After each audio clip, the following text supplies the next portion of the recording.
ಓಂ ಲೋಕಾ ಸಮಸ್ತಾ ಸುಖಿನೋ ಭವಂತು.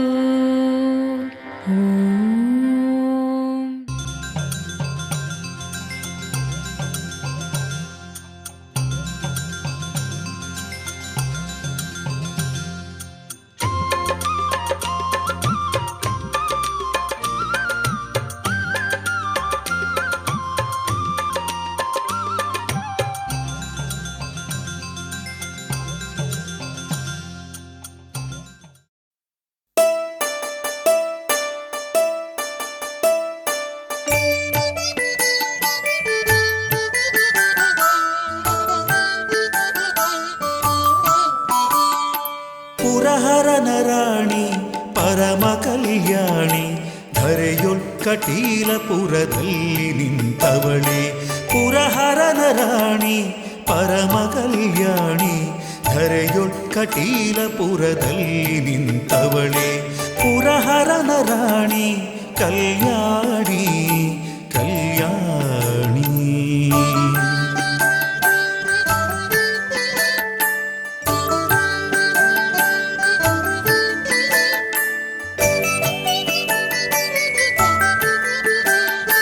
ಶಶಿಧರನ ಅರ್ಧಾಂಗಿ ಬಾಲೆ ಎಸೆವ ಕರ್ಣದಿ ಮುತ್ತಿನೋಲೆ.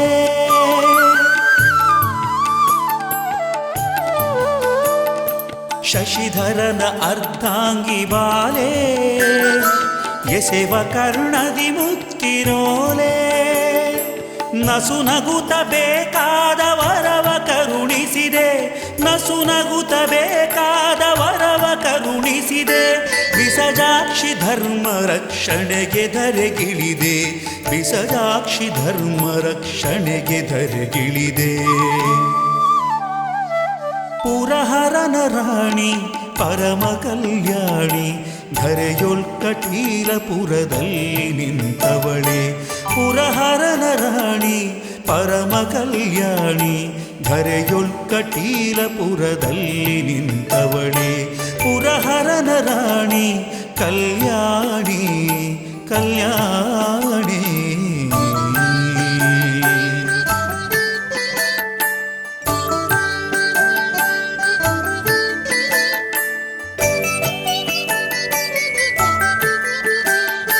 ಶುಂಭಮರ್ಧಿನಿ ಶರಣು ಎಂಬೆ, ಶಂಭು ಪ್ರಿಯ ಸಲಹು ದುರ್ಗಾಂಬೆ.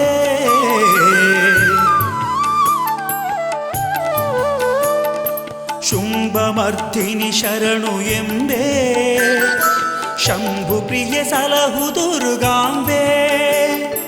ಕುಂಭತನವನು ತೋರಿ ಮೆರೆದ ದುಷ್ಟರನೆಲ್ಲ, ಕುಂಭತನವನು ತೋರಿ ಮೆರೆದ ದುಷ್ಟರನೆಲ್ಲ. ಕಂಬು ಕಂಧರಿಯವರ ಧರೆಗೆ ಕೆಡಹಿಸಿದೆ, ಕಂಬು ಕಂಧರಿಯವರ ಧರೆಗೆ ಕೆಡಹಿಸಿದೆ. ಪುರಹರನ ರಾಣಿ ಪರಮ ಕಲ್ಯಾಣಿ ಧರೆಯೊಳ್ಕಟೀಲಪುರದಲ್ಲಿ ನಿಂತವಳೆ.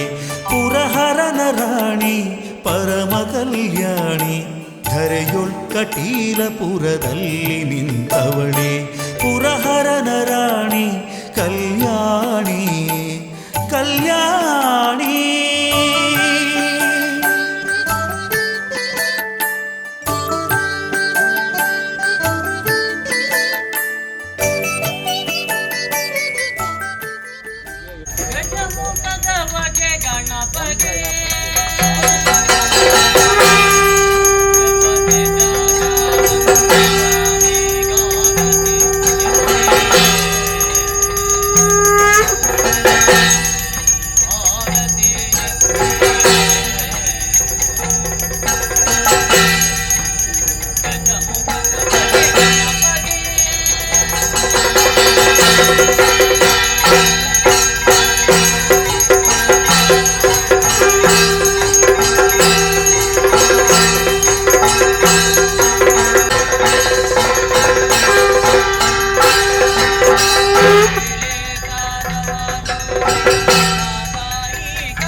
ನವರಾತ್ರಿ ದಿವಸದಲ್ಲಿ ನವವಿಧ ಪೂಜೆ ಗೊಂಬೆ, ನವರಾತ್ರಿ ದಿವಸದಲ್ಲಿ ನವವಿಧ ಪೂಜೆ ಗೊಂಬೆ, ಭ್ರಷ್ಟಧನುಜ ಕುಲದಂಸಿ ಕೋಮಲೆ, ಭ್ರಷ್ಟಧನುಜ ಕುಲದಂಸಿ ಕೋಮಲೆ, ಸೃಷ್ಟಿಕಾರಿಣಿ ಭ್ರಮರಾಂಬೆ ದೇವಿ ಕಟಿಲಾಂಬೆ, ಸೃಷ್ಟಿಕಾರಿಣಿ ಭ್ರಮರಾಂಬೆ.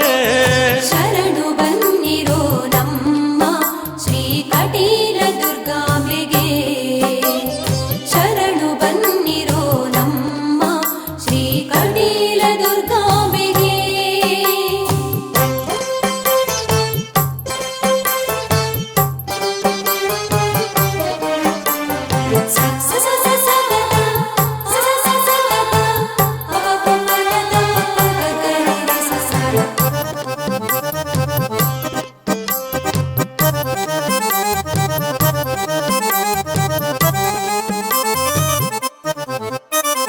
ಜಾಬಾಲಿ ಮುನಿಯ ಶಾಪದ ಫಲವೇ, ಜಾಬಾಲಿ ಮುನಿಯ ಶಾಪದ ಫಲವೇ, ನಂದಿನಿ ನದಿಯಾಗಿ ಹರಿಯಲು ಭುವಿಯಲಿ, ನಂದಿನಿ ನದಿಯಾಗಿ ಹರಿಯಲು ಭುವಿಯಲಿ, ಲಿಂಗ ರೂಪದಿ ನೆಲೆ ನಿಂತೆ ನದಿ ಕಟಿಯಲ್ಲಿ, ಲಿಂಗ ರೂಪದಿ ನೆಲೆ ನಿಂತೆ. ಶರಣು ಬನ್ನಿರೋ ನಮ್ಮ ಶ್ರೀ ಕಟೀಲ ದುರ್ಗಾಂಬೆಗೆ, ಶರಣು ಬನ್ನಿರೋ ನಮ್ಮ ಶ್ರೀ ಕಟೀಲ ದುರ್ಗಾಂಬೆಗೆ.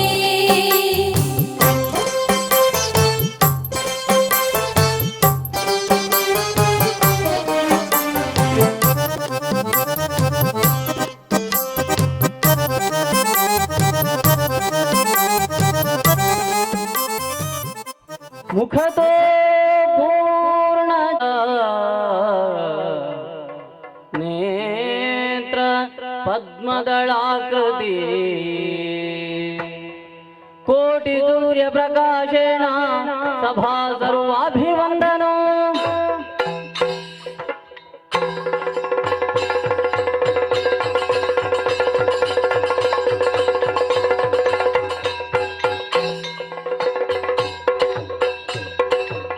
ನಿಗಮ ಗೋಚರ ನಿತ್ಯ ನೀರಜಲೋಚನ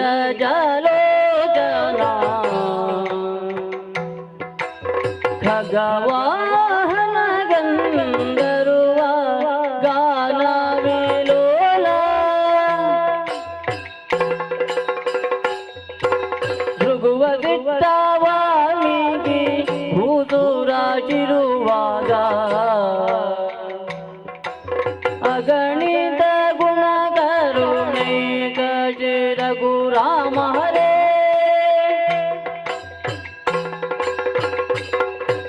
ದಶರಥ ನಂದನ ತನುಜ ಸಂಹಾರಣ ಶಶಿಧರ ಗುಹನುತ ವರದ ರಘುರಾಮ ಹರೇ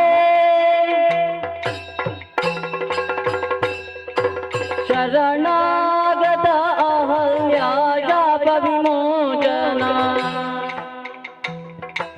ವರಮುನಿ ಸ್ತುತೆ ಪ್ರೇಯ ವಾಸವರ್ಚಿತ ರಾಮ ಹರೇ ಕರದೂಷಣ ತ್ರಿಶಿರ ಹಳೆವರ ಖಂಡನ ಧರಣಿ ದಾನವ ಕುಲ ಹರಣ ಶ್ರೀ ರಘುರಾಮ ಹರೇ ತ್ರಿದಶ ವಂದಿತ ಪಾದ ಭಾವಿನೋ ವಿದುರ ಸದನ ನಿಶ್ಚಯ ದಿವ್ಯ ಸಾಧು ಸಜ್ಜನ ಪಾಲ ರಮಣ ಗೋವಿಂದ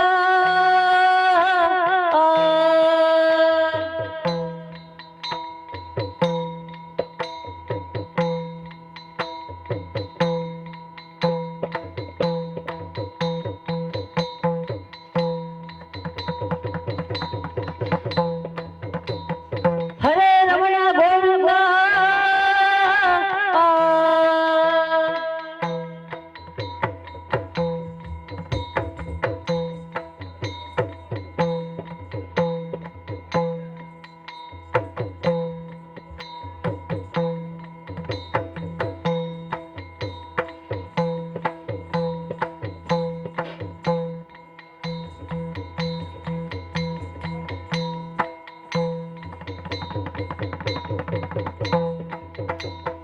ಹರೇ ರಮಣ ಗೋವಿಂದ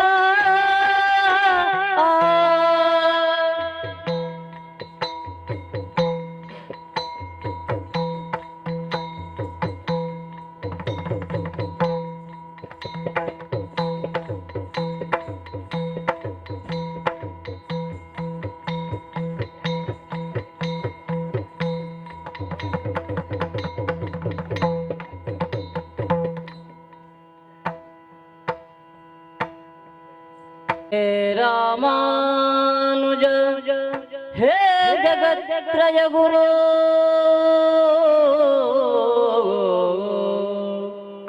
ಹೇ ಪುಂಡರೀಕಾಕ್ಷಮ ಹೇ ಗೋಪೀ ಜನನಾಥ ಪಾಲಯ ಪದೋ ಧ್ಯಾಯಾಮಿ ಚಿತ್ತೇ ಸದಾ ಹರಿನಾರಾಯಣ ಗೋವಿಂದ ಅಚ್ಯುತಾನಂತ ಗೋವಿಂದ ಮತ್ಸ್ಯಾವತಾರ ಗೋವಿಂದ ಕೂರ್ಮ ಸ್ವರೂಪ ಗೋವಿಂದ ಕ್ರೋಡಗಾರ ಗೋವಿಂದ ನರಹರಿ ವಾಮನ ಗೋವಿಂದ ಅನಂತ ಮಹಿಮಾ ಗೋವಿಂದ ಭಾರ್ಗವ ರಾಮ ಗೋವಿಂದ ದಶರಥ ನಂದನ ಗೋವಿಂದ ವಸುದೇವಾತ್ಮಜ ಗೋವಿಂದ ಬೌದ್ಧವತಾರ ಗೋವಿಂದ ಕಲ್ಕಿ ಸ್ವರೂಪ ಗೋವಿಂದ ಕೇಶವ ಮಾಧವ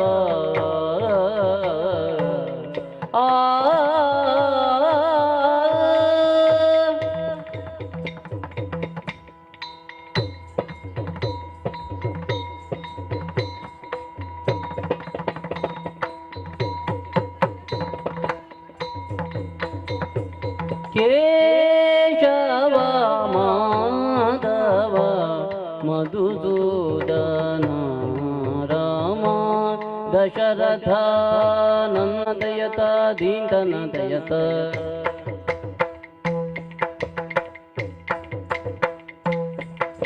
ತದೈತಯತ ತದೈದಿನತ ತದೈದಿನತ ದಿನದೈದಿನತ ದಿನದೈದಿನತ ದಿನದೈದೈದೈದೈದೈದತ್ತ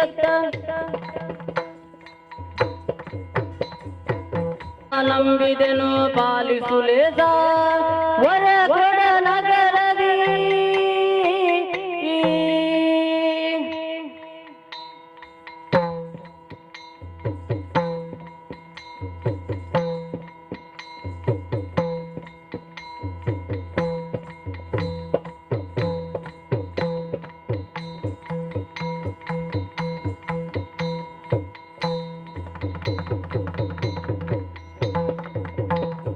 ವರಕೊಡ ನಗರದಿ ತಿರವಾದ ಶ್ರೀ ಶಂಕರ ನಾರಾಯಣ ದೇವ ಜಗದೀಶ ಕಿಡದಕ ದಾಂ ದಾಂ ದಾಂ ದಾಂ ದಿಗುದಕ ದಾಂ ದಾಂ ದತ್ತೈ ಕಿಡದಕ ದಾಂ ದಾಂ ದಾಂ ದಾಂ ದಿಗುದಕ ದಾಂ ದಾಂ ದತ್ತೈ ಕಿಡದಕ ದಾಂ ದಾಂ ದಾಂ ದಾಂ ದಿಗುದಕ ದಾಂ ದಾಂ ದತ್ತೈ ಕಿಡದಕ ದಾಂ ದಾಂ ದತ್ತೈ ಕಿಡದಕ ದಾಂ ದಾಂ ದತ್ತೈ ಕಿಡದಕ ದಾಂ ದಾಂ ದತ್ತೈ ತತಕ ತತೈ ತತಕ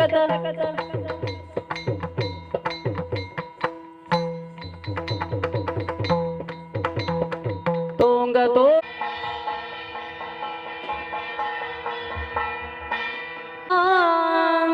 ನಿವಾರಣೆ ಗದರಣಿ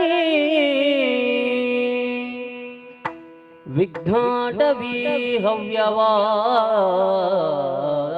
ಹವ್ಯವಾಟ್ ವಿಘ್ನವ್ಯಾಳ ಕುಲಾಭಿಮಾನ ಗರುಡು ವಿಘ್ನೇ ಪಂಚಾನನ ವಿಘ್ನೋತ್ತುಂಗಗಿರಿ ಪ್ರಭೇದನ ಭವಿ ವಿಘ್ನಾಗ್ನಿ ಕುಂಭೋದ್ಭವ ವಿಘ್ನಘ್ನಾಭ್ರಕುಲ ಪ್ರಚಂಡ ಪವನು ವಿಘ್ನೇಶ್ವರ ಪಾಹಿ ಮಾಂ ವಿಘ್ನೇಶ್ವರ ಪಾಹಿ ಮಾಂ ಗಜಮುಖದವಗೆ ಗಣಪಗೆ ಚಲ್ವ ತ್ರಿಜಗ ವಂದಿತನೇ ಗಾರತಿ ಎತ್ತೀರೇ ಆರತಿ ಎತ್ತೀರೇ ಗಜಮುಖದವಗೆ ಗಣಪಗೆ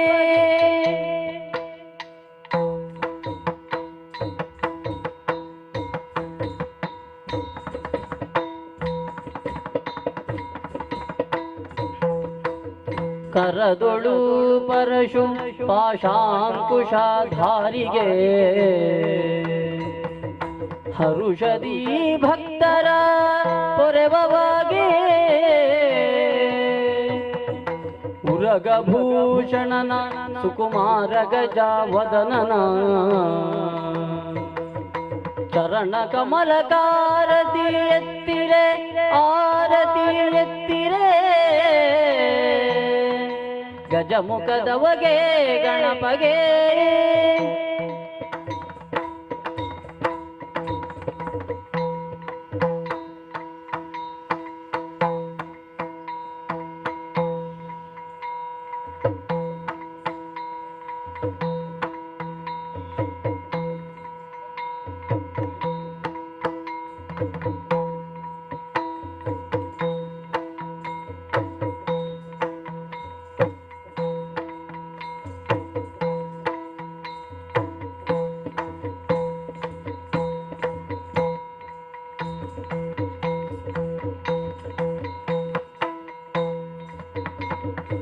ಗಣನಾಥನ ಘನಮೂರ್ತಿ ಮದ ಊರ ಗಣನಾಥನ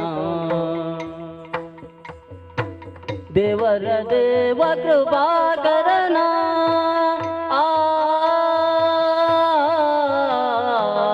ಆ ಆ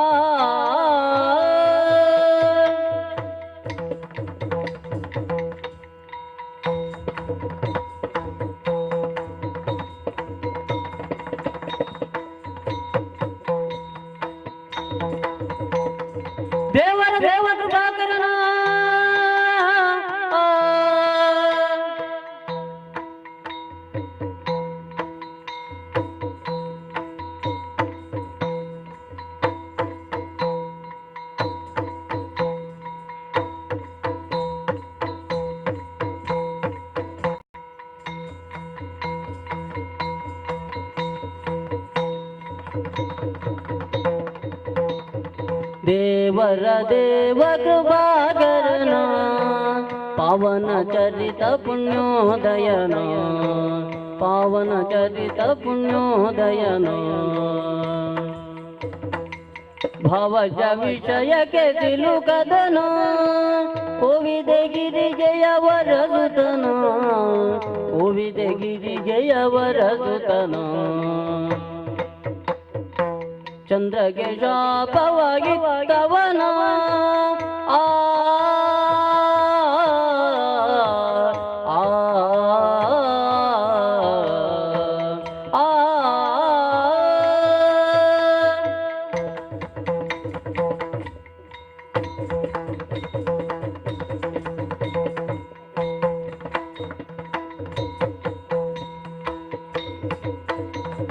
ಚಂದ್ರಗೆ ಶಾಪವಾಗಿತ್ತವನ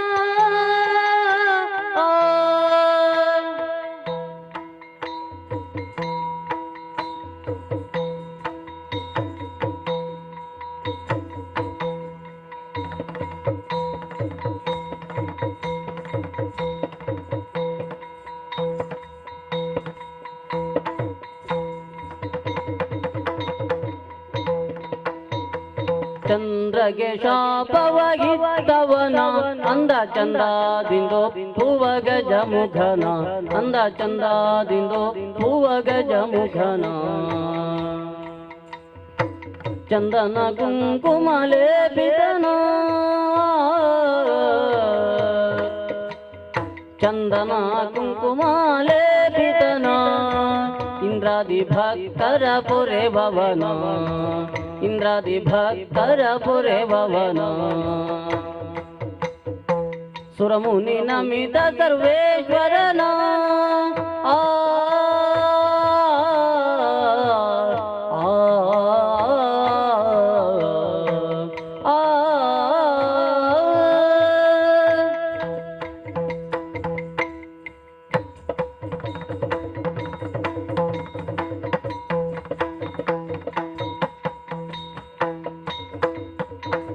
ಸುರಮುನಿ ನಮಿತ ಸರ್ವೇಶ್ವರನ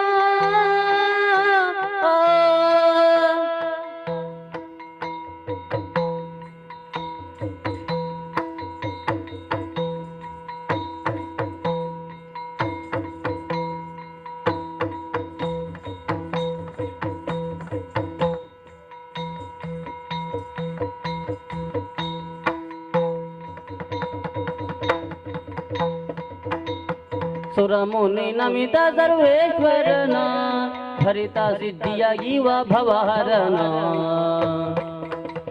ಪರಮಾತ್ಮ ದುರಿತ ಭಯಂಕರನ ಪರಮದ ಊರ ವಿಘ್ನೇಶ್ವರನ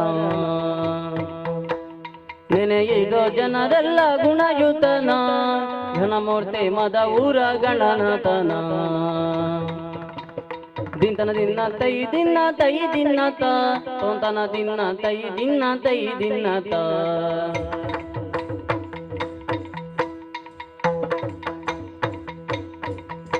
ದೀಂತನ ದಯ್ಯತ ತೋಂದನ ದಯ್ಯತ ತದೈ ದಯ್ಯತ ತದೈ ದಿನದ ತದೈ ದಿನದ ದಿನ ದೈ ದಿನದ ದಿನ ದೈ ದಿನದ ದಿನ ದೈ ದೈ ದೈ ದೈ ದೈ ತತ್ತ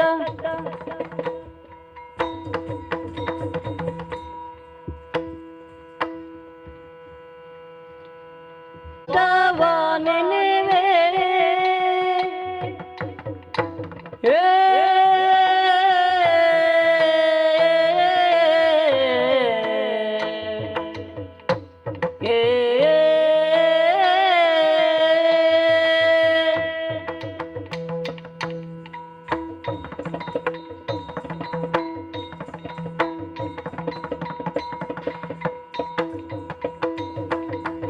ಗಜಮುಖನ ನಿನ್ನ ಪಾದವ ನೆನೆವೆ ನಿಜವಾಗಿ ಕರುಣಿಸು ವರಗಳ ಪ್ರಭುವೇ ನಿಜವಾಗಿ ಕರುಣಿಸು ವರಗಳ ಪ್ರಭುವೇ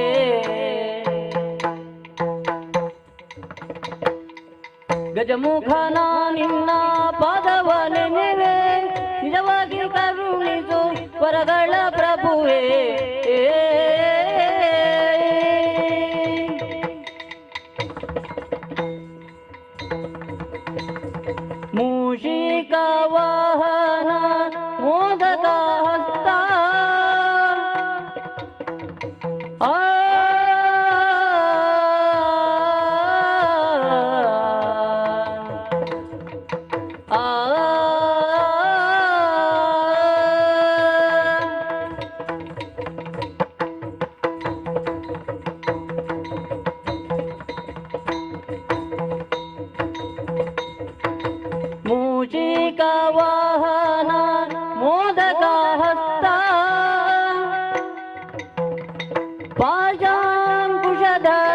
ಕಮಲ ಪ್ರಶಸ್ತ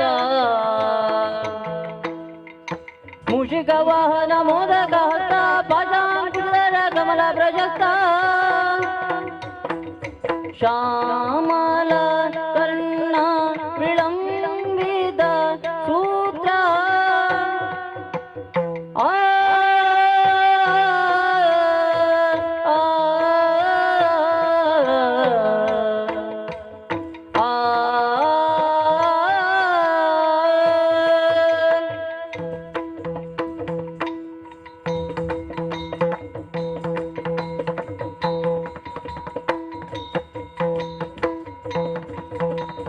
ಶ್ಯಾಮಲ ಕರ್ಣ ವಿಳಂಬಿತ ಸೂತ್ರ ವಾಮನ ರೂಪ ಮಹೇಶ್ವರ ಪುತ್ರ ಶ್ಯಾಮಲ ಕರ್ಣ ವಿಳಂಬಿತ ಸೂತ್ರ ವಾಮನ ರೂಪ ಮಹೇಶ್ವರ ಪುತ್ರ ಗಜಮುಖ ನಾನಿನ್ನ ಪಾದವ ನೆನೆವೆ ನಿಜವರಿ ಕರುಣಿಸು ವರಗಳ ಪ್ರಭುವೇ ಗಜಮುಖ ನಾನಿನ್ನ ಪಾದವ ನೆನೆವೆ ನಿಜವಾಗಿ ಕರುಣಿಸು ವರಗಳ ಪ್ರಭುವೇ ಬುದ್ಧಿ ಪ್ರದಾಯಕ ಪುಸ್ತಕಧಾರಿ ಈ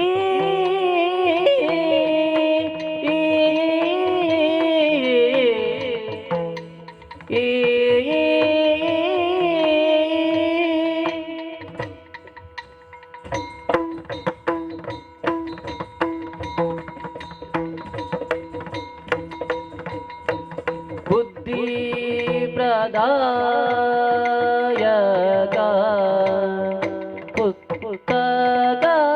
ಪುಸ್ತಕಧಾರಿ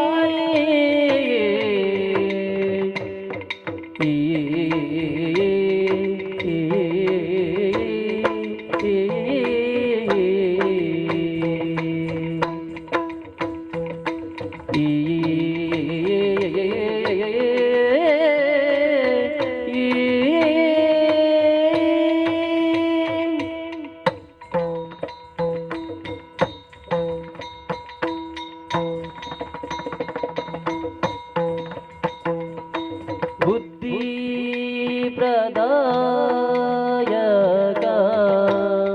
ಪುಸ್ತಕಧಾರಿ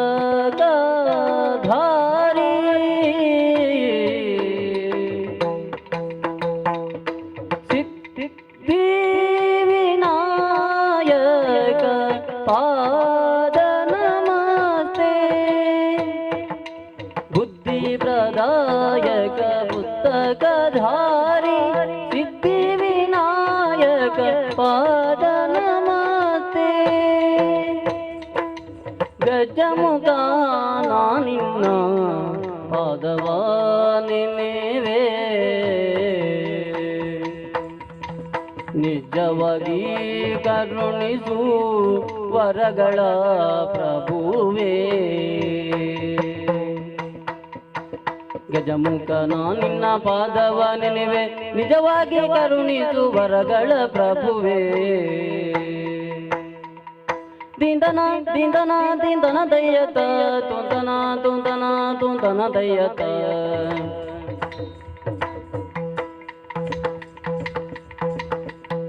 ತತ್ತಗಡ ತತ್ತಗಡ ತತ್ತಗಡ ದಯ್ಯತ ದಿತ್ತಗಡ ದಿತ್ತಗಡ ದಿತ್ತಗಡ ದಯ್ಯತ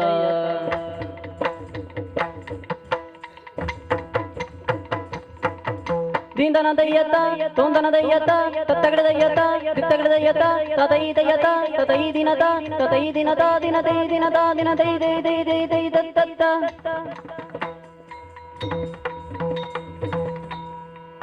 ಪಾಲಿಸು ಗಜವದನ ಆ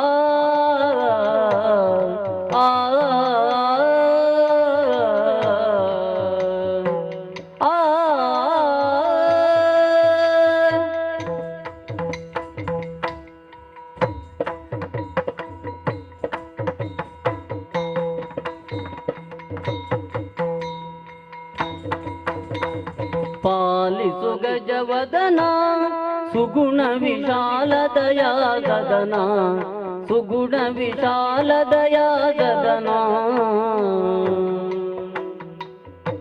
ಬಾಲೆಗಿರಿಜೆಯೊಳು ಬಾಲ ನಿನಿಸಿ ಬಾಲೆಗಿರಿಜೆಯೊಳು ಬಾಲ ನಿನಿಸಿ ರಿಪುಜಾಲವರಿದ ಜಯಶೀಲನೆಯನ್ನನು ಪಾಲಿಸು ಗಜವದನ ಸುಗುಣ ವಿಶಾಲದಯಾ ಸದನ ಪಾಶಾಂಕುಶಧರನೇ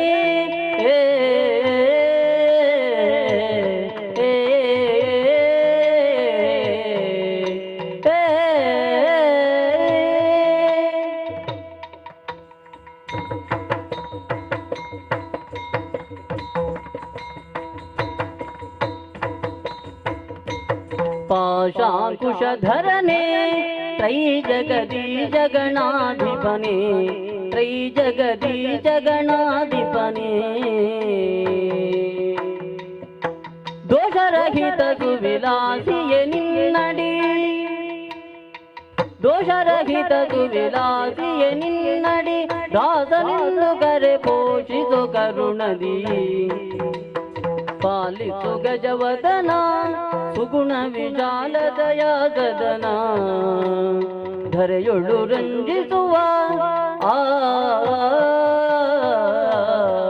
ಆ ಆ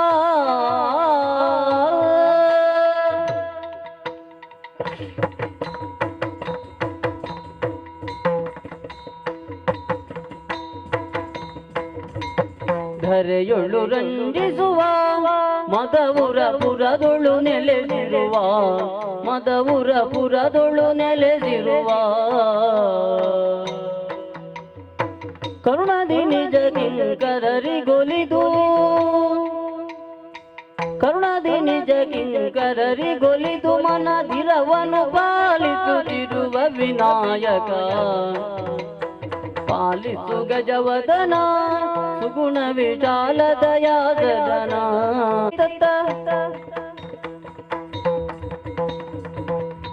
ಒಂದೇ ದೇವರ ದೇವ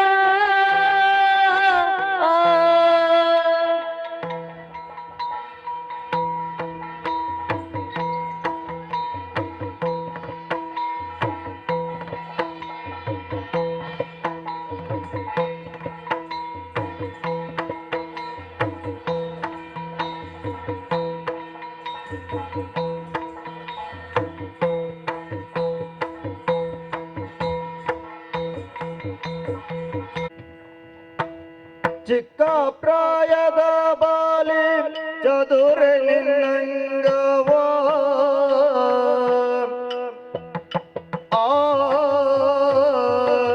ಆ ಆ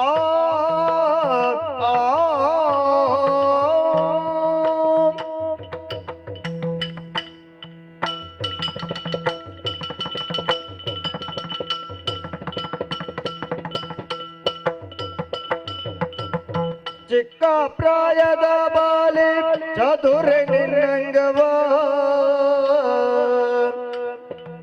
ಒರೆಯಲೇನೆ ಮದ ಉಕ್ಕುತ ಬರುತ್ತೀನಿ ಮಾರನ ಮದದನೆ ಮದ ಉಕ್ಕುತ ಬರುತ್ತೀನಿ ಮಾರನ ಮದದನೆ ಒರೆಯಲೇನೆ ಒರೆಯಲೇನೆ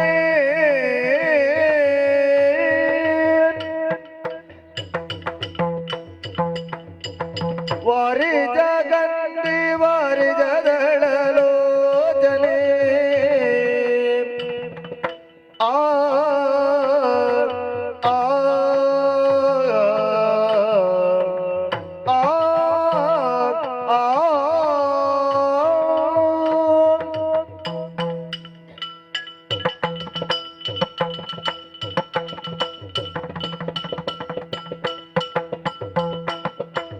ವಾರಿ ಜಗಂದಿ ವಾರಿ ಜದಳಲೋಚನೆ ಒರೆಯಲೇನೆ ಬಂಗಾರದ ಗಂಟಿ ಕೈ ಬಳೆ ಸರಪಣಿಗಳ ಬಂಗಾರದ ಗಂಟಿ ಕೈ ಬಳೆ ಸರಪಣಿಗಳ ಒರೆಯಾಲೇನೆ ಒರೆಯಾಲೇನೆ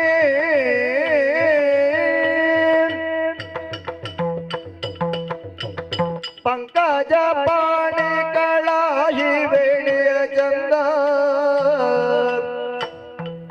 ಆ ಆ ಆ ಆ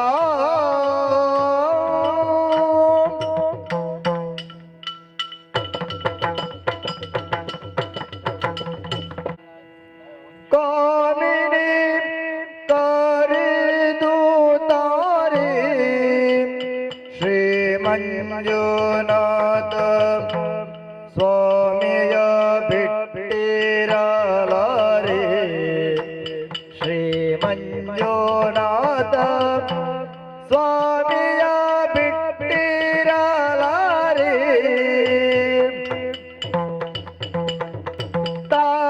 ತಾರನಾಂತದಿರ್ನ ಹರೇ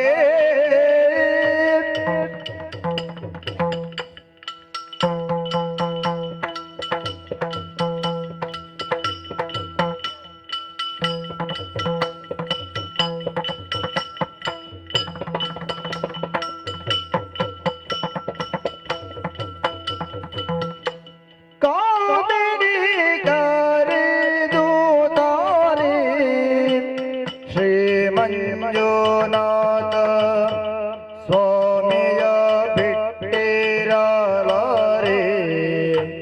ಶ್ರೀ ಮಂಜುನಾಥ ಸ್ವಾಮಿಯ ಬಿಟ್ಟಿರಲಾರೆ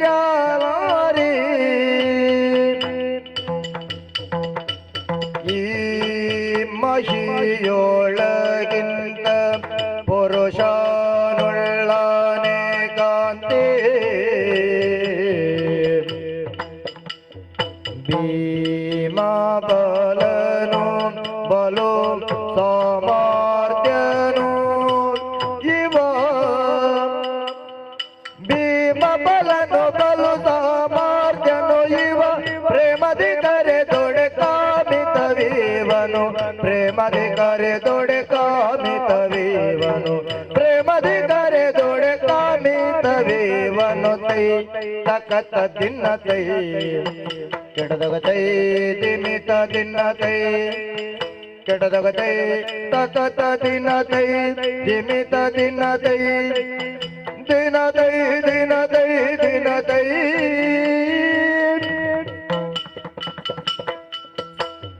ತೈ ತಕತ ದಿನ ತೈ ಕೆಡದಗ ತೈ ದಿಮಿತ ದಿನ ತೈ ಕೆಡದಗ ತೈ ತಕತ ದಿನ ತೈ ದಿಮಿತ ದಿನ ತೈ ದಿನ ತೈ ದಿನ ತೈ ದಿನ ತೈ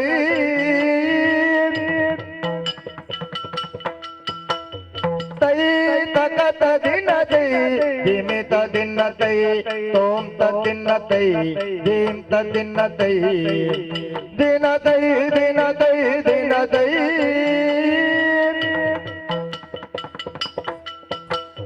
ತೈ ತಕತ ದಿನ ತೈ ದಿಮಿತ ದಿನ ತೈ ತಕತ ದಿನ ತೈ ದಿನ ತೈ ದಿನ ತೈ ದಿನ ತೈ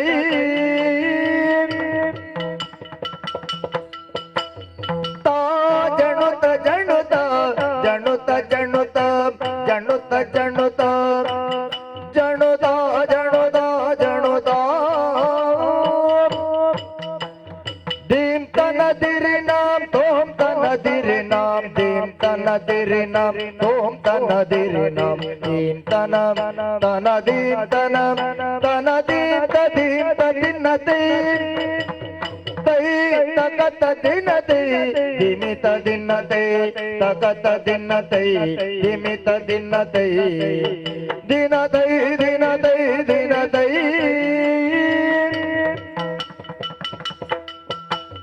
ತತ್ತಾಂ ದಿತ್ತಾಂ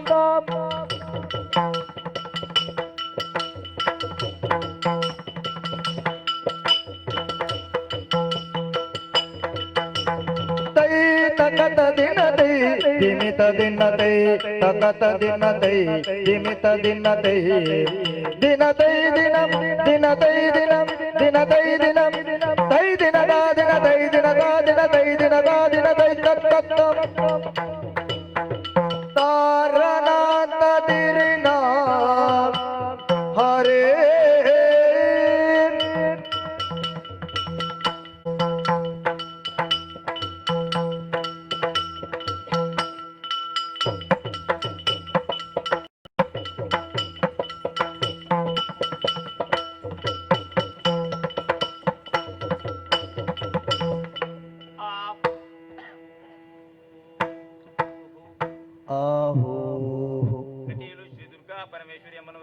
ಕಟೀಲು ಶ್ರೀ ದುರ್ಗಾ ಪರಮೇಶ್ವರಮ್ಮನವರು ಕಟೀಲು ಶ್ರೀ ದುರ್ಗಾ ಪರಮೇಶ್ವರಮ್ಮನವರು ಸರ್ವಮಂಗಲ ಮಾಂಗಲ್ಯೆ ಶಿವೆ ಸರ್ವಾರ್ಥ ಸಾಧಿಕೆ ಶರಣೈ ತ್ರ್ಯಂಬಕೆ ದೇವಿ ನಾರಾಯಣೇ ನಮೋಸ್ತುತೆ. ನಂಬಿದಂತಹ ಭಕ್ತರಿಗೆ ಪ್ರೀತಿ ಇಟ್ಟುಕೊಟ್ಟಿರುವ ಸಿರಿಮಡಿಗಂಧ ಪ್ರಸಾದ ಶಿವಾರ್ಪಣಮಸ್ತು.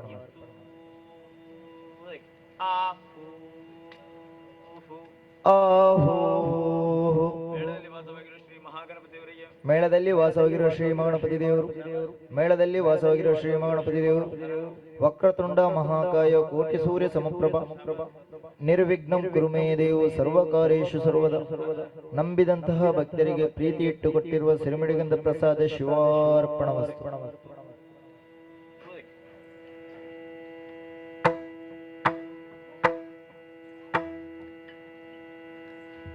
ಮಾಯಗಾರನು ನೀನೇ ಮಹಿಮನು ನೀನೇ ಮಹಿಮನು ನೀನೇ ಆ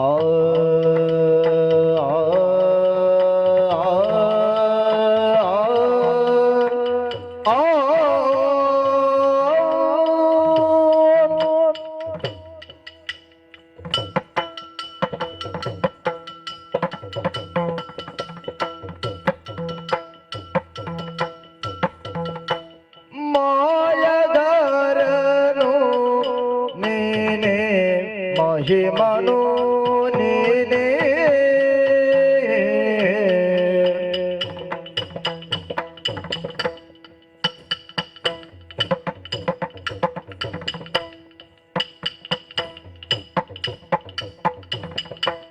ತೋಯ ಜನಯನ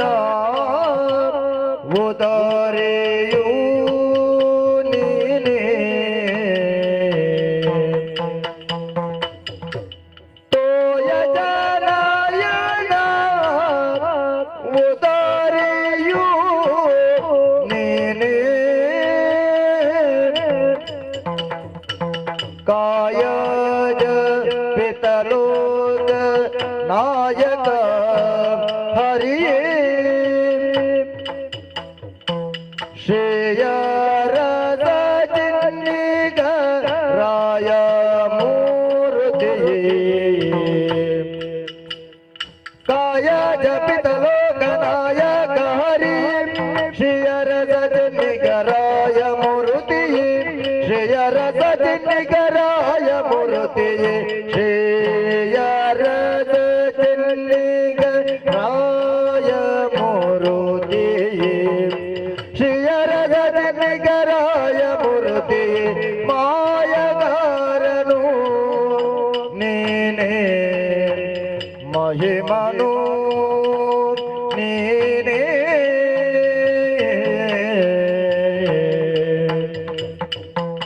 ತೊಂದನ ತೊಂದನ ತೊಂದನ ದಿನ್ನತಿ ದಿಂದನ ದಿಂದನ ದಿಂದನ ದಿನ್ನತಿ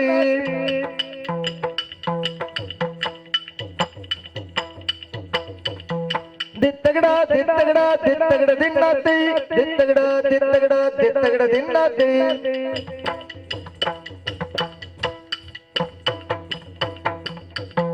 ದಿತ್ತಗಡ ದಗದ ಮಿದಗಡ ದಗದ ಮಿದಗಡ ದಿನ್ನತಿ ದಿತ್ತಗಡ ದಗದ ಮಿದಗಡ ದಗದ ಮಿದಗಡ ದಿನ್ನತಿ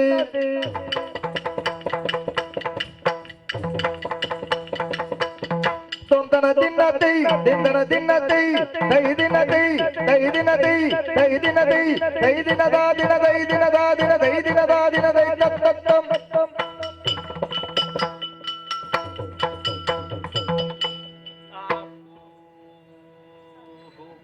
ಆಹೋ ಸುರತ್ಕಲ್ ಶ್ರೀ ಸದಾಶಿವ ಮಹಾಗಣಪತಿ ದೇವರು ಸುರತ್ಕಲ್ ನೆಲೆಸಿರುವ ಶ್ರೀ ಸದಾಶಿವ ಮಹಾಗಣಪತಿ ದೇವರು ಗಜಾನನಂ ಭೂತಗಣಾದಿ ಸೇವಿತಂ ಕಪಿತ್ತ ಜಂಬೂಫಲಸಾರ ಭಕ್ಷಿತಂ ಉಮಾಸುತಂ ಶೋಕ ವಿನಾಶ ಕಾರಣಂ ನಮಾಮಿ ವಿಘ್ನೇಶ್ವರ ಪಾದ ಪಂಕಜಂ. ನಂಬಿದಂತಹ ಭಕ್ತರಿಗೆ ಪ್ರೀತಿ ಇಟ್ಟುಕೊಟ್ಟಿರುವ ಸಿರಿಮಿಡಿಗಂಧ ಪ್ರಸಾದ ಶಿವಾರ್ಪಣಮಸ್ತು.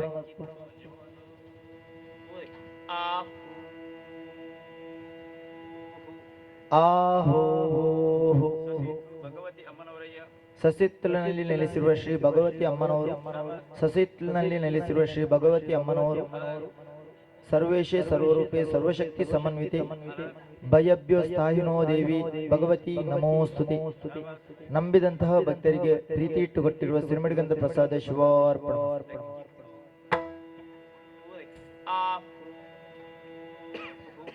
ಆಹೋ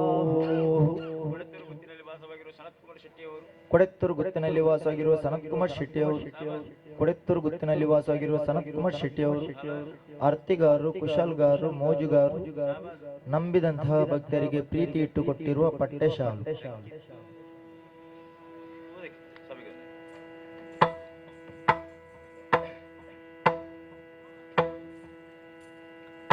ನೋಡಿ ಬರುವ ಬನ್ನಿರಿ ಕಟೀಲಿನ ಪುರಕ್ಕೆ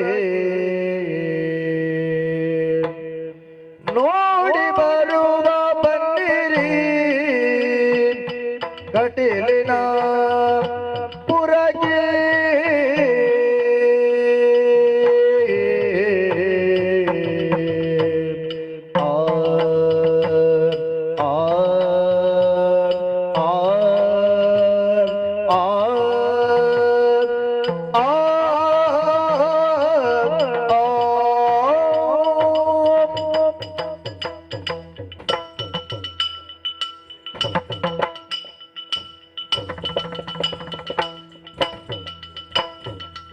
ನೋಡಿ ಬರುವ ಬನ್ನಿರಿ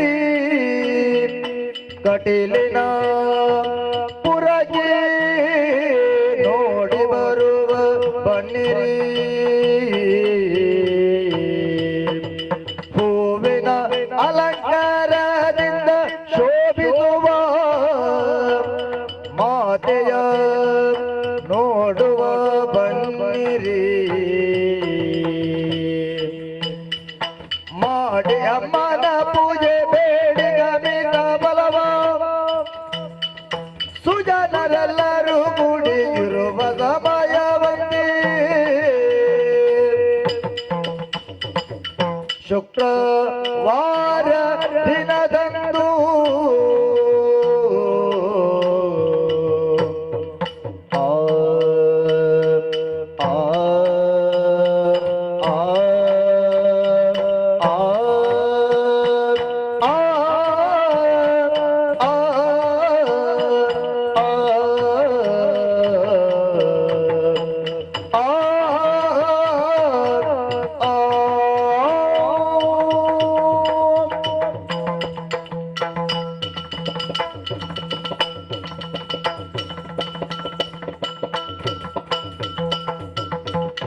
ಶುಕ್ರವಾರ ದಿನದಂದು ಹೂವಿನ ಪೂಜೆ ಮಾಡುವ ಬನ್ನಿರಿ ಮಾಡಿ ಅಮ್ಮನ ಪೂಜೆ ಬೇಡಿ ಕಾಮಿತ ಬಲವ ಸುಜನರೆಲ್ಲರೂ ಕೂಡಿ ಇರುವ ಸಮಯವನ್ನೇ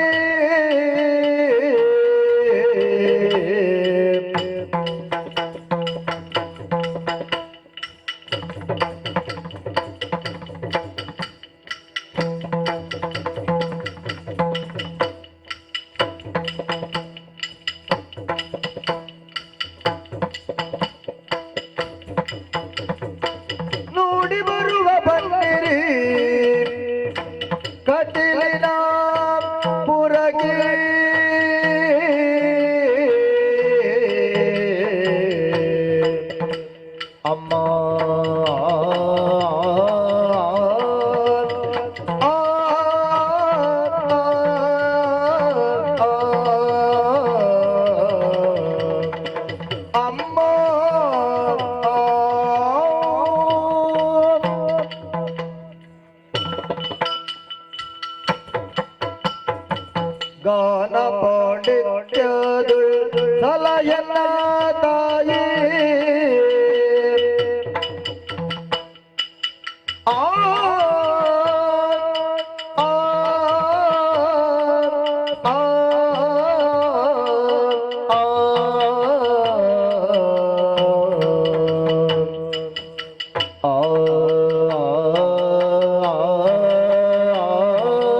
ಶ್ರೀ ಭ್ರಮರಾಂಬೆ ಗಾನ ಪಾಂಡಿತ್ಯದುಳ್ಸಲ ಕೆನ್ನ ತಾಯಿ ದುಂಬಿಯಂತೆ ನೆಲೆ ನಿಂತ ಶ್ರೀ ಭ್ರಮರಾಂಬೆ ಯಕ್ಷಗಾನದೋಳಿನ ಸೇವೆಯ ಮಾಡಿ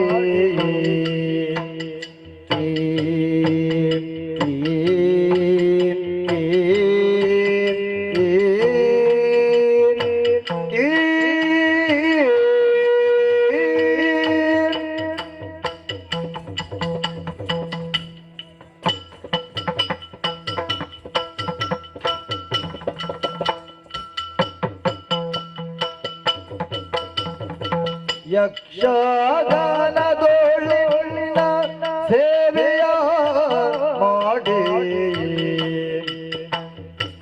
ಭಕ್ತ ಕೋಟಿಯ ಸಲಹಿ ದಯ ತೋರು ತಾಯೇ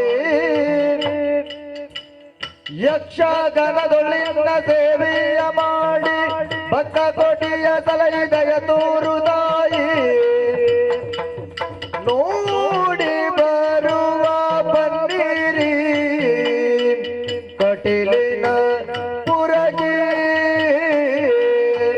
ನೋಡಿ ಬರುವ ಬನ್ನಿರಿ ಬನ್ನಿರಿ ಬನ್ನಿರಿ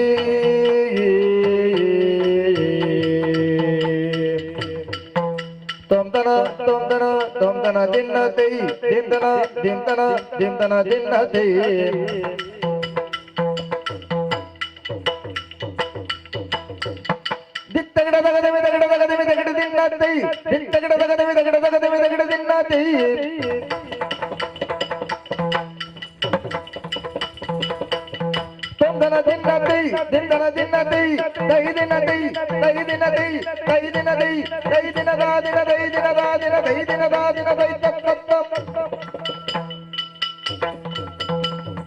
ತೋಂಗ ತೋಂಗ ತಕತ ದಿನತಿ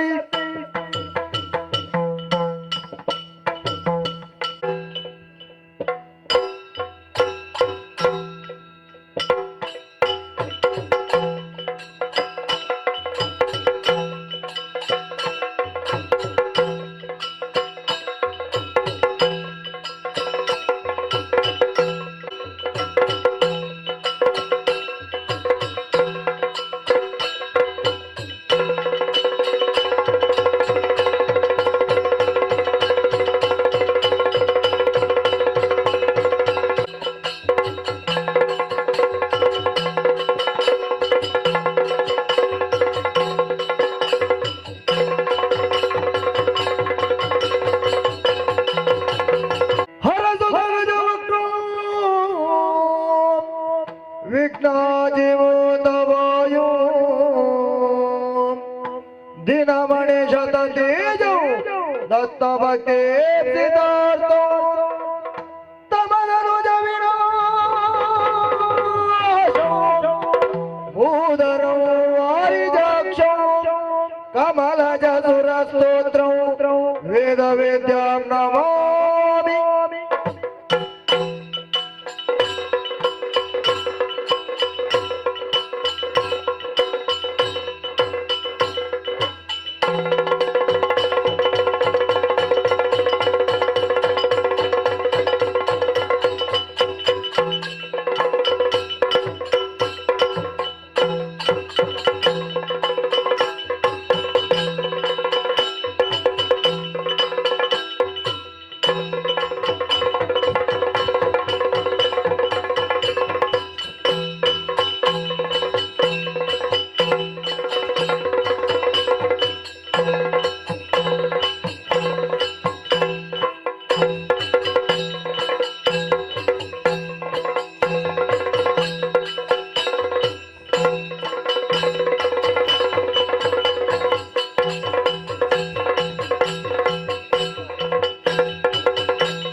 ಅಮರ ಪೂಜಿತು ರೇ ಅಮರ ಪೂಜಿತು ರೇ ಅಮರ ಪೂಜಿತು ರೇ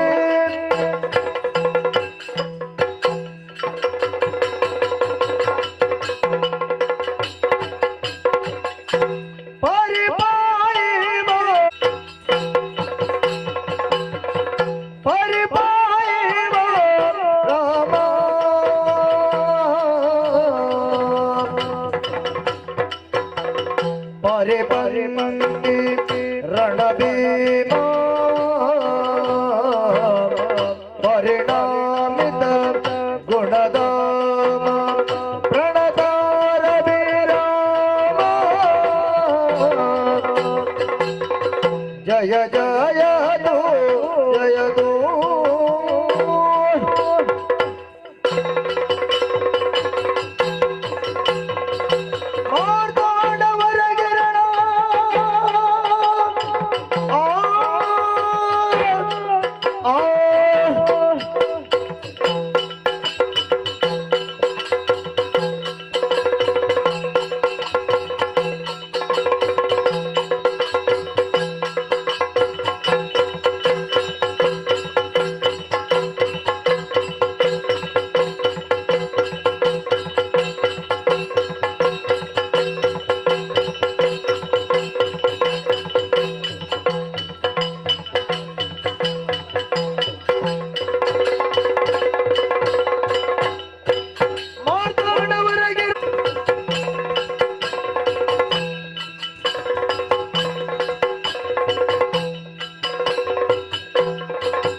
ಅಮರು ವಂದಿತ ಪಾದ ತುಂಬುರು ನಾರದ ವಂದಿ ಅಂಬಿಕೆ ಜಗದಂಬಿಕೆ ದುರ್ಗಾಂಬಿಕೆ ಕಳಿಗಾಂಬಿಕೆ ಮೂಕಾಂಬಿಕೆ ಜಯ ಜಯ ಜಯ ಜಯ ಜಯ ಜಯ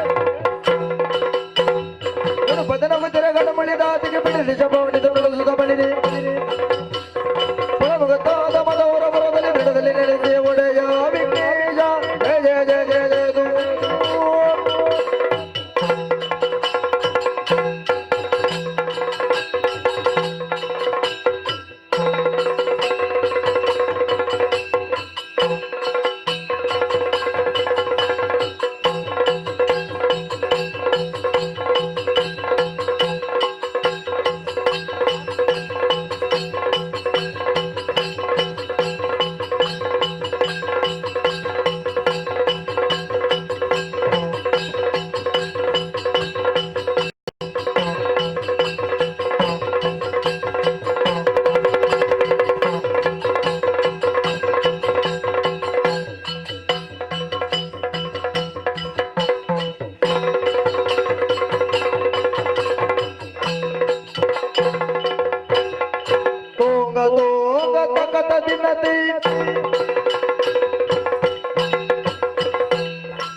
ಅಂಬರಹದಳ ನೇತ್ರೆ ಶ್ರೀ ದುರ್ಗಾಂಬಿಕೆಯ ಬಲಗೊಂಡು ಭಕ್ತಿಯಳು ಭಕ್ತಿಯೊಳಂಬಿಕಾ ಸುತ ವಿಘ್ನರಾಜನ ಪಿರಿದು ಸಂಸ್ತುತಿಸಿ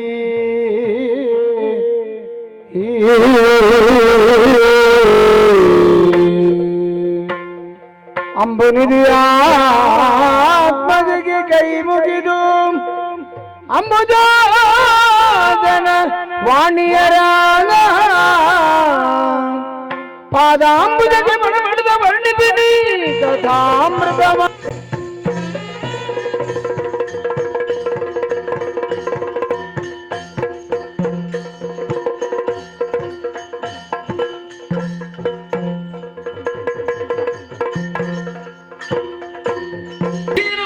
ಸರ್ವಾಧಿಕಾರಿ ಯಾರು ಅಂತ ಕೇಳಿದ್ದೀವಿ. ರಚಯಿತ ಸಂಧಿ ಕೇಳಿದಂತೆ ಹಾಗೆಂದುಕೊಳ್ಳಬಹುದು. ಹೊರಟು ಬಂದಂತಹ ಕಾರ್ಯ ಅನೇಕವಿದೆ.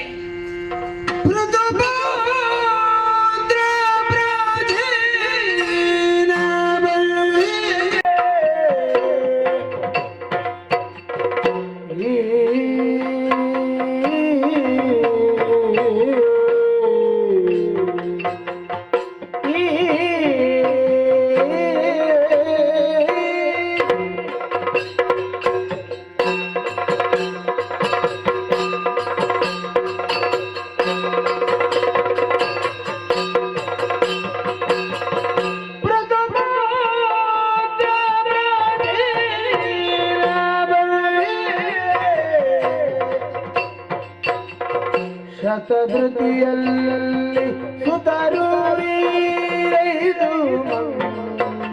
ಮಂದಿಯನ್ನು ಶತಧೃತಿಯಲ್ಲಿ ಸುತರು ವೀರೈದು ಮಂದಿಯನ್ನು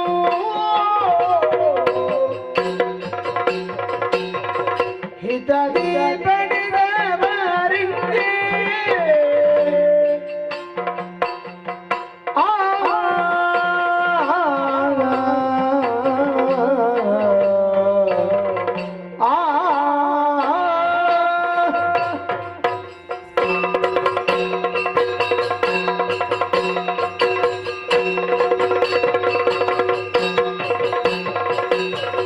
ಹಿತದಿ ಪಡೆದ ಮಾರಿಗೆ ದಶಪದೇ ದಗರೆಂದು ಅತಿ ಮಮತೆಯು ನಾಮ ಬಿರಿಬಿರಿ ಅತಿ ಮಮತೆಯು ನಾಮ ಬಿರಿಬಿರಿ ಈ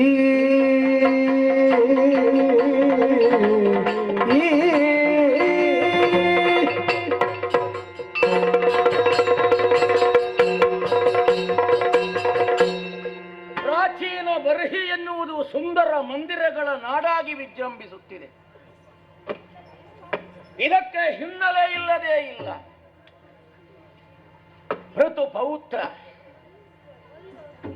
ಅವರಿಂದಲೇ ಮೊದಲುಗೊಂಡು ಧೃತಿ ಎನ್ನುವಳಲ್ಲಿ ಹುಟ್ಟಿಕೊಂಡವನ ಕೇವಲ ಒಬ್ಬನೇ ಮಗನಲ್ಲ, 10 ಮಂದಿಗಳು.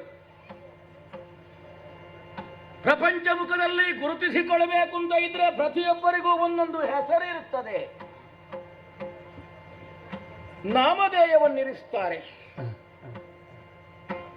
ಆದರೆ ನಮಗೆ ಹಾಗಲ್ಲ. 10 ಮಂದಿಗಳಿಗೂ ಪ್ರಚೇತಸನೆನ್ನುವ ಹಾಗೆ ಹೆಸರಿರಿಸಿದ್ದು. ಹಾಗಾಗಿ ಲೋಕದಲ್ಲಿ ಗುರುತಿಸಿಕೊಂಡದ್ದು ಹೇಗೆ ಅಂತ ಕೇಳಿದರೆ ದಶಪ್ರಚೇತಸರು. ಪ್ರತ್ಯೇಕವಾಗಿ ಹೆಸರಿರಿಸಿ ಗುರುತಿಸಿಕೊಂಡದ್ದಲ್ಲ. ಹಿರಿಯವರು ಯಾವ ರೀತಿಯಲ್ಲಿ ಆಳ್ವಿಕೆಯನ್ನು ನಡೆಸಿಕೊಂಡು ಬಂದಿದ್ದಾರೋ ಅದೇ ರೀತಿಯಲ್ಲಿ ಸತ್ಯವೋ ಧರ್ಮವೋ ನ್ಯಾಯವೋ ಏನಿದ್ರೂ ವ್ಯವಹಾರ ಚತುರನಾಗಿ ವ್ಯವಹರಿಸಬೇಕು ಎನ್ನುವಂತಹ ಯಾವ ಗುರು ನಿರೂಪಣೆ ಇತ್ತೋ, ಯಾವ ಹಿರಿಯವರ ಆಶಿಷ ಇತ್ತೋ ಅದನ್ನೆಲ್ಲವನ್ನು ಪೂರೈಸಿಕೊಡುವಲ್ಲಿ ಹಿರಿಯವನಾದಂತಹ ನಾನು ಇಲ್ಲಿ ಅಧಿಕಾರವನ್ನು ವಹಿಸಿಕೊಂಡವನಿದ್ದೇನೆ. ಮಾನಸಿಕವಾಗಿ ಬಹಳಷ್ಟು ನೆಮ್ಮದಿಯನ್ನು ಹೊಂದಿದ್ದೇನೆ. ಯಾಕೆ? ಯೋಗ್ಯರಾದಂತಹ ಪ್ರಜಾವರ್ಗದವರನ್ನು ಹೊಂದಿದ್ದೇನೆ. ಅರಸನಾದವ ಪ್ರತಿಯೊಂದು ಕಡೆಯಲ್ಲಿಯೂ ಪ್ರತಿಯೊಂದು ಕ್ಷಣದಲ್ಲಿಯೂ ವಿಶೇಷವಾದಂತಹ ದೈವತ್ವವನ್ನು ಹೊಂದಿಕೊಂಡಿರ್ತಾನೆ ಎನ್ನುವುದು ಸತ್ಯವಾದಂತಹ ಮಾತು. ಇಂದ್ರನ ವರ್ಚಸ್ಸಿರಬಹುದು, ಅಗ್ನಿಯ ತೇಜಸ್ಸಿರಬಹುದು, ವಾಯುವಿನ ಅಪ್ರಹತಿಯುತವಾದಂತಹ ಗಮನ ಇರಬಹುದು, ಯಮನಲ್ಲಿರುವಂತಹ ನಿಯಂತ್ರಣಾಶಕ್ತಿ ಇರಬಹುದು. ಒಟ್ಟಿನಲ್ಲಿ ಹೇಳುವುದಾದರೆ ಅಷ್ಟ ದಿಗದೀಪರ ಅಂಶ ಅರಸನಲ್ಲಿ ಕೂಡಿಕೊಂಡಿದೆ ಅಂತ ಆದರೆ ಪಾಲನಾಧಿಕಾರಿಯಾದಂತಹ ಶ್ರೀಮನ್ನಾರಾಯಣನ ಅಸ್ತಿತ್ವವೇ ಅರಸನಲ್ಲಿ ಸೇರಿಕೊಂಡಿದೆ. ಇದನ್ನು ಪ್ರತಿಯೊಬ್ಬರು ಗುರುತಿಸಿಕೊಂಡದ್ದು. ಹಾಗಾಗಿ ರಾಜ ಪ್ರತ್ಯಕ್ಷ ದೇವತ. ಪ್ರಪಂಚದಲ್ಲಿ ಕಾಣಿಸಿಕೊಳ್ಳುವಂತಹ ದೇವರೊಬ್ಬರಿದ್ದಾರೆ ಅಂತಾದರೆ ರಾಜ. ಅರಸನಲ್ಲಿ ಎಲ್ಲವನ್ನೂ ಕಾಣುವುದಕ್ಕಾಗುತ್ತದೆ. ಇನ್ನೊಂದು ಮಾತುಂಟು, ರಾಜ ಕಾಲಸ್ಯ ಕಾರಣಂ ಎನ್ನುವ ಹಾಗೆ. ರಾತ್ರಿಗೋ ಹಗಲಿಗೋ ಅರಸ ಕಾರಣ ಎನ್ನುವಂತಹ ಅರ್ಥವಲ್ಲವಲ್ಲ. ಕಾಲಧರ್ಮಕ್ಕನುಗುಣವಾಗಿ ವ್ಯವಹರಿಸುವಲ್ಲಿ ಪ್ರಜೆಗಳ ಕುಂದುಕೊರತೆಗಳೇನುಂಟು, ಕಷ್ಟ ನಷ್ಟ ಏನುಂಟು ಅದನ್ನೆಲ್ಲವನ್ನು ನಿವಾರಿಸುವಲ್ಲಿ ಕಾಲಧರ್ಮಕ್ಕನುಗುಣವಾಗಿ ವ್ಯವಹರಿಸುವಂತಹ ವ್ಯಕ್ತಿತ್ವ ಅರಸನಲ್ಲಿ ಕೇಂದ್ರೀಕೃತವಾಗುತ್ತದೆ ಎನ್ನುವಂತಹ ಅರ್ಥವೇ ಅಲ್ಲವೇ. ಏನೇ ಆಗಲಿ ತುಂಬಿದಂತಹ ಮಹಾಸಭೆಯನ್ನು ಕಂಡಾಗ ಮನಸ್ಸಿಗೆ ಬಹಳಷ್ಟು ನೆಮ್ಮದಿಯಾಗುತ್ತಾ ಇದೆ. ಲವಲೇಶವೂ ಕೊರತೆಯಿಲ್ಲದೆ ಆಳ್ವಿಕೆಯನ್ನು ನಡೆಸ್ತಾ ಇದ್ದೇನಲ್ಲ, ಇದಕ್ಕೆ ಕಾರಣ ಇಲ್ಲದೇ ಇಲ್ಲ. ಪ್ರತಿಯೊಬ್ಬರ ಸಹಕಾರವೂ ಇದೆ. ಹಾಗಾಗಿ ಯಥಾ ಯೋಗ್ಯವಾದಂತಹ ರೀತಿಯಲ್ಲಿ, ಯಥಾ ಸಾಧ್ಯವಾದಂತಹ ರೀತಿಯಲ್ಲಿ ನಡೆಸಿಕೊಂಡು ಬರುವಂತಹ ನಡತೆ ಏನುಂಟು ಅದು ಭಗವಂತನಿಗೆ ಪ್ರೀತ್ಯರ್ಥವಾದದ್ದು ಅಂತ ಭಾವಿಸಿದ್ದೇನೆ. ಅಷ್ಟಕ್ಕೆ ಸಾಕಾಗುವುದಿಲ್ಲ. ಭೂಮಿಯ ಮುಖ ಮೇಲೆ, ಅಗ್ನಿಯ ಮುಖ ಮೇಲೆ, ಆಶೆಯ ಮುಖವೂ ಮೇಲಲ್ವೇ. ಆಶೆ ಎನ್ನುವುದು ಅಪರಾಧವಲ್ಲವಲ್ಲ. ಹಾಗಾಗಿ ಯೋಚನೆ ಮಾಡಿದ್ದು ಬೇರೆ ಯಾವುದೂ ಅಲ್ಲ. ಮಹತ್ತರವಾದಂತಹ ಕಾರ್ಯಸಾಧಕನಾಗಬೇಕು, ತನ್ಮೂಲಕವಾಗಿ ಪ್ರಪಂಚದಲ್ಲಿ ಗುರುತಿಸಿಕೊಳ್ಳಬೇಕು ಎನ್ನುವಂತಹ ಆಶೆಯನ್ನು ಹೊತ್ತವ. ಏನು ಮಾಡೋಣ, ಮನಸ್ಸಿನಲ್ಲಿ ತರ್ಕಿಸಿದಾಗಲೇ ಗೊತ್ತಾದದ್ದು, ಬೇರೆ ಯಾವುದೂ ಅಲ್ಲ. ಸಹೋದರರಿದ್ದಾರಲ್ಲ, ಸೋದರ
ಸಮಾಲೋಚನೆಯನ್ನು ನಡೆಸಿದವನಿದ್ದೇನೆ.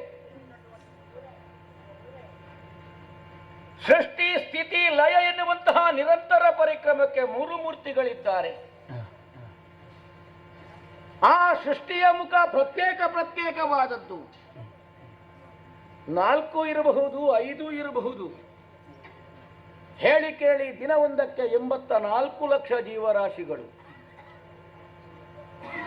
ಬ್ರಹ್ಮನ ವಿಶಿಷ್ಟವಾದಂತಹ ಸೃಷ್ಟಿಯ ಮುಖಗಳಾಗಿ ಕಾಣಿಸಿಕೊಂಡದ್ದು. ಕೇವಲ ಅಷ್ಟಕ್ಕೆ ಸೀಮಿತವಾಗಿರಕೂಡದು. ಏನಿದ್ರೂ ಪ್ರಜಾಭಿವೃದ್ಧಿಯಲ್ಲಿ ನನ್ನದು ಒಂದು ಪಾಲಿರಬೇಕು ಅಂತ ಮನಸ್ಸಿಗಾದದ್ದು. ಹಾಗಾಗಬೇಕು ಅಂತಾದ್ರೆ ಏನು ಬೇಕಾಗಿತ್ತು? ಪ್ರಜಾಧಿಪತ್ಯದ ಪಟ್ಟ ಅದು ನನಗೆ ದೊರಕಿತು ಅಂತಾದ್ರೆ ಅದರಲ್ಲಿ ಬೇಕಾದಷ್ಟು ಕೃಷಿಯನ್ನು ಮಾಡಲಿಕ್ಕಾಗುತ್ತದೆ. ಅದರಿಂದಲಾಗಿ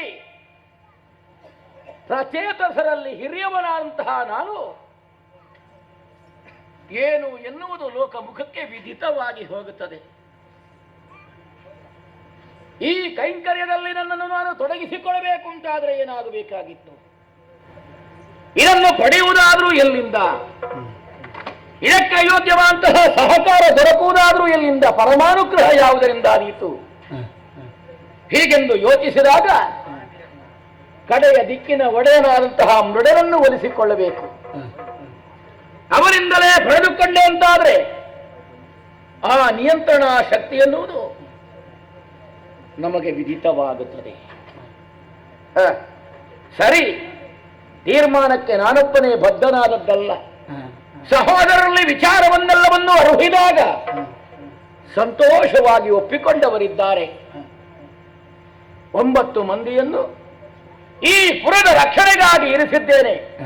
ಈ ಕ್ಷಣದಿಂದಲೇ ಪರಶಿವನನ್ನು ಒಲಿಸಿಕೊಳ್ಳುವುದಕ್ಕೆ ಬೇಕಾಗಿ ಕಾನನವನ್ನು ಸೇರಿಕೊಳ್ಳುತ್ತೇನೆ.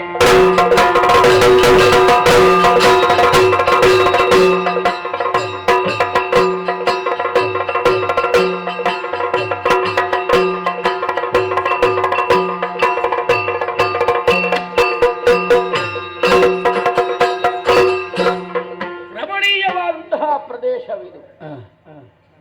ಕಾಂತಾರ ಹಿತವಾಗಬೇಕು. ಆ ಪಾರ್ವತೀವರನನ್ನು ಒಲಿಸಿಕೊಳ್ಳುವುದಕ್ಕೆ ಬೇಕಾಗಿ ಉತ್ತರಿಸಿ ಬಂದೆ ಅಂತಾದ್ರೆ ಏಕಾಂತವಾಸಕ್ಕೆ ಯಾವುದೇ ಕೊರತೆ ಇಲ್ಲ. ಕಾಣುತ್ತಿರುವಂತಹ ಸಲಿಲದಲ್ಲಿ ಸ್ನಾನಾದಿ ಕರ್ಮಗಳನ್ನು ಮಾಡಿದ್ದೇನೆ. ಮನಸ್ಸು ಈ ಕ್ಷಣದಿಂದಲೇ ಇಲ್ಲಿ ಪದ್ಮಾಸನವನ್ನು ಬರೆದು ಆ ಪರಶಿವನನ್ನು ಒಲಿಸಿಕೊಳ್ತೇನೆ. ನೋಡೋಣ.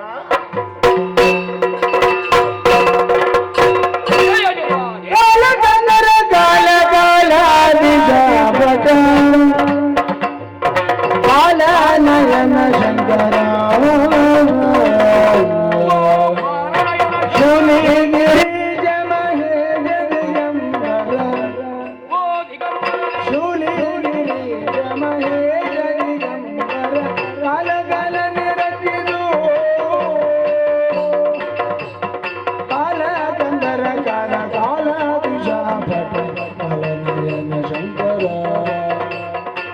ಶಂಕರ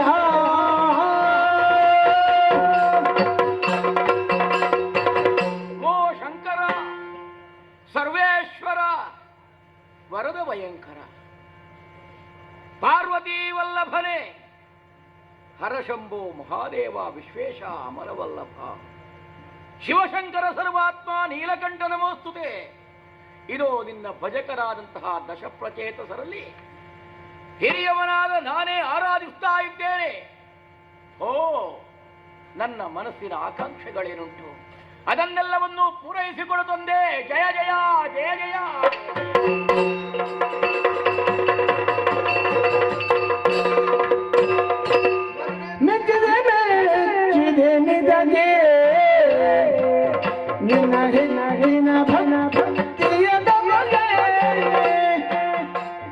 ನಿಶ್ಚಯವಿದು ನಿಶ್ಚಯನೆಂಬುದ ಮುತ್ತರಿಸಲು ಜನಗೊಳ್ಳುವೆನು. ನೆಚ್ಚಿದೆ ನಿನಗೆ ನಿನ್ನ ಹೆಚ್ಚಿನ ಭಕ್ತಿಯ ನಮಗೆ.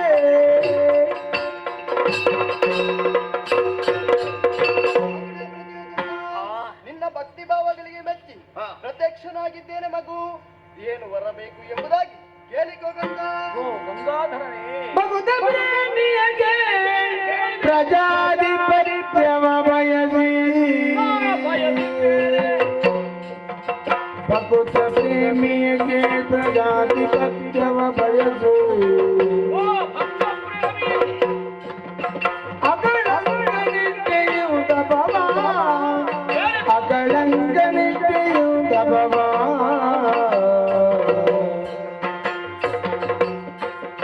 ಯುಕ್ತಿ ಮಾರ್ಗದಿ ನಡೆಸಿ ಮೈ ತೋರಿದೆಯ ಶಿವನೇ. ಯುಕ್ತಿ ಮಾರ್ಗದಿ ನಡೆಸಿ ಮೈ ತೋರಿದೆಯ ಶಿವನೇ. ಭಕ್ತ ನಿಷ್ಠವ ಸರಿದು ದೇವಾ ದೇವಾ.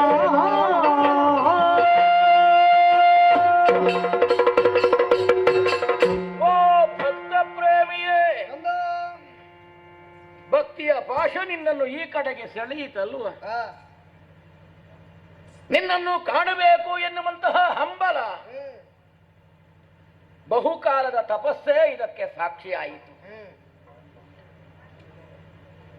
ಆದರಾಮೃತವನ್ನು ಇಂಟುವುದಕ್ಕೆ ಬೇಕಾಗಿ ಪ್ರಯತ್ನಶೀಲನಾದಂತಹ ಯಾವುದೇ ವ್ಯವಸ್ಥೆ ಇತ್ತೋ ಕೊರಳಲ್ಲಿ ಗರಳವನ್ನು ಹೊತ್ತುಕೊಂಡೋ ಇನ್ನೇನು ಒರಗಿಸಿಕೊಂಡೋ ಏನು ವಿಷವುಂಟೋ ಅದು ಲೋಕಕ್ಕೆ ಮಾರಕವಾಗಬಾರದು, ಅನುಗ್ರಹವಾಗಬೇಕು ಎನ್ನುವಂತಹ ದೃಷ್ಟಿಯಿಂದ ನೀಲಕಂಠನಾದಿನಿ. ಬಾಹ್ಯ ಪ್ರಪಂಚಕ್ಕೆ ನಂಜು ಏನುಂಟೋ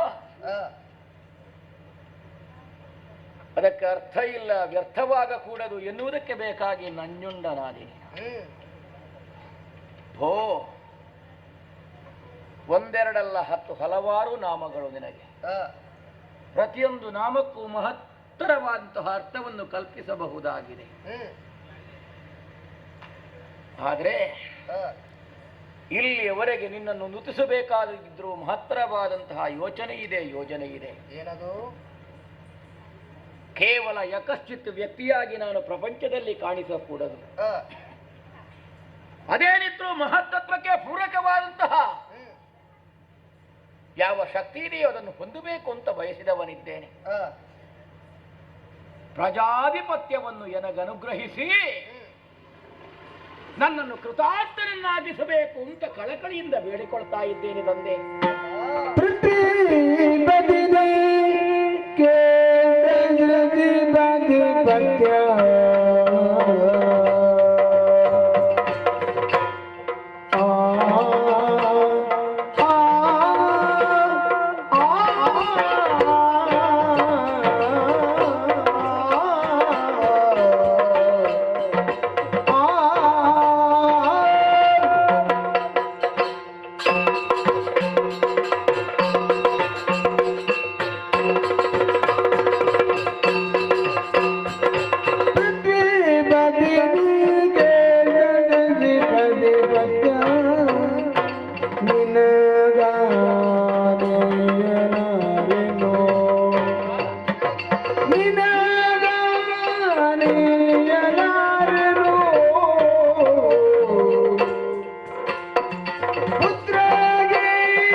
ವಿಚಿತ್ರ ಇದು.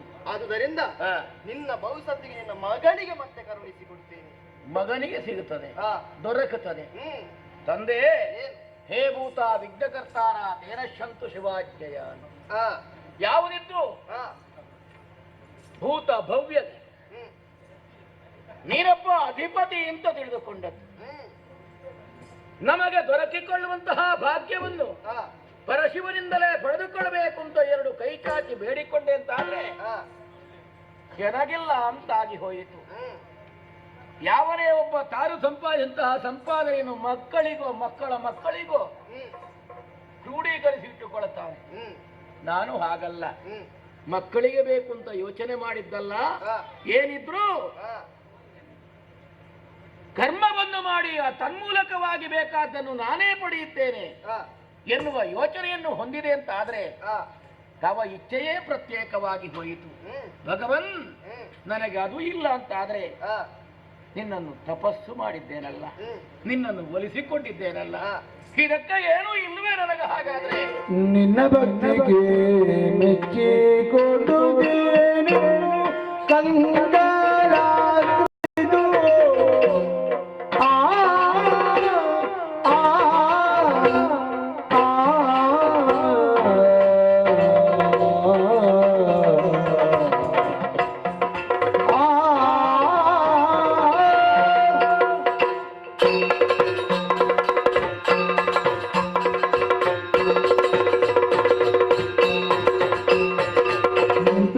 ಭಕ್ತಿಗೆ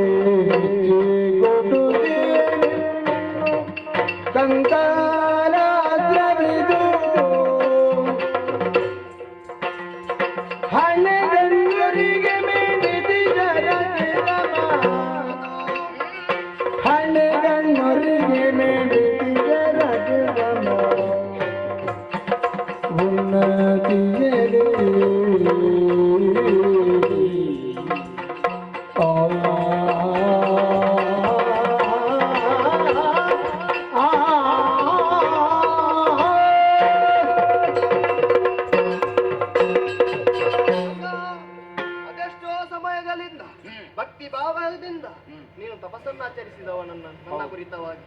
ಆದರೆ ನಿನಗೆ ಮೆಚ್ಚಿ ಪ್ರತ್ಯಕ್ಷನಾಗಿ ಹಾ. ಏನು ಕೊಡುವುದಿಲ್ಲ ಅಂತಲ್ಲ, ಬರಿಗೈಯಲ್ಲಿ ಕಳಿಸುವ ಯೋಚನೆ ಇದೆ. ಕೊಡುತ್ತೇನೆ ನಿನಗೆ. ಹಾ. ನನ್ನ ಹಣೆ ಕಣ್ಣಿಗೆ ಸಮಾನವಾದಂತ ಹಾ. ಬೆಂಕಿಗೆ ಸಮಾನವಾದಂತ ಅಸ್ತ್ರವೊಂದನ್ನು ಕೊಡ್ತೇನೆ. ಹಾ. ಅದುವೇ ಕಂಕಲಾಸ್ತ್ರ. ಓಹೋ. ಹೀಗೋ ಪಡೆಕೊಂಡು ನಾನು ಬಯಸಿದ್ದು ಒಂದು, ದೊರಕಿದ್ದು ಇನ್ನೊಂದು.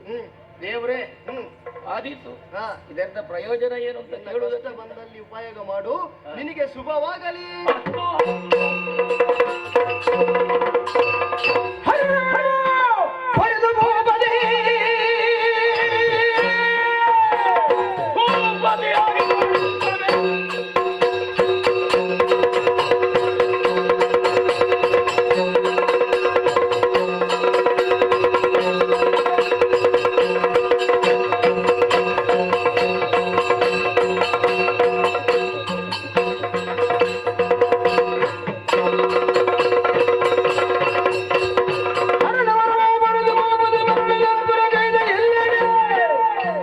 ಮರಗಳೇ ಬೆಂಬಲದಲ್ಲಿ ದೋಷದಲ್ಲಿ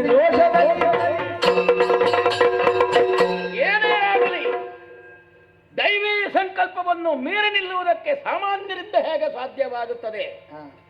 ದೊರಕಿದ್ದು ಮಹತ್ತರವಾದದ್ದು ಅಂತ ತಿಳಿದುಕೊಂಡಿದ್ದೇನೆ. ಆದಷ್ಟು ಬೇಗ ಪುರವನ್ನು ಸೇರಿಕೊಳ್ಳುತ್ತೇನೆ.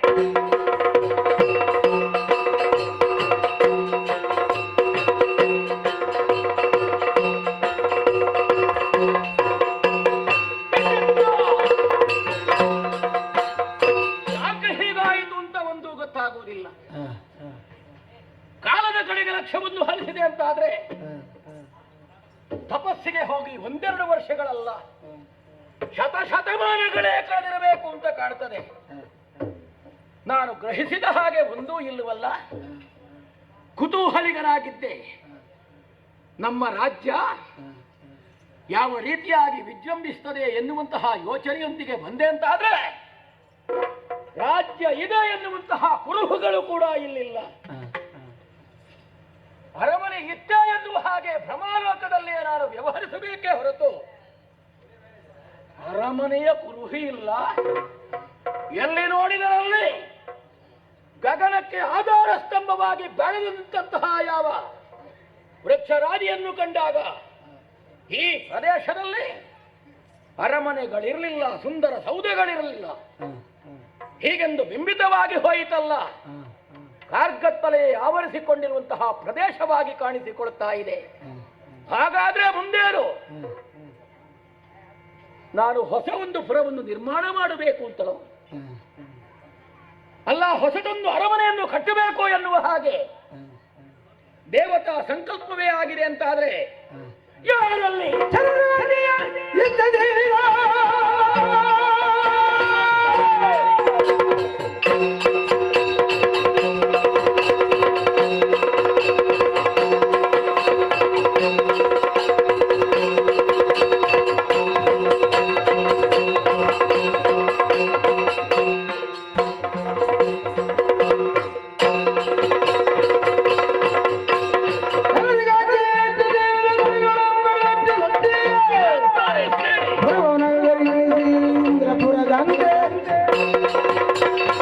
ಭಯಾನಕವಾದಂತಹ ಯಾವ ಸನ್ನಿವೇಶವನ್ನು ಸೃಷ್ಟಿಯಾಗಿದೆ ಇಲ್ಲಿ.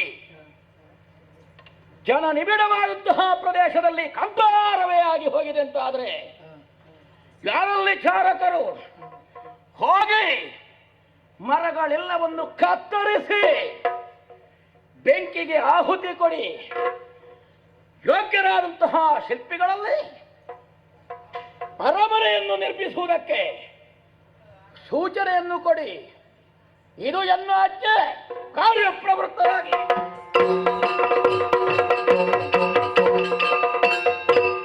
ಜನಪದ ನಿಂತು ಜನರು ಸಂಚರಿಸುತ್ತ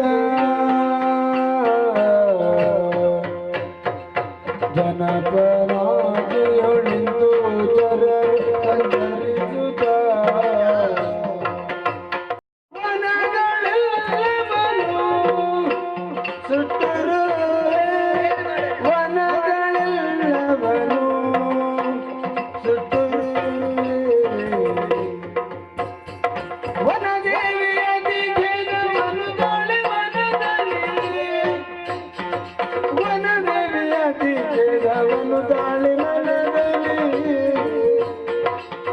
ನಯನೆ ಶಶಿಯ ಧ್ಯಾನಿದನು ವಿನಯದಿ ಶಶಿಯ ಧ್ಯಾನಿದನು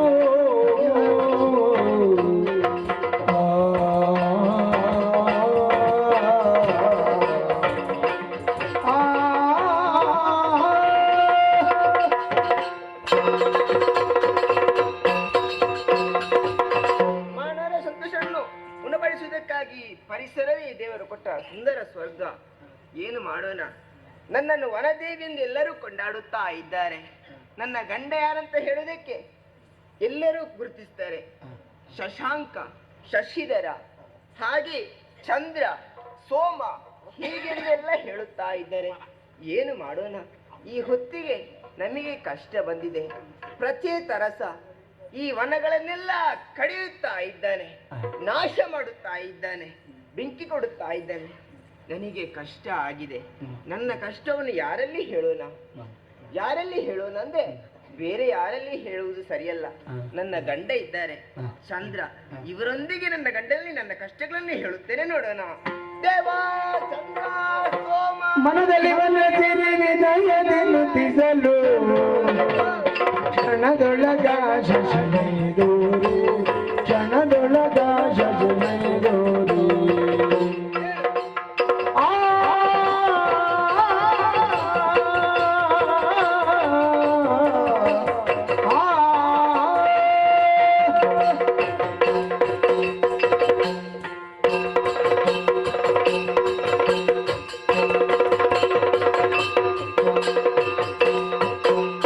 ಮನದಲ್ಲಿ ಮನಸಿರಿ ವಿನಯದೆನ್ನುತ್ತಿಸಲು ಕ್ಷಣದೊಳಗ ಶಶಿನೈದೂರಿ ಕ್ಷಣದೊಳಗ ಶಶಿನೈದೂರಿ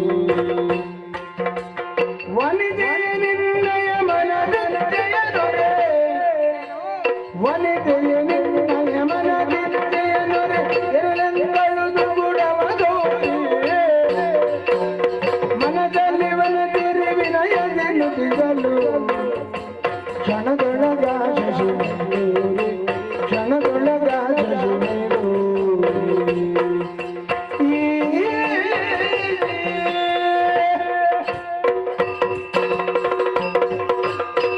ಪ್ರಾಣೇಶ್ವರಿ ದೇವಾ, ನಿನ್ನ ಅನನ್ಯವಾದಂತಹ ಭಕ್ತಿಗೆ ಮೆಚ್ಚಿ ಮೈದೂರಿದ್ದೇನೆ. ನಿನ್ನ ಮುಖ ಎಂದಿನ ಹಾಗೆ ಇಲ್ಲ, ಬಾಡಿ ಬಸವಳಿದು ಹೋಗಿದೆ. ಹೌದು, ಏನೋ ದುಃಖ ನಿನ್ನ ಮುಖದಲ್ಲಿ ಆವರಿಸಿದೆ. ಖಂಡಿತ. ನಿನಗೆ ಯಾರಿಂದ ಕಷ್ಟ ಬಂತು, ಏನು ಕಷ್ಟ ಬಂತು ನನ್ನಲ್ಲಿ ಹೇಳಿಕೋ, ನಾನು ಬರೆಯುತ್ತೇನೆ. ದೇವಾ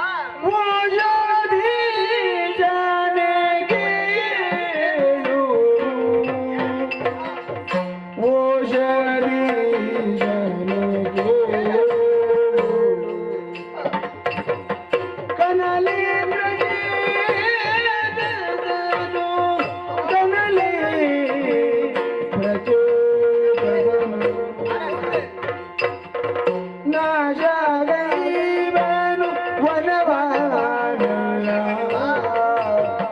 ನಾಶಗೈವನು ವನವಾನಲ್ಲ ಈ ಸಮೂಹಕ್ಕೆ ವನಸ್ಪತಿಗಳೆದರೆ ಮುಂದು ನಮಗೆ ಈ ಸಮೂಹಕ್ಕೆ ವನಸ್ಪತಿಗಳೆದರೆ ಮುಂದೆ ಘಾಸಿಗೊಂಬುದು ಜಗದ ಸ್ವಾಮ್ಯ ಘಾಸಿಗೊಂಬುದು ಜಗದ ಸ್ವಾಮ್ಯ ಓ ಶರೀಶನೇ ಕೇಳು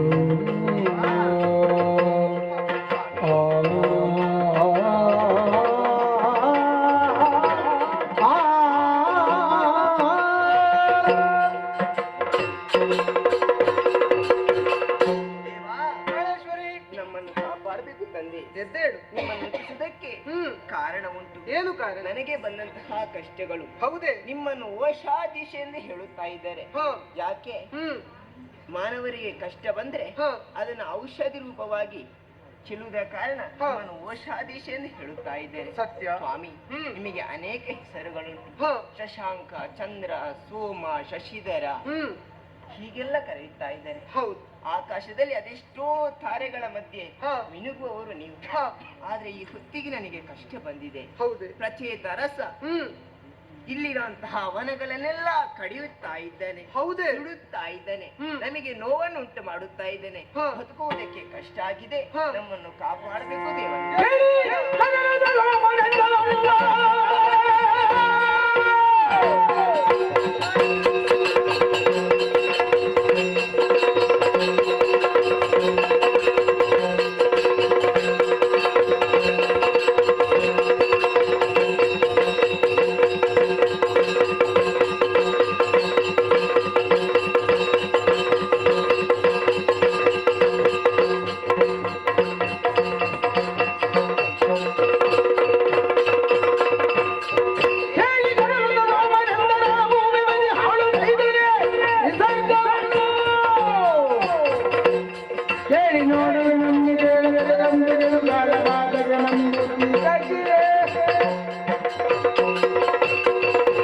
ಪ್ರಾಣೇಶ್ವರಿ, ಕಾಡನ್ನು ಉಳಿಸಿ ಬೆಳೆಸಬೇಕಾದಂತ ಅರಸ ಪ್ರಾಚೇತಸ ಕಾಡನ್ನು ಅಳಿಸುವುದಕ್ಕೆ ಪ್ರಯತ್ನಿಸ್ತಾನೆ ಅಂತ ಆದ್ರೆ ಯೋಚಿಸಬೇಡ. ಅವನನ್ನು ನೀವು ಹೋಗಿ ನೀತಿಯ ಮಾತನ್ನು ಹೇಳ್ತೇನೆ. ಕೇಳದಿದ್ರೆ ತಕ್ಕ ಶಿಕ್ಷೆಯನ್ನು ಕೊಟ್ಟು ಆತನ ವಿಚಾರವಾಗಿ ನಾನು ನೋಡಿಕೊಳ್ತೇನೆ. ಒಳಗಿದ್ದು ಅವನನ್ನು ಶಿಕ್ಷೆಯಿಂದ ರಕ್ಷಿಸಬೇಕು ತಂದೆ. ಆಗಲಿ. ಓಹೋ, ಇನ್ನು ತಡ ಮಾಡುವುದಿಲ್ಲ. ಪ್ರಾಚೀನ ಬರಿಹಿಗೆ ತೆರಳಬೇಕು. ಪ್ರಾಚೇತಸನನ್ನು ಎಚ್ಚರಿಸಬೇಕು. ಅದಕ್ಕಾಗಿ ಅತ್ತಗಡು ಸಾಕ್ತೇನೆ.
ಅತಿಥಿಯಾಗಿ ಬಂದಿದ್ದಿ ನೀನು. ಹೌದು, ತುಂಬಾ ಸಂತೋಷವಾಯಿತು.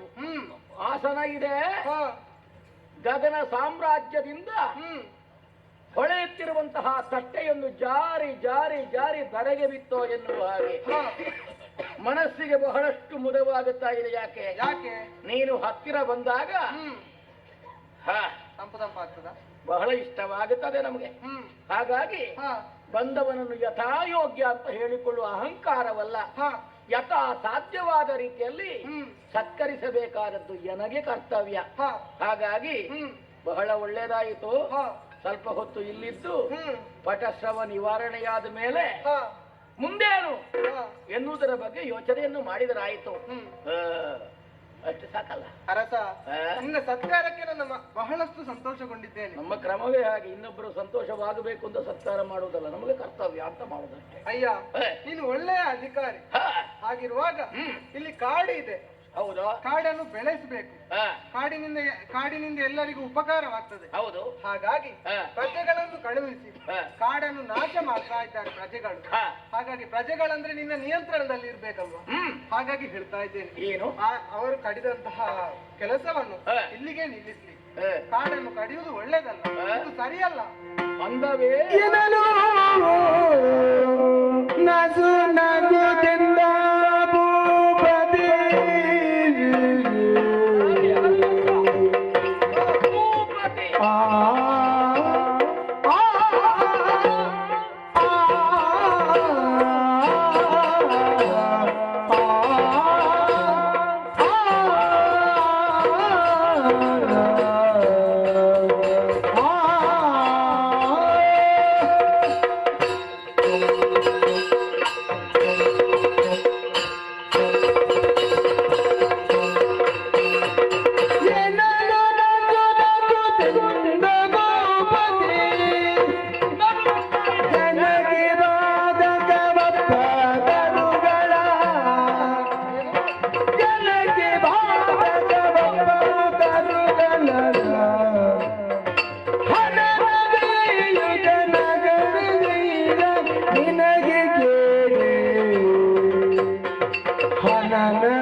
ಚಂದವೇ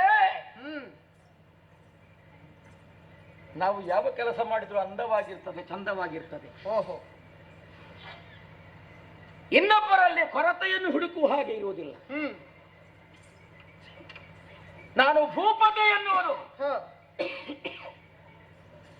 ನಿನ್ನ ಅವಗಾಹನೆಗೂ ಇದೆಯಲ್ಲ, ಗೊತ್ತಿದೆ. ಅರಣ್ಯವನ್ನು ನಾಶ ಮಾಡಿ ಅದರಿಂದ ಪುರವೊಂದನ್ನು ನಿರ್ಮಾಣ ಮಾಡಿದೆ ಅಂತ ಆದ್ರೆ ಏನು ಎನ್ನುವಂತಹ ಪ್ರಶ್ನೆ. ಕೇವಲ ಅರಣ್ಯವೊಂದೇ ಉಂಟು ಅಂತಾದ್ರೆ ಪ್ರಪಂಚ ಎನಿಸಲ್ಪಡುತ್ತದೆಯೇ? ಓಹೋ, ಈ ತಿರೆಯಲ್ಲಿ ಬದುಕಬೇಕು ಅಂತಾದ್ರೆ ಒಂದೇ ವರ್ಗವಲ್ಲ, ಹಲವು ವರ್ಗಗಳಿವೆ. ಅದು ಗೊತ್ತಿದೆ. ಆ ಜೀವಿಗಳೆಲ್ಲ ಬದುಕಬೇಕು ಅಂತಾದ್ರೆ ಏನು ಮಾಡಬೇಕು? ಕಾಡ ಮೃಗಗಳಿಗೆಲ್ಲ ಕಾಡೇ ಬೇಕಾದದ್ದು. ಮನುಷ್ಯ ವರ್ಗದವರಿಗೆ ಇರುವುದಕ್ಕೆ ಮನೆ ಬೇಕು. ಕಾಡು ಬೇಡ ಅಂತಲ್ಲ, ಅವರಿಗೆ ಆಶ್ರಯ ಎಷ್ಟು ಬೇಕೋ ಅಷ್ಟನ್ನೇ ನಾನು ಅನುಕೂಲತೆಯಾಗಿ ಮಾಡಿಕೊಡ್ಲಿಲ್ಲ ಅಂತಾದ್ರೆ ನನಗದರಿಂದ ಕುಂದು ಬರ್ತದೋ ಇಲ್ವೋ? ನಿನ್ನವರ ಬಗ್ಗೆ ಮಾತ್ರ ಯೋಚಿಸುವುದಲ್ಲ, ಲೋಕದ ಬಗ್ಗೆ ಯೋಚಿಸಬೇಕು. ಲೋಕದ ಹೊರತು ನಾನಿಲ್ಲವಲ್ಲ. ಮೊದಲು ನನ್ನವರು, ನನ್ನವರಾದ ಮೇಲೆ ಇನ್ನಿತರರು. ಯಾಕೆ ನನ್ನನ್ನೇ ನಂಬಿಕೊಂಡಿದ್ದಾರೆ ಅರಸ ಅಂತ. ಭೂಮಿ ಪಾಲಕನು ಮಾಡಬೇಕಾದಂತಹ ಯಾವ ಕರ್ತವ್ಯ ಇದೆಯೋ, ಕರ್ತೃತ್ವ ಇದೆಯೋ ಅದನ್ನು ಸಕಾಲದಲ್ಲಿ ನಾನು ಒದಗಿಸಿಕೊಟ್ಟವನಿದ್ದೇನೆ. ಹಾಗಾಗಿ ನನಗೆ ಎತ್ತರದ ಪೀಠ ಉಂಟು. ನಿನ್ನಲ್ಲಿ ಕೇಳೋದು ಏನು? ಅಂತಹ ಸುಂದರವಾದಂತಹ ನಗರಿಯನ್ನು ನಿರ್ಮಿಸಿ ಪ್ರಜಾವರ್ಗದವರನ್ನು ಕಾಪಿಡುವಲ್ಲಿ, ಕಣ್ಣನ್ನು ರಕ್ಷಿಸುವಲ್ಲಿ ಪಾಪೆಯು ಯಾವ ರೀತಿ ಸಹಾಯವನ್ನು ಮಾಡ್ತದೋ ಅದೇ ತೆರನಾಗಿ ರಕ್ಷಿಸ್ತಾ ಇದ್ದೇನೆ ನಾನು. ಅದರಿಂದ ನಿನಗೇನಪ್ಪ ಕೇಡು? ಈಗ ಕೊರತೆ ಯಾಕೆ ಅಂತ ಕೇಳ್ತಾ ಇದ್ದೆ. ಮತ್ತದು ಅಯ್ಯ, ಭುವಿಗೆ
ನಿನಗೆ ಅದರಿಂದ ಕೇಳೇನು? ಅಯ್ಯ, ನಿನ್ನವರಾದಂತಹ ಪ್ರಜೆಗಳು ರೋಗದಿಂದ ರುಜಿನದಿಂದ ನರಳ್ತಾರೆ. ಸಕಲ ರೋಗಗಳಿಗೆ ಔಷಧ ಯಾವುದು? ಔಷಧಿ ಗಿಡಗಳ ಆ ಕಾಡಿನಲ್ಲಿದೆ. ಹಾಗಾಗಿ ಕಾಡನ್ನು ಕಡಿದ್ರೆ ಆ ಔಷಧಿಯ ಸಸ್ಯಗಳು ನಾಶ ಆಗುತ್ತದೆ. ನೀನು ಈ ಪ್ರದೇಶವನ್ನು ಮಾತ್ರ ನೋಡಬೇಡ, ಆ ಕಡೆ ನೋಡು, ಔಷಧೀಯ ವನಗಳೇ ಇದೆ. ಇನ್ನೇನು ಈ ಕಡೆ ನೋಡು, ವಿಶೇಷವಾದಂತಹ ಸುಮದ ವನ ಇದೆ. ಅಷ್ಟೇ ಅಲ್ಲ, ಈ ಮಂದಿರಗಳನ್ನೊಮ್ಮೆ ನೋಡಿದ್ರೆ ನೀನು ಸ್ವರದ ಕಡೆಗೆ ಲಕ್ಷ್ಯ ಹರಿಸಿದ್ಯೋ ಇಲ್ವೋ ನಮಗೆ ಗೊತ್ತಿಲ್ಲ. ಅಂತೂ ಅಮರಾವತಿಯನ್ನು ಧಿಕ್ಕರಿಸುವ ವ್ಯವಸ್ಥೆ ಇಲ್ಲಿ ಉಂಟು. ಹಾಗಾಗಿ ಅಲ್ಲಿ ಕೊರತೆಯುಂಟು, ಇಲ್ಲಿ ಕೊರತೆಯುಂಟು. ಔಷಧಿ ಗುಣಗೊಳ್ಳುವಂತಹ ಸಸ್ಯಗಳು ಬೇಕು, ಬೆಳೆಸೋಣ. ಬೆಳೆಯುತ್ತಾ ಉಂಟು. ಪ್ರಕೃತಿಯಲ್ಲಿ ಒಟ್ಟು ಎಲ್ಲವನ್ನೂ ನಾಶ ಮಾಡಬೇಕು ಎನ್ನುವಂತಹ ಅರ್ಥ ಅಲ್ಲ ಈ ಅರಸನದ್ದು. ನಮಗೆ ಎಷ್ಟು ಬೇಕೋ ಅಷ್ಟನ್ನು ಮಾಡಬೇಕು. ಆಮೇಲೆ ಲೋಕದವರಿಗೆ ಬೇಕಾದ ಕೊಡುಗೆಯನ್ನು ಕೊಡುವಲ್ಲಿ ಪ್ರಕೃತಿಯಲ್ಲಿ ನಿರ್ಮಿತವಾದಂತಹ ಯಾವುದೇ ಸಸ್ಯರಾಶಿಯನ್ನು ನಾಶ ಮಾಡಬೇಕು ಅಂತ ಉದ್ದೇಶ ಅಲ್ಲ ನಮ್ಮದು. ಅಯ್ಯ, ನೀನು ಹೇಳ್ತಾ ಇದ್ದಿ ನನ್ನ ಆವರಣದಲ್ಲಿದ್ದದನ್ನು ಮಾತ್ರ ನನ್ನ ನಾಶ ಮಾಡಿದ್ದು ಅಂತ. ಪ್ರಜೆಗಳನ್ನು ಹೋಗಿ ನೋಡಿದ್ಯಾ? ಎಲ್ಲ ವನವನ್ನು ಕೆಡಿಸ್ತಾ ಇದ್ದಾರೆ. ಇದನ್ನು ನೋಡಿ ವನದೇವಿ ನನ್ನ ಹತ್ರ ದುಃಖಿಸ್ತಾ ಇದ್ದಾಳೆ. ಹಾಗೆ ಅರಣ್ಯದ ನಾಶವಾಗ್ತಾ ಇದೆ ಎಂಬುದಾಗಿ. ನೋಡು, ನೀನು ಅರಸನಾಗಿದ್ಯಾ, ನಿನಗೊಂದು ಬುದ್ಧಿ ಮಾತನ್ನು ಹೇಳ್ತೇನೆ. ಹೊಲದ ರಕ್ಷಣೆಗೆ ಬೇಲಿ ಇರ್ತದೆ. ಈ ಬೇಲಿಯ ಹೊಲವನ್ನು ಮೇಯ್ದ್ರೆ ಏನಾಗ್ತದೆ? ಹೌದಲ್ಲ? ತಾಯಿಯಾದವಳು ಮಕ್ಕಳನ್ನು ಸಾಕಿ ಸಲಹಿಬೇಕು. ಅಂತಹ ತಾಯಿಯೇ ಮಕ್ಕಳಿಗೆ ವಿಷವನ್ನು ಕೊಟ್ರೆ ಏನಾಗ್ತದೆ? ಅಂತ ಗತಿ ಆಯ್ತು ನಿನ್ನ. ಅವಳು ತಾಯಿ ಅಲ್ಲ ಅಂತ ಹೇಳಬೇಕು. ಹಾಗಾಗಿ ಹೇಳ್ತಾ ಇದ್ದೇನೆ, ಈ ಕೆಲಸ ಸರಿಯಲ್ಲ. ಒಳ್ಳೆಯ ಮಾತಿನಿಂದ ಈ ಅರಣ್ಯವನ್ನು ನಾಶಗೊಳಿಸುವಂತ ಕೆಲಸವನ್ನು ಬಿಟ್ಟು ಬಿಡು.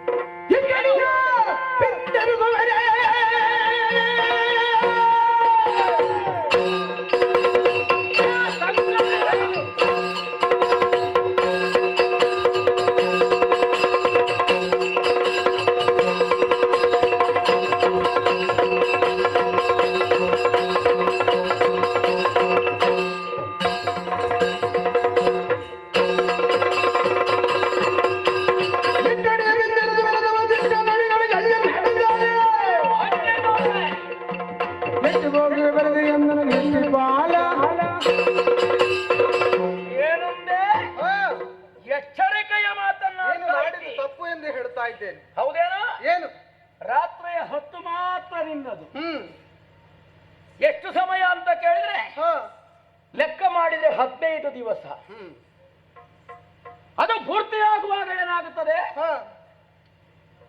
ರೋಗಿಷ್ಠನೇ ಕ್ಷಯ ರೋಗ ನಿನಗೆ ಅಂಟಿಕೊಂಡಿದೆ. ಯಾಕೆ?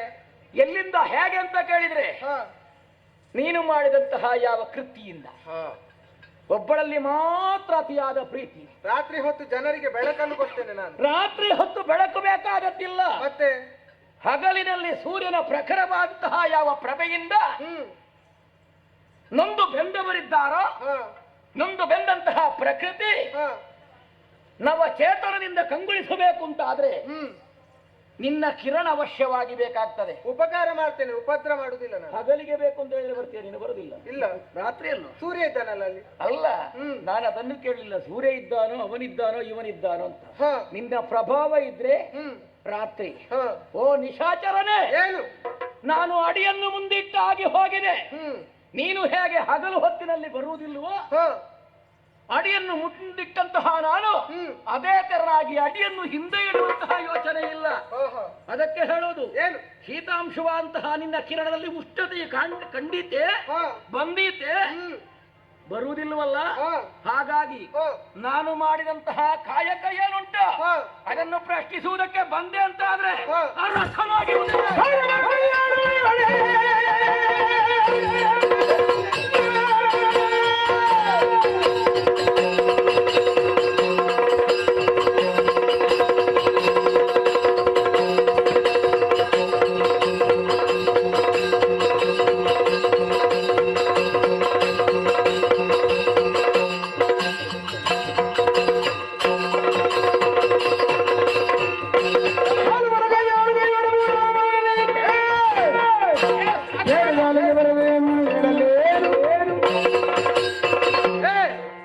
ಅರಸನಾದವ ತಪ್ಪು ದಾರಿಯಲ್ಲಿ ಹೋಗ್ತಾ ಇದ್ದಾನೆ. ಬುದ್ಧಿ ಮಾತನ್ನು ಹೇಳಿದ್ರೆ ನನಗೆ ಬುದ್ಧಿ ಹೇಳ್ತೀಯಾ? ಬುದ್ಧಿ ಮಾತು ಹೇಳಲಿಕ್ಕೆ ನೀನು ಅವರ ಯಾಕಷ್ಟಿದ್ದೆ? ನಾನು ಯಾರಂತ ಗೊತ್ತಿಲ್ಲ ನಿನಗೆ? ಚಂದ್ರ, ಚಂದ್ರ, ಶೀತಾಂಶು. ಒಂದು ವೇಳೆ ನನ್ನ ಶೀತಲ ಕಿರಣಗಳನ್ನು ಬಿಟ್ರೆ ಅಂತ ಆದ್ರೆ ನೀನು ಮರ ಕಟ್ಟಿ ಸಾಯ್ಬೇಕು. ಮರ ಕಟ್ಟುವುದಲ್ಲ, ನೀನು ಇಲ್ಲಿಂದ ಮತ್ತೊಮ್ಮೆ ಮೇಲೆ ಹೋಗದಾಗೆ ನಿನ್ನನ್ನು ಕಟ್ಟಿ ಹಾಕ್ತೇನೆ.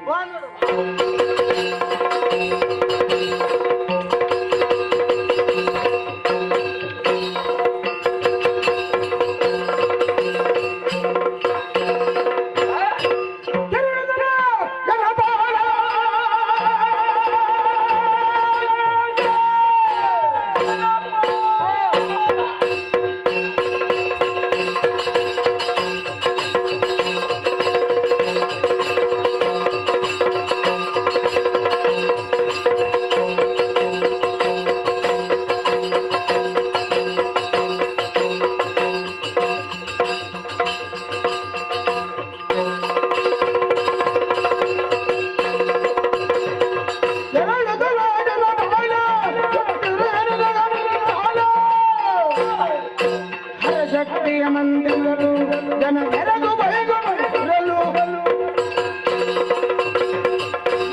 ಮರಕ್ಕೆ ಕಟ್ಟಿ ಹಾಕಬೇಕು ಅಂತ ಗ್ರಹಿಸಿದ್ರೆ ನನ್ನನ್ನು ಕಟ್ಟಿ ಹಾಕಲಿಕ್ಕೆ ಬಂದಿದ್ಯಲ್ವ? ನನಗೆ ಹೇಗೆ ಏನು ಮಾಡಬೇಕು ಅಂತ ಗೊತ್ತು. ಜನಪಾಲಕನಾಗಿ ನನಗೆ ದೊರಕಿದಂತಹ ವಿಶೇಷವಾದ ಶಕ್ತಿ, ಶಿವ ಕೊಟ್ಟಂತಹ ಕಂಕಣಾಸ್ತ್ರ ಈ ಕ್ಷಣ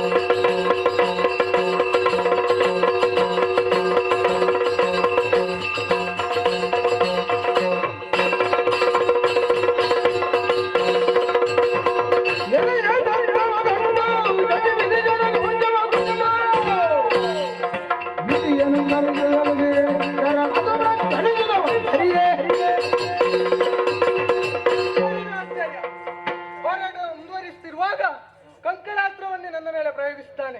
ಅದಕ್ಕಾಗಿ ಇನ್ನು ತಡ ಮಾಡುವುದಿಲ್ಲ. ಬ್ರಹ್ಮದೇವ ಕೊಟ್ಟಂತಹ ಕ್ರೌಂಚಾಸ್ತ್ರವನ್ನೇ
ನೀವು ಬಿಟ್ಟಂತಹ ಅಸ್ತ್ರದ ಪರಿಣಾಮವಾಗಿ ಲೋಕವೇ ಸುಟ್ಟು ಆಗುವುದಕ್ಕೆ ಇದೆ. ನನ್ನ ಮಾತನ್ನು ಕೇಳಲಿಕ್ಕೆ ಜೀವಿಗಳು ಬದುಕುವುದಕ್ಕೆ ಕಷ್ಟ. ಆದುದರಿಂದ ನೀವು ಬಿಟ್ಟಂತಹ ಅಸ್ತ್ರವನ್ನು ದೇವರೇ, ನೀವು ಹೇಳಿದ ಮೇಲೆ ಎಲ್ಲ ಮುಗಿಯಿತು. ನಾನು ಬಿಟ್ಟಂತಹ ಅಸ್ತ್ರವನ್ನು ಈ ಕೂಡಲೇ ಉಪಶಮನ ಮಾಡಿದ್ದೇನೆ. ಶಂಕರ ದೇವರೇ, ನೀವೇ ಕೊಟ್ಟದ್ದಲ್ವಾ? ನೀವು ಕೊಟ್ಟದನ್ನು ಬಿಟ್ಟಿದ್ದೆ. ಈಗ ಹಾಗಲ್ಲ, ಉಪಶಮನಗೊಳಿಸಿದ್ದೇನೆ.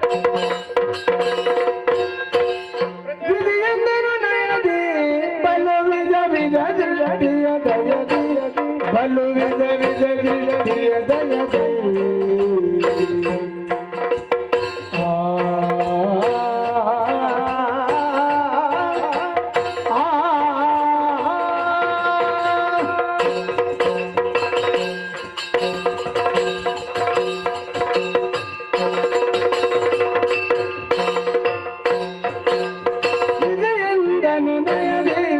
ಬಲು ವಿಧ ವಿಧ ದೃಷ್ಟಿಯ ದಯದಿ ಬಲು ವಿಧ ವಿಧ ದೃಷ್ಟಿಯ ದಯದಿ ಪದುಳದಿ ದೊರೆಯುವುದನ್ನು ಪದರ್ಮವು ಪದುಳದಿ ದೊರೆಯುವುದನ್ನು ಪದರ್ಮವು ಬದುಕ ಬರಡು ಗೊಳಿ ಪುದುಗರವೇ ವಿಧಿಯನ್ನು ನಯದಿ ಬಲು ವಿಧ ವಿಧ ದೃಷ್ಟಿಯ ದಯದಿ ಬಲು ವಿಧ ವಿಧ ದೃಷ್ಟಿಯ ದಯದಿ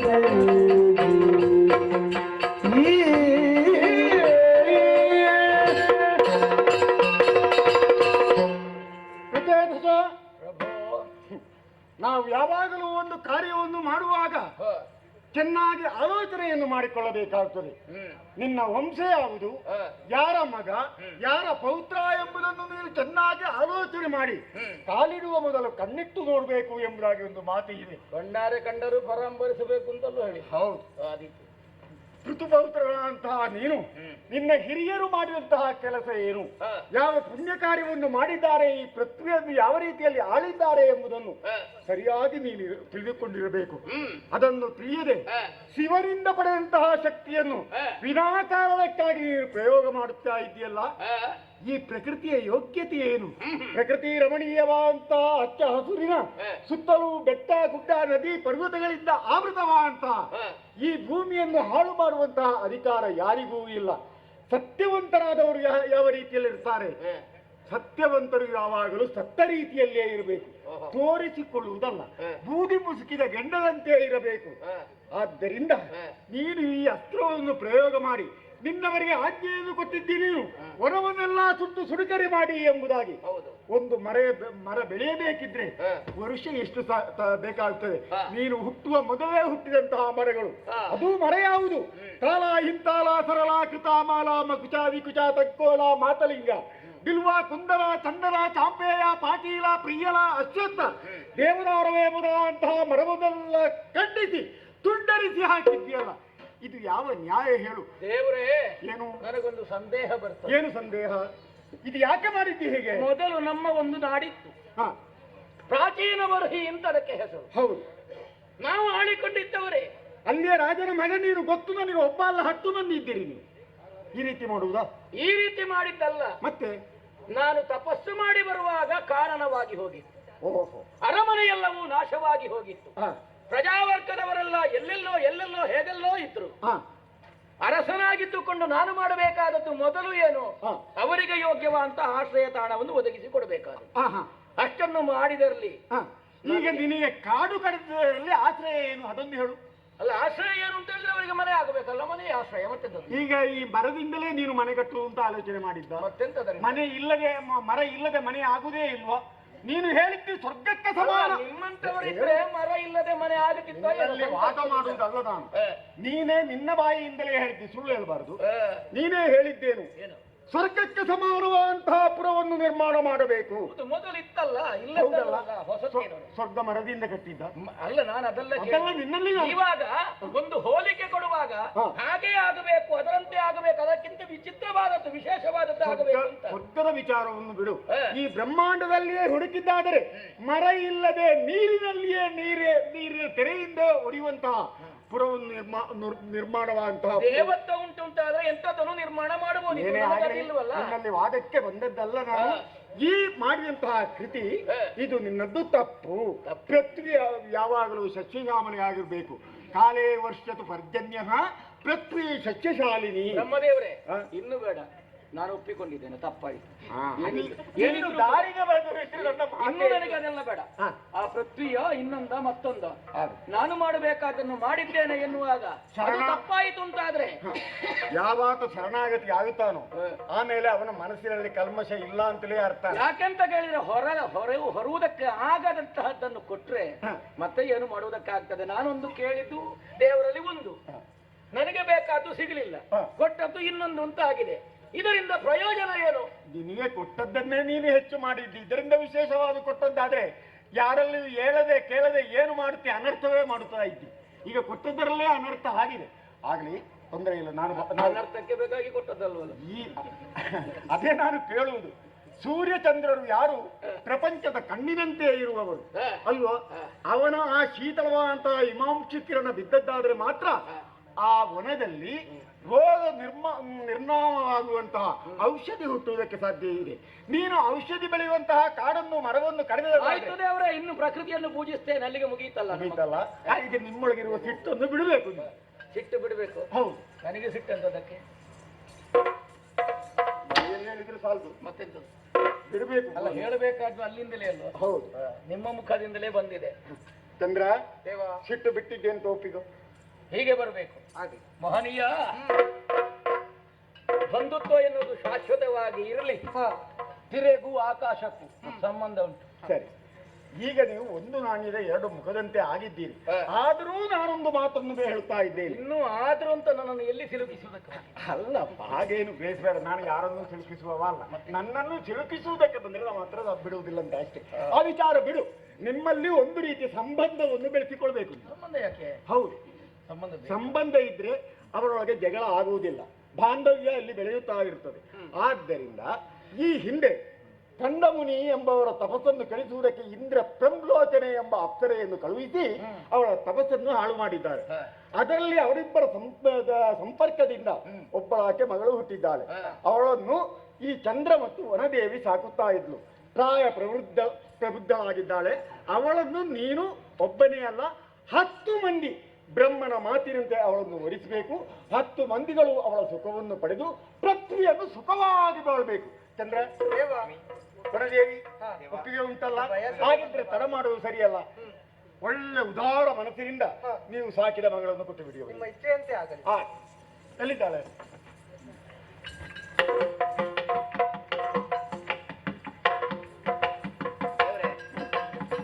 ನಾನು ಬಸವನಂತೆ ತಲೆ ನಡೆಸಬೇಕಷ್ಟೇ. ಯಾಕೆ? ಅಲ್ಲ, ನಿನಗೆ ಆಗ್ಬಹುದಲ್ಲ, ಕೇಳಲಿಲ್ಲ ಅಂತಲ್ಲ? ಅಲ್ಲ, ಬೇಸರ ಆಯ್ತಾ? ಆಗ್ಬಹುದಂತಲ್ಲ. ಮತ್ತೆ ಏನಾದ್ರೂ ಬೇಸರ ಇದ್ರೆ ಹೇಳು ಮಹಾರಾಯ, ಗೊತ್ತಾಗುದಿಲ್ಲ. ಅಲ್ಲ, ತುಂಬಾ ಮುದ್ದಾಗಿ ಸಾಕಿದ್ದೇವೆ. 10 ಮಂದಿಗೆ ಒಬ್ಬಳನ್ನೇ ಕೊಟ್ಟಿದ್ದೀರಲ್ಲ. ಮನಸ್ಸಿದ್ರೆ ಮಾರ್ಗ ಉಂಟು. ಅಲ್ಲ, ಬ್ರಹ್ಮನನ್ನು ಪ್ರಶ್ನಿಸ್ತೇನೆ ಅಂತಲ್ಲ. ಹಾಗಲ್ಲ, ಕಾಮತೀತೆಯನ್ನೇ ತೀರಿಸುವುದಕ್ಕೆ ಮದುವೆ ಆಗುವುದಲ್ಲ, ಗೊತ್ತುಂಟಲ್ಲ ನಿನಗೆ. ಹಾಗಾಗಿ ಯಾವ ತೀರ್ಕೆಯ ಏನು ಮಾಡಬೇಕು?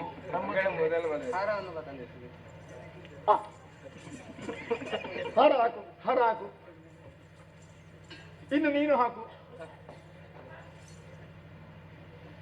ಚಂದದಿಂದ ಕರಕೊಂಡು ಹೋಗಿ ನಾನು ಮತ್ತು ನನ್ನ ಹೆಂಡತಿ ಇರುವಾಗೇ ಇರಬೇಕು. ಬ್ರಹ್ಮ ಶಾರದೆಯರಂತೆ ಮಾತ್ರವಲ್ಲ, ಪಾರ್ವತಿ ಪರಮೇಶ್ವರರಂತೆ, ಲಕ್ಷ್ಮೀ ನಾರಾಯಣರಂತೆ 10 ಮಂದಿಗಳು ಪಾಲಿಸಿ ಉದ್ಧಾರವಾಗಿ. ಅಪಾಯ ಆಗದಾಗೆ ನೋಡಿಕೊಳ್ಳಿ. ಇಲ್ಲ, ಉಪಾಯದಿಂದ ತಪ್ಪಿಸ್ತೇನೆ ನಾನು.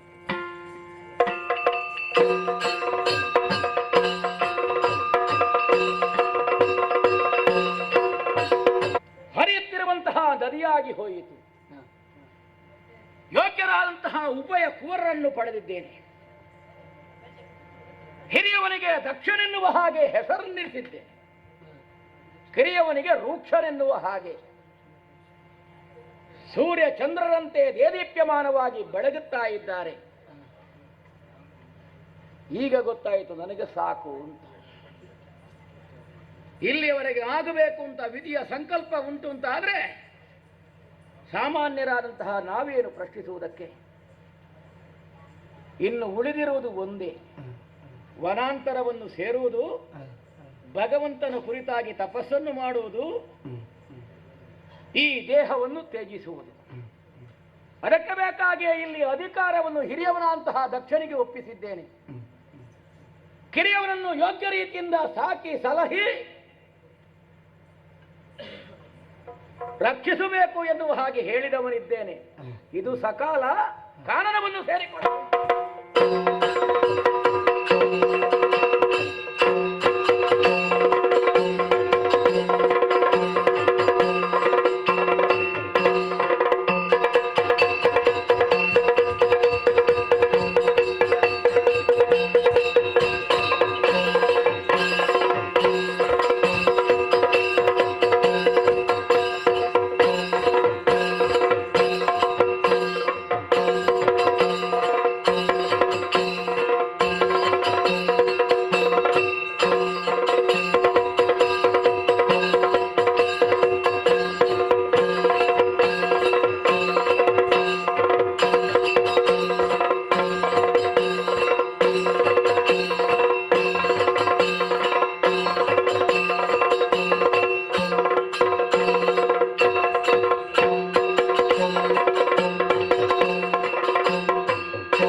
ಪ್ರಾಚೀನ ಬರಹಿ. ನಿಜ.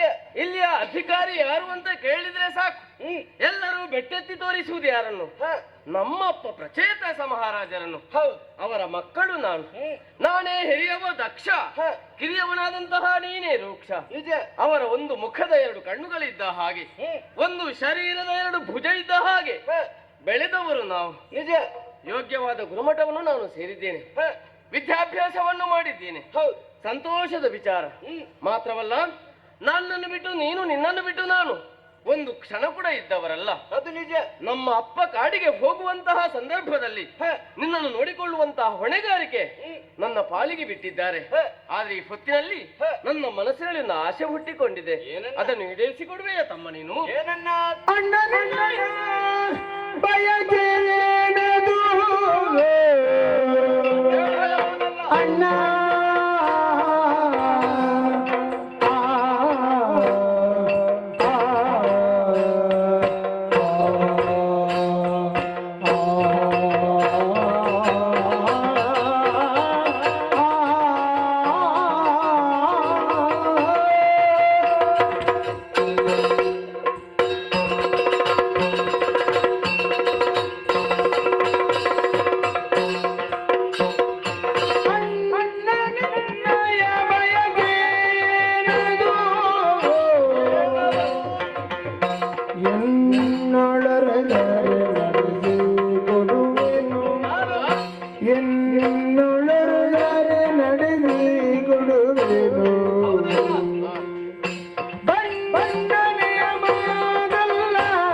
ಅಣ್ಣನೆಂದರೆ ತಂದೆಗೆ ಸಮಾನ ಎನ್ನುವ ಹಾಗೆ ಮಾತಿದೆ. ತಂದೆಯ ಸ್ಥಾನದಲ್ಲಿರುವವ ನೀನು. ಆದ್ದರಿಂದ ನಿನ್ನ ಮನಸ್ಸಿನಲ್ಲಿರುವಂತಹ ಇಷ್ಟಾರ್ಥ ಏನು ಎಂಬುದನ್ನು ಹೇಳು, ನಾನು ಪರಿಹರಿಸಿಕೊಡ್ತೇನನ್ನ.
ನೀನಾಡಿದಂತಹ ಮಾತನ್ನು ಕೇಳುವಾಗ ಮನಸ್ಸಿಗೆ ಬಹಳಷ್ಟು ಆನಂದವಾಗುತ್ತಾ ಇದೆ. ಸರಿಯಲ್ಲ, ಈ ಅಣ್ಣನ ಮೇಲೆ ಎಷ್ಟು ಗೌರವವನ್ನು ಅಂದುಕೊಂಡಿದ್ದೀನಿ ನೀನು ತಮ್ಮ ನಿನ್ನಂತ ತಮ್ಮನನ್ನು ಪಡಿಬೇಕಾದ್ರೆ ನಾನು ಭಾಗ್ಯ ಮಾಡಿರ್ಬೇಕು. ನಿಜ, ಒಳ್ಳೆಯ ವಿಚಾರ ತಮ್ಮ.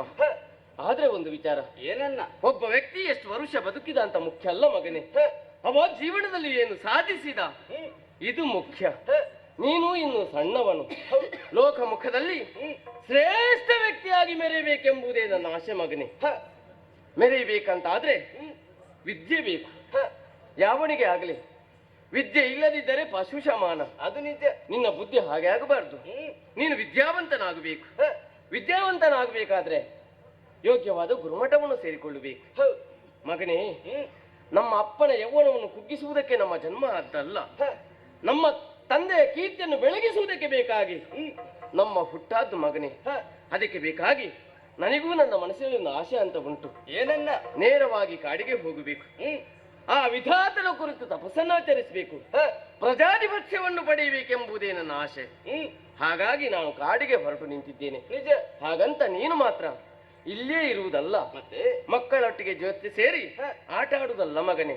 ನಿನ್ನನ್ನು ಯೋಗ್ಯವಾದ ಗುರುಮಠವನ್ನು ಸೇರಿಸ್ತೇನೆ. ಆ ಗುರುಗಳು ಯಾವ ವಿದ್ಯೆಯನ್ನು ಹೇಳಿಕೊಡ್ತಾರ ಚಾಚು ತಪ್ಪದೆ ನೀನು ಅಭ್ಯಾಸ ಮಾಡಬೇಕು. ಆಸೆಯನ್ನು ಈಡೇರಿಸಿಕೊಡ್ತೇನೆ.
ನೀನು ಹೇಳಿದಂತ ಮಾತಾದರೆ ಏನು?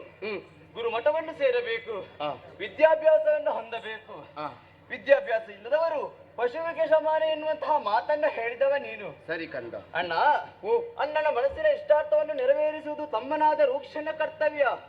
ಆದ್ದರಿಂದ ಆಶೀರ್ವಾದವನ್ನು ಮಾಡು. ಗುರುಮಠಕ್ಕೆ ಹೋಗಿ ವಿದ್ಯಾಭ್ಯಾಸವನ್ನು ಕಲಿತು ಬರುತ್ತೇನಣ್ಣ.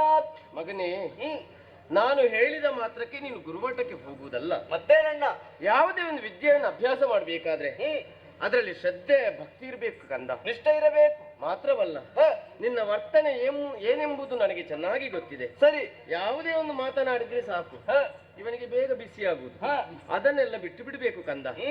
ಯಾವನೇ ಆಗ್ಲಿ ತಾಳ್ಮೆ ಅಂತ ಬೇಕು. ಹೋಗು, ನಾವು ನಂಬಿದಂತ ದೇವರು ನಿನ್ನ ಜೀವನದಲ್ಲಿ ಒಳ್ಳೇದು ಮಾಡ್ಲಿ. ಹೋಗು, ಆಶೀರ್ವಾದ ಮಾಡಿ ಕಳಿಸಣ್ಣ.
ಸಾಕ್ಷಾತ್ ಪರಬ್ರಹ್ಮ ತಸ್ಮೈ ಶ್ರೀ ಗುರುವೇ ನಮಃ. ಶಹವಾಸ್ ಗುರುಗಳು ನೋಡು, ಗುರಿ ಬ್ರಹ್ಮ ಗುರು ವಿಷ್ಣ. ಗುರಿ ಅಲ್ಲ ಗುರು. ಗುರು ಗುರು ಬ್ರಹ್ಮನು ಹೌದು, ವಿಷ್ಣು ಹೌದು, ಮಹೇಶ್ವರನು ಹೌದು. ಅಪ್ಪಯೇ ಮಹಿಷಾಸುರ. ನಾನಿನ್ನೆರಡು ಕೋಡುಗಳು ಕಟ್ಟಬೇಕು. ಮಹಿಷಾಸುರ, ಮಹೇಶ್ವರ. ಹೌದು. ಪಾದದಲ್ಲಿ ಪ್ರಯಾಣ, ಇನ್ನು ಮಾರ್ಗದಲ್ಲಿ ಪ್ರಣಾಮ ಮಾಡು, ಹೋಗು. ಪ್ರಣಾಮಗಳು ಗೊತ್ತಾಯ್ತಾ? ಅದೇ. ಇಷ್ಟು ವರ್ಷ ಆಯ್ತು ಬಂದು, ಯಾವಾಗ ಕಲಿಯೋದು ನೀವು? ದಿವಸ ಉಂಟಲ್ಲ ಗುರುಗಳೇ. ದಿವಸ ಸಾಯ್ಲಿಕ್ಕೆ ಉಂಟು ನಮಗೆ. ಅವ ಸಾಯಲಿಲ್ಲ. ಸಾಯುವಾಗ ನಿನ್ನನ್ನು ಸಹ ಕರ್ಕೊಂಡು ಹೋಗ್ತೀನಿ. ಒಳ್ಳೇದಾಗ್ಲಿ, ಒಳ್ಳೇದಾಗ್ಲಪ್ಪ, ಒಳ್ಳೇದಾಗ್ಲಿ. ವೃಕ್ಷ ಗುರುವರೇಣ್ಯ, ಆಗಸವೆಂಬ ಅಂಗಣದಲ್ಲಿ ರಾತ್ರಿಯ ಹೊತ್ತು ಅನೇಕ ನಕ್ಷತ್ರಗಳು ಮಿನುಗುತ್ತಾ ಇರ್ತವೆ. ಆದ್ರೆ ಅವುಗಳನ್ನೆಲ್ಲ ಪ್ರತ್ಯೇಕ ಗುರುತಿಸುವುದಕ್ಕೆ ಬಹಳ ಕಷ್ಟ. ಹೌದು. ರಾತ್ರಿ ಹೊತ್ತು ಆಕಾಶದಲ್ಲೇ ಇರುವ ಚಂದ್ರನನ್ನು ಎಲ್ಲರೂ ಗುರುತಿಸ್ತಾರೆ. ಯಾಕೆ? ಅವ ಪ್ರಸಿದ್ಧನಿದ್ದಾನೆ ಅಲ್ವಾ? ಕವಿಗಳು ಹೊಗಳೋದುಂಟು, ಆಗ ಕಪಿಗಳಲ್ಲೋ ಕವಿಗಳು ಹೊಗಳೋದು. ಹೌದು. ಒಂದು ಅಕ್ಷರ ಹೆಚ್ಚು ಕಡಿಮೆ ಆದ್ರೆ ಮುಳುಗುದಿಲ್ಲ, ಅರ್ಥಾನರ್ಥ ಆಗ್ತದಲ್ಲ ಊರು ಮುಳುಗದಿದ್ರು. ಆಗಸವೆಂಬ ಅಂಗಣದಿಂದ ಚಂದಿರನೆಂಬ ಬಿಂದಿಗೆಯಿಂದ ಬೆಳದಿಂಗಳು ಎಂಬ ಹಾಲು ಭೂಮಿಗೆ ಚೆಲ್ಲುತ್ತಾ ಇರ್ತದೆ ಅಂತ. ರಾತ್ರಿಗೆ ಸಂಸ್ಕೃತದಲ್ಲಿ ರಜನಿ ಅಂತ ಹೇಳ್ತಾರೆ. ರಾತ್ರಿಗೆಯಲ್ಲೇ ಕಾಣಿಸುವ ಚಂದ್ರ, ಹಾಗಾಗಿಯೇ ಚಂದ್ರನನ್ನು ರಜನೀಪತಿ, ರಜನಿ ಗಂಡ ಅಂತ ಹೇಳ್ತಾರೆ. ಈಗ ಗೊತ್ತಾಯ್ತು. ಹೌದು, ರಜನಿ ಗಂಡ. ಹೌದು, ರಜನಿಕಾಂತ. ರಜನಿಕಾಂತ ಅಲ್ವಾ? ರಾತ್ರಿಗೆ ಪತಿಯವ. ಹೌದು. ಹಾಗೆಂತ ರಜನಿ ಚರರು ಅಂತ ಹೇಳ್ತಾರೆ. ಯಾರನ್ನು? ಯಾರನ್ನು ಗುರುಗಳೇ? ಯಾರನ್ನು? ಅದು ರಾಕ್ಷಸರನ್ನಾಗಿರ್ಬೇಕು. ಶಹಬಾಸ್. ಹೌದು, ರಜನಿ ಚರರು, ರಾತ್ರಿಯಲ್ಲಿ ಚಲಿಸುವವರು. ರಾತ್ರಿಂಚರರು, ನಿಶಾಚರರು, ಸರ್ಪಗಳು. ಸರ್ಪಗಳಲ್ವೇನೋ? ರಾಕ್ಷಸರು. ಹೌದು. ಅದು ಹಗಲು ಹೊತ್ತು ಬರೋದಿಲ್ವ ಸರ್ಪಗಳು? ಅದು ಬರ್ತದ? ನನಗೆ ಸಿಗ್ಲಿಲ್ಲ. ಹಾಗಿದ್ರೆ ನಿನಗೆ ನಾಗ ದರ್ಶನ ಆಗ್ಲಿಲ್ಲ. ನಾವು ದರ್ಶನಕ್ಕೆ ಹೋಗುದಿಲ್ಲ. ಅದು ದರ್ಶನ ಕೊಡ್ಲಿಲ್ಲ ಅಂತ. ಹಾಗೆಯೇ ಈ ಪ್ರಪಂಚದಲ್ಲಿ ಅನೇಕ ಗುರುಮಠಗಳಿವೆ. ಎಲ್ಲವನ್ನು ಪ್ರತ್ಯೇಕವಾಗಿ ಗುರುತಿಸುವುದಕ್ಕಾಗ್ತದ? ಅದಿಲ್ಲ. ಆದ್ರೆ ಪ್ರಾಚೀನ ಬರ್ಷೆಯಲ್ಲಿರುವ ಈ ಗುರುಮಠವನ್ನು ಎಲ್ಲರೂ ಗುರುತಿಸ್ತಾರೆ. ಯಾಕೆಂದ್ರೆ ಇದು ಪ್ರಸಿದ್ಧಿಯನ್ನು ಪಡೆದಿದೆ. ನಿಜಕ್ಕೂ ನಾನು ಭಾಗ್ಯವಂತ. ಈ ಮಠದಲ್ಲಿ ಗುರುವಾಗಿ ಶಿಷ್ಯಂದರಿಗೆ ವಿದ್ಯೆ ಹೇಳಿಕೊಡುವ ಭಾಗ್ಯ ಒದಗಿ ಬಂತಲ್ಲ ನನಗೆ. ನೀವೆಲ್ಲ ನನ್ನ ಶಿಷ್ಯಂದಿರು, ಚೆನ್ನಾಗಿ ಕಲಿತಾ ಇದ್ದೀರಿ. ಮತ್ತೆ ನಾನು ಎಷ್ಟು ಕಲಿತಿದ್ದೇನೆ ನಿನಗೆ ಗೊತ್ತಿಲ್ಲ. ನನಗೆ ಗೊತ್ತಿಲ್ಲ. ಹೌದು. ಇಲ್ಲಿ ಕಲಿತಂತಹ ವಿದ್ಯಾರ್ಥಿಗಳು ಇವತ್ತು ಲೋಕಕ್ಕೆ ಅದ್ಭುತವಾದಂತಹ ಕೊಡುಗೆಗಳನ್ನು ನೀಡ್ತಾ ಇದ್ದಾರೆ. ದೊಡ್ಡ ದೊಡ್ಡ ಹುದ್ದೆಯಲ್ಲಿ ಮೆರೆಯುತ್ತಾ ಇದ್ದಾರೆ. ದೊಡ್ಡ ದೊಡ್ಡ ಭೂತಕ್ಕೆ ಭೂತ ಅಲ್ವ? ಹುದ್ದೆ. ದೊಡ್ಡ ದೊಡ್ಡ. ಹೌದು. ಅದ್ಭುತ. ಅದ್ಭುತ. ಅದ್ಭುತ ಅಂದ್ರೆ ಏನು? ಅದ್ಭುತ ಅನ್ನುವ ಶಬ್ದಕ್ಕೆ ಅರ್ಥ ಹೇಳೋಣ. ಅದು ಭೂತ. ಶಬ್ದಕ್ಕೆ ಅರ್ಥ ಏನು? ಅದು ಭೂತ ಅಲ್ಲ. ಶಬ್ದಕ್ಕೆ ಒಂದು ಆಮೇಲೆ ಭೂ ಮತ್ತು ತ. ಹಾಗೆ ಭೂತ. ದು ಮಾತ್ರವ? ಅದಕ್ಕೊಂದು ಬಕಾರ ಸೇರ್ಲಿಲ್ವ? ಅದ್ಭುತ ಅಂತ ಬರ್ಬೇಕಿದ್ರೆ ಅದು ಬರ್ಲಿಲ್ಲ ಗುರುಗಳೇ. ಇಲ್ಲ ಅಲ್ವಾ?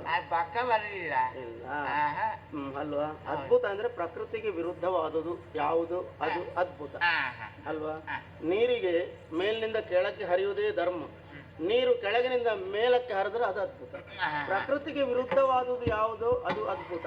ಮೇಲೆ ಹೋಗ್ಬೇಕು ನೀರು. ಹೌದು. ಹಾಗೆ ಚೆನ್ನಾಗಿ ಕಲಿತಿದ್ದೀರಿ ಅನ್ನುವಂತಹ ವಿಶ್ವಾಸ ನನಗೆ ಇದೆ.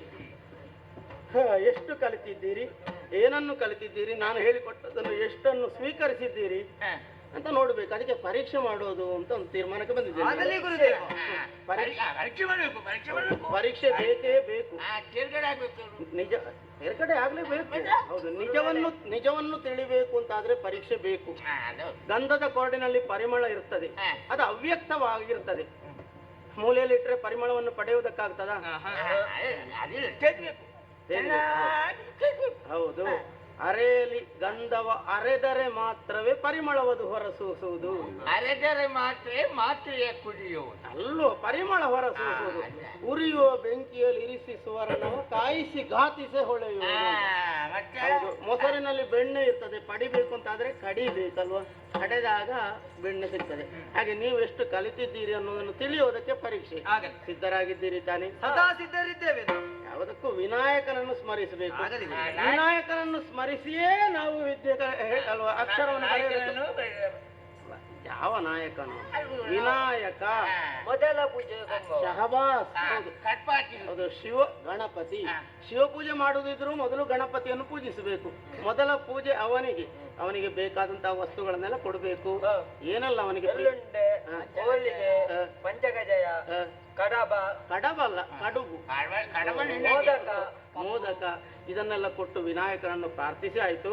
ಇನ್ನು ಒಂದೊಂದೇ ಪ್ರಶ್ನೆಗಳನ್ನು ಕೇಳ್ತೇನೆ. ಮೊದಲ ಪ್ರಶ್ನೆ ನಿಮ್ಮಲ್ಲಿ ಕೇಳ್ತೇನೆ ನಾನೀಗ. ಒಂದು ಹೊಲವಾಗಿ ಒಂದಾಗಿ ಉಳಿಯುವುದು, ಒಂದು ಹೊಲವಾಗಿ ತಾನೊಂದಾಗಿ ಉಳಿಯುವುದು, ಹೊಂದಿದುದನಿರಗುಣದುದೇನು ಮಾದಮತಿಯೋರ್ವಗವ ಅಪ್ಪನಿರಬಗುದಿರುವುದು, ಮಾದಮತಿಯೋರ್ವಗವರಪ್ಪನಿರಬಗುದಿರುವುದು ಎಂದರು ಕ್ಷನು ಅಗ್ನಿ ಎಂದು.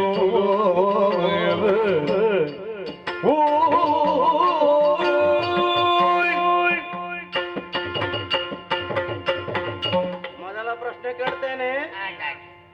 ಒಂದು ಹಲವಾಗುತ್ತದೆ, ಹಲವು ಮತ್ತೆ ತಾನೊಂದಾಗುತ್ತದೆ, ತನ್ನನ್ನು ಹೊಂದಿಕೊಂಡು ಬಂದಂತಹ ವಸ್ತುವನ್ನು ನಾಶ ಮಾಡುತ್ತದೆ. ಇರಗೊಡದು ಯಾವುದು? ಉತ್ತರ ಇದೆ ಗುರುಗಳೇ. ಅಪ್ಪ. ಗುರುಗಳ ಅಪ್ಪ. ಯಾವಪ್ಪ? ಉತ್ತರ ಅಪ್ಪ. ಈಗ ಉತ್ತರ ಹೇಳಿದ್ರೆ ಸಾಕು, ವಿವರಣೆ ಕೊಡ್ಬೇಕು. ಸಮರ್ಥನೆ ಬೇಕಾ ಬೇಡವಾ? ಉಂಟು, ಹೇಳು. ಮೊದಲು ನನ್ನಪ್ಪ ಒಬ್ರೇ ಇದ್ರು. ಸರಿ. ಆ ನಂತರ ಮದುವೆ ಆದ್ರು. ಇಬ್ರಾದ್ರಲ್ಲ. ಓ, ಇಬ್ರಾದ್ರ ಅಲ್ಲಿಗೆ. ಒಂದಿದ್ದದ್ದು ಎರಡಾಯ್ತು ಅಲ್ಲಿಗೆ. ಆಮೇಲೆ ನಾನು ಹುಟ್ಟಿದೆ. ನಿನಗಿಂತ ಮೊದಲು ಯಾರು ಹುಟ್ಲಿಲ್ಲಲ್ಲ? ಅಣ್ಣಂದಿರು. ಹೌದು, ಹುಟ್ಟಿದ್ರು. ಅಕ್ಕಂದಿರು. ಎಷ್ಟು ಮಕ್ಕಳು? 16 ಮಂದಿ ಮಕ್ಕಳು. ಹೌದು. ದೇವರು ಕೊಡೋದು ಅಲ್ವಾ? ಹೌದು. ಮಕ್ಕಳನ್ನ ಕೆಲವರು ಮಕ್ಕಳಿಲ್ಲ ಅಂತ ಕೊರಗುವವರು ಎಷ್ಟು ಮಂದಿಗಳಿದ್ದಾರೆ. ಕೊರಗಪ್ಪನ ಹಾಕುವವರಿದ್ದಾರೆ. ಹೌದು ಹೌದು. ಸರಿ, ಒಂದಿದ್ದದ್ದು ಹಲವಾಯ್ತು. ಈಗ ಮತ್ತೆ ತಾನೊಂದಾಗಿ ಉಳಿಯುವುದು. ನಾವು ಎಲ್ಲರೂ ಒಂದೇ ಮನೆಯಲ್ಲಿದ್ದೇವಲ್ಲ. ಉತ್ತರ ಸರಿ. ಆದ್ರೆ ಒಂದು ಹೊಂದಿಕೊಂಡದ್ದನ್ನು ಇರಗೊಡೋದು ಅಂತ ಉಂಟು. ಅದಕ್ಕೆ ಏನು ಸಮರ್ಥನೆ ಕೊಡ್ತೀನಿ ನೀನು? ಹೌದು, ಮಕ್ಕಳಿಗೆ ಅಪ್ಪ ಮಾತ್ರ ಮನೆಯಲ್ಲಿ. ಓ, ಇದು ಹಾಗುಂಟಲ್ಲ, ನಿನ್ನದು ತಿರುಗಾಟವೇ ಆಯ್ತಲ್ವಾ? ಹೌದು, ಮನೆಯಲ್ಲಿ ಯಾರಿಲ್ಲ ಮಕ್ಕಳು. ಹೌದು. ತಪ್ಪದು, ಉತ್ತರ ತಪ್ಪದು.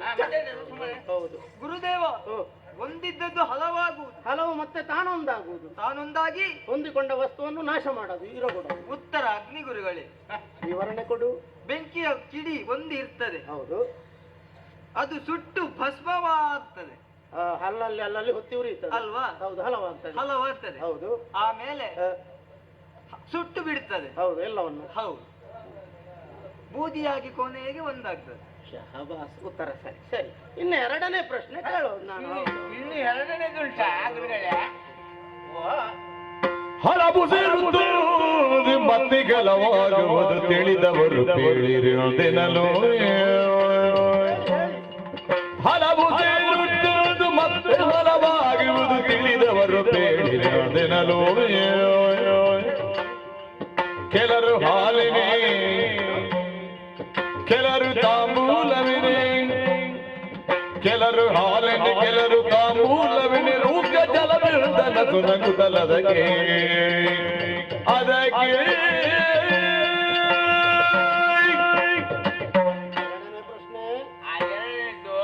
ಒಂದು ಮುಗೀತು. ಕೇಳಬೇಕು. ಸರಿ ಸರಿ, ಕೇಳದಿದ್ರೆ ಉತ್ತರ ಕೊಡ್ಲಿಕ್ಕೆ ಆಗೋದಿಲ್ಲ. ಕೇಳೋದು ಮಾತ್ರ ಅಲ್ಲ, ಅದನ್ನು ಗ್ರಹಿಸಬೇಕು, ಮನದಲ್ಲಿ ಮನನ ಮಾಡಬೇಕು. ಮನನ ಮಾಡೋದು ಅಂತ ಹೇಳೋದು.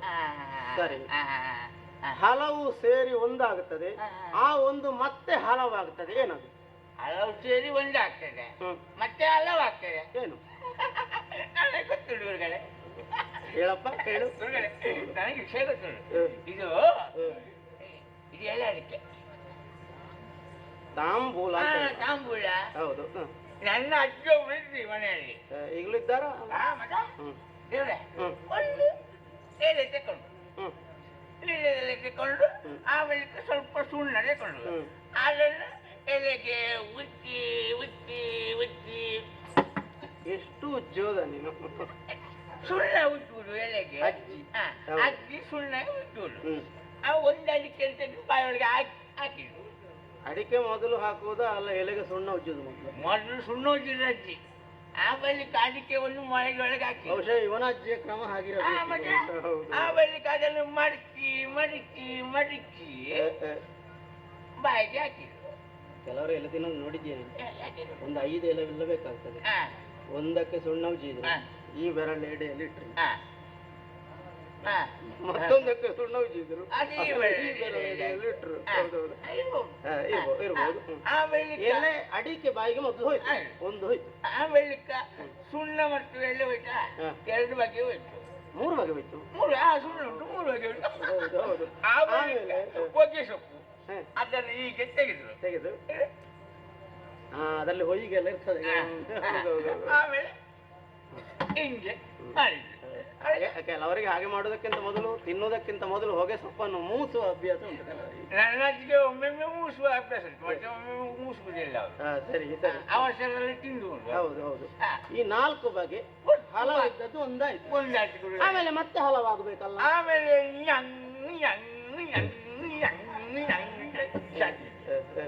ಆಮೇಲೆ ಅಲ್ಲಲ್ಲಿ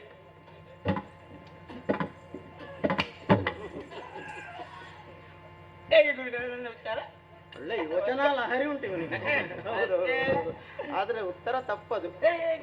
ತಪ್ಪು ತಪ್ಪು ತಪ್ಪು. ಯಾರು ಹೇಳ್ತಾರ? ಎಲ್ಲ ಮೌನವಾಗಿ ನಗುತ್ತಾ ಇದ್ದೆ. ಉತ್ತರ ಗೊತ್ತುಂಟು ಅಂತ ಅದರ ಅರ್ಥ. ಹೌದು, ಉತ್ತರ ಜಲ. ಸರಿ, ವಿವರಣೆ ಕೊಡು. ಜಲ ಅನೇಕ ಸ್ಥಳಗಳಲ್ಲಿ ಇರ್ತದೆ. ಎಲ್ಲೆಲ್ಲ? ತೊರೆ, ಕೆರೆ, ಬಾವಿ, ಹಳ್ಳ, ಸಮುದ್ರ, ಹೀಗೆ ಅನೇಕ ಸ್ಥಳಗಳಲ್ಲಿ ಇರ್ತದೆ. ಸರಿ, ಹಲವು ಕಡೆಯಲ್ಲಿ ಇರ್ತದೆ. ಅದು ಸೂರ್ಯನ ಶಾಖಕ್ಕೆ ಆವಿಯಾಗಿ ಮೋಡವಾಗಿ ಒಂದಾಗ್ತದೆ. ಆಗಸದಲ್ಲಿ ಒಂದಾಗ್ತದೆ. ಮತ್ತೆ ಆಮೇಲೆ ಮೋಡವು ಕರಗಿ ಅಲ್ಲಲ್ಲಿ ಹನಿ ಹನಿಯಾಗಿ ಬೀಳ್ತದೆ.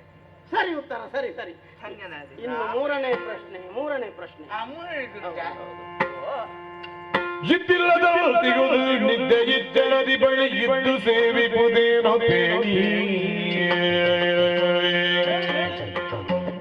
ಬಳಿ ಇದ್ದು ಸೇವಿಪುದೇನೋ ತೇನಿ. ಸತ್ತಿಲ್ಲದಿರಲೋರ್ವ ನಾಯಿಗೆ ರೋಷದ ಎದ್ದು ಬೀಳಿದ ವಾಯುವೆದು, ಎದ್ದು ಬೀಳಿದ ವಾಯುವೆದು.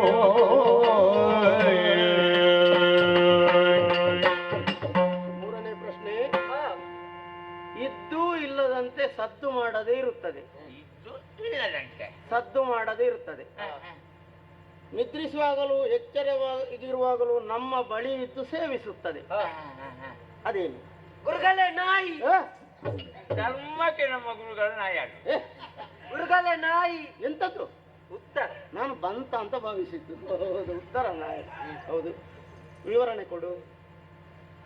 ಗುರುಗಳೇ, ನಾಯಿ ನನ್ನೊಟ್ಟಿಗೆ ಇರ್ತದೆ. ನಾನು ಎಲ್ಲಿ ಹೋದ್ರು ನನ್ನ ಹಿಂದೆ ಬರ್ತದೆ. ಹೆಣ್ಣು ನಾಯಿಯ ಗಂಡು ನಾಯಿಯ? ಬೊಗ್ಗಿ ಗುರುಗಳೇ. ಸರಿ ಸರಿ ಸರಿ ಸರಿ. ಬಹುಶಃ ಅದು ಹೆಣ್ಣು ನಾಯಿ ಆದ ಕಾರಣವೇ ನಿನ್ನ ಜೊತೆ ಬರುವುದಾಗಿರಬಹುದು. ನಾನು ಬೆಳಿಗ್ಗೆ ತೋಟಕ್ಕೆ ಹೋಗ್ಲಿಕ್ಕಿಲ್ಲ, ನನ್ನ ಹಿಂದೆ ಬರ್ತದೆ. ತೋಟಕ್ಕೆ ಹೋಗ್ಲಿಕ್ಕೆ ಇಲ್ಲ ಇದ್ರೆ ಬರುದು ಯಾಕೆ? ತೋಟಕ್ಕೆ ಹೋಗ್ಲಿಕ್ಕೆ ಉಪಾಯ ಎಲ್ಲ ಬರ್ತದೆ. ಹೌದು, ನಿನ್ನ ಹಿಂದೆ ಬರ್ತದೆ. ನಿನಗೆ ಗೊತ್ತಾಗುದಿಲ್ಲ, ಸದ್ದು ಮಾಡದೆ ಬರ್ತದೆ. ಆಮೇಲೆ ನಾನು ಮಲಗುವ ನನ್ನ ಒಟ್ಟಿಗೆ ಮಲಗು, ಆದ್ರೂ ಸಹ ನನಗೆ ಗೊತ್ತಾಗುದು. ಯಾಕಂದ್ರೆ ನಿನ್ನೆ ನಿದ್ದೆ ಬಂದ ಮೇಲೆ ಬಂದು ಮಲಗುದು ಬಹುಶಃ ಅದು.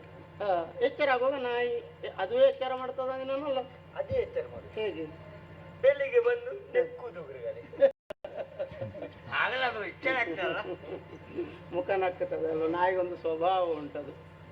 ಅದು ಇದ್ರೆ ನನ್ಗೆ ಗೊತ್ತಾಗುದಿಲ್ಲ. ಇದ್ದು ಇಲ್ಲದಂತೆ ಇರ್ತದೆ. ನಿದ್ದೆ ಮಾಡುವಾಗಲೂ ಎಚ್ಚರದಲ್ಲಿ ನಿನ್ನ ಜೊತೆ ಇದ್ದು ನಿನ್ನ ಸೇವೆ ಮಾಡ್ತದೆ. ತಪ್ಪು ಗುರುಗಳೇ. ಎದ್ದು ಬೀಳ್ತಾ ಇದ್ದಾನಲ್ಲ ಇವ. ಜಲ. ಜಲ ವಿವರಣೆ ಕೊಡು ಗುರುಗಳೇ. ಉತ್ತರ ವಾಯು.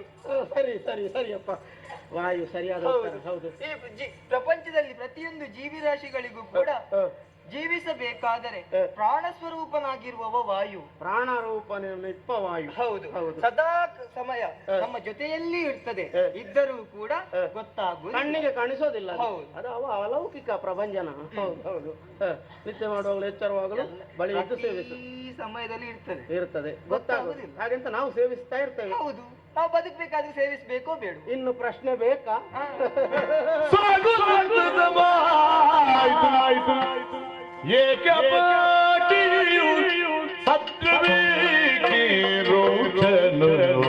ಶಿಷ್ಯರೊಳಗೆ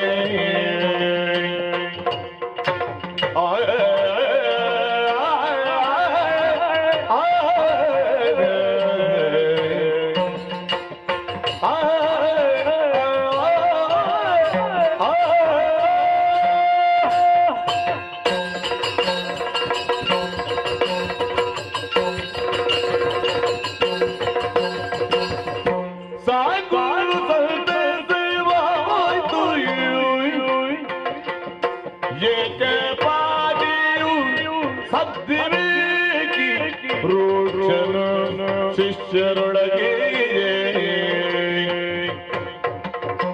ಏಕಮನದಿಂದ ಲೋಕದೋಳು ಯಶವ ಪಡೆ, ಏಕ ಮನದಿಂದ ಲೋಕದೋಳು ಯಶವ ಪಡೆ. ಜೋಗಿ ಗುರು ಮುದದಿ ಏಕಮನದಿಂದ ಲೋಕದೊಳು ಯಜವ ಪಡೆ. ಜೋಗಿ ಗುರು ಮುದದಿ ಸಾಕು ಸಂತಸವಾಯ್ತು ಏಕಪಾಟಿಯು ಸದ್ವಿವೇಕಿ ರೋಕ್ಷನು ಶಿಷ್ಯರೊಳಗೆ ಸಂತಸವಾಯ್ತು ಸಾಕು ರೋಕ್ಷ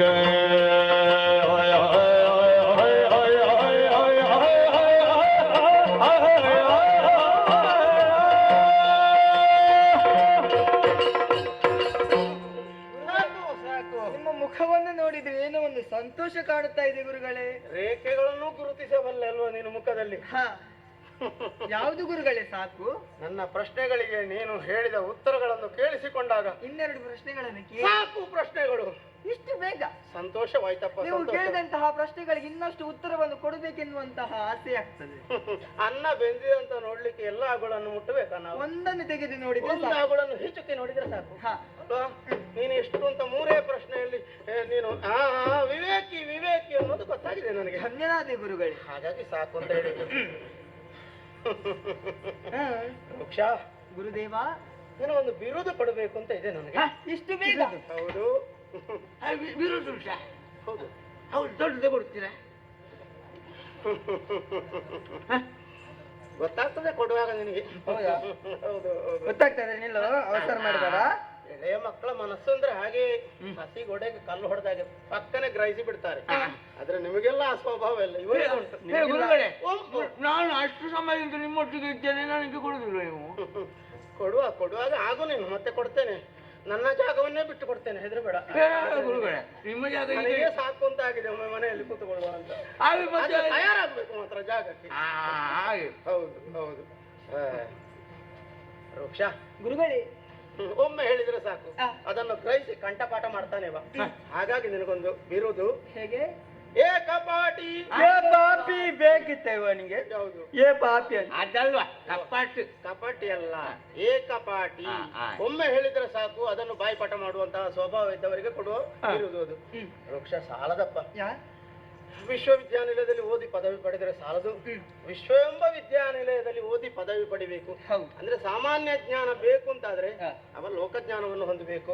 ಹಾಗಾಗಿ ಅದನ್ನು ಪಡೆದು ಹಿರಿಯರು ಗಳಿಸಿದ ಕೀರ್ತಿ ಎಂಬ ಗೋಪುರಕ್ಕೆ ಹೊನ್ನ ಕಲಶವನ್ನು ನೀನು ಇರಿಸಬೇಕಪ್ಪ.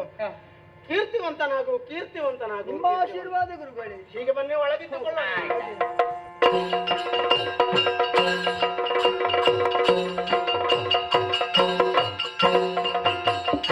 ಗುರುಕುಲದಿ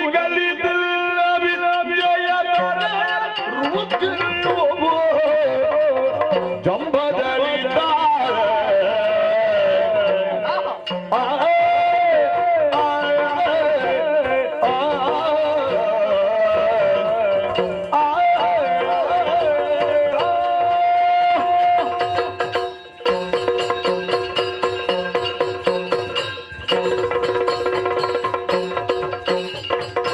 ಗುರುಕುಲದಿ ಕಲಿತಿಲ್ಲ ವಿದ್ಯೆಯ ಮರಳ ರೂಖ್ಯನು ಜಪ್ಪದಲ್ಲಿ ಗುರುವಿನಿಂದಲೂ ಅಧಿಕ ಗುರುವಿನಿಂದಲೂ ಅಧಿಕ ತಾನಿಯೋ ದೊರೆಯುತ್ತೀರ್ತ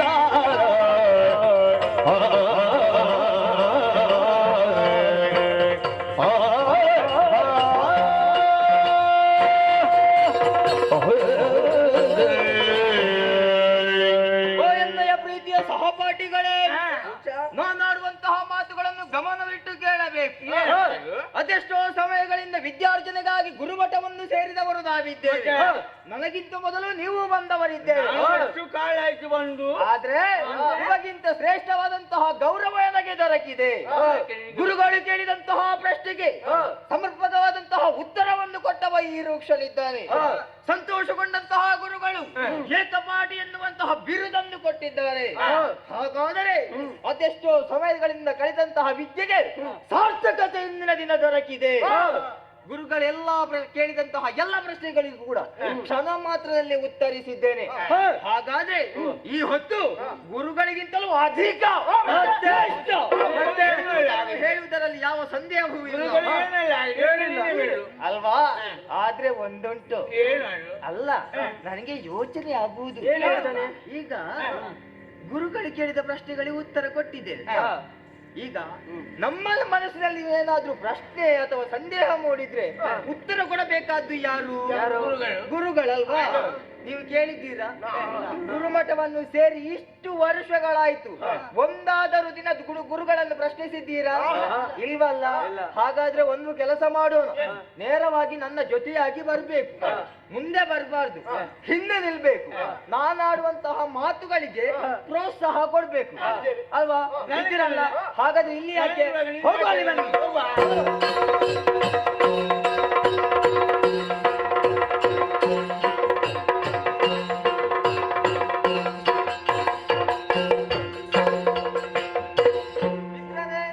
ಬನ್ನಿ ಈ ಕಡೆ. ನೋಡಿದ್ದೀರಾ? ಗುರುಗಳು ಕುಳಿತುಕೊಂಡಿದ್ದಾರೆ. ನೀವು ಆ ಕಡೆ ಬರೋದು ಬೇಡ. ಸಮಯ ಸಂದರ್ಭ ಬಂದ್ರೆ ನಾನೇ ಕರೀತೇನೆ. ನೀನಂತೂ ಬೇಕೇ ಬೇಕು. ಇಲ್ಲೇ ನಿಂತೀರಿ, ನಾನು ಸ್ವಲ್ಪ ಮುಂದುವರಿದು ಹೋಗ್ತೇನೆ.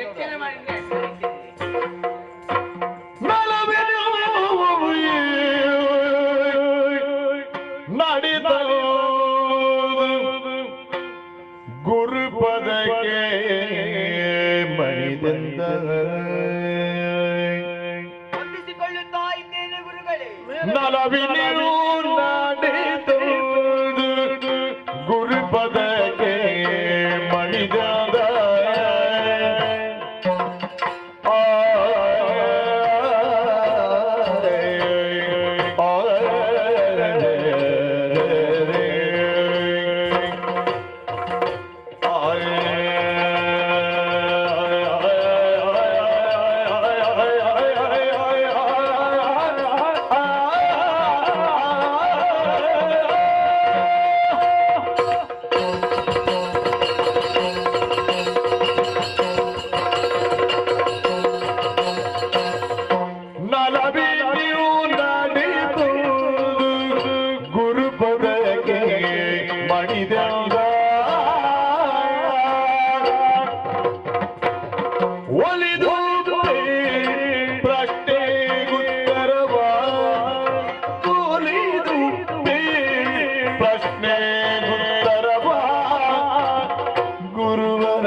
ವಂಚಿತನಾಗುತ್ತಾ ಇದ್ದೇನೆ ಗುರುಗಳೇ. ಎಷ್ಟಾಗ್ಲಿ ಮೇಲೆ ಹೇಳು. ನೀವು ಕಲಿಸಿದಂತಹ ವಿದ್ಯೆಯನ್ನು ಕಲಿತಿದ್ದೇವೆ ಎನ್ನುವಂತಹ ಸಂತೋಷ ನಮಗಿದೆ. ಗುರುಸ್ಥಾನದಲ್ಲಿ ಇದ್ದವರು ಶಿಷ್ಯನಿಗೆ ಯಾವುದೇ ರೀತಿಯ ಪ್ರಶ್ನೆಯನ್ನು ಮೂಡಿದ್ರೆ ಅದಕ್ಕೆ ಉತ್ತರ ಕೊಡಬೇಕಾದ್ದು ಗುರುಗಳಾದಂತಹ ನಿಮ್ಮ ಕರ್ತವ್ಯ. ಸಮಸ್ಯೆಗಳನ್ನು ಬಂದ್ರೆ ಸಮುಚಿತವಾದ ಸಲಹೆಗಳನ್ನು ಕೊಡ್ಲೇಬೇಕು. ಹೌದು, ನಮ್ಮೊಳಗೆ ನಾವು ತರ್ಕಿಸ್ತಾ ಇದ್ದೆವು. ಹೌದು, ಉತ್ತರ ಸಿಗ್ಲಿಲ್ಲ. ಹಾಗಾದ್ರೆ ಉತ್ತರ ದೊರಕುವುದೇ ಯಾರಿಂದ? ಗುರುಗಳಾದಂತಹ ನಿಮ್ಮಿಂದ. ಗುರುಗಳೇ, ನನ್ನ ಮನಸ್ಸಿನಲ್ಲಿ ಒಂದು ಪ್ರಶ್ನೆ ಮೂಡಿದೆ. ಹೌದು, ಏನಪ್ಪ? ಆ ಪ್ರಶ್ನೆಗಳಿಗೆ ಉತ್ತರಿಸುವಿರ ತಂದೆ? ಕೇಳು. ಈ ಪ್ರಪಂಚದಲ್ಲಿ ಹುಟ್ಟಿದಂತಹ ಪ್ರತಿಯೊಂದು ಜೀವಿಗಳಿಗೂ ಕೂಡ ಆಚಾರ ಧರ್ಮ ಎನ್ನುವುದು ಇದೆಯಂತೆ. ಹೌದು ಅಲ್ವೇ? ಹೌದು. ಗುರುಗಳೇ, ಹಸು ಸಸ್ಯಾಹಾರಿ ಪ್ರಾಣಿ, ಹುಲ್ಲನ್ನು ಮೇಯುತ್ತದೆ ಅಲ್ವಾ? ಅದು ಅದರ ಸ್ವಭಾವ. ಹೌದು. ಹಾಗೆ ಹುಲಿ ಮಾಂಸಾಹಾರಿ ಪ್ರಾಣಿಗಳನ್ನು ತಿನ್ನುವ ಅದರ ಸ್ವಭಾವ. ಸರಿ. ಆದರೂ ಆ ಹುಲಿಯನ್ನು ದುಷ್ಟ ಪ್ರಾಣಿ ಅಂತ ಹೇಳುವುದು ಯಾಕೆ? ಓ, ಪಶುವನ್ನು ಸಾಧು ಪ್ರಾಣಿ ಅಂತ ಹೇಳ್ತಾರೆ. ಹೌದು, ಸರಿ. ಆಮೇಲೆ ಈ ಮೂರು ಲೋಕಗಳಲ್ಲಿ ಶ್ರೇಷ್ಠವಾದುದು ಸ್ವರ್ಗ ಲೋಕ. ಸರಿ. ಅಲ್ಲಿರುವವರು ಇಂದ್ರಾದಿ ಸುಮನಸರು, ಕೆಳಗಿರುವವರು ಅಸುರರು, ಅಲ್ವಾ? ಅವರನ್ನು ಹೂವಿನಂತ ಮನಸ್ಸುಳ್ಳ ಕಾರಣ ಸುಮನಸರು ಎನ್ನುವ ಹಾಗೆ ಎಲ್ಲರೂ ಹೊಗಳುತ್ತಾ ಇದ್ದಾರೆ. ಆದ್ರೆ ಸದಾಕಾಲ ಕೆಟ್ಟ ಕಾರ್ಯವನ್ನು ಮಾಡುವಂತಹ ಅಸುರರನ್ನು ಅಸುರರು ಎನ್ನುವ ಹಾಗೆ ಬೆರಳೆತ್ತಿ ಕರೆಯುತ್ತಾರೆ. ಮಾಂಸವನ್ನು ಮೆಲ್ಲುವುದು, ಮದ್ಯವನ್ನು ಸೇವಿಸುವುದು ಅವರಿಗೆ ಧರ್ಮ. ಯಾಗವನ್ನು ಹಾಳು ಮಾಡುವುದು, ಯಾವುದೇ ಆಗಲಿ ಒಂದು ಕೆಟ್ಟ ಕಾರ್ಯವನ್ನು ಮಾಡುವುದು ಅದು ಅವರ ಸ್ವಭಾವ. ಸ್ವಭಾವಕ್ಕೆ ಅನುಗುಣವಾಗಿ ಅವರು ವ್ಯವಹರಿಸುವುದರಿಂದ ಅವರನ್ನು ದುಷ್ಟರು ಅಂತ ಚಿತ್ರಿಸುವುದು ಯಾಕೆ? ಹೌದು, ಅವರನ್ನು ಹಾಗೆ ಕರೆಯುವುದು ಯಾಕೆ ಗುರುಗಳೇ? ಯಾಕೆ? ಇಷ್ಟೇ ಅಲ್ಲ, ಇನ್ನೂ ಇದೆ, ಇನ್ನು ಮುಗಿಲಿಲ್ಲ. ಮತ್ತೆ ಇನ್ನು ಎರಡನೆಯ ಪ್ರಶ್ನೆ ಇದೆ ಗುರುಗಳೇ. ಯಾವ? ದೇವಾ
ಅರಿಯದು ಎನಗೆ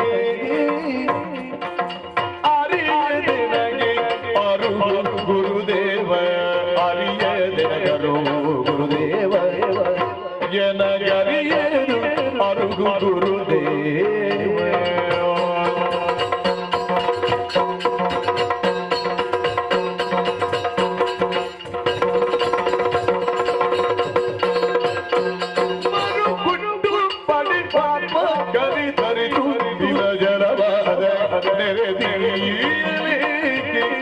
ವೈದಿಕರು ಗುರಿಗೆ ರಜೆ ತುಪ್ಪವದು ಸ್ವರಕ್ಕೆ ಲೋಭದೆಂದು ಅರಿಯದೆನಗಿರುವ ಗುರುದೇವ ಗುರುವರ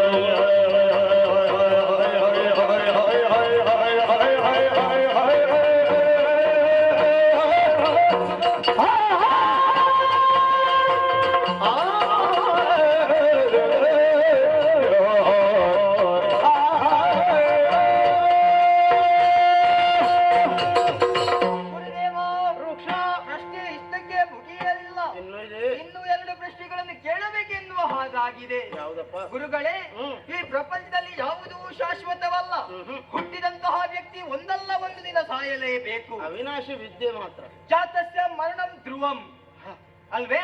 ಹೀಗೊಂದು ಹಿರಿಯರಾಡಿದಂತಹ ಮಾತು. ಗುರುಗಳೇ, ಈಗ ಒಬ್ಬ ವ್ಯಕ್ತಿ ಸಾಯ್ತಾನೆ, ಸತ್ತ ಮೇಲೆ ಒಂದು ಕಾರ್ಯ ಮಾಡುವುದಿದೆ ಅಲ್ವಾ? ಶ್ರದ್ಧೆಯಿಂದ ಮಾಡುವ ಕಾರ್ಯ. ಹೌದು. ಆದ್ದರಿಂದಲೇ ಶ್ರಾದ್ದ. ಆ ಸಮಯದಲ್ಲಿ ಅವರ ಮಕ್ಕಳು ಕೊನೆಯ ಕಾಲಕ್ಕೆ ಗಂಗಾಜಲವನ್ನು ಅರ್ಪಿಸ್ತಾರೆ ಅಲ್ವಾ? ಹೌದು. ಅರ್ಪಿಸುವಾಗ ಒಂದು ಮಾತನ್ನು ಹೇಳುತ್ತಾರೆ, ಮತ್ತೊಮ್ಮೆ ಹುಟ್ಟಿ ಬರಬೇಕು. ಎಳುನೀರು ಬಿಡ್ತಾರಲ್ವಾ? ಎಳುನೀರು ಬಿಡುದಿಲ್ವಾ? ಗುರುಗಳೇ, ಮರು ಹುಟ್ಟು ಪಡೆಯುವುದು ಇದೆ ಅಂತ ಆದ್ರೆ ಗಂಗಾಜಲವನ್ನು ಬಿಡುವುದು ಯಾಕೆ? ಪುನರ್ಜನ್ಮ ಉಂಟು ಅಂತ ಆದ್ರೆ ಸುಮ್ಮನೆ ಯಾಕೆ? ಯಾಕೆ ಕಾಣುವ ದೇವರು ಅಂತ ಕೊಂಡಾಡುವುದು ಬ್ರಾಹ್ಮಣೋತ್ತಮರನ್ನು ಅಲ್ವೇ? ಅವರು ಮಾಡುವಂತಹ ಕಾರ್ಯ ಯಾವುದು? ಲೋಕ ಕಲ್ಯಾಣಕ್ಕೆ ಬೇಕಾಗಿ ಯಾಗ ಯಜ್ಞಗಳನ್ನು ಮಾಡುವಂತಹ ಕಾರ್ಯವನ್ನು ಇಟ್ಟುಕೊಂಡವರವರಿದ್ದಾರೆ ಅಲ್ವೇ? ಆದ್ರೆ ಗುರುಗಳೇ, ಅವರನ್ನು ಯಾಗವನ್ನು ಮಾಡ್ತಾರಲ್ವ ಲೋಕ ಕಲ್ಯಾಣಕ್ಕೆ ಬೇಕಾಗಿ? ಹೌದು. ಆ ಲೋಕ ಕಲ್ಯಾಣಕ್ಕೆ ಬೇಕಾಗಿ ಮಾಡುವಂತಹ ಯಾಗಕ್ಕೆ ಅದೆಷ್ಟೋ ಸುವಸ್ತುಗಳನ್ನು ಸುರಿಯುತ್ತಾರೆ. ತುಪ್ಪ ಸುರಿಯುತ್ತಾರೆ. ಅದರಲ್ಲಿ ಮುಖ್ಯವಾಗಿ ಬೇಕಾದ ತುಪ್ಪ. ಹೌದು. ತುಪ್ಪವನ್ನು ಸುರಿಯುವುದು ಎಲ್ಲಿ? ಇಲ್ಲಿ ಕೇಳಕ್ಕೆ ಯಜ್ಞಕೊಂಡಕ್ಕೆ. ಅದು ಮಾತು ಹೇಗೆ, ರೂಢಿ ಹೇಗೆ? ಅದು ಇಲ್ಲಿ ಮಾಡಿದಂತಹ ಯಾಗವು ಅವರಿಗೆ ಹವಿಸು ಅವರಿಗೆ ಸಲ್ಲುತ್ತದೆ. ಸ್ವರದಲ್ಲಿರುವವರಿಗೆ, ದೇವಲೋಕದವರಿಗೆ. ಗುರುಗಳೇ, ಏನು ಗುರುಗಳೇ, ಯಾಗ ಮಾಡುವುದು ಇಲ್ಲಿ ಅಂತೆ, ಅದರ ಹವಿಸು ದೇವಲೋಕದವರಿಗೆ ಸಲ್ಲುವುದು ಹೇಗೆ? ಒಂದು ನಿಮ್ಮಲ್ಲೇ ಮಾತು ಕೇಳ್ತೇನೆ. ಈಗ ಮಾಳಿಗೆಯಲ್ಲಿದ್ದವನಿಗೆ ಹಸಿವಾದ್ರೆ ಕೆಳಗೆ ಕೂತು ಬಡಿಸಿದ್ರೆ ಆಗ್ತದ? ಅದನ್ನು ಇದನ್ನು ಹೊಂದಿಸಿ ಹೇಳ್ತಾನ. ಆಗ್ತದೆ ಹೇಳಿ? ಕೆಳಗಿಳಿದು ಬರಬೇಕು, ಊಟ ಒಂದ ಕೆಳಗಿಳಿದು ಬರ್ಬೇಕು, ಮೇಲೆ ಕೊಂಡು ಹೋಗ್ಬೇಕು ಅಲ್ವಾ? ಆಮೇಲೆ ಮತ್ತೊಂದುಂಟು ಗುರುಗಳೇ, ಉಂಟು ಅಂತ ಹೇಳ್ತಾರೆ. ಹೌದು. ಈ ಬ್ರಾಹ್ಮಣೋತ್ತವರನ್ನೆಲ್ಲ ಅಗ್ನಿಮುಖವುಳ್ಳವರು ಅಂತ ಹೇಳ್ತಾರೆ. ಹೌದು. ಹೌದು. ಹೌದಾ? ಹೌದು ಅಂತ ಹೇಳ್ತಾರೆ. ಹೌದಾ ಅಂತ ಕೇಳಿದ. ಬ್ರಾಹ್ಮಣನಾಗಿ ನಾನು ಅದನ್ನು ಹೌದು ಅಂತ ಹೇಳುವುದು ಅದಷ್ಟೇ. ಯಾಕಂದ್ರೆ ನಮ್ಮನ್ನು ನಾವು ಹೊಗಳಿಕೊಳ್ಳುವ. ಗುರುಗಳೇ, ಈಗ ಸತ್ತವನ ಹೆಣ ಉಂಟಲ್ಲ, ಅದನ್ನು ಸುಡುವುದಕ್ಕೆ ಬೇಕಾಗಿ ಎಷ್ಟು ಖರ್ಚು ಮಾಡ್ತಾರೆ? ಹೌದಪ್ಪ. ಪಾಪ ಅವರಿಗೆ ಅಲ್ಲಿ ಕಟ್ಟಿಗೆ ಇರುವುದಿಲ್ಲ, ಬೇರೆಯವರಿಗೆ ಹಣ ಕೊಟ್ಟು ಅಲ್ಲಿಂದ ಹೊತ್ತುಕೊಂಡು ಬಂದು ಮಾಡಿ ಅಲ್ವಾ? ಅದಕ್ಕೊಂದು ಉಪಾಯ ನಾನೇ ಹೇಳ್ತೇನೆ ಗುರುಗಳು. ಬಾಲಕನ ಪ್ರಶ್ನೆಗೆ ಆಲಿಸುತ್ತ ಗುರುವಿರುವುದ ಕೇಳು ಬೇಡುವೆ ಕಾಲವರಿತು ತಾಳು ಬೇಡುವೆ ಕಾಲವರಿತು ಬಾಲನಿಗೀಗನು ತಿಳಿಯಲಡವಲ್ಲರುದ ಬೇಡಿರಲು ಮೌನವನ್ನು ಕಂಡು ತಾಳಿರಲು ಮೌನವನ್ನು ಕಂಡು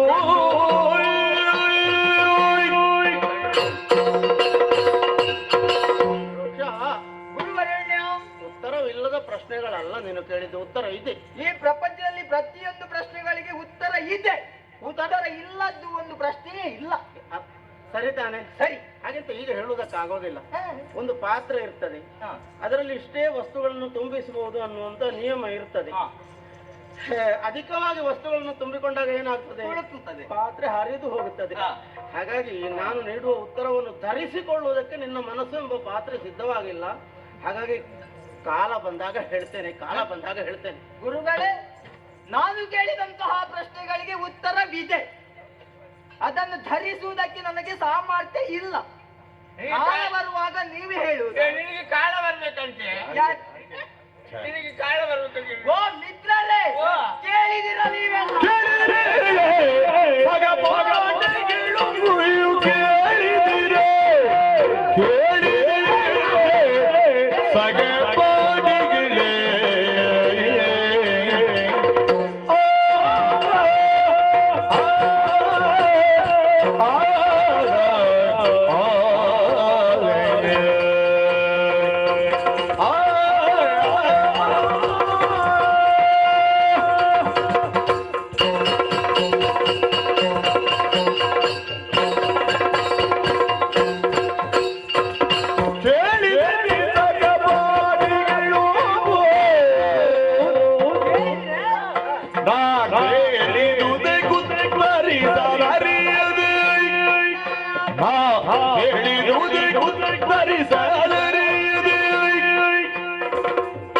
ತಾಳಿಗನು ಗುರುದೇವ ಮೌನವ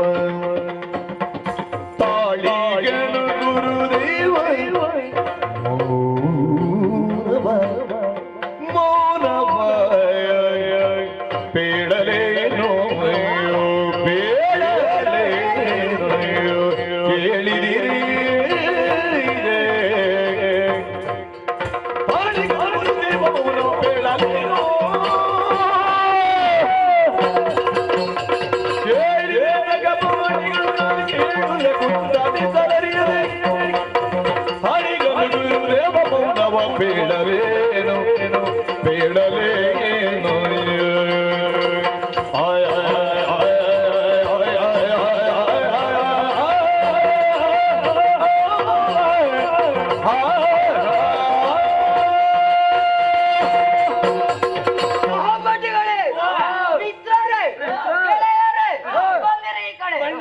ಹತ್ತಿರ ಬನ್ನಿ.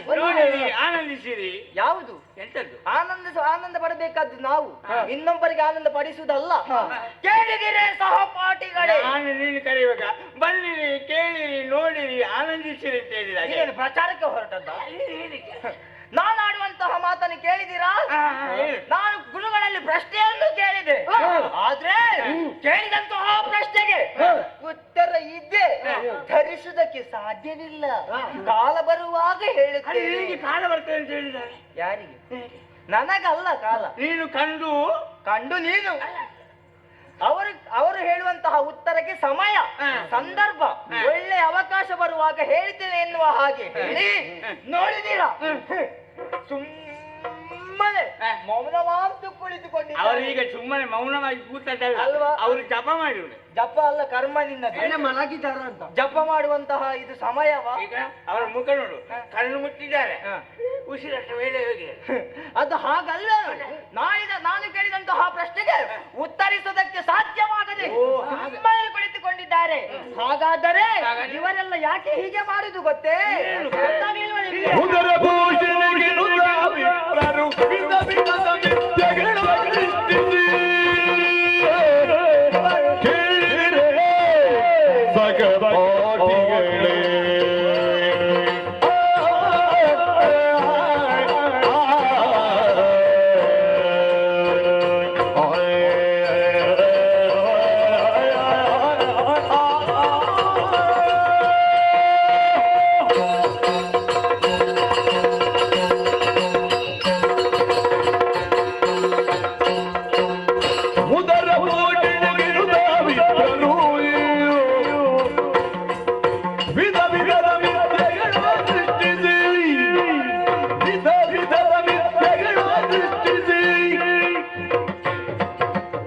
ಬದುಕನಿಷ್ಟುಲಿಗೂಡಗೊಳಿಸಿದಡಿದುವೆ ಸತ್ಯ ಬದುಕನಿಷ್ಟುಲಿಗೂಡಗೊಳಿಸಿದಡಿದುವೆ ಸತ್ಯ ಇದುವೇ ಸತ್ಯ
ಸುಮ್ಮನಲ್ಲ, ಉದರ ಪೋಷಣೆ ಗೆಲ್ಲುತ್ತಾ ವಿಪ್ರರು ಬಗೆ ಬಗೆಯ ಮಿಥ್ಯೆಗಳನ್ನು ಸೃಷ್ಟಿಸಿ. ಮಿಥ್ಯೆ ಅಂದ್ರೆ ಏನು? ಏನು ಹೇಳು? ಗೊತ್ತಿಲ್ವಾ? ಮತ್ತೆ ನೀನು ಇಷ್ಟು ವರ್ಷ ಗುರುಮಠದಲ್ಲಿ ಯಾಕೆ ಇರುವುದು? ಈಗ ನನಗೆ ಗುರುಗಳು ಪಾಠ ಮಾಡ್ತಾ ಇದ್ರು, ಅದು ಯಾವುದು ನನಗೆ ಗೊತ್ತಾಗ್ಲಿಲ್ಲ. ನೀನು ಇಲ್ಲಿ ಒಂದು ಜನ ಕಡಿಮೆ ಆಗಿದೆ ಅಂತ ಮಾತ್ರ. ಹಾಗಾದ್ರೆ ಅಲ್ಲ, ಮತ್ತೆ ನಾನು ನಮಗೆ ಮಿಥ್ಯೆ ಅಂದ್ರೆ ಏನು? ಸುಳ್ಳು. ಸುಳ್ಳನ್ನು ಸೃಷ್ಟಿಸಿ ಇವರು ಸೃಷ್ಟಿಸುವುದು. ಇವರು ಸೃಷ್ಟಿ ಹೌದಪ್ಪ. ಯಾವುದು ಗೊತ್ತಾ, ಈ ಬ್ರಾಹ್ಮಣರ ಒಂದು ಕ್ರಮ ಉಂಟು. ಹೇಗೆ ಇವರು ಯಾಗ ಮಾಡ್ತಾರೆ. ಒಂದು ವಿಷಯ ಗೊತ್ತು, ಈ ಗಣ ಹೋಮ ಯಾವುದು ದೊಡ್ಡ ಗಣಹೋಮ, ದೊಡ್ಡದು ಸಣ್ಣದು ಇರ್ಲಿ ಅಂತ ಒಂದು ಪೂಜೆ. ಏನು ಮಾಡೋಣ, ಪಾಪದವ ಒಬ್ಬ ಇರ್ತಾನೆ, ಏನೋ ಕಷ್ಟ ಬಂದಿದೆ, ಆ ಕಷ್ಟವನ್ನು ಪರಿಹರಿಸುವುದೇ ಹೇಗೆ? ಅವರು ಏನು ಮಾಡ್ತಾರೆ, ಹೋಗುವುದು ಇಂತಹ ಬ್ರಾಹ್ಮಣರಲ್ಲಿಗೆ. ನೀವು ಈ ಕಷ್ಟದಿಂದ ಪಾರಾಗಬೇಕಾದರೆ ಇಂತಹ ಒಂದು ಕಾರ್ಯವನ್ನು ಮಾಡಬೇಕು. ಆಯ್ತಾ? ಇಷ್ಟಕ್ಕೆ ಸುಮ್ಮನೆ ಇರ್ತಾರ? ಅದಕ್ಕೆ ಇಷ್ಟು ಉದ್ದ ಪಟ್ಟಿ ಬರೀತಾರೆ ಅಲ್ವಾ? ಅದರಲ್ಲಿ ಎಷ್ಟು ಬಗೆ, ಅಂತಹ ಸಣ್ಣ ಕೆಲಸಕ್ಕೆ ಒಂದಿಷ್ಟು ಬಗೆ ಬೇಕಾ? ಒಂದಿಷ್ಟು ತೆಂಗಿನಕಾಯಿ, ಒಂದಿಷ್ಟು ಅಕ್ಕಿ, ಒಂದಿಷ್ಟು ತುಪ್ಪ, ಅಷ್ಟೇ ನಿನ್ನಲ್ಲಿ ಬಟ್ಟಿಯಲ್ಲಿ? ಒಟ್ಟು ಉಳಿದ ಅವರ ಬಟ್ಟೆಯಲ್ಲಿ ಇರ್ತದೆ. ಅಷ್ಟೆಲ್ಲವನ್ನು ಉಪಯೋಗಿಸ್ತಾರ? ಅದರಲ್ಲಿ ಸ್ವಲ್ಪವೇ ಸ್ವಲ್ಪ ಅಂಶದಷ್ಟು ಮಾತ್ರ ಮನೆಗೆ ಹೋಗುವಾಗ ಮನೆಗೆ ಕಟ್ಟಿಕೊಂಡು ಹೋಗ್ತಾರೆ. ಜೊತೆಗೆ ಇವರು ಮಾತ್ರ ಬರುವುದಲ್ಲದೆ ಇವರ ಮಕ್ಕಳನ್ನು ಕೂಡ ಕರ್ಕೊಂಡು ಬರ್ತಾರೆ. ಯಾಕೆ? ಇನ್ನು ಮುಂದೆ ಇವರು ಹೋದ್ರೆ ಅಲ್ಲಿ ಜನ ಬೇಕೋ ಬೇಡುವ? ಆ ಸ್ಥಾನಕ್ಕೆ ಒಂದು ಜನ ಬೇಕೋ ಬೇಡುವ? ಬೆಳಿಗ್ಗೆ ಆಗುವಾಗ ನೋಡುದಿಲ್ವಾ, ಇಷ್ಟಿಷ್ಟು ದೊಡ್ಡ ಹೊರೆಯನ್ನು ಕೊಂಡು ಹೋಗ್ತಾರೆ. ಹಾಗಾದ್ರೆ ಇವರೆಲ್ಲ ಮಾಡುವುದು ಯಾಕೆ? ಪಾಪದವರ ಹೊಟ್ಟೆಗೆ ಕಲ್ಲನ್ನು ಹಾಕುವಂತಹ ಜಾತಿ ಇವರು. ಬ್ರಾಹ್ಮಣರು ಅಂತ ಹೇಳ್ತಾರೆ. ಯಾವರು ಬ್ರಾಹ್ಮಣರು? ಬ್ರಾಹ್ಮಣರು ಇಂತಹ ಕೆಲಸ ಮಾಡುದೆ. ಗುರು ಅಂತೆ, ಇವ ಗುರು ಅಲ್ಲ, ಇವ ಇವನಿಗೆ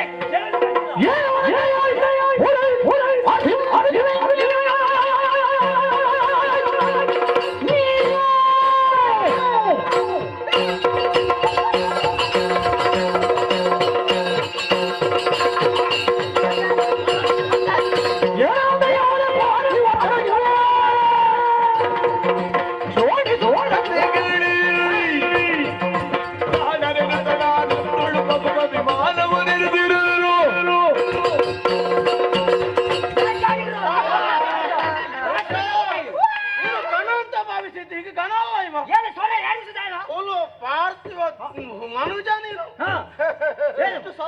ಕಲ್ಪನೆಗಳೆಲ್ಲ ಹುಸಿಯಾಗಿ ಹೋಯ್ತು. ಕಲ್ಪನೆಗೆ ಶ್ರೇಷ್ಠ ವ್ಯಕ್ತಿ ಅದಕ್ಕಿಂತ ಭಾವಿಸಿದೆ.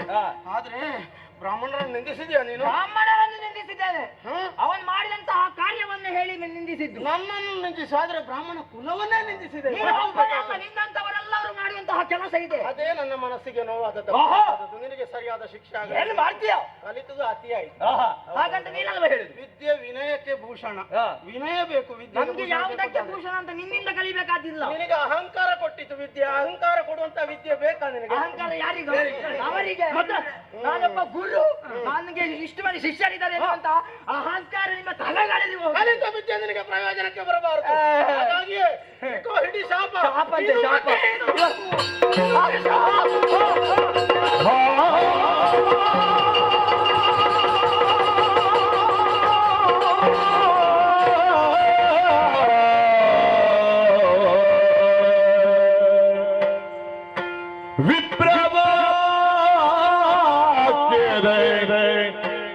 ಮಹಿಮೆಯುಂಟು ಅಯ್ಯೋ ವಿಪ್ರವಾಕ್ಯದ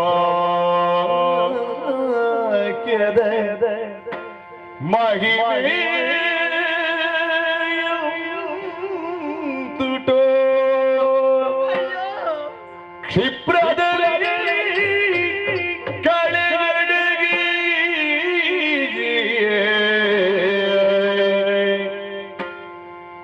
ಮೊಗದಲ್ಲಿ ಅಪ್ರಸನ್ನತೆ ತುಂಬಿ ಮೊಗದಲ್ಲಿ ಅಪ್ರಸನ್ನತೆ ತುಂಬಿ ಕೆಡದನು ವಿಪ್ರನಡಿ ಕೆಡೆದನು ವಿಪ್ರನಡಿಗೆ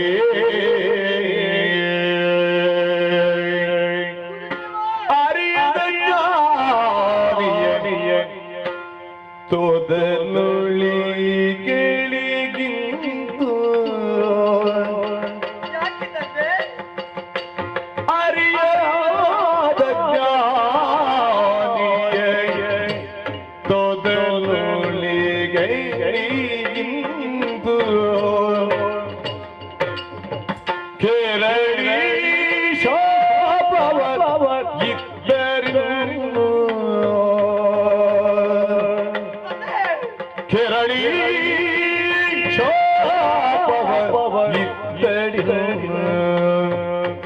ಅರಿಯದ ಜ್ಞಾನಿಯ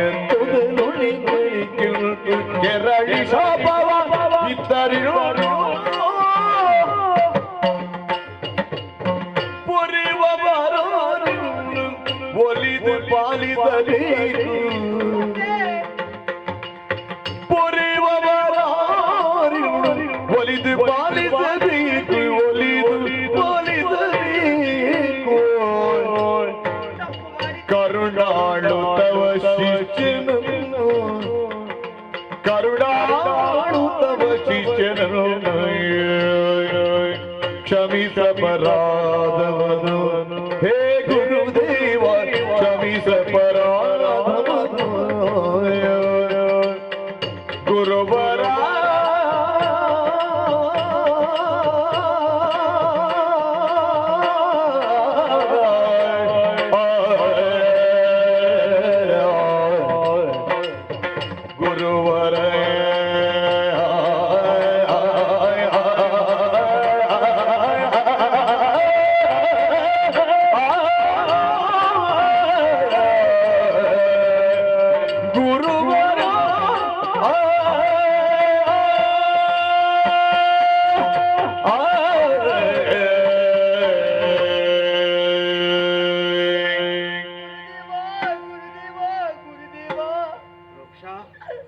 ಎಂತಹ ಕರ್ಣ ಕಠೋರವಾದಂತಹ ಮಾತುಗಳನ್ನು ಆಡಿಬಿಟ್ಟೀರಿ ತಂದೆ.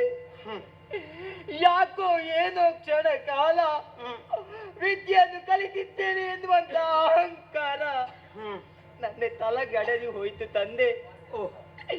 ಯಾಕೋ ಏನೋ ನನ್ನ ಈ ನಾಲಿಗೆಯಿಂದ ಆಡಬಾರದಂತಹ ಮಾತುಗಳನ್ನು ಆಡಿಬಿಟ್ಟೆ ತಂದೆ.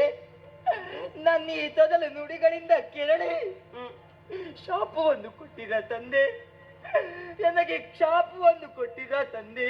ಹೌದಪ್ಪ ಗುರುಗಳೇ, ಏನು ಅರಿಯದೆ ಮಾಡಿದಂತಹ ಅಪರಾಧ.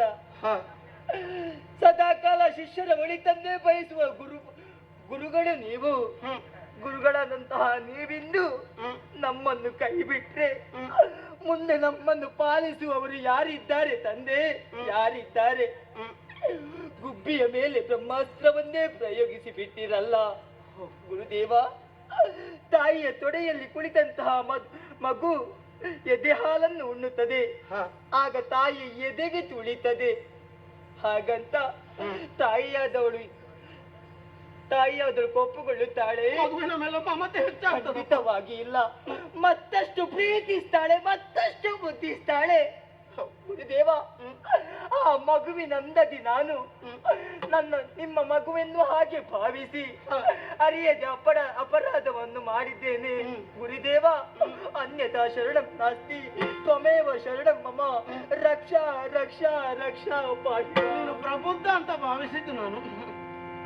ಅಪ್ರಬುದ್ಧನ ಸ್ಥಿತಿ ಕಾಣುತ್ತ ವಿಪ್ರನಂತ ಕರಣ ಕರಗನು. ಅಪ್ರಬುದ್ಧನ ಸ್ಥಿತಿಯ ಕಾಣುತ್ತ ವಿಪ್ರನಂತ ಕರಣ ಕರಗನು. ಸುಪ್ರಾದ ನುಡಿದನು ಮಗುಳೇ ರುಕ್ಷನಲ್ಲಿ ಕಂದ ಕಂದ ಘೋರ ಸಕಲ ದುರಿತ ನಿವಾರಣ ಪರಮನ ಪಾವನ ಕಂದ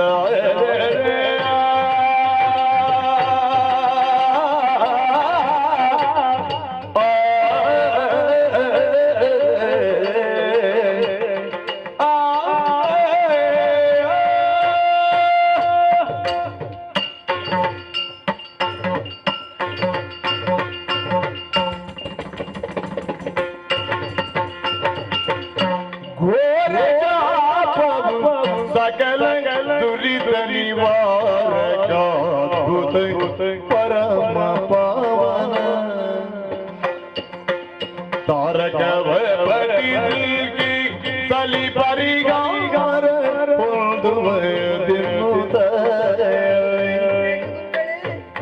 ತಾರಕವ ಪಟಿಲ್ಗಿ ಸಲಿ ಪರಿಹಾರ ಹೊಂದುವುದೆನ್ನುತ್ತ ಹೊರಸುತ್ತುವುದು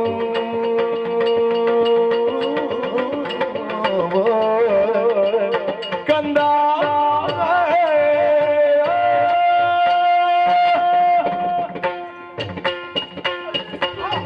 ಗುರುದೇವ ಸರ್ವ ಅಪರಾಧವನ್ನು ಮನ್ನಿಸಿ ತಂದೆ, ಕ್ಷಮಿಸಿ ತಂದೆ, ಕ್ಷಮಿಸಿ.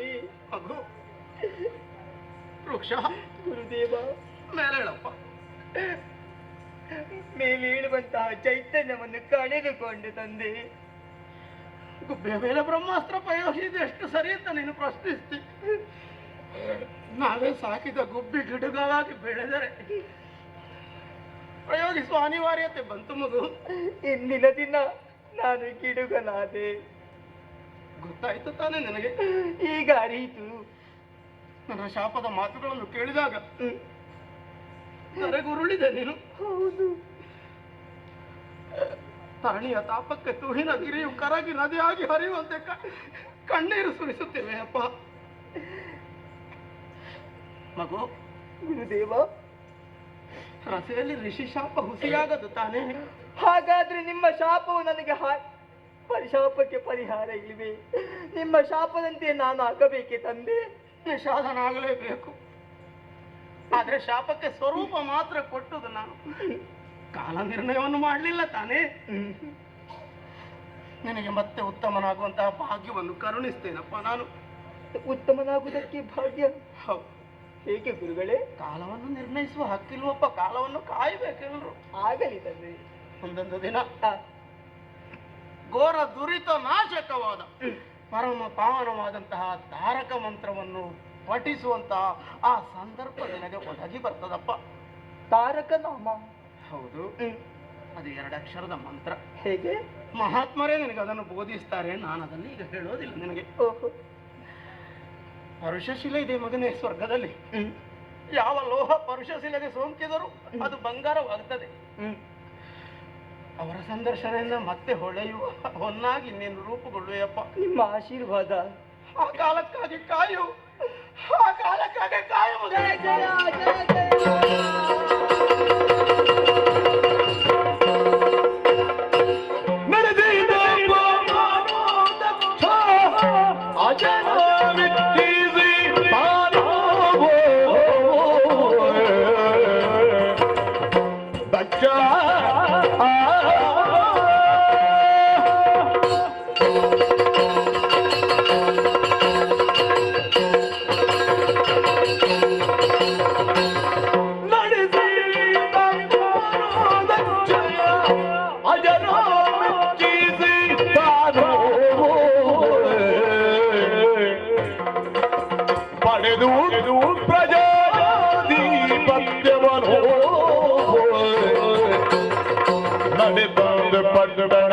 ಹಜರಿಲ್ಲುದರಿತು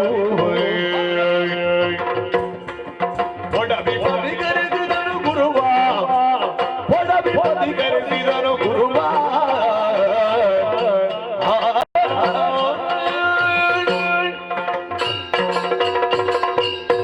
ನಾಡಿಗೆ ಬಂದು ಕೆಲವು ಸಮಯ ಆಯಿತು. ಆ ವಿಧಾನನ ಕುರಿತು ತಪಸ್ಸನಾಚರಿಸಿದವನು ನಾನು. ನನ್ನ ಭಕ್ತಿಗೆ ಮೆಚ್ಚಿದಂತ ಆ ಭಗವಂತ ಪ್ರಜಾಧಿಪತ್ಯವನ್ನು ನೀಡಿದ್ದಾನೆ.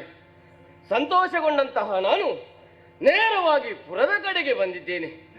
ಬಂದ ತಕ್ಷಣ ನೆನಪಾಗುವುದು ನನ್ನ ತಮ್ಮ ರೂಕ್ಷಣ ಬಗ್ಗೆ. ಅವನ ಬಗ್ಗೆ ತಿಳಿಬೇಕೆಂಬ ಉದ್ದೇಶದಿಂದ ಗುರುಗಳನ್ನೇ ಬರ್ಲಿಕ್ಕೆ ಹೇಳಿದ್ದೇನೆ. ದೇವಾ, ಬಂದ ಗುರುವಿಗೆ ಬಡಿದು ದುರ್ಜನವನ್ನು ಕೇಳಿಕೊಂಡರು ಕೆಲ ಬಗೆಯ ನರಿಯೇ ಎಂದು ಕರೆಸಿರುವನೆ ಗುರುದೇವನಾದ ವೃಕ್ಷಗಿಂದ ಚಾಪವನಿದ್ದ ಕಥೆಯ. ಗುರುಭ್ಯೋ ನಮಃ. ಶ್ರೇಯಸ್ಸಾಗಲಪ್ಪ. ಗುರುಗಳೇ, ನಿಮ್ಮನ್ನೇ ಈ ಕಡೆಗೆ ಬರೆಸಿಕೊಳ್ಳುವುದಕ್ಕೆ ಕಾರಣ ಬೇರೇನಲ್ಲ. ಯಾಕಪ್ಪ? ಕೆಲವು ಸಮಯ ಆಯ್ತು ತಮ್ಮನನ್ನು ನೋಡದೆ. ತಮ್ಮನ ಬಗ್ಗೆ ವಿಚಾರ ತಿಳ್ಕೊಳ್ಳುವ ಮಾಡಿಕೊಳ್ಬೇಕೆಂಬ ಉದ್ದೇಶದಿಂದ ನಿಮ್ಮನ್ನು ಬರಮಾಡಿದ್ದೇನೆ. ಹೇಗೆ ನನ್ನ ತಮ್ಮ ಹೇಗಿದ್ದಾನೆ? ನಡೆದ ಘಟನೆಯನ್ನು ಹೇಳುವರೆ ಚೈತನ್ಯವಿಲ್ವಪ್ಪ ನನಗೆ. ನಡೆದ ಘಟನೆ? ವಿದ್ಯೆಯನ್ನೆಲ್ಲ ಚೆನ್ನಾಗಿ ಕಲಿತು ಬ್ರಾಹ್ಮಣರನ್ನೇ ನಿಂದಿಸುವುದಕ್ಕೆ ಆರಂಭಿಸಿದ. ಕೋಪಗೊಂಡಂತಹ ನಾನು ನಿಷಾದನಾಗಿ ಹೋಗುವಂತ ಚಾಪಿಸಿದೆ ಮಗ.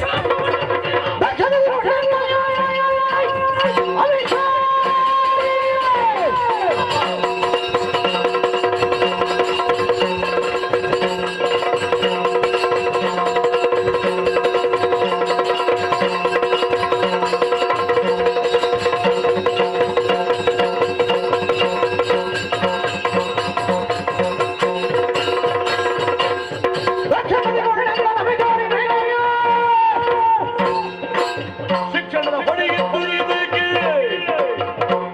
ಎತ್ತುಗೆ ಮುನಿಯ ಘೋರ ಶಾಪವಾಯಿತು. ವಿಚಿತ್ರ ಬುದ್ಧಿಯಿರಿ. ನೀನು ಒಬ್ಬ ಗುರುವ, ಮುಂದೆ ನೀನು ಏನು ಮಾಡಿದೆ? ನೀನು ನನ್ನ ತಮ್ಮನಾದಂತಹ ರೂಕ್ಷನಿಗೆ ಶಾಪವನ್ನು ಕೊಟ್ಟಿದ್ದೀಯ. ಇದು ನಿನಗೆ ಸರಿ ಅಂತ ನೀನು ಯೋಚನೆ ಮಾಡಿದ್ದೀಯ? 10 ಮಕ್ಕಳಿಗೆ ಬುದ್ಧಿಯನ್ನು ಹೇಳುವವನು ನೀನು. ಒಂದು ವೇಳೆ ಅವ ತಪ್ಪು ದಾರಿಯಲ್ಲಿ ನಡೆದಿದ್ದಾದರೆ ಅದನ್ನು ತಿದ್ದಿ ಸರಿದಾರಿಗೆ ತರಬೇಕಾದ್ರೆ ನಿನ್ನ ಕರ್ತವ್ಯ. ಅದನ್ನು ಬಿಟ್ಟು ಶಾಪ ಕೊಟ್ಟಿದ್ಯಾ? ನೀನು ಮಾಡಿದ ತಪ್ಪಿಗೆ ಸರಿಯಾದ ಶಿಕ್ಷೆ.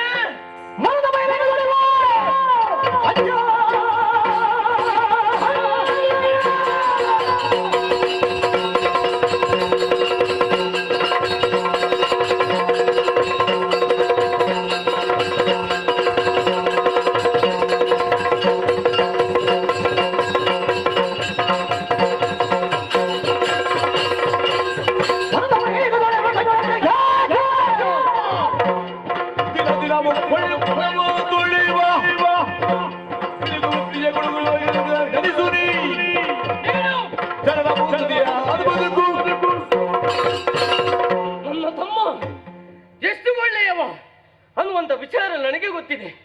ಅವನಲ್ಲಿದ್ದಂತಹ ಒಳ್ಳೆಯ ಗುಣ ನಿನಗೆ ಗೊತ್ತಾಗ್ಲಿಲ್ಲ ಅಲ್ಲ. ಅವನಲ್ಲಿದ್ದಂತಹ ಕೊಳಕನ್ನು ಮಾತ್ರ ನೀನು ಹುಡುಕಿದ್ದು. ಹಾಗಿರುವಾಗ ಹಿಡಿ ಶಾಪ ಇನ್ನು ಮುಂದಕ್ಕೆ ಕೊಳಕು ಬಟ್ಟೆಯನ್ನು ತೊಳೆಯುವ ರಜಕನಾಗು. ನಿನ್ನ ಶಾಪ ಶಿರೋಧಾರಿ ಪ್ರಜೇಶ್ವರನೇ. ನಿನ್ನ ಶಾಪ ಶಿರೋಧಾರಿ ಪ್ರಜೇಶ್ವರನೇ. ತಪ್ಪನು ತುಳಿದಿತ್ತು, ತಪ್ಪನು ತುಳಿದಿತ್ತು. ನಿನ್ನನು ಜಗಾನು ಪರಿಗಾರ ಮಾರ್ಗವ ತೋರೆ. ಎನ್ನ ಬದುಕಿಲ್ತು ಬರಡಾಯ್ತೆ ದಕ್ಷ.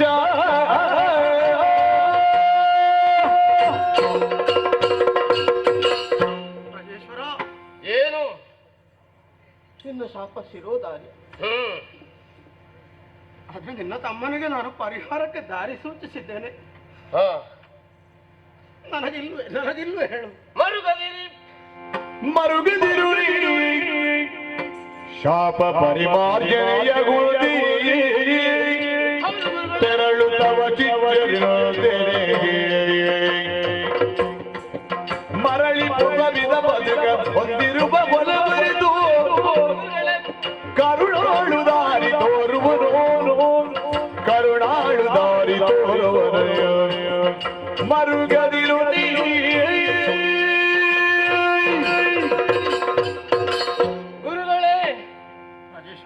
ಮರುಗದಿರಿ. ಮತ್ತೇನು ಮಾಡ್ಲಿ? ಕೋಪಗೊಂಡಂತಹ ನಾನು ಘೋರವಾದ ಶಾಪವನ್ನು ಕೊಟ್ಟಿದ್ದೇನೆ. ಹೌದು, ಮಿಂಚಿ ಹೋದ ಕಾರ್ಯಕ್ಕೆ ಚಿಂತಿಸಿ ಫಲವೇನುಂಟು ಹೇಳಿ? ಬಿದ್ದ ಹಣ್ಣೆಂದು ಮರಳಿ ಮರಕ್ಕಿಲ್ಲ. ಆಗುವುದಿಲ್ಲ. ಆಗುವುದಕ್ಕೆಲ್ಲ ಒಳ್ಳೆಯದಕ್ಕೆ ಅಂತ ನಾವು ಭಾವಿಸೋಣ ಗುರುಗಳೇ. ಹೇಗಪ್ಪ?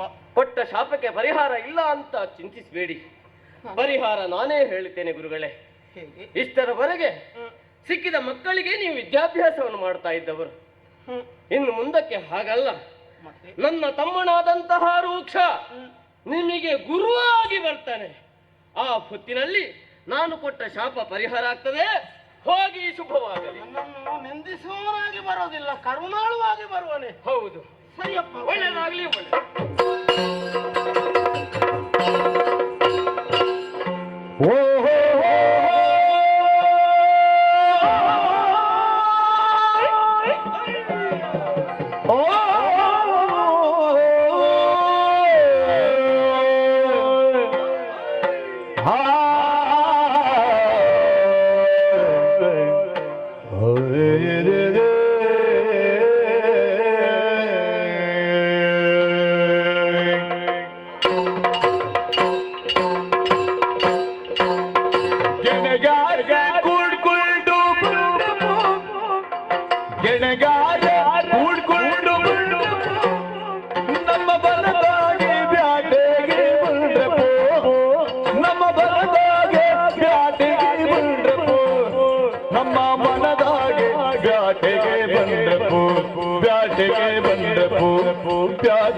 ಮನದಾಗಿ ಹುಟ್ಟೇರಿ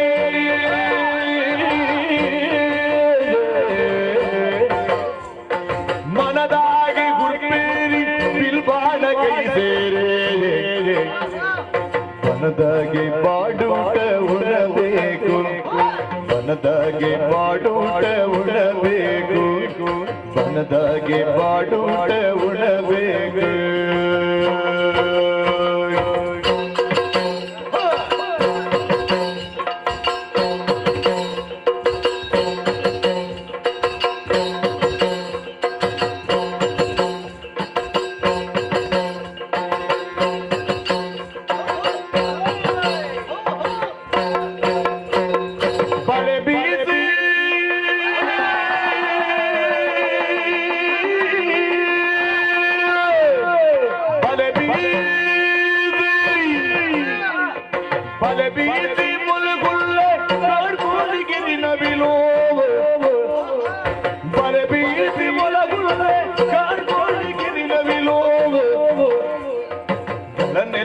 ಹಿಡಿದು ಕಟ್ಟಬೇಕು ನವಿಲುಗಳನ್ನೆಲ್ಲ ಹಿಡಿದು ಕಟ್ಟಬೇಕು ಹಿಡಿದು ಕಟ್ಟಬೇಕು ಹಿಡಿದು ಕಟ್ಟಬೇಕು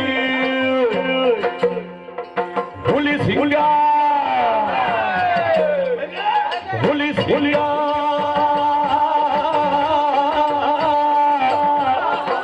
ಕಾಡಾನೆ ಹುಲಿ ಸಿಂಗ ಕಾಡಾನೆ ಗೋಣಕ್ಕೆ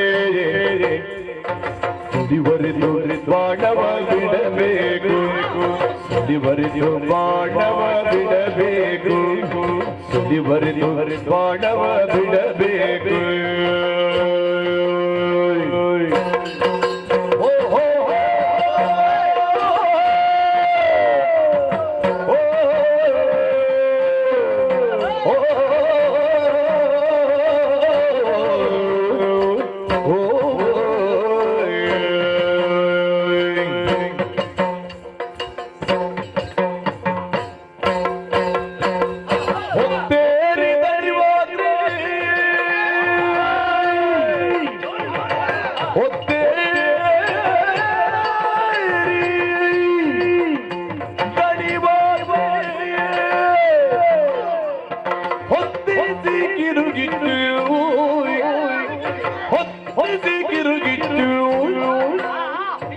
ಸತ್ತ ಪುಲ್ಲೆಯ ಮಾಂಸ ಸುಡಬೇಕು ಸತ್ತ ಪುಲ್ಲೆಯ ಮಾಂಸ ಸುಡಬೇಕು ಸುಡಬೇಕು ಮಾಂಸ ಸುಡಬೇಕು ಹತ್ತಿರ ಹುಳಿ ಹೆಣ್ಣ ಹತ್ತಿರ ಹುಳಿ ಹೆಣ್ಣ ಬುಳ್ದೇನ ಮಡಕೊಂಡ್ರೆ ಹತ್ತಿರ ಹುಳಿ ಹೆಣ್ಣ ಬುಳ್ದೇನ ಮಡಕೊಂಡ್ರೆ ಇದು ಸ್ವರ್ಗವ ಸುಡಬೇಕು ಹುಟ್ಟೇನು ಸ್ವರ್ಗವ ಸುಡಬೇಕು ಮತ್ತೆ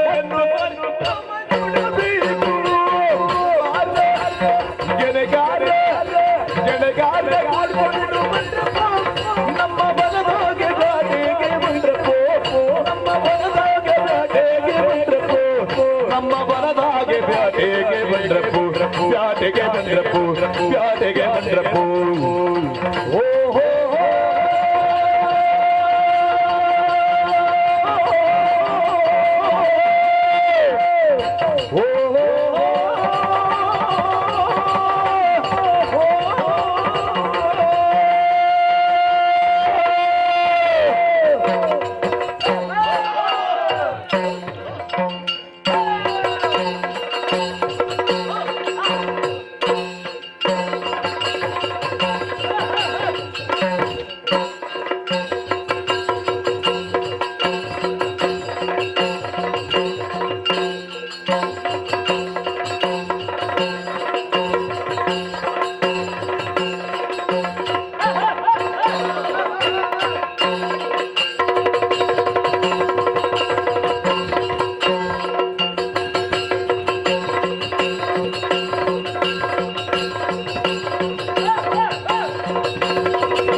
ಅದು ಮತ್ತೊಂದಲ್ಲ. ಯಾರು ಹೇಳಿದ್ರು? ಅದು ನೀನವ್ರೆ ಆಗವ್ವ ಪುಂಗವಂತ ಲೇಖರ ನಾನಲ್ಲ ನೀನಲ್ಲ ನಿಮಗೆ ಆತಾರನಾಗಿದ್ದೇನೆ. ನಿಮ್ಮನ್ನು ಸಾಕಿಸಲ ಇದಕ್ಕೆ ನಾನೇ ಹೊರೆಯಲಾಗಿದ್ದೇನೆ. ಇಷ್ಟು ಮಂದಿಯನ್ನೇ ಸೇರಿಸಿಕೊಂಡು ನಾವು ಹೊರಟಂತ ವಿಚಾರ ಹೇಳು. ಕಾಡಾಗೆ ಬೇಟೆಯನ್ನು ಆಡಬೇಕು ಈ ಉದ್ದೇಶದಲ್ಲಿ ಹೊರಟದ್ದು. ಹೋಗ್ಬೇಕು. ಹೀಗೆ ಹೋದ್ರೆ ಆಗ್ತದ? ಆಗುದಿಲ್ಲ. ಬೇಕಾ ಬೇಡ? ಆಯುಧ ಬೇಕಾ ಬೇಡ? ಬಲೆ ಬೇಕಾ ಬೇಡ? ಆಮೇಲೆ ಅಷ್ಟಿದ್ರೆ ಸಾಕಾಗುದಿಲ್ಲ. ನಾಯಿ ಮರಿಬೇಕು. ನಾಯಿ ಮರಿಬೇಕಾ? ನಾಯಿ ಬೇಡ. ನಾಯಿ ಇವ ಇದ್ದಾನೆ. ಈತ ಇದ್ದಾನೆ. ಈತನು ನಾಯಿ ಮಾಡುವಂತಹ ಎಲ್ಲಾ ಕಾರ್ಯವನ್ನು ಮಾಡಲಾರನು. ನಾಯಿ ಮಾಡುವಂತಹ ಮೂಸುವುದನ್ನು ಚೆನ್ನಾಗಿ ಕಲ್ತಿರ್ಪನು. ಅದಕ್ಕೆ ಗುರು ಯಾರು? ಗುರು ನಾನೇ. ಇಷ್ಟೇ ಸಾಕಾಗುದಿಲ್ಲ. ಬೇಟೆಯಾಡ್ತೇವೆ. ಬೇಟೆಯಾಡಿ ಆಯಸ್ ಆಗ್ತದೆ. ಆಯಸ್ ಆಗುವಾಗ ಏನಾದ್ರು ಸ್ವಲ್ಪ ಅದಕ್ಕೆಲ್ಲ ತಯಾರು ಮಾಡಿದ್ದೇವಲ್ಲ. ಯಾವುದು? ಅದು ನನಗೆ ಮಣ್ಣಿಗೆ ಅದು ಇಲ್ಲದ ಆಗುವುದಿಲ್ಲ. ಬೆಳೆದು ಹೆಣ್ಣ. ಹೌದು. ಅದನ್ನು ಮೆಲ್ಲಗೆ ಇರ್ಬೇಕು. ಗೊತ್ತಾಗ್ಬಾರ್ದು. ಕುಡಿಯುವುದು ವಿಚಾರ ಗೊತ್ತಾಗ್ಲಿಕ್ಕೆ ಕುಡಿಯುವುದು ಗುಟ್ಟಿನಲ್ಲೇ ಕುಡಿಬೇಕು. ಆದ್ರೆ ಬಿದ್ದಾಗ ಮಾತ್ರ ಎಲ್ಲರಿಗೂ ಬಿದ್ದಾಗ ಗೊತ್ತಾಗುದಿಲ್ಲ. ಅದು ಮಲಗಿದ್ದ ಬಿದ್ದದಂತೂ ಯಾರಿಗೂ ಗೊತ್ತಾಗುದಿಲ್ಲ. ಹಾಗಾದ್ರೆ ಮಲಗುವ ರೀತಿಯಲ್ಲಿ ಮಲಗುವುದಿಲ್ಲ. ಅಷ್ಟೇ ಸಾಕಾಗುದಿಲ್ಲ. ಕುಡಿದವರು ಮಲಗುವ ರೀತಿಯ ಬೇರೆ ಇರ್ತದೆ. ಕುಡಿದ್ರೆ ಸಾಕಾಗುದಿಲ್ಲ. ಕುಡಿಯುವಾಗ ಸ್ವಲ್ಪ ಜಗಿಬೇಕೋ ಬೇಡವೋ? ಅದೌದು. ಯಾವ್ದು ಬೇಕು? ಅಜ್ಜಿ ಬೇಡ. ಜಿಂಕೆ ಮರಿ.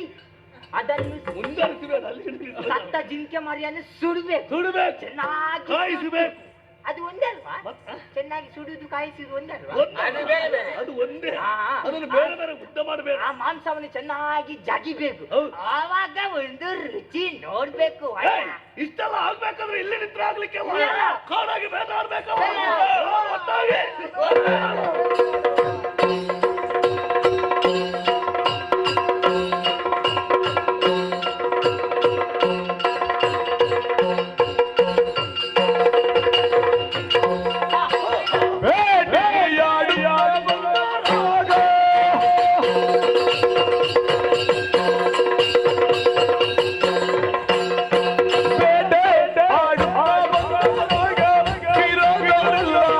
ಬೇಟೆಯಾಡ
ಹೇಳ್ತಾ ಇರೋದು ಎಂತ ಉಸಿರು ಬಿಡ್ಲಿಕ್ಕಾಗುದಿಲ್ಲ. ಮತ್ತೆ ನಮ್ಮದು ಹಾಗೆ ಅಚ್ಚ ಬೇಟ.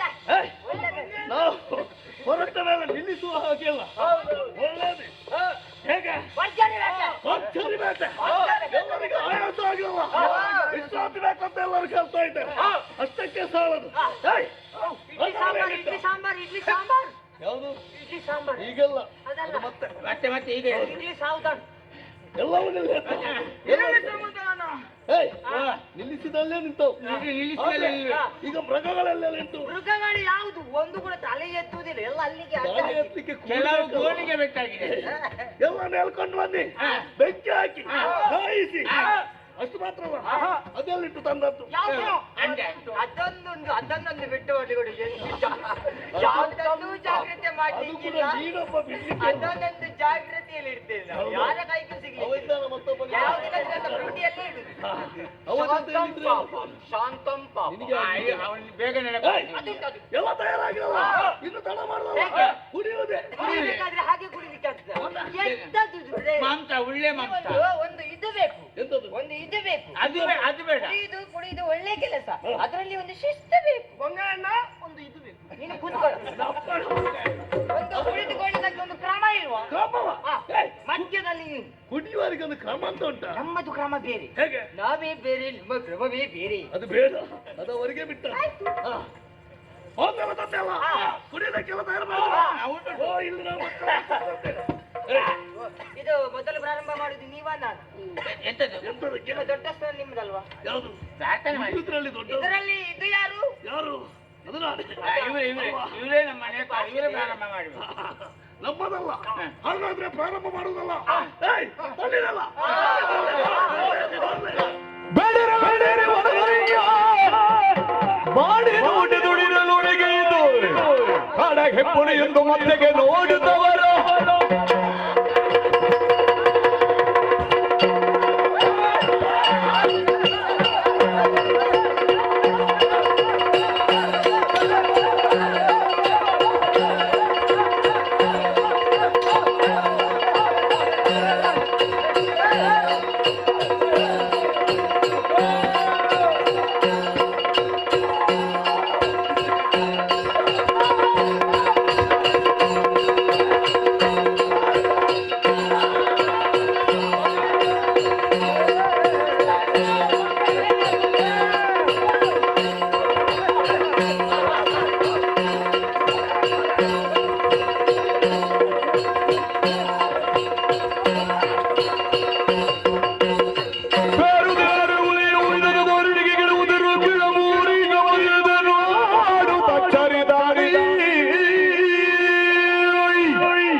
ನಿನಗೆ ತಲಸರುಂಟ?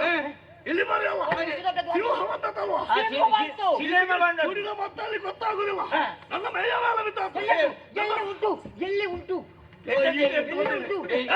ಅದಲ್ಲ, ಇಲ್ಲಿ ಒಬ್ಬ ಬಿದ್ದಾದ್ರು.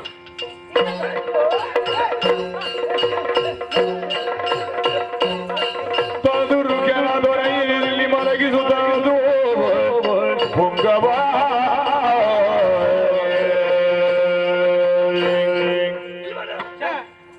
ಎಂತದ ಅವಸ್ಥೆ ಮಾರ. ಎಂತದಿದು? ಎಂತದಿದು? ಇದು ಎಂತದ್ದು? ನಾನು ಇದು ಎಂತದು? ಅವ ಸರಿದ್ದವರಲ್ಲ ಮಾತಾಡಲಿಕ್ಕೆ. ಯಾಕೆ ಮನೆ ಮನೆ ಬರ ಕೈಯಲ್ಲಿ ಎಂತದು ನೀವೆಲ್ಲರೂ ಹೋಗ್ಬೇಕೀಗ, ಕಾಡಿಗೆ ಹೋಗಿ ಇವರಿಗೆ ಯಾವ್ದೆಲ್ಲ ಮದ್ದು ಬೇಕಾದ್ರೆ ತಲ್ಲಿ. ಹೌದಾ? ಇದು ಮದ್ದು ಅದು ಬೇಕಾ ಇದು ಬೇಕಾ? ಯಾವ್ದಾದ್ರು ಆಗಿತ್ತು ಪುಣ್ಯಾತ್ಮ ನೀನು. ಅದು ಬೇಕು ಇದು ಬೇಕು.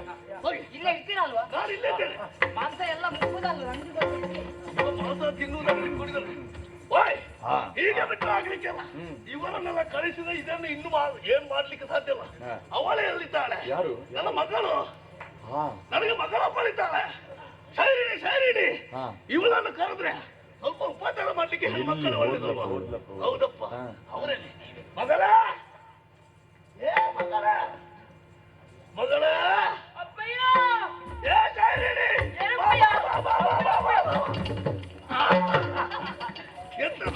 ನಾನು ಬದುಕಾವ ನಿನ್ನ ಆಗುದಿಲ್ಲಪ್ಪ. ಏನಪ್ಪ ನಿನ್ನ ಏನಪ್ಪಯ್ಯ ಇಲ್ಲಿ ಗಲಾಟೆ ಏನಪ್ಪಯ್ಯ ನಿನ್ನದು? ಗಲಾಟೆಯಾ? ಹೌದಪ್ಪಯ್ಯ. ಏನು ಬೊಬ್ಬೆ ಆಗ್ತಿ, ಏನು ಬೊಬ್ಬೆ ಆಗ್ತಿಲ್ಲ ನೀನು? ಗಲಾಟೆ ಎಂತ ಮಗ? ಮತ್ತೇನಪ್ಪ? ನಾವು ಕಾಡಿಗೆ ಹೋದವರಲ್ಲ. ಹೌದಪ್ಪ. ನಿನಗೆ ಗೊತ್ತಾಗ್ಲಿಲ್ವಾ? ಹಾ, ನನಗೆ ಹೇಳಿ ಹೋದಲ್ವಪ್ಪ. ಛೇ, ಹಾ, ನಾನು ಹೋದದ್ದು ನಿನ್ನಲ್ಲಿ ಹೇಳಿ ಹೌದು. ಹೌದು. ನಾವು ಯಾಕೆ ಹೋದದ್ದು? ಬಾಡೂಟ ತತ್ತಿ ನಿಂತ ಹೋದಲ್ವಾ? ಬಾಡೂಟ ತರುವುದು ಬಿಡು ಮಗ. ಮತ್ತೆ ನಮ್ಮ ಇದು ಜೀವವೇ ಬಂದದ್ದು. ಹೌದಪ್ಪಯ್ಯ. ಅಲ್ಲ, ನೀನು ಮಿಗ ಮಾಂಸ ತಂದಿದ್ಯಪ್ಪ? ಎಂತದು? ಮಿಗ ಮಾಂಸ. ಮಿಗ ಮಾಂಸ? ಹೌದು. ಮಿಗ ಮಾಂಸ ಎಲ್ಲಿಂದ ತರುವುದು ಮಗ? ಮತ್ತೆ ಸ್ವಲ್ಪ ಸ್ವಲ್ಪ ತಂದಿದ್ದಾರೆ. ತಂದವರು ಅವರು ಹಿಡ್ಕೊಂಡು ಹೋಗಿದ್ದಾರೆ ಮಗ. ಏ ಮಗ, ಏನಪ್ಪ? ಎಂತ ಮಗ? ಏನಪ್ಪ? ಕಾಡಲ್ಲಿ ಎಂತ ಬೇಟೆ ಆಡಿದ್ದು ಗೊತ್ತುಂಟ? ಬೇಟೆ ಆಡ್ದ? ಮತ್ತೆ ನನ್ನಪ್ಪಲ್ವ ನೀನು? ನಮ್ಮವರೆಲ್ಲ ಒಟ್ಟ ಸೇರಿದ್ರೆ ಒಮ್ಮೆ ಅದನ್ನು ಬೇರೆ. ಆ ಬೇಟೆಯಲ್ಲಿ ಈ ಸಲದ ಬೇಟೆ ಅಂದ್ರೆ ಅಷ್ಟು ಒಳ್ಳೆ ಬೇಟೆ. ಭರ್ಜರಿ ಬೇಟೆ. ಭರ್ಜರಿ ಬೇಟೆ ಮಗ. ಏ ಮಗ, ಏನಪ್ಪ? ಬೇಟೆ ಆಡಿ ಇರುವಂತ ಸಮಯದಲ್ಲಿ ನಾವು ಕಾಡಲ್ಲಿ ಹೋಗಿ ವಿಶ್ರಾಂತಿ ಪಡೆಯೋದ ಮಗ. ಹೌದಪ್ಪ. ಸ್ವಲ್ಪ ಹೆಂಡ ಕೊಂಡೋಗಿದ್ದೆಲ್ಲ. ಹೌದು. ಇದನ್ನು ಕುಡಿದೆ. ಸ್ವಲ್ಪ ಮಾಂಸವನ್ನು ಬಿಸಿ ಮಾಡಿ ಅಲ್ಲೇ ಕಾಯಿಸಿ ತಿನ್ನುತ್ತಿರುವಂತ ಸಮಯದಲ್ಲಿ ಮಗ, ಏ ಮಗ, ಅಲ್ಲಿ ಕತ್ತೆ ಒಂದು ನಡೆದು ಹೋಯ್ತಲ್ಲ ಮಗ. ಏನಪ್ಪ? ಅಲ್ಲಿ ಎಂತಾಯ್ತು ಗೊತ್ತಾ? ನಮ್ಗೆ ಸ್ವಲ್ಪ ಮಧ್ಯ ಇರುತ್ತೆ ಮಗ. ಆ ಸಮಯದಲ್ಲಿ ಅಲ್ಲಿಂದ ಬಂತ ಗೊತ್ತಿಲ್ಲ, ಒಂದು ಸಿಂಹ ಹಾರಿ ಬಂತು ಮಗ. ಹೌದಪ್ಪ. ಹಾರಿ ನನ್ನ ಮೇಲೆ ನೋಡು, ಮಗ ಗಾಯ ಆಗಿದಪ್ಪ. ಅಷ್ಟೊತ್ತಿಗೆ ನಮ್ಮವ್ರು ಬೊಬ್ಬೆ ಹಾಕಿದ್ದು ಬಿಟ್ರೆ ಏನು ಮಾಡ್ಲಿಲ್ಲ ಮಗ. ಆಮೇಲೆ ಎಂತಾಯ್ತು ಗೊತ್ತಾ? ಏನಪ್ಪ? ಎಲ್ಲಿದ್ದಾನೆ ಏನು ಪುಣ್ಯಪ್ಪ, ಎಲ್ಲಿಂದ ಬಂದಾಗುತ್ತ ಗೊತ್ತಿಲ್ಲ, ಬಂದು ಶಿವನ ಬಾಲೆ ಹಿಡ್ಕೊಂಡು ಶಿವನು ಕೊಂದು ಬಿಟ್ಟ ಮಗ. ಕೊಂದಿದ್ದಾನೆ. ಅಷ್ಟನಾಗುವಾಗ ನಾನು ಅವನನ್ನು ಬಿಡ್ಲಿಕ್ಕಾಗ್ತ ಮಗ. ಓಡು ಮಗ. ಏನಪ್ಪ? ಮೃಗ ತರುದು ಬಿಡು, ನಮ್ಮ ಪ್ರಾಣ ಉಳಿಸಿದವನನ್ನು ಬಿಟ್ರೆ ನಮಗೆ ಬೇರೆ ಏನಾದ್ರೂ ಬೇಕ ಮಗ. ಅವನನ್ನೇ ಕರ್ಕೊಂಡು ಬಂದಿದ್ದೇನೆ. ಇಲ್ಲಿ ನೋಡು ಮಗ. ಇದು ಏನಪ್ಪಯ್ಯ? ಏನು? ನಿನಗೆ ತಲೆ ಸರಿದ್ಯಾ? ಯಾಕೆ ಮಗ? ಕಾಡಿಗೆ ಗುಂಡು ನಾಡಿ ಬ್ಯಾಟಿಯನುಳ್ಳೆ ಆಡಿ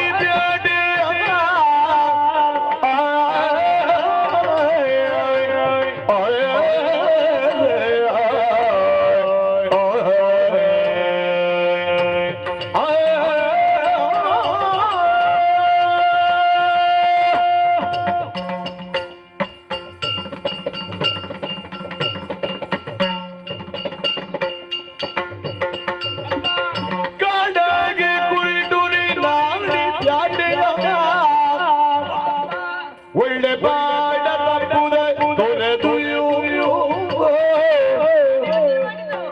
ಒಳ್ಳೆ ಬಾಡ ತಪ್ಪುದ ತೊರೆದು ನಾಡಾಡಿಯ ತಿಪ್ಪ ತ್ಯಾಗಿ ನಾಡಾಡಿಯ ತಿಪ್ಪ ತ್ಯಾಗಿ ಕೀಳು ಮಂದಿಗೆ ಬಂದೈತ ಅಪ್ಪಯ್ಯ.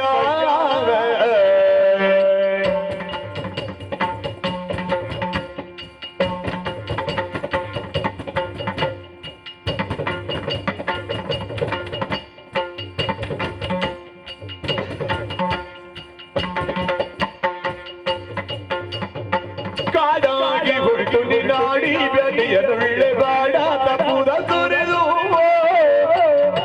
ತೊರೆದು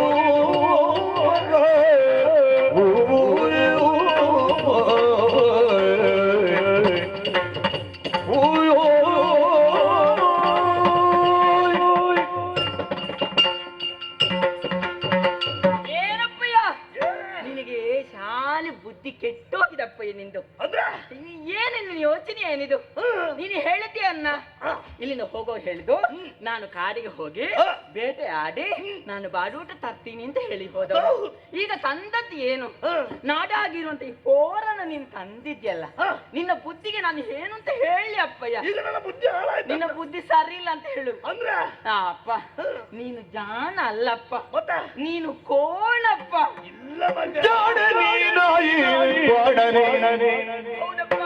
ಏನು ಕಾಡಾಗಿ ಶಾಲೆ ಬ್ಯಾಟೆಯ ನಾಡಿವು ನೀ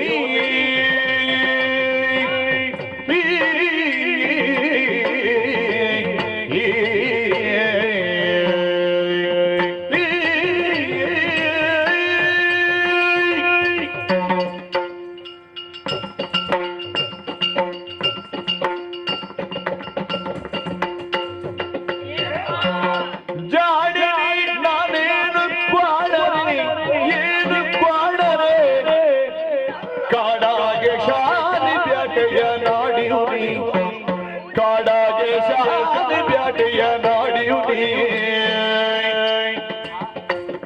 ತ್ರಾಣದ ಹುಲಿತಾವ ಹೋರಾಟದಗೆ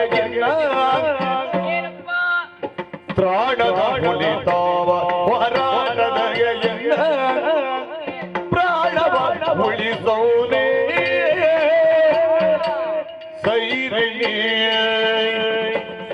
ಕಾಣೇಲಿ ನಾಯೇನು ಕಾಣನೆ ಕಾಡಾಗೆ ಶಾಲೆ ಬ್ಯಾಟೆಯ ನಾಡ್ಯು ಕಾಡಾಗೆ ಶಾಲೆ ಬ್ಯಾಟೆಯ ನಾಡ್ಯು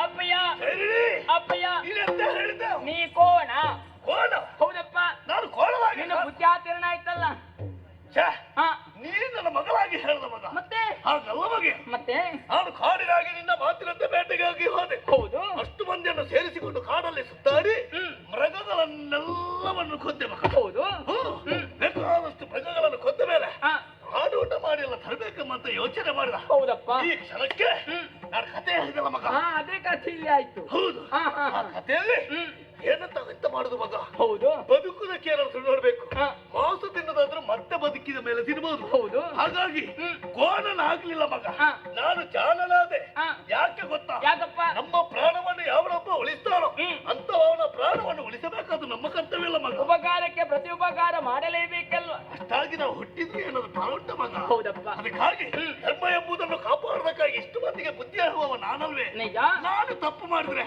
ನನ್ನ ಪ್ರಾಣ ಉಳಿಸಿದ್ರೆ ಅವ ಬೇಕಾದ್ರೆ ಸಾಯಿಲೆ ಅಂತ ಬಿಟ್ಟು ಬರುದು ಅದಾಗುವುದಿಲ್ಲ ಇಲ್ಲ ಮಗ ಅದು ಅನ್ಯಾಯ ತಾನೇ ನಿನಗೆ ಬೇಕಾದಂತ ಮಾಂಸವನ್ನು ತಂದಿದ್ದೇನೆ ಹೌದು ಇವನನ್ನು ತಂದಿದ್ದೇನೆ ಇವನನ್ನು ತಂದು ಏನ್ ಮಾಡ್ಬೇಕು ಅಂತ ಬೇಕಲ್ಲ ಮಗ ನಿನ್ನಿಂದೊಂದು ಕೆಲಸ ಆಗ್ಬೇಕು ನನ್ನಿಂದ ಕೆಲಸ ಇವನ ಉಪಚಾರ ಮಾಡಿ ನಾನು ಅಯ್ಯೋ ನನ್ನಿಂದ ಆಗ್ಲಿಲ್ಲಪ್ಪ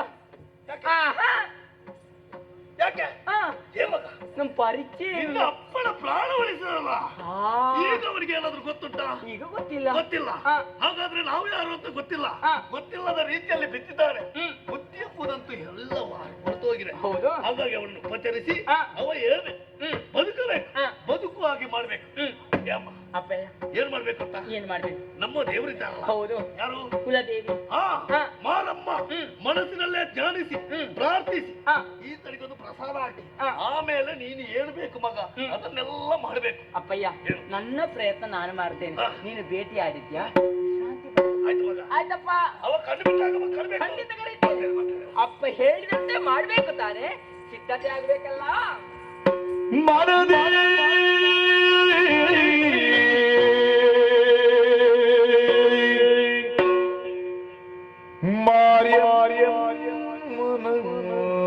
ನೆನೆಯುತ್ತ ಮನದಿ ಮಾರ್ಯಮ್ಮನನು ನೆನೆಯುತ್ತ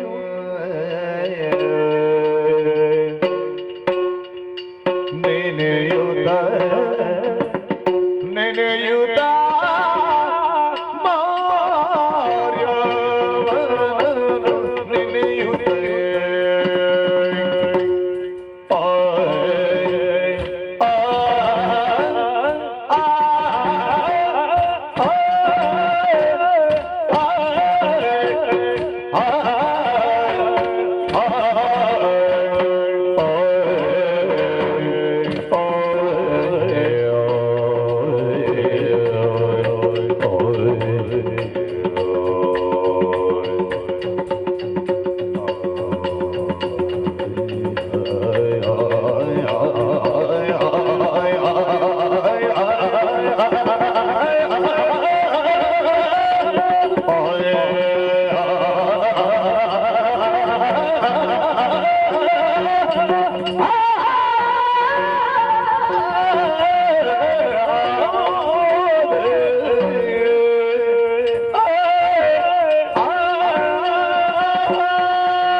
ಧರಿಸಿ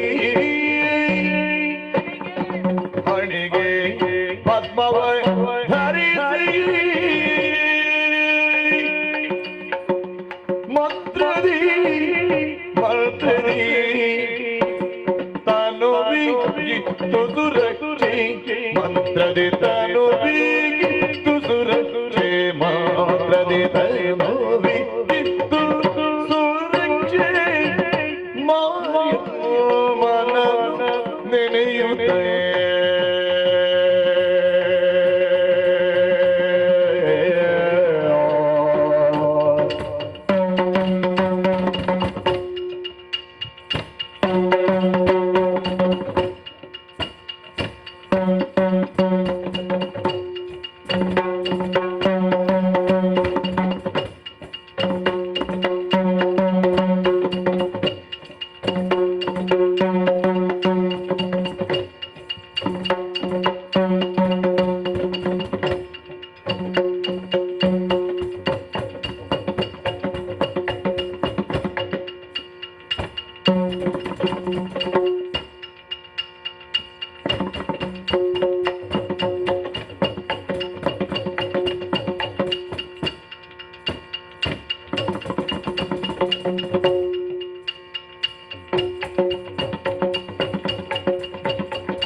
ಮನದಿ ಮಾರ್ಯ ಮನದ ಹಣೆಗೆ ಪದ್ಮವ ಹಚ್ಚಿ ಮಂತ್ರದಿ ತನವೇಗಿತ್ತು ರಕ್ಕೆ ಗಾಳಿಯವನಿಗೆ ಬೇರೆ ಮನದಿ ಮಾರ್ಯ ಮನನು ನೆನೆಯುತ್ತೆ ಹಣೆಗೆ ಪದ್ಮವ ಹಚ್ಚಿ ಮಂತ್ರದಿ ತನುವಿಗಿತ್ತು ಸುರಕ್ಷೆ ಗಾಳಿಯ ವನಿತೆ ತನುವಿಗಿತ್ತು ಸುರಕ್ಷೆ ಗಾಳಿ ವನಿತೆ ವನಿತೆ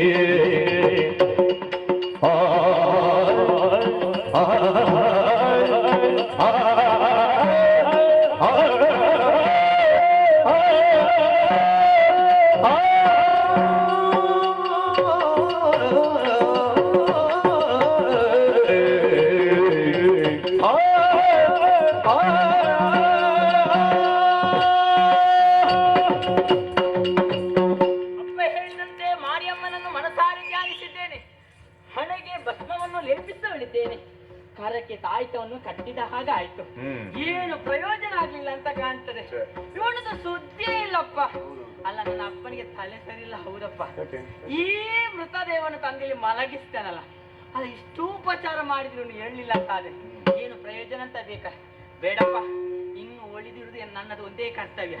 ನಾನು ಒಂದು ಬದಿಯಲ್ಲಿ ನಿಂತು ಈತನಿಗೆ ಗಾಳಿ ಹಾಕ್ತಾ ಇರ್ತೇನೆ. ಪಾಪ ಅಂತ ಆಗ್ತದೆ, ಮುಗ್ದನು ಗಾಳಿ ಹಾಕ್ತಾ ಇರ್ತೇನೆ.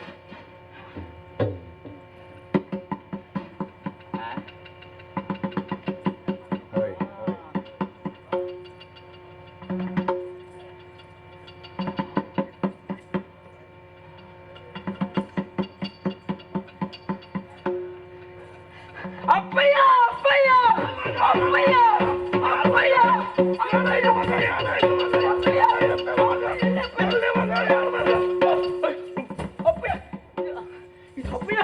ನೀನಪ್ಪ ಇದು ನೋಡಪ್ಪಯ್ಯ, ಅಲ್ಲಿ ನೋಡು.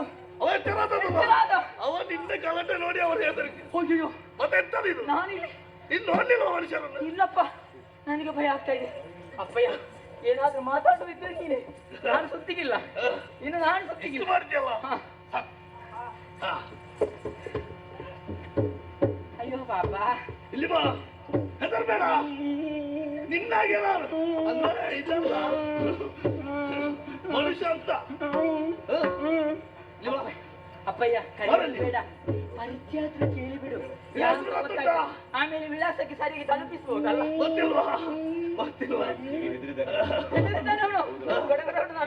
ಮತ್ತೆ ನೀನು ಮಬ್ಬೆ ಹಾಕುದಂತ ಮಗ. ನೀನು ಬಿಡು, ನನ್ನನ್ನು ಕೊಲ್ತಿದ್ದಿ ಮಗ. ನನಗೆ ವಯಸ್ಸಾಯ್ತಲ್ಲ. ನನಗೂ ಭಯ ಆಗುದಿಲ್ಲ. ಹೌದಾ? ಹೆದರಿಕೆ ಆಗಿದಲ್ಲ? ಬಾ ಬಾ ಬಾ ಬಾ ಬಾ, ಮತ್ತೆ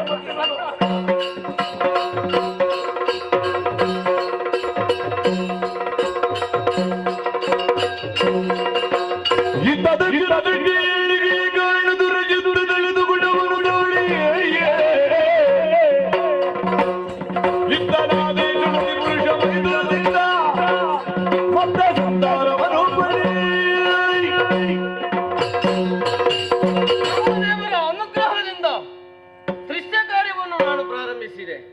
ಮೊತ್ತ ಮೊದಲಿಗೆ 5,000 ಹರಿಯಶ್ವರನ್ನು ಸೃಷ್ಟಿಸಿದೆ. ಯಾಕೆ? ಎಲ್ಲರೂ ಕೂಡ ಸಂಸಾರಿಗಳಾಗಬೇಕೆಂಬ ಉದ್ದೇಶದಿಂದ. ಆದ್ರೆ ಏನು ಮಾಡುವುದು ಹೇಳಿ, ಹೇಳುವುದಕ್ಕೆ ನನಗೆ ನಾಚಿಕೆ ಆಗುತ್ತಾ ಇದೆ. ನನ್ನ ತಮ್ಮನಾದಂತಹ ನಾರದ ಎಲ್ಲರನ್ನೂ ಕೂಡ ಕಾಡಿಗೆ ಕಲಿಸಿದ್ದಾನೆ ತಪಸ್ಸಿಗೆ. ಆದ್ರೂ ನಾನು ನನ್ನ ಛಲ ಬಿಡ್ಲಿಲ್ಲ. ಮತ್ತೆ ಸೃಷ್ಟಿಯ ಕಾರ್ಯಕ್ಕೆ ಪ್ರಾರಂಭಿಸಿದೆ. 10,000 ಶಬಲಾಶ್ವರನ್ನು ಸೃಷ್ಟಿಸಿದೆ. ಅವರನ್ನು ಕೂಡ ನಾರದ ಕಾಡಿಗೆ ಕಲಿಸಿದ. ಹಾಗಿದ್ರೆ ಅವನನ್ನು ಸುಮ್ಮನೆ ಬಿಡಬಹುದೇ? ನಾರದ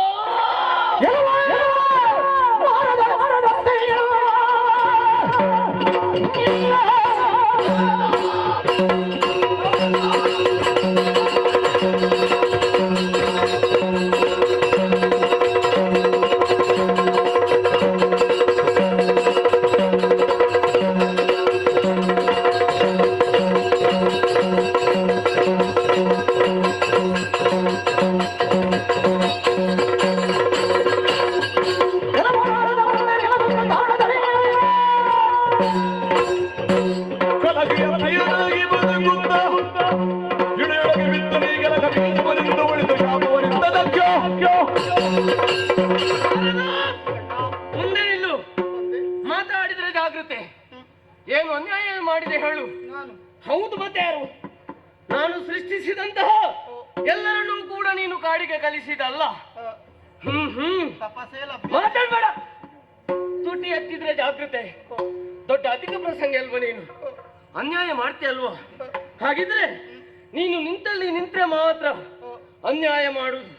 ಅದಕ್ಕೆ ಬೇಕಾಗಿ ಇನ್ನು ಮುಂದಕ್ಕೆ ನಿನ್ನ ಜೀವನದಲ್ಲಿ ಸದಾ ತಿರುಗಾಟ ಮಾಡು. ಮಾತ್ರವಲ್ಲ, ದೊಡ್ಡ ಜಗಲಗಂಟನಾಗಿ ಇದು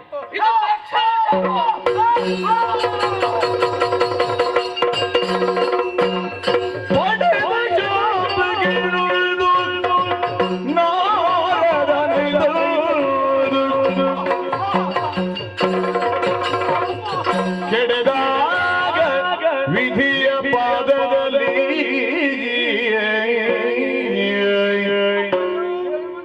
ನಡೆದುದೆಲ್ಲವ ಪೇಳೆ ಪಿಡಿದಕ್ಕೆ ನುಡಿದನು ಬೊಮ್ಮ ಮೋದದಲ್ಲಿ ವಾಣಿ ರಮಣ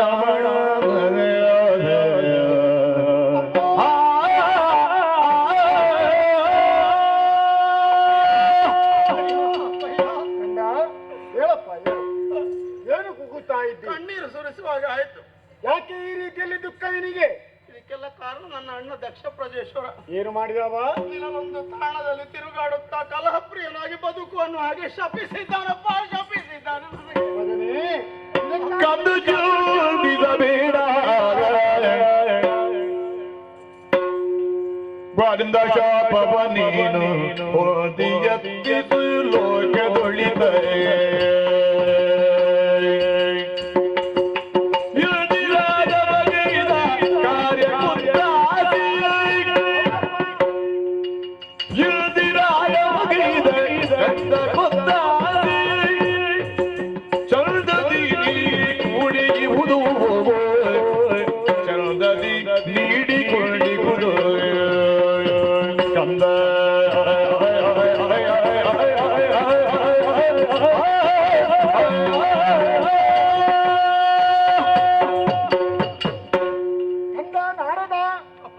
ನಿನಗೆ ಅಣ್ಣ ಶಾಪ ಕೊಟ್ಟಿದ್ದಾನೆ ಎಂಬುದಾಗಿ ವಾರಿಯ ಧಾರೆಯನ್ನು ಸುರಿಸುತ್ತಾ ಪಾದಕ್ಕೆ ಎರಗುತ್ತಾ ಇದ್ದಿ. ಇನ್ನೇನು ಮಾಡ್ಲಿ ನಾನು? ಏನು ಶಾಪ ಕೊಟ್ಟ ನಿನಗೆ? ತಿರುಗಾಟ ಮಾಡು, ಕಲಹಪ್ರಿಯನಾಗಿ ಬದುಕು. ಮಗನೇ, ಶಾಪ ನಿನ್ನ ಪಾಲಿಗೆ ಒಳ್ಳೆಯದೇ ಆಯಿತು. ಶಾಪ ಕೆಲವರಿಗೆ ವರವೂ ಶಾಪವಾಗಿ ಪರಿಣಮಿಸುತ್ತದೆ. ವರವು ಶಾಪವಾದ ಕಥೆ ನನಗೆ ಚೆನ್ನಾಗಿ ಗೊತ್ತಪ್ಪ. ಅದೇನು? ಆದಿ ದೈತ್ಯನಾದಂತಹ ಹಿರಣ್ಯ ಕಶ್ಯಪ ನಿಮ್ಮನ್ನು ಮೆಚ್ಚಿಸಿಕೊಂಡು ವಿಚಿತ್ರವಾದ ಕೋರಿಕೆಯನ್ನೊಂದು ಮುದ್ದಿಟ್ಟಂತೆ. ಹಗಲೂ ಅಲ್ಲ, ರಾತ್ರಿಯೂ ಅಲ್ಲ, ಮನುಷ್ಯನೂ ಅಲ್ಲ, ಪ್ರಾಣಿಯೂ ಅಲ್ಲ, ಒಳಗೂ ಅಲ್ಲ, ಹೊರಗೂ ಅಲ್ಲ, ಮೇಲೂ ಅಲ್ಲ, ಕೆಳಗೂ ಅಲ್ಲ, ಯಾವುದೇ ಆಯುಧ ವರ್ಗಕ್ಕೆ ಸೇರಿದ ವಸ್ತುಗಳಿಂದಲೂ ಅಲ್ಲ, ನನಗೆ ಮರಣ ಬರಲಿ ಅಂತ. ಆಗ ನೀವು ತಥಾಸ್ತು ಅಂತ ಹೇಳಿದ್ರಂತೆ. ಲೋಕ ಒಂದು ತೀರ್ಮಾನಕ್ಕೆ ಬಂದಿತ್ತಂತೆ, ಹಿರಣ್ಯ ಕಶ್ಯಪ ಸಾಯೋದಿಲ್ಲ, ಅವ ಅಮರ ಅಂತ. ಆದ್ರೆ ಬದುಕಿ ಉಳಿದಾನೆ ಅವ. ಹಗಲು ಅಲ್ಲದ, ರಾತ್ರಿಯೂ ಅಲ್ಲದ ಮುಸ್ಸಂಜೆಯ ಹೊತ್ತಿನಲ್ಲಿ ಮೇಲೂ ಅಲ್ಲದ, ಕೆಳಗೂ ಅಲ್ಲದ ತನ್ನ ತೊಡೆಯಲ್ಲಿರಿಸಿ, ಒಳಗೂ ಅಲ್ಲದ, ಹೊರಗೂ ಅಲ್ಲದ ಹೊಸ್ತಿಲಲ್ಲಿ ಕುಳಿತು ಯಾವುದೇ ಆಯುಧ ವರ್ಗಕ್ಕೆ ಸೇರದ ತನ್ನ ಹರಿತವಾದ ಉಗುರುಗಳಿಂದ ಸೀಳಿ ಕೊಂದಿತ್ತಂತೆ. ಸರಿ, ಅವನಿಗೆ ವರವು ಶಾಪವಾಯಿತು. ಶಾಪವಾಯಿತು. ನನಗೆ ಶಾಪ ವರವಾಗುತ್ತದೆ. ಹೌದು ಕಂದ. ಮುಂದಕ್ಕೆ ಲೋಕೋದ್ಧಾರಕ್ಕೆ ಬೇಕಾಗಿ ನಿನ್ನಿಂದ ಶ್ರೀಹರಿಗೆ ಅನುಕೂಲವಾಗಬೇಕಾಗಿದೆ. ಇಂದಿರಾರಮಣನ ಕಾರ್ಯಕ್ಕೆ. ಹೌದು, ಅವರ ಆ ಕಾರ್ಯದಲ್ಲಿ ನೀನು ಸಹಭಾಗಿಯಾಗಿ ಮುಂದಕ್ಕೆ ಹರಿಭಕ್ತನಾಗಿ ನೀನು ಬಾಳಬೇಕಾಗಿದೆ. ಅದಕ್ಕೆ ಬೇಕಾಗಿ ನಿನಗೊಂದು ವಿಚಾರವನ್ನು ಹೇಳ್ತೇನೆ. ತಿರುಗಾಟ ಬಹಳ ಕಷ್ಟಪ್ಪ. ನೀನು 3 ಗಳಿಗೆಯಲ್ಲಿ 3 ಲೋಕವನ್ನು ಸಂಚಾರ ಮಾಡುವಂತೆ ನಿನಗೆ ಆಶೀರ್ವದಿಸಿದ್ದೇನೆ. ಮಾತ್ರವಲ್ಲ, ನಿನ್ನಿಂದ ಒಂದು ಘನಕಾರ್ಯವಾಗಬೇಕಾಗಿದೆ. ಏನಪ್ಪ? ಗುರು ಶಾಪಕ್ಕೆ ಒಳಗಾಗಿದ್ದಾನೆ. ಯಾರು ಗೊತ್ತಾ? ಯಾರು? ವೃಕ್ಷ. ಅವ ಈ ಅಲ್ಲಲ್ಲಿ ಅಲೆದಾಡುತ್ತಾ ಇದ್ದಾನೆ. ನೀನು ಸಪ್ತರಿಷಿ ಮಂಡಲಕ್ಕೆ ಹೋಗಿ ಈ ವಿಚಾರವನ್ನು ನಾವು ಹೇಳಿದ್ದು ಎಂಬುದಾಗಿ ಅವರಿಗೆ ತಿಳಿಸಿ ಸರಿಯಾದ ದಾರಿಯನ್ನು ಅವನಿಗೆ ತೋರಿಸುವಂತೆ ಪ್ರಯತ್ನವನ್ನು ಮಾಡಬೇಕು.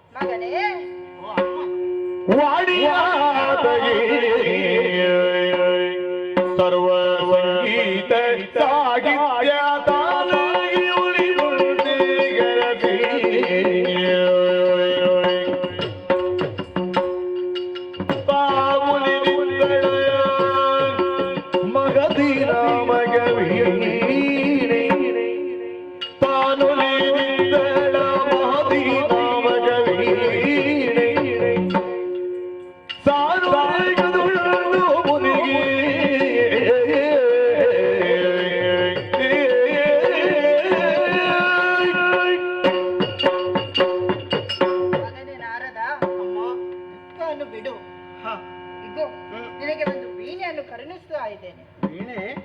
ಇದರ ಹೆಸರೇನಮ್ಮ? ಇದರ ಹೆಸರು ಮಹತ್ತಿ ಎಂದು. ನಿನ್ನ ಕೈಯಲ್ಲಿ ಮತ್ತೊಂದು ವೀಣೆ ಕಾಣಿಸ್ತಾ ಇದೆ. ಅದು ಕಚ್ಚಪಿ ಎಂದು. ಅದನ್ನು ಕೊಡೋದಿಲ್ಲ, ಮಹತ್ತಿಯನ್ನೇ ಕೊಡೋದು. ಹೌದು. ಅದು ಯಾಕೆಂದರೆ ಕಾರಣ ಉಂಟು. ಇದರಿಂದ ನಿನಗೆ ಸಂಗೀತ ಸಾಹಿತ್ಯ ಚೆನ್ನಾಗಿ ದೊರಕುತ್ತದೆ. ಓ, ತಾನಾಗಿ ಒಲಿದು ಬರಲಿ ಅನುಗ್ರಹಿಸ್ತಾ ಇದ್ದಾಳೆ. ಧನ್ಯನಾದೆ ಅಮ್ಮ, ಧನ್ಯನಾದೆ. ಸಪ್ತರ್ಷಿ ಮಂಡಲವನ್ನು ಸುಲಭವಾಗಿ ಸೇರಿಕೊಳ್ಳಬಲ್ಲೆ. ಆಗಸದಲ್ಲಿ ಪ್ರಶ್ನಾರ್ಥಕ ಚಿಹ್ನೆಯಲ್ಲಿ ಶೋಭಿಸ್ತಾ ಇದೆ. ನಡೆಯುತ್ತೇನೆ.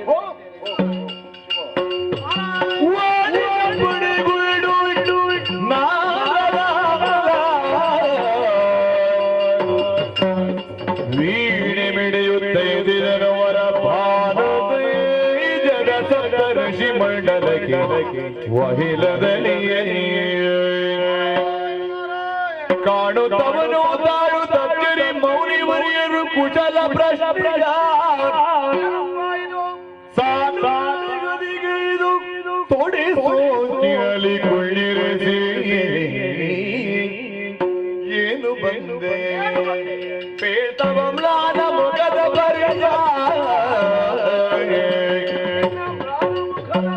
ವಿಷಯ ಬಿಡಿದು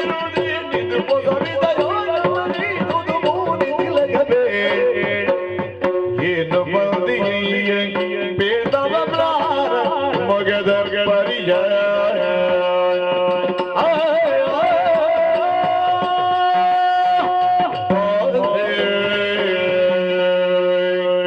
ಜ್ಞಾನನಿಧಿಯೇ ಋಷಿಶ್ರೇಷ್ಠ, ಸಪ್ತಋಷಿ ಮಂಡಲವನ್ನು ಬಂದು ಸೇರಿದವರಿದ್ದೀಯ, ಆಧರಿಸಿದ್ದೇವೆ. ನಿಮ್ಮನ್ನು ತೊಡೆಯ ಮೇಲೆ ಕುಳ್ಳಿರಿಸಿದ್ದು ಮಾತ್ರವಲ್ಲ, ನಾನು ಭಾಗ್ಯವಂತ ಸಪ್ತರ್ಷಿಗಳ ತೊಡೆಯಲ್ಲಿ ಕುಳಿತುಕೊಳ್ಳುವ ಹಾಗೆ ಆಯ್ತಲ್ಲ. ಮುಖವನ್ನು ನೋಡಿದಾಗಲೇ ಆಶ್ಚರ್ಯವಾಗುತ್ತಾ ಇದೆ. ಅದಾವುದೋ ಒಂದು ರೀತಿಯ ಖೇದ ಬಾಧಿಸ್ತಾ ಉಂಟು. ಅಷ್ಟೇ ಅಲ್ಲ, ಕೈಯಲ್ಲಿ ವಿಶಿಷ್ಟವಾದಂತಹ ವೀಣೆಯನ್ನೊಂದು ಹಿಡಿದುಕೊಂಡು ಅದನ್ನು ವಿಶೇಷವಾದಂತಹ ಸಂಗೀತ ರಸಾಸ್ವಾದನೆಯನ್ನು ಮಾಡುವಂತಹ ಯಾವುದೇ ಒಬ್ಬ ವ್ಯಕ್ತಿಗಾದ್ರೂ ಅದರಲ್ಲಿ ಅದೇನೋ ಜ್ಞಾನ ಉಂಟು ಎನ್ನುವುದನ್ನು ವ್ಯಕ್ತಪಡಿಸ್ತಾ ಈ ಕಡೆ ಬಂದವರಿದ್ದೀರಿ. ಯಾಕೆ ಹೀಗೆ? ಏನಾಯಿತು? ಉದ್ದೇಶ ಏನು ಹೇಳಬಹುದಲ್ಲ? ಲಾಲಿಸಿ ಪೊಸತಿಯನ್ನು ಲಾಲಿಸಿ ರಜೆಯಳು ರುಚಗೆ ಪೊಸ ಬದುಕೀಲೋ ರಜೆಯಳು ರುಚಗೆ ಪೊಸ ಬದುಕೀಯಲು ಋಷಿಗಳು ತೆರಳಿರಿ ಕುಶಲದೊಳೆಲ್ಲರೂ ಲಾಲಿಸಿ ಪೊಸತಿ ವಿಷಯನು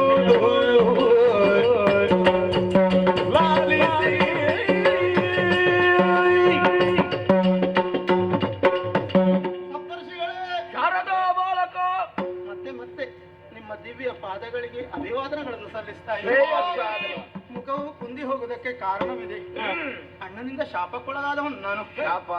ಆದ್ರೆ ಶಾಪವೇ ವರವಾಗಿ ಪರಿಣಮಿಸುವಂತೆ ತೀರ್ಥರೂಪರು ಅನುಗ್ರಹಿಸಿದ್ರು. ಆ ಹೊತ್ತಿಗೆ ನನ್ನ ಅಮ್ಮ ಮಹತಿ ಅನ್ನುವ ವೀಣೆಯನ್ನು ಕೊಟ್ಟು ಸಕಲ ಸಾಹಿತ್ಯ ಸಂಗೀತಗಳು ತಾನಾಗಿ ಒಲಿದು ಬರಲಿ ಅಂತ ಶಾರದ ಅನುಗ್ರಹ ಆಗಿದೆ ಅಂತ ಆಯ್ತು. ಹೌದು. ಆ ಹೊತ್ತಿಗೆ ದೇವೇಂದ್ರ ಎಲ್ಲಿ ಇದ್ದನೋ ಗೊತ್ತಿಲ್ಲ ಬಂದ. ನಾನು ಕೌಪಿನ ದಾರಿಯಾಗಿದ್ದೆ ಶಾಪ ಸಿಕ್ಕುವಾಗ. 2 ದಿವ್ಯ ವಸನಗಳನ್ನು ನನಗೆ ಕೊಟ್ಟ. ಕಿವಿಯಲ್ಲಿ ನೋಡಿ, ಹಾವಿನ ಹೆಡೆಯ ಆಕೃತಿಯಲ್ಲಿರುವ ಗುಂಡೂಪದ ಎನ್ನುವ ಹೆಸರಿನ 2 ವಿಶಿಷ್ಟ ಕುಂಡಲಗಳನ್ನು ನಾನು ಕೊಟ್ಟಿದ್ದಾನೆ. ಅವರ ಕೊಡುಗೆ ಇದು. ನನ್ನ ಅಮ್ಮನೊಂದು ಬಯಕೆ ಇದೆ. ಏನಂತೆ? ಅಪ್ಪನೂ ಹೇಳಿದ್ದಾರೆ. ಕರೆಯಲ್ಲಿ ಗುರುಶಾಪದಿಂದ ನಿಷಾದನಾಗಿ ಬಾಳಿ ಬದುಕುತ್ತಾ ಇದ್ದಾನೆ. ರೂಕ್ಷ ಪ್ರಚೇತಸ ಪುತ್ರ. ಅವನಿಗೆ ಹೊಸ ಬದುಕನ್ನು ಸಪ್ತಋಷಿಗಳೇ ನೀಡುವುದಕ್ಕೆ ಸಮರ್ಥರು ಅಂತ ಹೇಳಿದ್ದಾರೆ. ಅವರ ಆಜ್ಞೆಯನ್ನು ಮನ್ನಿಸಬೇಕು. ಅಲ್ಲಿಗೆ ತೆರಳಬೇಕು, ನೀವು ತೆರಳಬೇಕು. ನಾರದ ವಿಚಾರವನ್ನು ಹೇಳಿಕೊಳ್ತಾ ಇದ್ದಂತೆ ನಮಗೆ ಕುತೂಹಲ ಹುಟ್ಟಿಕೊಂಡಿದೆ. ಯಾಕೆ?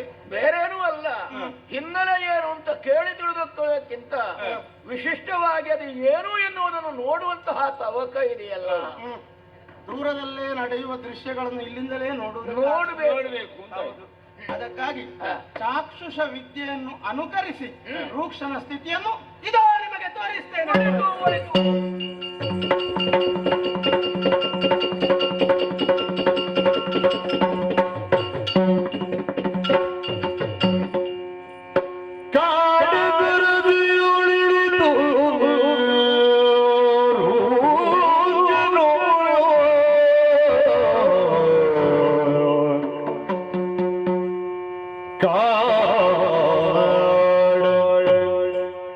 ಸರಸಿಯು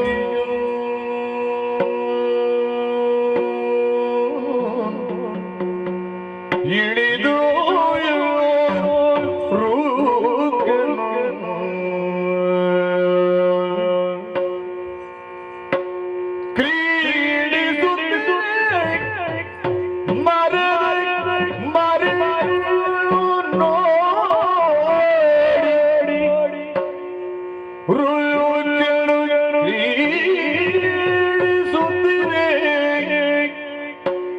ಮರದ ಮರೆ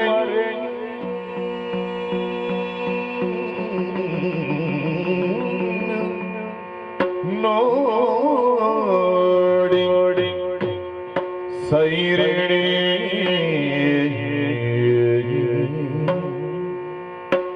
ನೋಡಿ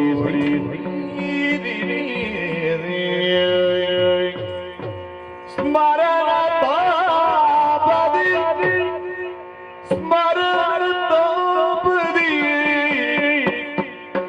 ಪಾಡು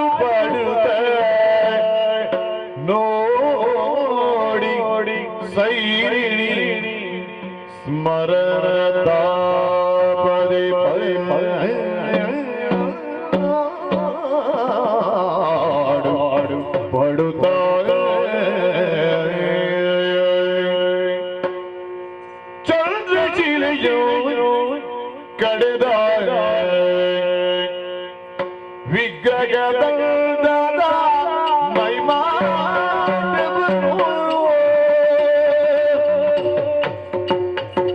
ಚಂದ್ರಶಿಲೆಯೋ ಕಡಿದ ವಿಗ್ರಹದ ಮೈಮಾ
ನಿಷಾದ ಕಣ್ಣಿಗೆ ಎಂದೆಂತೆನದು ಸೋತು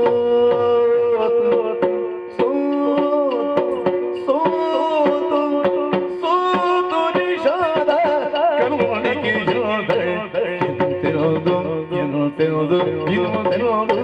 ಎಂತೆನದು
ನಗೆಗೇಡಿಲ್ಲವೇ ನಗೆಗೇಡಿಲ್ಲವೇ ನಗೆಗೇಡಿಲ್ಲವೇ ಚದುರನೆ ಬಾರು ಚದುರನೆ ಬಾರು ಚದುರನೆ ಬಾರು ಚದುರನೆ ಬಾರು ಚದುರನೆ ಬಾರು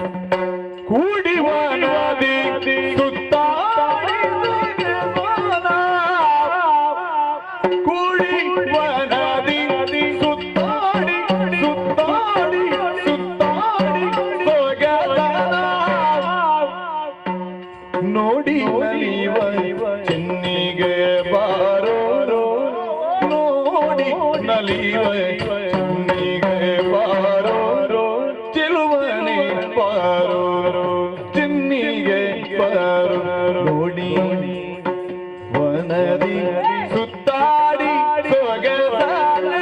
ನೋಡಿ ನಲಿವ ನೋಡಿ ನಲಿವ ನೋಡಿ ನಲಿವ ಚಿನ್ನಿಗೆ ಬಾರು ಚೆಲುವನೆ ಬಾರು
ಅವನಲ್ಲಿ ಮಾತಾಡಿದ್ರೆ ಒಳ್ಳೆದಿರ್ತಾನೆ.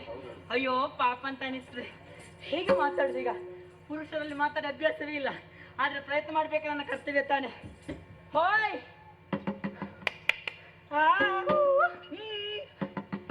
ಏನ್ ಮಾಡುದು ಇಲ್ಲಿ? ನಾನು ಆಟ ಆಡುದು. ನಾನು ಯಾರು ಗೊತ್ತಾಯ್ತಾ? ನೀನು ಸೈರನು. ಪ್ರಾರಬ್ಧ ಇಷ್ಟು ಬೇಗ ನೀನು ಕೇಳಿದ್ದು. ನನ್ನ ಹೆಸರು ಆ ರೀತಿ. ಮತ್ತೆ ಹೇಗೆ? ಸ್ವೈರಿಣಿ. ಸೈರನ್ ಸ್ವಲ್ಪ ಬದಲಾವಣೆ ಮಾಡು. ಹೇಗೆ? ಸ್ವೈರಿಣಿ. ಸೈರನ್ ನೋಡು ಬಂತು. ಬಂತಲ್ಲ ಬಂತಲ್ಲ. ಅಯ್ಯೋ ಪ್ರಾರಬ್ಧವೇ, ಈಗ ನಗಬೇಕಾದ್ರೆ ನೀನಲ್ಲ ನಾವುಗಳು. ಅದು ಯಾಕೆ? ಯಾಕೆ ಗೊತ್ತಾ?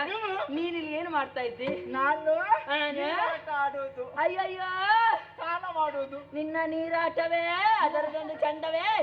ನೀರಾಟ ಆಡುವ ನೀರು ನೋಡಿದ್ದೆ ನೀನು? ನೀರು ಹೇಗುಂಟು? ಅದು ನೀರು ಹೇಗುಂಟು? ಒಳ್ಳೆ ಉಂಟು. ಅಯ್ಯೋ ಪ್ರಾರಬ್ಧ. ಆದ್ರೆ ಒಳ್ಳೆ ನೀರನ್ನು ನೋಡಿದ್ರೆ ನೀನು ಹೇಗೆ ಹೇಳ್ಬೋದು? ಬೇರೆ ಒಳ್ಳೆದುಂಟಾ? ಮತ್ತೆ ಇದು ಕೆಸರು ನೀರು. ಕೆಸರು ನೀರು ಇದರಲ್ಲಿ ಆಟ ಆಡಿದ್ರೆ ಆರೋಗ್ಯ ಹಾಳಾಗ್ತದೆ. ಆರೋಗ್ಯ ಅಂದ್ರೆ ಎಂತದು? ಅಯ್ಯೋ ಪ್ರಕೃತಿ ನಮ್ಮದು. ನಿನಗೆ ಹೇಳಿದ್ರೆ ಅರ್ಥ ಆಗ್ಲಿಲ್ಲ.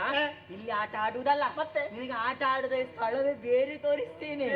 ಹೌದಪ್ಪ, ತೋರಿಸ್ತೀಯಾ? ಆಟ ಆಡುದು ಮಾತ್ರ ಅಲ್ಲ, ಬೇರೆ ಬೇರೆ ಸುಂದರವಾದ ದೃಶ್ಯಗಳನ್ನೆಲ್ಲ ತೋರಿಸ್ತೇನೆ ನಾನು. ಬೇರೆ ಕಡೆ ಸುಂದರ ದೃಶ್ಯ ನನಗೆ ತೋರಿಸ್ತೇನೆ. ನೀನು ನನ್ನ ಜೊತೆಲಿ ಬರ್ತೀಯಾ? ಬರ್ತೇನೆ.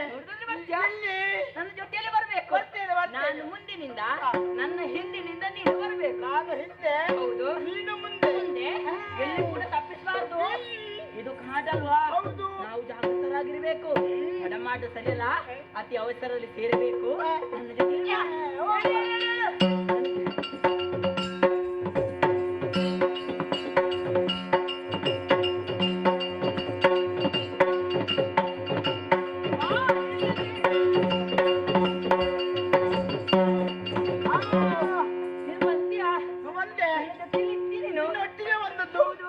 ನಾನು ಸ್ಥಳ ತೋರಿಸ್ತೇನೆ ಅಂತ ಹೇಳಿದ್ದೀನಲ್ಲ. ಎಲ್ಲಿ ಸ್ಥಳ? ನೋಡ್ಲಿಲ್ವಾ? ನೋಡ್ಲಿಕ್ಕೆ ನಾನು ತೋರಿಸ್ಲಿಲ್ಲ. ನಾನು ತೋರಿಸ್ತಿದ್ರೆ ನೀನು ನೋಡ್ತೀಯಾ? ನೋಡ್ತೇನೆ. ಆಸೆ ಉಂಟಲ್ಲ, ನನ್ನ ಕೈಯ ಬೆರಳಿನ ತುದಿಗೆ ನೋಡ್ಬೇಕು. ಯಾವ ಈ ಅಲ್ಲ, ಅಲ್ಲಿ ಅಲ್ಲ, ನಾನು ತೋರಿಸ್ತೇನೆ. ತೋರಿಸುವುದರ ತುದಿಗೆ ನೋಡ್ಬೇಕು. ಎಲ್ಲಿ ಗೊತ್ತಾ? ನೋಡು.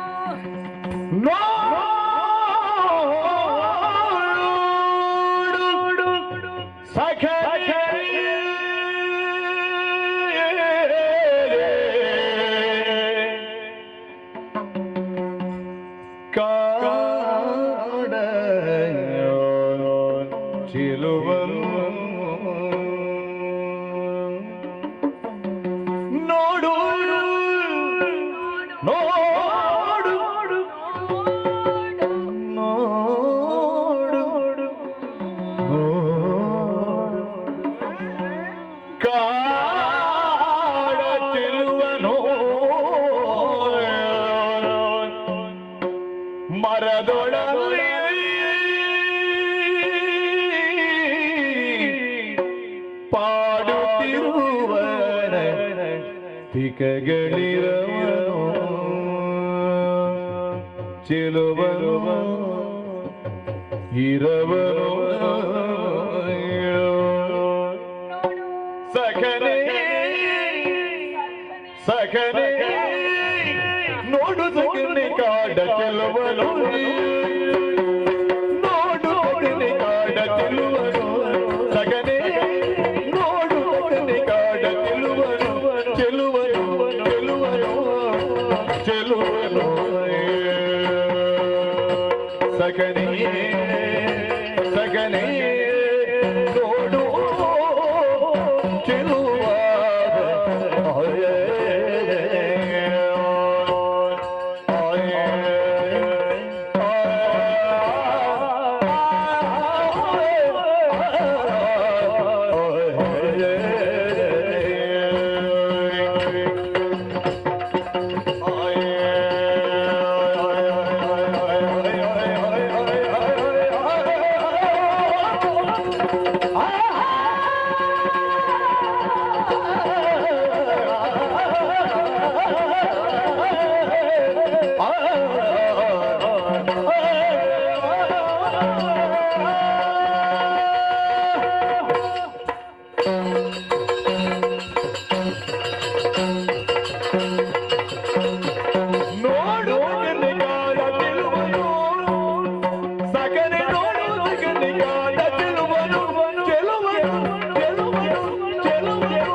ಅಲ್ಲಿ ಮಾಡುತ್ತಿರುವ ಅಲ್ಲಿ ಮಾಡುತ್ತಿರುವ ಅಲ್ಲಿ ಮಾಡುತ್ತಿರುವ ಗಳಿರವನು ಮಾಡುತ್ತಿರುವ ಅಲ್ಲಿ ಮಾಡುತ್ತಿರುವ ಅಲ್ಲಿ ಮಾಡುತ್ತಿರುವ ಗಳಿರವನು ಚೆಲುವನು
ಅಲ್ಲಿ ಪಾಡುತ್ತಿರುವೆ ಅಲ್ಲಿ ಪಾಡುತ್ತಿರುವೆ ಅಲ್ಲಿ ಪಾಡುತ್ತಿರುವೆ ಪಾಡುತ್ತಿರುವ ಬಿಗಗಳಿರುವನು ಚೆಲುವನು ಇರುವನು ಚೆಲುವನು ಇರುವನು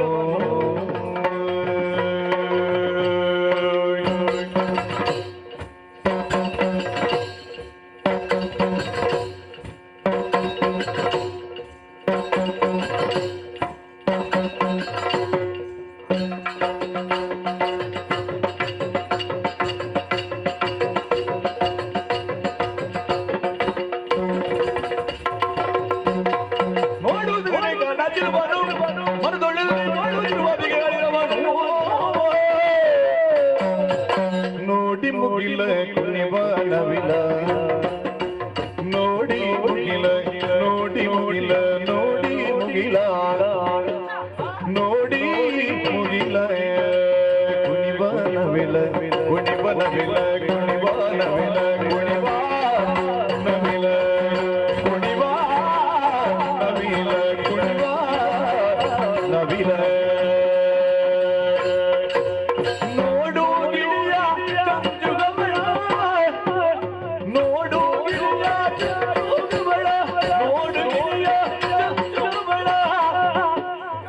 ಕುಣಿವನವಿಲ ಕುಣಿವನವಿಲ ಕುಣಿವನವಿಲ ಕುಣಿವನವಿಲ ಕುಣಿವನವಿಲ ಕುಣಿವನವಿಲ ಕುಣಿವನವಿಲ ನೋಡು ಗಿಳಿಯ ಕಂಡು ಕವಳ ನೋಡು ಗಿಳಿಯ ಕಂಡು ಕವಳ ನೋಡು ಗಿಳಿಯ ಕಂಡು ಕವಳ ನೋಡು ಗಿಳಿಯ ಕಂಡು ಕವಳ ಸಕನೆ ನೋಡು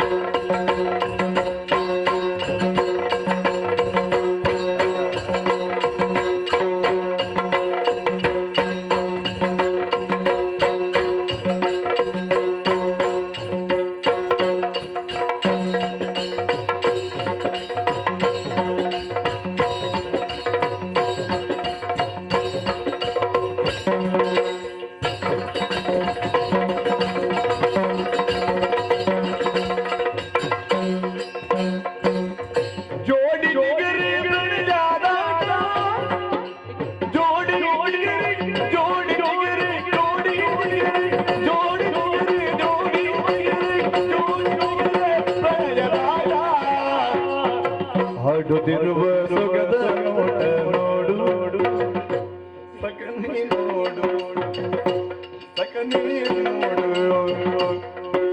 ನೋಡಿ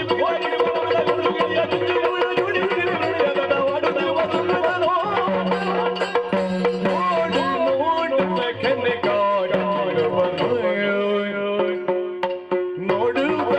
ಕಾಡುವನು ಮರದೊಳಲ್ಲಿ ಪಾಡುತ್ತಿರುವ ಬೇಗಗಳಿರವನು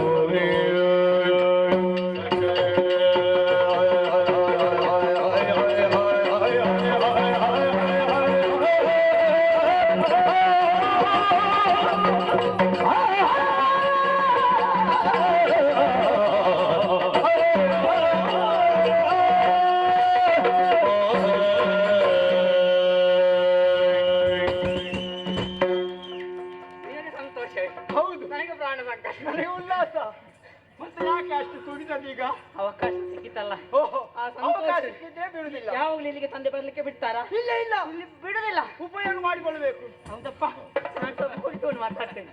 ನಿಂತು ಮಾತಾಡಿ ಕಷ್ಟ ಆಗ್ತದೆ. ಇಲ್ಲಪ್ಪ, ಕಷ್ಟ ಆಗ್ತದೆ. ಹೌದಾ? ಆಯ್ತಾಗ್ತದೆ. ನಾನು ಇಲ್ಲಿ ಬಿದ್ದುಕೊಳ್ತೇನೆ. ನೀನಲ್ಲಿ ಬಿದ್ದುಕೋ. ನಾವು ಅತಿ ಬೇಗ ಮಾತು ಮುಗಿಬೇಕು. ಇಲ್ಲಿ ಇಲ್ಲಿ ಸುಂದರವಾದ ದೃಶ್ಯವನ್ನು ನೋಡಿದ್ಯಾ? ಸುಂದರ ದೃಶ್ಯ. ಹೌದು, ನೋಡ್ಲಿಲ್ವಾ? ನೋಡ್ತಾ ಇದ್ದೀನಿ. ನಯನ ಮನೋಹರವಾದಂತಹ ಪರಿಸರ, ನಯನ ಮನೋಹರ ಪರಿಸರ. ಆ ಪ್ರದೇಶವನ್ನು ನೋಡಿದಾಗ, ಆ ಪ್ರದೇಶ ನೋಡಿದಾಗ ನಿನ್ನ ನಯನಗಳಿಗೆ ಆದಂತ ಆನಂದ. ನಿನ್ನ ನಯನದಲ್ಲಿ ಆಗುವ ಆನಂದ. ಏಯ್! ನನ್ನಲ್ಲ ನಿನ್ನ. ನನ್ನ ಹಾ, ಏನೆಲ್ಲ ಕಂಡೆ, ಯಾವುದನ್ನು ಕಂಡೆ, ಎಲ್ಲವನ್ನು ಹೇಳುಯಾ? ನಾನು ಕಂಡದ್ದು. ಹೌದು. ಹೇಳಿಬೇಕಾ? ಬಾ ಬಾ ಬಾ. ನಾನು ನೋಡಿದ್ದೆ. ಹೌದು. ಓ, ಆ ಕಡೆಗೆ ನೋಡಂತೆ. ಏನು? ಮರ. ಮರ. ಆ ಮರದ ಗೆಲ್ಲಿನಲ್ಲಿ ಏನದು? ಏನದು? ಅದು ಗಿಳಿಗಳು. ಗಿಳಿ. ಒಂದು ಗಿಳಿ ಅಲ್ಲ, 2 ಗಿಳಿಗಳು. ಅದು ಯಾಕೆ? ಹೌದು, ಜೊತೆಯಲ್ಲಿದೆ. ಜೊತೆಯಲ್ಲಿ ಒಂದು ಗಂಡು ಗಿಳಿ, ಮತ್ತೊಂದು ಹೆಣ್ಣು ಗಿಳಿ. ಒಂದು ಗಂಡು ಒಂದು ಹೆಣ್ಣು ಜೊತೆಯಾಗಿ ಆ ಗೆಲ್ಲಿನ ಮೇಲೆ ಮಾತಾಡ್ತಾ ಇದೆ. ಮಾತಾಡ್ತಾ ಅಲ್ವಾ? ಸ್ವಲ್ಪ ಈಚೆ ಬಾ. ಓ, ಈ ಕಡೆ ನೋಡುತ್ತೆ. ಅದೇನು ಗೊತ್ತಾ? ಮಯೂರಿ. ಮಯೂರಿ ಅಂದ್ರೆ ನವಿಲು. ನವಿಲು. ನವಿಲಿನ ನರ್ತಾನ. ಹೌದಲ್ಲ? ನವಿಲು ನರ್ತಾನ ಒಂದಲ್ಲ, 2 ಉಂಟು. ಒಂದು ನರ್ತಿಸುವಾಗ ಮತ್ತೊಂದು ಪಕ್ಕದಲ್ಲಿ ನಿಂತು ನೋಡುತ್ತಾ ಇದೆ. ಹೌದು. ಯಾಕೆ? ಒಂದಕ್ಕೆ ಮಾತ್ರ ಗರಿ ಇರುವುದು, ಮತ್ತೊಂದಕ್ಕೆ ಗರಿ ಇಲ್ಲ. ಯಾಕೆ ವ್ಯತ್ಯಾಸ ಗೊತ್ತುಂಟಾ? ಯಾವುದು? ಒಂದು ಹೆಣ್ಣು, ಒಂದು ಹೆಣ್ಣು, ಮತ್ತೊಂದು ಗಂಡು. ಮತ್ತೊಂದು ಗಂಡು. ಎರಡಾಯ್. ಸ್ವಲ್ಪ ಈ ಕಡೆಗೆ ಬಾ. ಈ ಕಡೆ ನೋಡು. ಅದೇನು? ಅದೊಂದು ಜಿಂಕೆಗಳು. ಜಿಂಕೆ. ಚಿಗರೆಗಳು. ಚಿಗರೆಗಳು ಎಷ್ಟಿವೆ? ಎಷ್ಟು? 2 ಇವೆ. 2. ಒಂದು ಹೆಣ್ಣು, ಮತ್ತೊಂದು ಗಂಡು. ಒಂದು ಹೆಣ್ಣು, ವ್ಯತ್ಯಾಸ ನೋಡು. ಒಂದಕ್ಕೆ ಕೋಡಿ ಇದೆ, ಮತ್ತೊಂದಕ್ಕೆ ಕೋಡಿಲ್ಲ. ಅದೊಂದು ಗಂಡು ಮತ್ತೆ ಹೆಣ್ಣು. ಒಂದು ಗಂಡು ಒಂದು ಹೆಣ್ಣು. ಹೌದು. ಸೈರಣಿ. ಏನು? ಸೈರಣಿ. ಸೈರಣಿ. ನಾನು ಹೇಳ್ತೇನೆ, ಅಲ್ಲಿ ಒಂದು ಹೆಣ್ಣು ಗಂಡು. ಹೌದು. ಎಂತದು? ಏನು? ಗಿಳಿಗಳು. ಗಿಳಿಗಳು. ಆಮೇಲೆ ಮರದಲ್ಲಿ ಎಂತದು? ನವಿಲುಗಳು. ನವಿಲುಗಳು. ಒಂದು ಹೆಣ್ಣು ಒಂದು ಗಂಡು. ಹೌದು. ಓ, ಅಲ್ಲಿ ನೋಡಿದ್ರೆ ಚಿಗರೆಗಳು. ಹರಿಣಗಳು. ಹೌದು. ಒಂದು ಗಂಡು ಒಂದು ಹೆಣ್ಣು. ಒಂದು ಹೆಣ್ಣು. ಓ, ಈ ಕಡೆಗೆ ನೋಡಿದ್ರೆ ನೋಡಿದ್ರೆ ಸರೋವರದ ಹಂಸಗಳು. ಹಂಸಗಳು. ಹೌದು. ಜೋಡಿ ಜೋಡಿ ಜೋಡಿ ಹಂಸಗಳು. ಈಗ ನೋಡು, ನೀನೊಂದು ಯೋಚನೆ ಮಾಡು. ಅದೇ ನಾನು ಗಂಡು. ಹೌದು. ನೀನು ಹೆಣ್ಣು. ಅದು ಗೊತ್ತಾಗಿದೆ ನಿನಗೆ ಅಲ್ವಾ? ಗೊತ್ತಾಗಿದೆ. ಏನು ಗೊತ್ತಿಲ್ಲದಿರ. ಚಿಗರಿಗೆ ಕೋಡ್ ಉಂಟು, ನಿನಗೆ ಯಾಕೆ ಕೋಡ್ ಇಲ್ಲ? ಅಯ್ಯೋ ಪ್ರಾರಬ್ಧ. ಅವುಗಳು ಪ್ರಾಣಿಗಳು, ನಾವು ಮಾನವರು. ಹೌದು. ಅದರಲ್ಲಿ ವ್ಯತ್ಯಾಸ, ನಾವು ಬುದ್ಧಿಜೀವಿಗಳಿದ್ದೇವೆ. ನನಗೆ ಕೋಡಿಲ್ಲ. ಆದ್ರೆ ಈ ಸಮಯದಲ್ಲಿ ಇಲ್ಲೇ ನಿಂತು ನಾವು ಸಮಯ ವ್ಯರ್ಥ ಮಾಡುದು ಯಾಕೆ? ತೊಂದರೆ ಅಲ್ಲ. ಅದಕ್ಕೆ ಬೇಕಾಗಿ ಇನ್ನಷ್ಟು ಮನೋಹರವಾದ ಪರಿಸರವನ್ನು ನೋಡಬೇಕಾಗಿದೆ. ಹೌದು. ಅದಕ್ಕೆ ಆಗ ಹೊರಟುವಾಗ ನಾನು ಮುಂದಿನಿಂದ ಹೋದದ್ದು, ನೀನು ಹಿಂದಿನಿಂದ ಬಂದದ್ದು. ಈಗ ಹಾಗಲ್ಲ, ನೀನು ಮುಂದಿನಿಂದ, ನಾನು ಹಿಂದಿನಿಂದ ಬರುದು. ದಾರಿ ತಪ್ಪು. ಆ ದಾರಿಯಿಂದ ಪ್ರಾರಂಭ ಮಾಡಿ. ಯಾವ ದಾರಿ? ಆ ದಾರಿ. ಈ ದಾರಿ ಇಲ್ಲಲ್ಲ, ಆ ದಾರಿಯಿಂದ ಹೋಗ್ಬೇಕು.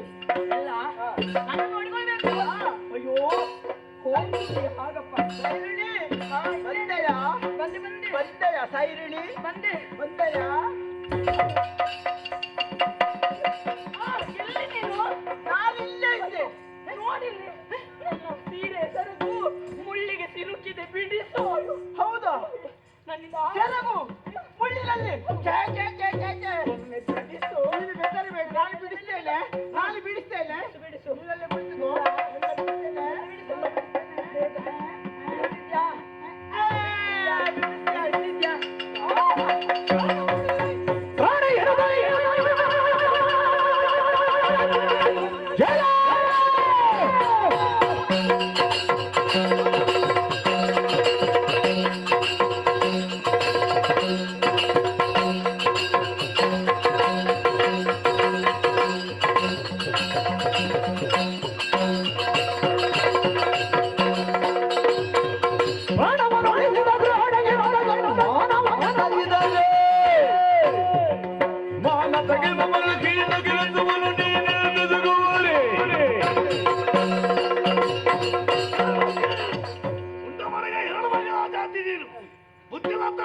ನಿನಗೆ ಹೇಳದಲ್ಲ, ನನಗೆ ಬುದ್ಧಿ ಇಲ್ಲ.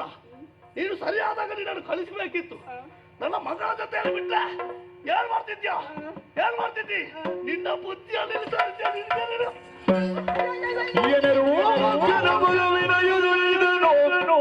ವನಿತೆಯ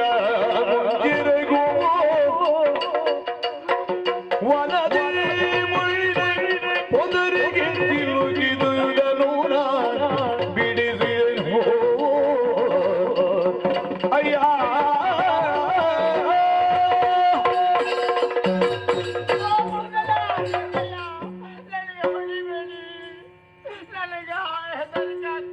ಯಾಕೆ? ನಾನೇನು ತಪ್ಪು ಮಾಡಲಿಲ್ಲ. ಯಾರು ಹೇಳಿದ್ದು? ನಾನುವೇ. ಓ ಮಂಗಯ್ಯ. ಈಗ ನಾಳೆಗೆ ಸರಿ ಬರ್ತದೆ. ತಮ್ಮ ಹೇಳ್ತೇನೆ. ನನ್ನಲ್ಲಿ ಕಾಲಿಗೆ ತಿರುಗಾಟಕ್ಕೆ ಕರೆದು ಬಂದನು ಅವಳು. ಹಾಗೆ ಬರ್ತಾ ಬರ್ತಾ ಅಲ್ಲಿಗೆ ಬಂದಾಗ ಓ ಮಂಗಯ್ಯ, ಅವಳ ಸೀರೆಯ ಸೆರಗು ಆ ಪೊದೆಯ ಮುಳ್ಳಿಗೆ ಸಿಕ್ಕಿತ್ತು. ನಾನು ಮೆಲ್ಲ ಬಿಡಿಸಿದೆ.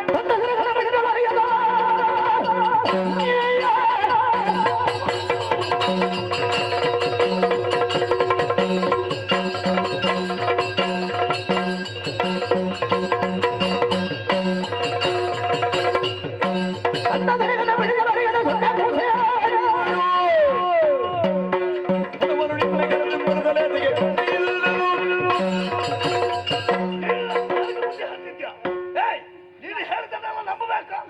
ನೀನು ಏನು ಮಾಡ್ತಿದ್ದೆ ಅಂತ ಗೊತ್ತಾಯ್ತು. ನಿನ್ನನ್ನು ಈಗ ಬೇಡವ, ನಿನ್ನನ್ನು ಹೊಡೆದ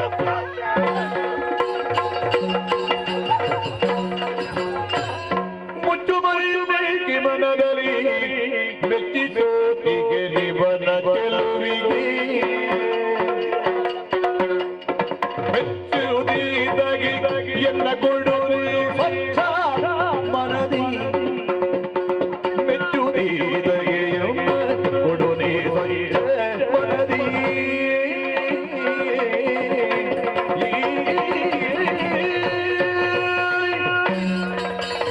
ಸ್ವಚ್ಛ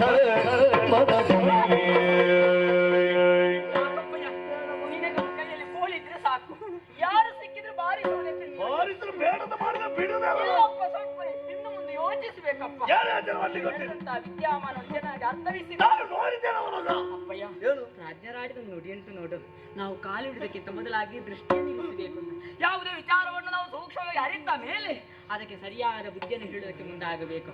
ಅಪ್ಪಯ್ಯ, ಅವನದೇನು ತಪ್ಪಿಲ್ಲ. ಹೌದು, ತಪ್ಪು ಒಂದೊಮ್ಮೆಗೆ ತಪ್ಪು ಮಾಡಿದ ಹೌದಪ್ಪ. ಇನ್ನು ಮುಚ್ಚು ಮರೆ ಯಾಕೆ ಅಪ್ಪಯ್ಯ? ನಾನಿಲ್ಲೇ ಇರುವುದಾ? ಈ ಮನೆಯಲ್ಲೇ ಇರುವುದಾ? ಈ ಮನೆಯಲ್ಲಿ ಇರ್ತೀನಿ. ಹೆಣ್ಣು ಅವನಿಗೆ ಗಂಡಲ್ಲ. ನಾನು ಮತ್ತೊಂದು ಮನೆಗೆ ಹೋಗುವುದು ಬೇಡವಾ? ಅಂತ ಮಾಡುವುದು ಬೇಡವಾ?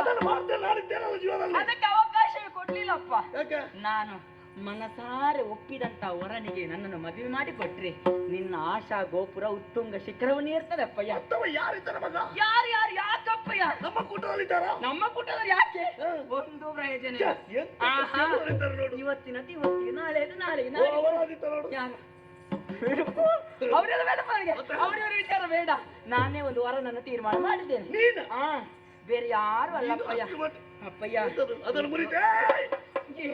ಅಪ್ಪಯ್ಯ ಅಪ್ಪಯ್ಯ ಇದು ನಾನು ಆಯ್ಕೆ ಮಾಡಿದಂತ ವರ ಬೇರೆ ಯಾರು ಅಲ್ಲ ಅಪ್ಪಯ್ಯ. ನಿನ್ನ ಬೆರಳ ತುದಿಗೆ ನೋಡಂತೆ ಇಲ್ಲಿ ಅಲ್ಲಪ್ಪಯ್ಯ, ನಾನು ತೋರಿಸ್ತೇನೆ. ಆ ಕಡೆಗೆ ನೋಡಬೇಕು. ಅಲ್ಲಿ ಮರ ಇರುದಲ್ಲ, ಇಲ್ಲಿ ನೋಡಪ್ಪ. ಏನಪ್ಪ ನನ್ನ ಮಾತವಾಗಿ ನೀನು ಯೋಚನೆ ಮಾಡ್ತೀನಿ. ನನ್ನ ಮಗಳಾಗಿ ಇವನನ್ನೇ ಇವ ಎಂತ ಚೆಲುವನು ಅಪ್ಪಯ್ಯ. ರೂಪ ಇರುವುದು ನೋಡುವ ದೃಷ್ಟಿಯಲ್ಲ, ಒಳಗಿನ ಮನಸ್ಸಿನಲ್ಲಿ ಇರಬೇಕಪ್ಪಯ್ಯ. ಅಲ್ಲಿವರೆಗೆ ರೂಪ ಒಳಗಿನ ರೂಪ ಪ್ರಧಾನವಲ್ಲ. ನಾಳೆ ಏನಾದ್ರೂ ದುರಂತ ಆಯ್ತು ಅಂತ ಆದ್ರೆ ಆ ರೂಪ ಮರೆಯಾಗ್ತದೆ. ಉಳಿಯುವುದು ಒಳಗಿನ ರೂಪ ಮಾತ್ರ ಅಪ್ಪಯ್ಯ. ಆ ರೂಪದ ವೈಶಿಷ್ಟ್ಯತೆ ಈತನಲ್ಲಿದೆ. ಈತನನ್ನು ನಾನು ಮದುವೆದಾದ್ರೆ ನನ್ನ ಬದುಕು ಬಂಗಾರ ಆಗ್ತದೆ ಅಪ್ಪ. ಅದು ಬಂಗಾರ ಸರಿ. ಈಗ ನೀನು ಯೋಚನೆ ಮಾಡುದು ಬೇಡ. ನನಗೆ ಮದುವೆ ಮಾಡಿಕೊಡು. ಏನಪ್ಪ ನಾನು ಬೊಬ್ಬೆ ಹಾಕುದೇ ಕಡಿಮೆ, ಅದಕ್ಕಿಂತ ಬೊಬ್ಬೆ ನನ್ನ ಬಾಯಿಗೆ ನೀನು ಕೋಡ್ ಹಾಕಬೇಕು. ಸುಮ್ಮನೆ ಅವನಿಗೆ ಗೊತ್ತುಂಟ ನೀನು ಮದುವೆ ಆಗುದಂತ? ನೀನು ಹೇಳಿದ್ರೆ ಆಯ್ತು. ಯಾರು ಇವನಿಗೆ? ಅಯ್ಯೋ, ಅವನಲ್ಲಿ ಯಾರು ಮಾತಾಡಿ ಸಾಯೋದು? ಮಾತಾಡ ಪಾಪ ಅವನು. ಅವನಿಗೆ ಬಾಯಿಗೆ ಬೆರಳು ಹಾಕಿದ್ರೆ ಕಚ್ಚಿ ಎಲ್ಲಿಗೆ? ಇನ್ನೇನು ಮಾಡಿದಿಲ್ಲಪ್ಪ ನನ್ನಪ್ಪ ಪಾಪ. ಹೊಡೆಯುದಿಲ್ಲವಾ? ಹೊಡೆದಿಲ್ಲ. ನೀನು ಹೀಗೆ ಈಗೊಂದು ಮದುವೆ ಮಾಡ್ಬೇಕಂತ. ಮದುವೆ ಮದುವೆ ಮದುವೆ ಅಂದ್ರೆ ಎಂತದದು? ನಿನಗೆ ತಲೆ ಸರಿ ಅದಲ್ಲ. ಓ, ಅಲ್ಲಿ ಕಲ್ಲುಂಟು, ಅದಕ್ಕೆ ಮಾಡಿ ನನ್ನ ತಲೆ ಹೊಡಿ. ಮತ್ತೆ ನಿನಗೆ ತಲೆ ಸರಿ ಉಂಟಾ? ಈ ಊರಲ್ಲಿ ಎಂತ ಮಾತ್ರ ಏನಂತ ನೀನು ಹೇಳಬೇಕು. ಮದುವೆ ಅಂತ ಗೊತ್ತುಂಟ ನಿನಗೆ? ಇಲ್ಲ, ಗೊತ್ತಿಲ್ವಾ? ಊಟ ಊಟ ಉಂಟು ಅಲ್ಲಿ. ಊಟ ಉಂಟು. ಊಟ ಕೊಟ್ರೆ ಮದುವೆ ಆಗ್ತೀಯಾ?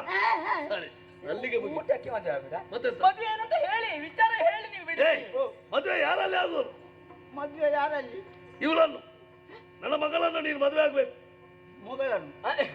ಮಗಳನ್ನು ಮಗಳು ಅವಳನ್ನೇ ಮದುವೆ ಆಗಿ ನೀನು ಸುಖದಲ್ಲಿ ಇಲ್ಲೇ ಇರಬೇಕು. ಮದುವೆ ಆದ್ಮೇಲೆ ನೀನು ಗಂಡ, ನಾನು ಹೆಂಡತಿ. ಮದುವೆ ಆದ ಮೇಲೆ ನಾನು ಹೆಂಡತಿ, ನೀನು ಗಂಡ. ನಿನಗೆ ಬೇಕು ಅಪ್ಪಯ್ಯ ಹೇಗಾದ್ರೂ ತಿದ್ದಿಯವನನ್ನು. ಯಾರನ್ನು? ಅವಳನ್ನು ತಿಗ್ಲಿ. ಓ ಪುಣ್ಯ, ಬಿಡು. ಮದುವೆ ಆದ್ಮೇಲೆ ನಾನು ಅವರಿಗೆ ನೀವು ಹೇಳಿ. ಹುಟ್ಟಿಸುವ ಸಾಲ. ಅಪ್ಪಯ್ಯ ಹೇಳಿಯಪ್ಪ. ನೀನು ಮದುವೆ ಆಗ್ತೀಯಾ? ನನ್ನ ಮಾತಿನಂತೆ ಆಗ್ಲೇಬೇಕು. ಊಟ ಕೊಡುವ, ಎಷ್ಟು ಬೇಕಂದ್ರೆ ಕೊಡುವ, ಎಂತದ್ದು ಬೇಕು ಅದನ್ನೆಲ್ಲ ಕೊಡುವ. ನೀನು ನನ್ನ ಮಗಳನ್ನು ಮದುವೆ ಆಗ್ಬೇಕು. ಮದುವೆ ಆದ್ಮೇಲೆ ಇಲ್ಲೇ ಇರುವುದು. ಮದುವೆ ಆದ ಮೇಲೆ ಇಲ್ಲೇ ಇರುವುದು. ಮದುವೆ ಆದ್ರೆ ತೈ ತೈ ಕುಣಿಯುತ್ತಾ ಕೈ ಕೈ ಹಿಡಿಯುತ್ತಾ ಹೋಗುದು. ನೀನು ನನ್ನ ಹೆಂಡತಿ, ನಾನು ನಿನ್ನ ಗಂಡ. ನನ್ನದೊಂದು ಕೆಲಸ ಮುಗಿಸಿ ಒಳ್ಳೆದೇ. ನಾನು ವಿಶ್ರಾಂತಿಗೆ ಹೊರಡುವುದು. ನನ್ನನ್ನು ಅವನಿಗೆ ಒಪ್ಪಿಸಿದ್ರೆ ಸಾಕು. ಆಯ್ತಲ್ಲ? ಈಗ ನೀವು ಒಟ್ಟಾಗಿ ಇಲ್ಲಿ ಸುಖ ಜೀವನದಲ್ಲಿ ಒಳ್ಳೆದಾಗ್ಲಿ. ಬನ್ನಿ ಬನ್ನಿ ಬನ್ನಿ. ಹಲವು ಬಂಧನ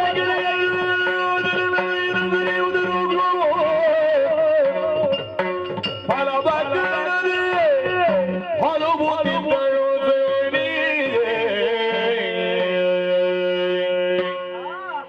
ಬಹಳ ಹಸಿವಾಗ್ತಾ ಉಂಟು. ಇಲ್ಲಿ ಯಾರು ಕೊಡುವವರಿಲ್ಲ. ನನ್ನ ಹೆಂಡತಿ ಎಲ್ಲಿ ಹೋಗಿದ್ದಾಳೆ? ಓ ಸೈರನೋ, ಸೈರನೋ, ಒಬ್ಬೆ ಆಗದೆ ಹೊಟ್ಟೆ ಚುರು ಚುರು ಚುರು ಚುರು. ಹೊಟ್ಟೆ ಹಸಿವಾದ ಸರಿಯಾಗಿ ಹೆಸರು ಹೇಳಲಿಕ್ಕೆ ನಿಮ್ಮನ್ನು ತಿದ್ದಲಿಕ್ಕೆ ನನ್ನಿಂದ ಆಗ್ಲಿಕ್ಕೆ ಬೇಡ. ಅದು ಒಳಗಿರುತ್ತಾ? ಅಲ್ಲ, ಮದುವೆಯಾಗಿ ಎಷ್ಟು ವರ್ಷ ಆಯ್ತು ನಮಗೆ. ಈಗ ಅಪ್ಪ ಇದ್ದಾರಾ? ಅಪ್ಪ ಇಲ್ಲ. ಅಪ್ಪ ಇಲ್ಲ. ನಿನ್ನ ತರಬೇಕು ತರಬೇಕು ಅಂತ ಯಾವ ಗಂಟೆ ಅಪ್ಪ ಇಲ್ಲಾದ್ರೆ ನೀನಿಲ್ವಾ? ನಾನಿದ್ರೆ ನನಗೆ ದುಡಿಲಿಕ್ಕೆ ಆಗ್ತದ? ನನಗೆ ದುಡಿಲಿಕ್ಕೆ ಆಗ್ತದ? ದುಡಿ. ಯಾರು? ನೀನು. ನಾನು ಹೆಣ್ಣು, ನೀವು ಗಂಡು. ದುಡಿಬೇಕಾದ್ದು ಗಂಡು. ಆ ದುಡಿದು ತಂದದನ್ನು ಬೇಯಿಸಿ ಹಾಕುವುದು ಹೆಣ್ಣು. ಹೆಣ್ಣು ಮಕ್ಕಳು ಊಟ ಮಾಡುದಿಲ್ಲ. ಊಟ ಮಾಡ್ತಾರೆ. ಇದು ಗಂಡನ ಕರ್ತವ್ಯ. ಹೌದಾ? ಮಾತಾಡುದಲ್ಲ, ನೀವೀಗ ದುಡಿದು ಬರಬೇಕು. ದುಡಿದು ಬಂದ್ರೆ ನಮಗೆ, ನಮ್ಮ ಮಕ್ಕಳಿಗೆ ಬೇಕಾದಷ್ಟು ಹೊಟ್ಟೆ ತುಂಬ ಊಟ ಮಾಡಬಹುದು. ಅದಕ್ಕೆ ಏನ್ ಮಾಡ್ಬೇಕು? ಇದಕ್ಕೆ ನಮ್ಮ ಕುಲಕಸಬು ಉಂಟಲ್ಲ. ಕುಲಕಸಬು ಯಾವುದು? ಬೇಟೆ. ಬೇಟೆ ನನಗೆ ಅಭ್ಯಾಸ ಇಲ್ಲ. ತಿಳ್ಕೊಡ್ಬೇಡ. ನಮ್ಮ ಕುಲಕಸಬು ಬೇಟೆ, ಗೊತ್ತಾಯ್ತಲ್ಲ? ಬೇಟೆ ಆಡಿ ತಂದ್ರೆ ಆಯ್ತು. ನೀನು ತಂದ ಮಾಂಸವನ್ನು ಸಮಯಕ್ಕೆ ಸರಿಯಾಗಿ ನಾನು ಬೇಯಿಸಿ ಹಾಕ್ತೇನೆ. ನೀವು ಮಕ್ಕಳು ಅದಕ್ಕೆ ಏನ್ ಬೇಕು? ಇದು ಪಾಠ ಮೂಲ. ನಾವು ಹೋಗ್ತೇವೆ. ಅವಸರ ಮಾಡ್ಬೇಕು. ಅದಕ್ಕೆ ವ್ಯವಸ್ಥೆ ನಾನು ಮಾಡ್ತೇನೆ. ಈಗ ಪಾಠ ಮೂಲದಿಂದಲೇ ಆಗಬೇಕಲ್ಲ. ಬೇಟೆ ಆಡಬೇಕಾದ್ರೆ ಬಿಲ್ಲು ಮಾಡಬೇಕು. ಬಿಲ್ಲು ಮಾಡಿ. ಹೌದು. ಅಪ್ಪನದ್ದೇ ಉಂಟಲ್ಲ, ಅವರು ಸ್ವಲ್ಪ ಸ್ವಲ್ಪ ಗಳಿಸಿದ್ದಾರೆ. ಇದು ಹತ್ತು ಹಾಳ ಹಳೆಯದು. ಹೌದಪ್ಪ, ಇದರ ಪ್ರಾಧಾನ್ಯತೆ ಹೆಚ್ಚು. ಅಪ್ಪನ ಕಾಲ. ಹೌದು. ಇದು ಇದು ಹಿಡ್ಕೊಳ್ಳಿ, ಹಿಡ್ಕೊಳ್ಳಿ. ಇದು ಬಿಲ್ಲು, ಇದು ಬಿಲ್ಲು, ಇದು ಬಿಲ್ಲು, ಇದು ಬಿಲ್ಲು, ಇದು ಬಾಣ, ಇದು ಬಾಣ. ಅಯ್ಯೋ ಪ್ರಾರಬ್ಧ. ಪ್ರಥಮವೇ ಅಪಶಕುನ. ಯಾವುದನ್ನು ಯಾವ ಕೈಯಲ್ಲಿ ಹಿಡಿಬೇಕು ಅಂತಲೇ ಗೊತ್ತಿಲ್ಲ. ಎಲ್ಲವೂ ನಾನು ಹೇಳಿಕೊಡ್ಬೇಕು. ಆಗಲ್ಲ, ಇದು ಆ ಕೈಗೆ, ಅದು ಈ ಕೈಗೆ. ಅದು ಬದಲ್ಬೇಕಾ? ಹಬ್ಬ, ಒಂದು ಕೆಳಗೆ ಹಾಕ್ಲಿಲ್ಲ, ಅದೇ ಪುಣ್ಯ. ಇನ್ನು ಬಾಣವನ್ನು ಸಿಂಗಿನಿಗೆ ಕೂಡಿ, ಸಿಂಗಿನ ಅಂದ್ರೆ ಅದಕ್ಕೆ ಕೂಡಿ ನೇರವಾಗಿ ಬಾಣ ಪ್ರಯೋಗ ಮಾಡಬೇಕು. ಅಷ್ಟೇ. ನನ್ನನ್ನು ಕೊಳ್ಳುವ ಯೋಚನೆ ನನಗಲ್ಲ. ಅಭ್ಯಾಸಕ್ಕೆ ಇನ್ನೊಂದು ಮದುವೆ ಆಗ್ತೀರಾ? ಇನ್ನೊಂದು ಮದುವೆ ಆಗ್ತೀರಾ? ನನಗೆ ಬಿಟ್ಟು ನಾನು ಸಾಯ್ತೇನೆ, ಮತ್ತೆ ನಾನಿಲ್ಲ. ನನಗಲ್ಲ, ಎದುರಿನಿಂದ ಬರುವಂತ ಮೃಗ ಉಂಟಲ್ಲ, ಪ್ರಾಣಿ, ಅದಕ್ಕೆ ಬಿಡಬೇಕು. ಅದಕ್ಕ ಅಯ್ಯೋ, ಇದಾಗ್ಲಿಕ್ಕಿಲ್ಲಪ್ಪ. ಈ ಜನ್ಮದಲ್ಲಿ ನಿಮ್ಗೆ ಬರಲಿಲ್ಲ. ಇದು ಬೇಡ, ಇದು ಬೇಡ. ನಿಮಗೆ ಸುಲಭ ಉಪಾಯ ನಿಮಗೆ ಹೇಳಿ ಮಾಡಿದ್ದಾರೆ. ಇದೆಂತ? ಇದೇ ಉತ್ತಮ ನಿಮಗೆ. ಇದು ದೊಣ್ಣೆ. ಇದು ಎಲ್ಲದಕ್ಕೂ ಉಪಯೋಗ ಆಗ್ತದೆ. ಪ್ರಾಣಿಗಳು ಬರುವಾಗ ಪ್ರಾಣಿಗಳು ಬಂದು ಬರಬೇಕು. ಪ್ರಾಣಿಗಳು ಸಿಗ್ಲಿಲ್ವೋ, ಯಾರು ಸಿಕ್ಕಿದ್ರೆ ಆಗೋದು. ಗಂಟು ಸಿಕ್ಕಿದ್ರೆ ಸಾಕು, ನಮ್ಮ ಹೊಟ್ಟೆ ತುಂಬಿದ್ರೆ ಆಯ್ತು. ಬೇರೆಯವ್ರು ಏನು ಬೇಕಾದ್ರೂ ಹಾಳಾಗಿ ನಾವು ಅದಕ್ಕೆ ಅಭ್ಯಾಸ ಮಾಡ್ಬೇಕು. ನೀವು ಅಭ್ಯಾಸ ಮಾಡಿ ಯಾರಿಗಿಂತ ಗೊತ್ತುಂಟು, ಬರೆಯುವುದು ನನಗೆ ಅಂತ ಗೊತ್ತುಂಟು. ನಾನು ಹೇಳಿದ್ದೇನಲ್ಲ, ನಾವು ಬದುಕಿದ್ರೆ ಸಾಕು, ಉಳಿದವರು ಸಾಯ್ಲಿಂತ. ಅದೇ ಪಾಠ ನನಗಾದೀತು, ಗುರುವಿಗೆ ತಿರುಮತ್ರ ಆದೀತು. ಹಾಗಲ್ಲ, ನೀವು ಅತಿ ಶೀಘ್ರಗತಿಯಲ್ಲಿ ತರಬೇಕು. ಆಯ್ತಲ್ಲ? ಯೋಚನೆ ಮಾಡಿ. ಈಗ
ಬಿಡಬೇಕಿದ್ರೆ ನಿಮ್ಮ ತಲೆಯಲ್ಲಿ ಬಿಟ್ಟು ಆ ಮೂಟೆಯನ್ನು ನನಗೆ ಒಪ್ಪಿಸಿದ್ರೆ ನಾನು ದಾರಿ ಬಿಡ್ತೇನೆ. ಬಿಡದಿರೇ ಬಿಡುವುದಿಲ್ಲ ಅನ್ಕೊಂಡು. ಬಮ್ಮದು ಬದುಗಳಿಂದನು ದುಡಿಯುವುದು ಸುಮ್ಮನೆ ತರವಲ್ಲವು. ಧರ್ಮದ ಕರ್ತವ್ಯ ಹಮ್ಮಿಕೊಂಡಿರುವೇಳೋ ಬ್ರಹ್ಮ ಋಷಿವರರು.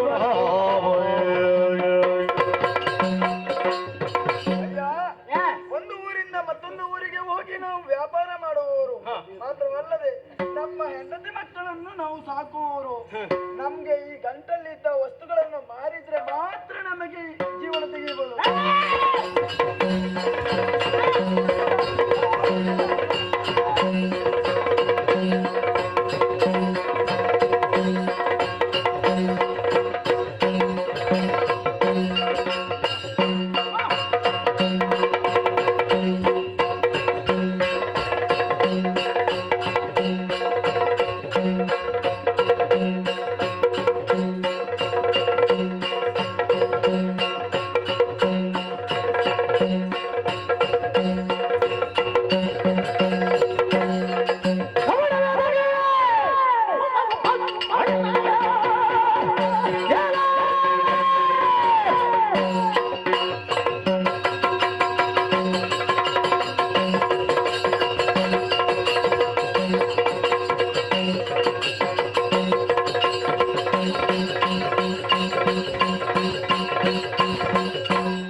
ನೀವು ಯಾರಾಗಿರಲಿ, ಆದ್ರೆ ನಿಮ್ಮಲ್ಲಿ ಏನುಂಟು ಅದೆಲ್ಲವನ್ನು ನನಗೆ ಕೊಟ್ಟು ಆಮೇಲೆ 7 ಮಂದಿಯು 7 ಕಮಂಡಲ ಮೇಲೆ ದಡಗಳೇಳು. ಸಾಲದೆ ನೋಡು ಕೃಷ್ಣಗಿರ ಕೌಪೀರ. ಸಾಲದೆ ನೋಡು ಕೃಷ್ಣಗಿರ ಕೌಪೀರ. ಕಾಲ ಮುಳ್ಳೊತ್ತುಗಳು ತಮ್ಮ.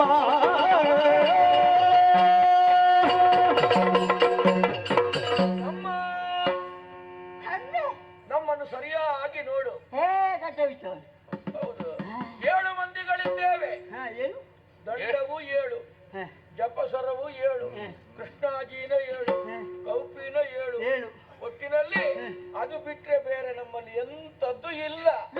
ಹಾಗಾಗಿ ನಿಮ್ಮ ಹೆಸರು ಸಪ್ತ ಋಷಿಗಳು. ನೀವು ಸಪ್ತ ಋಷಿಗಳು? ಹಾಗೆಲ್ಲ ಸಪ್ತ ಋಷಿಗಳು. ಸಪ್ತ ಋಷಿ 7 ಸಪ್ತ ಋಷಿಗಳು. 7 ಸಪ್ತ ಋಷಿಗಳು. ನೀವು ಹೇಳಿದ್ದು ಯಾವ್ದಾದ್ರು ಅಂತ ಹೇಳು. ನಾವಿಲ್ಲಿ ಕೂಡ ನಾವು ಈ ದಾರಿಯಾಗಿ ಹೋಗುವ. ನಾವು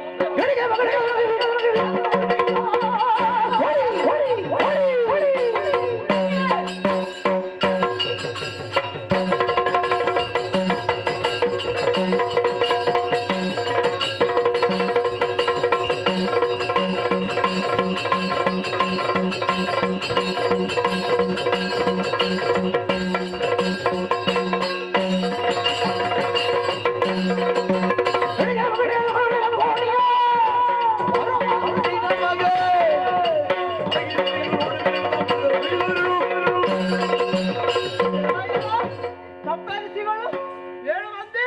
ನಿಮ್ಮಲ್ಲಿ ಇರುವುದಂತದ್ದು ದಂಡ ಕಮಂಡಲ ಮತ್ತೆ ಕೃಷ್ಣಾರ್ಜುನವ. ಯಾವುದೇ ಇರಲಿ ಈ ಸಮಯದಲ್ಲಿ ನನಗೆ ಕೊಟ್ಟು ಮುಂದೆ ಹೋಗಬೇಕು. ಇಲ್ಲೇ ಇದ್ರೆ ಏನು ಮಾಡುದು? ಕೊಲ್ಲೆ ನಿಮ್ಮ ಮಂಡೆಗೆ ಬಡಿತೇನೆ, ನಿಮ್ಮ ಎಲ್ಲರೂ ಕೊಳ್ತೇನೆ, ಬಡಿಬೇಕು. ಈಗ ನೋಡ್ಯಾಕೆ ಮುಂದೆ ಹಿಂದೆ ಎಲ್ಲ ಹಿಂದೆ ಮುಂದೆ ನೋಡುದಲ್ಲ, ನಿನ್ನ ಅವಸ್ಥೆಯನ್ನು ನೋಡುವಾಗಲೇ ಅಯ್ಯೋ ಪಾಪ ಅನಿಸ್ತಾ ಇದೆ. ಅಯ್ಯೋ ನನಗೆ ಆಸ್ವಾದಿಗಳಿಗೆ ಅಯ್ಯೋ ಅಂತ. ಹಸಿವು ಈ ದಂಡದಿಂದಲೋ ಕಮಂಡಲದಿಂದ ನಿನ್ನ ಹಸಿವು ನೀಗುತ್ತದೆ ಅಂತ ಆಯ್ತು. ಇಷ್ಟೆಲ್ಲ ಕೆಲಸ ನೀನು ಯಾಕೆ ಮಾಡ್ತೀಯ? ಇದನ್ನು ಮಾಡಿದ್ರೆ ಹಣ ಸಿಗ್ಬಹುದು. ಅದನ್ನು ಬಿಟ್ಬಿಡ. ಅದು ಬಂಗಾರ ಬಂಗಾರ ಅಲ್ಲ, ಅದು ಮತ್ತೆ ರುದ್ರಾಕ್ಷಿ ಮಾಲ. ರುದ್ರಾಕ್ಷಿ. ಇಷ್ಟೆಲ್ಲ ಕೊಡ್ಲಿಕ್ಕೆ ಹೆಂಡತಿ ಮಕ್ಕಳನ್ನು ಕೊಲ್ಲಿಕ್ಕೆ ಕೊಲ್ಲುವುದಕ್ಕೆ ಅಲ್ವಾ ಹೊರೆಯುವುದಕ್ಕೆ ಪೊರೆಯುವುದಕ್ಕೆ ರಕ್ಷಿಸ್ಲಿಕ್ಕೆ ಏನು ನಿನ್ನ ಕಿವಿಗೆ ಉಂಟು ಅಲ್ಲ ನೀನು ಏನು ಮಾಡ್ತಿ ಅಂತ ಗೊತ್ತಾಗುವುದಿಲ್ಲ ಪುಣ್ಯಾತ್ಮ ಇದರಿಂದ ನಿನಗೆ ಪಾಪ ಬರುವುದಿಲ್ವೇನೋ ಪಾಪ ಹೌದು ಯಾರಿಗೆ ನಿನಗೆ ನನಗೆ ಪಾಪ ಅಂದ್ರೆ ಎಂತ ಪುಣ್ಯ ಅಂದ್ರೆ ಎಂತ ನನಗೆ ಅದು ಎಲ್ಲ ಗೊತ್ತಿಲ್ಲ ಯಾವುದು ಗೊತ್ತಿಲ್ಲ ನನಗೆ ಗೊತ್ತಿಲ್ಲ ಯಾವುದು ಗೊತ್ತಿಲ್ಲ ನನ್ನ ಹೆಂಡತಿ ಮಕ್ಕಳು ಸಾಕಬೇಕು ಸಾಕಬೇಕಿದ್ರೆ ಈ ಕಾಳಿಗೆ ಯಾರು ಹೋಗ್ತಾರೋ ಅವರ ಮಟ್ಟಿಗೆ ಎಲ್ಲ ಮಾಡಬೇಕು ಅಂತ ಹೇಳಿದ್ಯಾ ಹೇಳಿದ್ರಲ್ಲ ಹೆಂಡತಿ ಹೆಂಡತಿ ನನ್ನ ಪ್ರೀತಿ ಹೆಂಡತಿ ಸೈರನು ಹಾಗೊಂದು ಹೆಸರುಂಟಲ್ಲ ಅಷ್ಟೇ ಅಲ್ಲ ನನಗೆ ಕೆಲವು ಮಕ್ಕಳಿದ್ದಾರೆ ಕೆಲವು ಮಕ್ಕಳು ಹೌದು ಕೆಲವರಾಗಿದ್ದಾರೆ ಇಷ್ಟು ಬೇಕು ಅಂತ ಬೇಗ ಆಗಿ ಆಗ್ಲಪ್ಪ ಅವ್ರ ಹತ್ರವೇ ಹೋಗಿ ಒಂದು ಆಲೋಚನೆ ಮಾಡುದು ಅಲ್ಲ ಅವ್ರ ಹತ್ರವೇ ಹೋಗಿ ಒಂದು ಮಾತನ್ನು ಕೇಳು ಅವರಲ್ಲಿ ಏನಂತ ನೀನು ಮಾಡಿದಂತಹ ಪಾಪದಲ್ಲಿ ಅವರಿಗೆ ಪಾಲುಂಟು ಅಂತ ಕೇಳ್ತೀವಿ ನಾನು ಮಾಡಿದ ಪಾಪದಲ್ಲಿ ಅವರಿಗೆ ಪಾಲುಂಟು ಅಂತ ಕೇಳಿದ್ರೆ ಅವರು ಏನು ಉತ್ತರ ಕೊಡ್ತಾರೆ ಆ ಉತ್ತರವನ್ನು ತೆಗೆದುಕೊಂಡು ಇಲ್ಲಿವರೆಗೆ ಬಾ ಹೌದಲ್ಲ ವಿಷಯ ಹೌದಲ್ಲ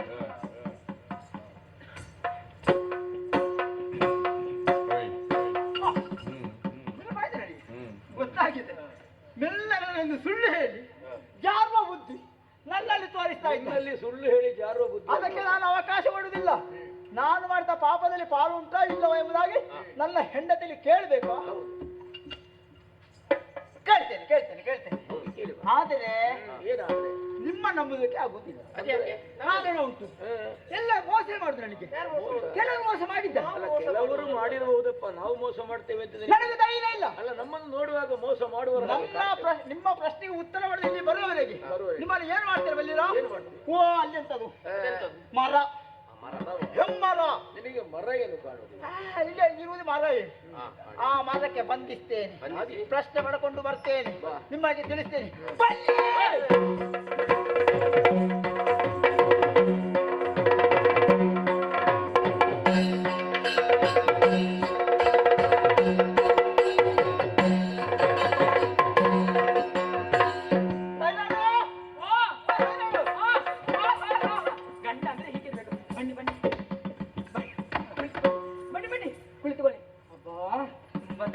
ಬಹಳ ಆಯಾಸ ಆಗಿದೆ ನನ್ನ ಗಂಡ ನೋಡಿ ನನ್ನಂತ ಗಂಡ ನನಗೆ ನನ್ನಂತ ನನಗಿಂತ ಅಯ್ಯೋ ಹೌದಲ್ಲ ನಾನಿಷ್ಟು ಪುಣ್ಯವಂತೆ ನೋಡಿ ಮೃಗಮಾಂಸ ಹೌದು ಗಂಡನನ್ನು ಪಡೆಯುವುದಕ್ಕೆ ಬೇಕಾಗಿ ಅಲ್ಲ ಗಂಟು ತಂದಿದ್ದೀರಿ ಸಂತೋಷ ಹೋಗುವ ಗಂಟು ಮೂಟೆ ಏನು ತರಲಿಲ್ಲ ಇದೆಷ್ಟು ಅದು ಒಂದು ಇದೆಷ್ಟು ಅದು ಎರಡು ಅವರಲ್ವಾ ನನ್ನವರು ಹೌದಲ್ಲ ಸ್ವರದಲ್ಲಿ ಬದಲಾವಣೆ ಕಾರಣ ನಾನು ಹೆಂಡತಿ ನೀವು ಗಂಡ ಗೊತ್ತುಂಟಲ್ಲ ಹೌದಪ್ಪ ನಾನು ಗಂಡ ನೀನು ಹೆಂಡತಿ ಹೌದು ಒಪ್ಪಿಕೊಳ್ತೇನೆ ಆದರೆ ನಾನು ಮುಂದೆ ಹೋಗುವಾಗ ಕೆಲವು ಮಂದಿ ಸಿಕ್ಕಿದ್ರು ಕೆಲವು ಮಂದಿ ಸಾಯಿ ಸ್ವಾಮಿ ಮಾಂಸದ ಗಂಟು ಸಾಯಿಸಿದ್ದೇನೆ ಆಮೇಲೆ ಬಂದವರು 7 ಮಂದಿಗಳು ಅಂದ್ರೆ ಸಪ್ತರ್ಷಿಗಳು ಹೋಗಿ ಸ್ವಾಮಿ ನೀವು ಸತ್ತವರಲ್ಲ ಮತ್ತೆ ಜೀವಂತ ಇದ್ದವರು ಆ 7 ಮಂದಿಗಳು ಹೌದು ಅವರ ತಲೆಗೆ ಒಳ್ಳೆದಾಗಿದೆ ನನ್ನ ಗಂಡಮೇ ಮಾಡ್ಬೇಕಂದ್ರೆ ಕೆಲಸವೇ ಅದು ಗಮನವಿಟ್ಟು ಕೇಳು ನಾನು ಗಮನ ಬಿಟ್ಟು ಕೇಳಲಿಲ್ಲ ಗಮನವಿಟ್ಟು ಕೇಳು ಕೇಳಿದ್ದು ಅವರು ಒಂದು ಪ್ರಶ್ನೆ ಕೇಳಿದ್ದಾರೆ ತಮ್ಮ ನೀನಿಷ್ಟೆಲ್ಲ ಮಂದಿನ ದೊರಡೆ ಮಾಡಿ ನಿನ್ನ ಹೆಂಡತಿ ಮಕ್ಕಳ ಸಾಕ್ಷಿಯಲ್ಲ ಇದರಿಂದ ಪಾಪದ ಫಲ ಬರ್ತದೆ ಈ ಪಾಪದ ಪಾಲಿನ ಹೆಂಡತಿಗೆ ಉಂಟೋ ಇಲ್ಲವೋ ಎಂಬುದನ್ನು ತಿಳಿದುಕೊಂಡು ಬಾ ಎಂಬುದಾಗಿ ನನ್ನನ್ನು ಕಳಿಸಿದ್ದಾರೆ ಸೈರನು ನಾನು ಮಾಡಿದ ಪಾಪದ ಫಲದಲ್ಲಿ ನಿನಗೆ ಪಾಲುಂಟೋ ಉತ್ತರಿಸು ನಿಮಗೆ ಉತ್ತರ ಬೇಕಾ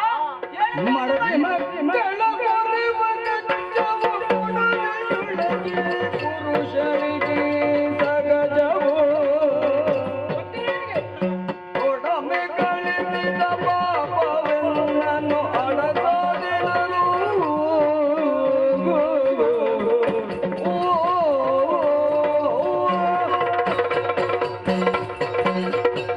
ಏನು ನೀವು ಮಾಡಿದಂತ ಪಾಪದಲ್ಲಿ ನಿನಗೆ ಪಾಲುಂಟೋ ಅದು ಪ್ರಶ್ನೆಯ ದೊಡ್ಡ ಪ್ರಶ್ನೆ ಇದು ಕೇಳುವಂತ ಪ್ರಶ್ನೆಯ ಉತ್ತರ ಬೇಕು ಪ್ರಶ್ನೆಗೆ ಉತ್ತರಿಸಂತ ಮೊದಲಾಗಿ ನಾನು ವಿವರಣೆ ಒಬ್ಬಾಕಿ ಹೆಣ್ಣಿಗೆ ಒಬ್ಬ ಗಂಡಿನ ಮದುವೆ ಆಗ್ತದೆ. ಆ ಸಮಯದಲ್ಲಿ ಆ ಹೆಂಡತಿಯನ್ನು ಹೊರೆಯುವ ಕರ್ತವ್ಯ ಯಾರಿಗೆ? ಅದು ಗಂಡನಿಗೆ. ಹೌದಲ್ವಾ? ಗಂಡನಾದವನು ಹೆಂಡತಿ ಮಕ್ಕಳನ್ನು ಹೊರೆಯಲೇಬೇಕು. ಅದು ಈ ಪೊಡವಿಯ ರೂಢಿ, ಈ ಧರೆಯ ರೂಢಿ, ಕರ್ತವ್ಯ. ಹೌದು. ಇದರಲ್ಲಿ ಪಾಪ ಪುಣ್ಯದ ಮಾತು ಬರುವುದಿಲ್ಲ. ಈ ಸಮಯದಲ್ಲಿ ನಿಮ್ಮ ಕರ್ತವ್ಯವನ್ನು ನೀವು ಮಾಡಿದ್ದೀರಿ, ಪಾಪ ಪುಣ್ಯದ ವಿಚಾರ ಬಿಟ್ಟು ಬಿಡಬೇಕು ಅಂತ ಹೇಳಿದ್ದು ನಾನು. ಅಂದ್ರೆ ನೀವು ಮಾಡಿದಂತ ಪುಣ್ಯದಲ್ಲಿ ನನಗೆ ಪಾಲು, ನಿನಗೆ ಪಾಲು. ನೀವು ಮಾಡಿದಂತ ಪುಣ್ಯದಲ್ಲಿ, ನೀವು ಮಾಡಿದಂತ ಪಾಪದಲ್ಲಿ ನನಗೆ ಪಾಲಿಲ್ಲ. ನಾನು ಮಾಡಿದಂತ ಪುಣ್ಯದಲ್ಲಿ ನಿಮಗೆ ಪಾಲಿಲ್ಲ. ನಾನು ಮಾಡಿದಂತ ಪಾಪದಲ್ಲಿ ನಿಮಗೆ ಪಾಲೇ ಇರುವುದು. ಏನು? ಏನಂದ್ರೆ ನಾನು ಮಾಡಿದಂತ ಪಾಪದಲ್ಲಿ ಸಂಪೂರ್ಣ ಪಾಲು ನಿಮಗೆ ಅಂದದ್ದು. ಏನು? ನಾನು ಮಾಡಿದ ಪಾಪದಲ್ಲಿ ನಿನಗೆ ಪಾಲಿಲ್ಲ. ಇಲ್ಲ. ನಾನು ಮಾಡಿದ ಪುಣ್ಯದಲ್ಲಿ ನಿನಗೆ ಪಾಲುಂಟು. ನೀನು ಮಾಡಿದ ಪುಣ್ಯದಲ್ಲಿ ನನಗೆ ಪಾಲಿಲ್ಲ. ನಾನು ಮಾಡಿದ ಪಾಪದ ಬಲದಲ್ಲಿ ನನಗೆ ಪಾಲೇ ಇಲ್ಲ. ನಿನಗೆ ಪಾಲಿಲ್ಲ. ಆ ಪಾಲಲ್ಲ ನನಗೆ. ಹಾಗಾದ್ರೆ ಇಷ್ಟವರೆಗೆ ಹೆಂಡತಿ ಮಕ್ಕಳು ಎಂಬ ವ್ಯಾಮೋಹದಿಂದ ನಿಮ್ಮನ್ನು ಸಾಕಿ ಸಲುವುದ ಒಂದವಾ ನಾನು. ಅದು ನಿಮ್ಮ ಕರ್ತವ್ಯ. ನಿನ್ನನ್ನು ನಿನ್ನ ಮಕ್ಕಳು ಬಿಟ್ಟು ಹೋಗ್ತೇನೆ ನಾನು. ಎಲ್ಲಿಗೆ ಹೋಗ್ತೀನಿ? ಎಲ್ಲಿಗೆ ಹೋಗು? ನಾನು ಎಲ್ಲಿಗಾದ್ರು ಹೋಗುದೆಲ್ಲಿಗೆ? ಬನ್ನಿ. ಹೋಗುದೆಲ್ಲಿಗೆ? ಯಾರ ಅಪ್ಪನ ಮನೆಗೆ ಹೋಗುದು? ಮೊದಲೆಲ್ಲ ನೀನು ಇಷ್ಟು ಗಟ್ಟಿದ್ದು ನಿಮ್ಗೆ ಗೊತ್ತಾಯ್ತಲ್ಲ ಈಗ. ಏನಂತ ಯೋಚನೆ ಮಾಡಿದ್ರಿ? ಮಜಾ ಆಗಿದ್ದೀರಿ, ಸುಖ ಪಡೆದಿದ್ದೀರಿ, ಮಕ್ಕಳನ್ನು ಪಡೆದಿದ್ದೀರಿ, ಮಾವನ ಮನೆಯಲ್ಲಿ ಸೇರಿಕೊಂಡಿದ್ದೀರಿ, ಊಟ ಹೋಳುವ ಆದ ಮೇಲೆ ಈಗ ಮನೆ ಬಿಟ್ಟು ಹೋಗ್ತೀರಾ? ಸ್ವಲ್ಪ ಸೊಂಟ ಬಗ್ಗಿಸಿ ಬೆನ್ನು ಬಾಗಿಸಿ ಕೆಲಸ ಮಾಡುವಾಗ ನಿಮಗೆ ಆಯಾಸ ಆಗ್ತದಾ? ಏನಂತ ಯೋಚನೆ ಮಾಡಿದ್ರಿ? ಮದುವೆ ಅಂದ್ರೆ ಸುಲಭ ಅಲ್ಲ, ಹೆಂಡತಿ ಮಕ್ಕಳಂದ್ರೆ ಸುಲಭ ಅಲ್ಲ. ಸಾಕಬೇಕು, ಅವರನ್ನು ಸಲಹಬೇಕು, ನೋಡಿಕೊಳ್ಬೇಕು. ಇದು ಗಂಡನಾದ ಕರ್ತವ್ಯ. ನನಗೆ ಪಾಠ ಮಾಡ್ತೀರಾ? ಏನಂತ ಯೋಚನೆ ಮಾಡಿದ್ರಿ? ಎಲ್ಲ ಆದ್ಮೇಲೆ ಮನೆ ಬಿಟ್ಟು ಹೋಗೋದಕ್ಕೆ ಸಿದ್ಧರಾಗಿದ್ದೀರಲ್ಲ, ನಾನಿಲ್ಲಿ ನಾನು ಯಾರು? ಮಾತಾಡಬೇಡಿ. ನಾನು ಹೆಂಡತಿ, ನೀವು ಗಂಡ. ನಾನು ಹೇಳಿದಂತೆ ಇಲ್ಲಿ ಬಾಲ ಮುಚ್ಚಿ ಕುಳಿತುಕೊಳ್ಬೇಕು. ಹೊರಟು ಬಿಟ್ಟಿದ್ದೀರಾ? ಎಲ್ಲಿಗೆ ಹೊರಟು? ಗೊತ್ತಾಗ್ಲಿಲ್ಲ ಬೇಕು ಬೇಡ ಅಂತ ಅಲ್ಲ. ಬಂದಿದ್ದೀರಿ. ಏನಂತ ಮಾಡಿಸಿಕೊಂಡದ್ದು ಯಾರು? ಯಾರು? ನೀನು. ನೀವು ಆಗ್ಲೂ ಬೇಡ ಅಂತ ಹೇಳಿ ಒಪ್ಪಿಕೊಂಡದ್ದು ಯಾಕೆ? ನಾನು ಹೇಳಿದೆ. ಅದಾಗ್ಬೋದು ಅಂತ ಆಯ್ತು. ಆಮೇಲೆ ನೀನಲ್ವ ಯಾವನ್ನೇ ಬೇಕು ಅಂತ ನಿನ್ನ ಅಪ್ಪನಲ್ಲಿ ಹೇಳಿದ್ದು? ಆಗ ನೀವು ಬೇಡ ಅಂತ ಹೇಳುವಾಗ ಅವಕಾಶ ಇತ್ತಲ್ಲ, ಓಡಬೇಕಿತ್ತು. ನನಗೆ ಹೇಳಲಿಕ್ಕೆ ಸಮಯ ಸಿಗಲಿಲ್ಲ. ರೂಪವನ್ನು ನೋಡಿ ಮರುಳಾಗಿ ಮಾತಾಡಬೇಡಿ. ನನ್ನ ತಾಳ್ಮೆ ನಾನು ಮಾತು ಪ್ರಾರಂಭ ಮಾಡಿಲ್ಲ. ನಾನು ಮಾತು ಪ್ರಾರಂಭ ಮಾಡಿದ್ರೆ ನೀವಲ್ಲ, ನಿಮ್ಮ ಅಪ್ಪಲ್ಲ, ಅಪ್ಪನಪ್ಪಲ್ಲ, ನಿಮ್ಮ ಅಜ್ಜ ಅಲ್ಲ, ನಿಮ್ಮ ಅಜ್ಜಲ್ಲ, ಮತ್ತೆ ಆಗಿದ್ದ ಹೌದು. ಆದ್ರೆ ಆಮೇಲೆ ಗೊತ್ತಾಗ್ಲಿಲ್ಲ. ಲಕ್ಕಸಿಂದ ನೀವು ನಟ್ಟಿ ಬಿಚ್ಚಬಾರ್ದು. ತುಟಿ ಬಿಚ್ಚಿದ್ದಾರೆ. ಈಗ ಹೊರಟು ನಿಂತಿದ್ದೀರಾ? ಏನಂತ ಯೋಚನೆ ಮಾಡಿದ್ರಿ? ಏನಂತ ಯೋಚನೆ ಮಾಡಿದ್ರಿ? ಒಬ್ಬರು ಹೊರಡೋದಕ್ಕೆ ಏನು ಇದು ಚಕ್ರ ಅಂತ ಭಾವಿಸಿಕೊಂಡದ? ನೀವು ಅನ್ನದತ್ತ ಅಂತ ಭಾವಿಸಿಕೊಂಡದ? ಇಲ್ಲಿ ನೀವು ಮಾತ್ರ ಅಲ್ಲ, ನಾನಲ್ಲಿ ಕೂಗುದು ಯಾರು? ನಾನು ಬಳಕೆ ಮಾಡುವಲ್ಲ. ತುಟಿ ಬಿಚ್ಚಿದ್ರೆ ಜಾಗ್ರತೆ. ನನ್ನ ಕಸುಬು ಬೇಟೆ, ನನ್ನ ಕಸುಬು ಬೇಟೆ. ಯೋಚನೆ ಮಾಡಿ ಮಾತಾಡಿ. ನೀವೊಬ್ರಲ್ಲ.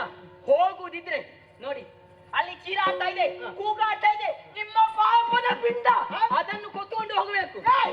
ಅದು ಪಾಪದ ಫಲ ಅಲ್ಲ, ಪಾಪದ ಪಿಂಡ ಅಲ್ಲ, ನಿಮ್ಮದೇ. ಹತ್ತಿ ಬರೀತ ಹಾಗೆ ವರ್ಷಕ್ಕೆ ಒಂದೊಂದು ಹೆತ್ತಿದೆಯಲ್ಲ, ಅದು ನೀನಲ್ಲ ಹೆತ್ತದ್ದು. ಕಾರಣ ಯಾರು? ನೀವು ಬರುವುದಕ್ಕಿಂತ ಮೊದಲಿಗೆ ನನಗೆ ಮಕ್ಕಳಿತ್ತ? ನೀವು ಬಂದ ಮೇಲೆ ನನಗೆ ಮಕ್ಕಳ ನಾನೇ ಕಾರಣ. ನೀವು ಬರುವುದಕ್ಕಿಂತ ಮೊದಲು ನನಗೆ ಮಕ್ಕಳಾಗಬೇಕಿತ್ತು. ಯಾಕೆ ಮಕ್ಕಳಾಗಲಿಲ್ಲ? ಇದು ಏಳು ಸುದ್ದಿ ಉಂಟು. ಏಳು ಸುದ್ದಿ ನಾನು ಜುವೇಕೆ ನಾನು. ನನ್ನ ತಾಳ್ಮೆ ಪರೀಕ್ಷೆ ಮಾಡಬೇಡಿ. ನನ್ನ ಅಪ್ಪನದ್ದೇ 7 ಶ್ರುತಿ, ನನ್ನ ತೇರಿನ ಶ್ರುತಿ. ನನ್ನ ತಾಳ್ಮೆ ಪರೀಕ್ಷೆ ಮಾಡಬೇಕು.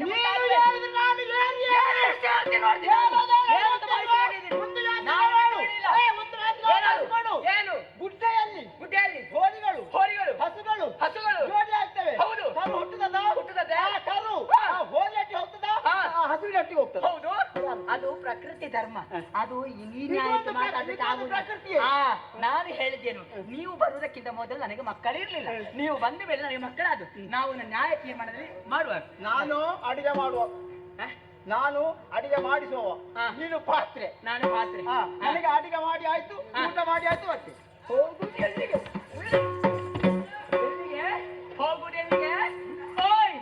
ಅಷ್ಟು ಸುಲಭ ಇಲ್ಲ. ನೀನು ಬಾರಿಸುವುದಕ್ಕೆ ಬಾರಿಸುವುದಕ್ಕೆ ನನ್ನ ಅಧಿಕಾರ ಉಂಟು. ನನ್ನ ಹತ್ತಿರಲ್ಲಿ ಬಾರಿಸಿದ್ದು ನೋಡಿ, ಹೆಚ್ಚು ಮಾತು ಬೇಡ, ಸಮಯ ವಿಳಂಬ ಸಲ್ಲದು. ನೀವು ಹೊರಟದಲ್ವಾ, ನಿಮ್ಮ ಪಾಪದ ಪಿಂಡ ಇದೆಯಲ್ಲ ಮಕ್ಕಳು, ಅದನ್ನು ನಿಮ್ಮ ಕೊರಳಿಗೆ ಕಟ್ಟಿ ಎಲ್ಲಿಯಾದ್ರೂ ಹೊಂಡಕ್ಕೆ ಬಿದ್ದು ಹೋಗಿ ಹಾಳಾಗಿ ಮಣ್ಣಿಂದ ಹೋಗಿ.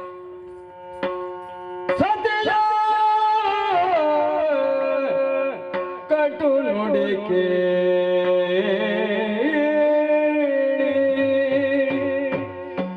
ಸತ್ಯಜೋ ಕಟು ನುಡಿಕೆ ಮನದಲ್ಲಿ ವ್ಯಥಿಸುತ್ತಲೇ ಮನದಲ್ಲಿ ವ್ಯಥಿಸುತ್ತಲೇ ನಡೆತಂದು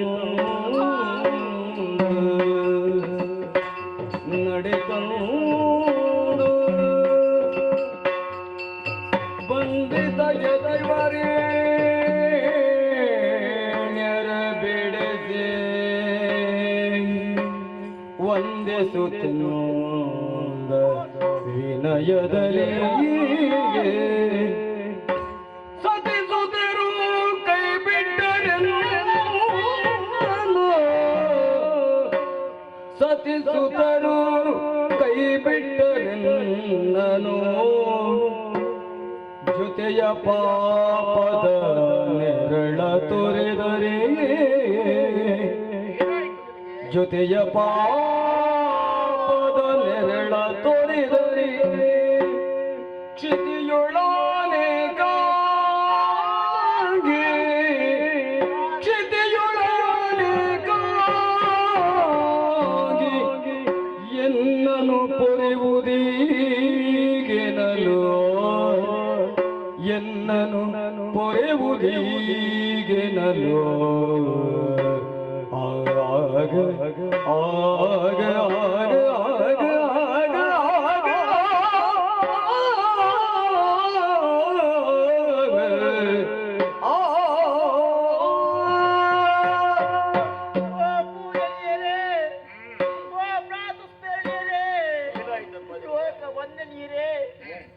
ನಿಮ್ಮ ಪವಿತ್ರವಾದ ಪಾದ ಬಂಧುಗಳಿಗೆ ಈ ಅನಾಥನ ಸಾಷ್ಟಾಂಗ ಪ್ರಣಾಮಗಳು ತಂದೆಯೇ, ಸಾಷ್ಟಾಂಗ ಪ್ರಣಾಮಗಳು. ಮೇಲೇಳಪ್ಪ, ಶುಭವಾಗಿ. ನನ್ನ ದುರ್ವಿಧಿಯನ್ನು ಏನೆಂದು ಹೇಳಿಕೊಳ್ಳೆ ತಂದೆಯೇ, ಏನೆಂದು ಹೇಳಿಕೊಳ್ಳಲಿ. ನೀವು ನನ್ನಲ್ಲಿ ಕೇಳಿದ ಆ ಪ್ರಶ್ನೆ ಉತ್ತರ ಸಿಕ್ಕಿದೆ. ನೀನು ಮಾಡಿದ ಪಾಪದ ಫಲದಲ್ಲಿ ನನಗೆ ಒಂದಿಷ್ಟು ಪುಣ್ಯವಿಲ್ಲ. ನೀನು ಮಾಡಿದ ಪುಣ್ಯದಲ್ಲಿ ನನಗೆ ಪಾಲುಂಟು, ಆದರೆ ಪಾಪದಲ್ಲಿ ಪಾಲಿಲ್ಲವಂತೆ. ಆದರೆ ಅವಳು ಮಾಡಿದ ಪಾಪದಲ್ಲಿ ಪೂರ್ಣವಾದ ಪಾಲು ನನಗೆ, ಅವಳು ಮಾಡಿದ ಪುಣ್ಯದಲ್ಲಿ ನನಗೆ ಪಾಲಿಲ್ಲ. ಓ ತಂದೆಯೇ, ಇಷ್ಟರವರೆಗೆ ನನ್ನ ಹೆಂಡತಿ, ನನ್ನ ಮಕ್ಕಳು, ಅವರೇ ನನ್ನ ಸರ್ವಸ್ವ. ಅವರು ಬಿಟ್ಟರೆ ಪ್ರಪಂಚದಲ್ಲಿ ಯಾರು ಇಲ್ಲ ಎಂಬುದು ತಿಳಿದು ಎಷ್ಟೋ ಎಷ್ಟೋ ಮಂದಿಯನ್ನು ದಾರಿಯಲ್ಲಿ ಹೋಗುವಾಗ ಅವರ ತಲೆ ಹೊಡೆದು ಅವರಿಗೆ ಸಂಪತ್ತನ್ನು ದರೋಡೆ ಮಾಡಿ ನನ್ನ ಹೆಂಡತಿ ಮಕ್ಕಳು ನಾನು ಸಾಕಿ ಸಲಹಿದೆ. ಎಷ್ಟೋ ಮಂದಿ ಕಣ್ಣೀರಿಗೆ ಕಾರಣಕರ್ತ ನಾನು. ಎಷ್ಟೋ ಮಂದಿ ನನ್ನ ಗಂಡಂದಿರು ಕಳೆದುಕೊಂಡು ವಿಧೇಯರಾಗಿ ಅಳುತ್ತಾ ಇರಬೇಕಿದ್ದಕ್ಕೆ ಕಾರಣಕರ್ತಾಯಿ ನಾನಾಗಿದ್ದೇನೆ. ಆದರೆ ಹೆಂಡತಿ ಮಕ್ಕಳೇ ಕೈಬಿಟ್ಟ ಮೇಲೆ ಪ್ರಪಂಚದಲ್ಲಿ ನಾನು ಏಕಾಗಿ ನನ್ನನ್ನು ಕೇಳೋರು ಯಾರು ಇಲ್ಲ ತಂದೆ. ಆದುದರಿಂದ ನನ್ನ ತಪ್ಪನ್ನು ಮಲ್ಲಿಸಿ ಮುನ್ನಡೆಸಿ ದಾರಿ ತೋರಿಸಿ ಇದೋ ನನ್ನನ್ನು ಉತ್ತರಿಸಿ ಮರುಗಬೇಡಲೆ ತಮ್ಮ ಹರಿಯ ಸರ್ವರ ಪಾಪ ಹರಿಸುವ ಮಂತ್ರ ಒಂದಿಗುದು. ಮರುಗಬೇಡಲೆ ತಮ್ಮ ಹರಿಯ ಸರ್ವರ ಪಾಪ ಹರಿಸುವ ಮಂತ್ರ ಒಂದಿಗುದು. ಪರಮ ಪಾವನವಾದ ತಾರಕವೆಂದೆಂಬ ಪರಮ ಪಾವನವಾದ ತಾರಕವೆಂದೆಂಬ ಅರುಹುವೆಗೀಗ ವರಮಂತ್ರ ಅರುಹುವೆಗೀಗ ತಮ್ಮ ಆಗ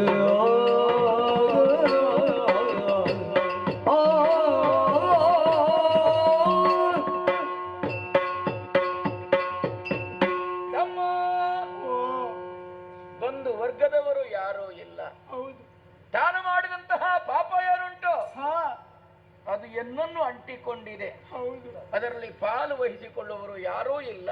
ಯಾರು ಇಲ್ಲ. ಅನಾಥನಾಗಿದ್ದೇನೆ, ಇದರಿಂದ ವಿಮುಕ್ತಿಯನ್ನು ಹೊಂದಬೇಕು ಎನ್ನುವಂತಹ ಆಶೆ ಇದೆಯಲ್ಲ. ಹೌದು, ಹೇಳಪ್ಪ ಮೇಲೆ. ಲೋಕದಲ್ಲಿ ಪಾಪ ಮಾಡುವಂತಹ ಯಾವುದೇ ಕೃತ್ಯ ಇರಲಿ, ಅದಕ್ಕೆ ಸಹಾಯಕರು ಬಹಳಷ್ಟು ಮಂದಿಗಳಿರ್ತಾರೆ. ಆದರೆ ನಿಮ್ಮನ್ನು ಬಾಯಿಗೆ ಬರುತ್ತೆ ನಿಂದಿಸ ಮಹಾಪಾತಕಿ ನಾನು. ನಿಮ್ಮ ನನ್ನ ಕ್ಷಮೆಗೆ ನಾನು ಅರ್ಹನಲ್ಲ ತಂದೆಯೇ.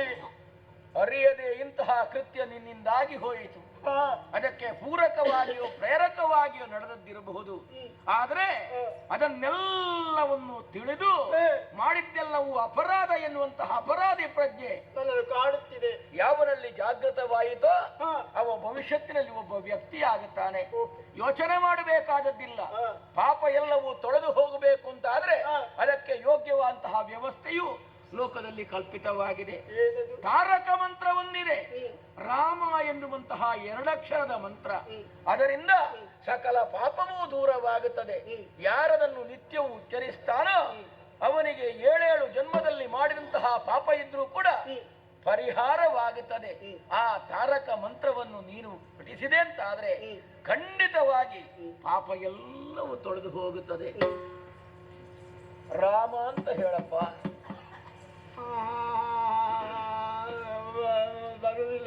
ಬರುವುದಿಲ್ಲ. ರಾ ಅನ್ನು ಮಾ ಅನ್ನು ಆಗುವುದಿಲ್ಲ.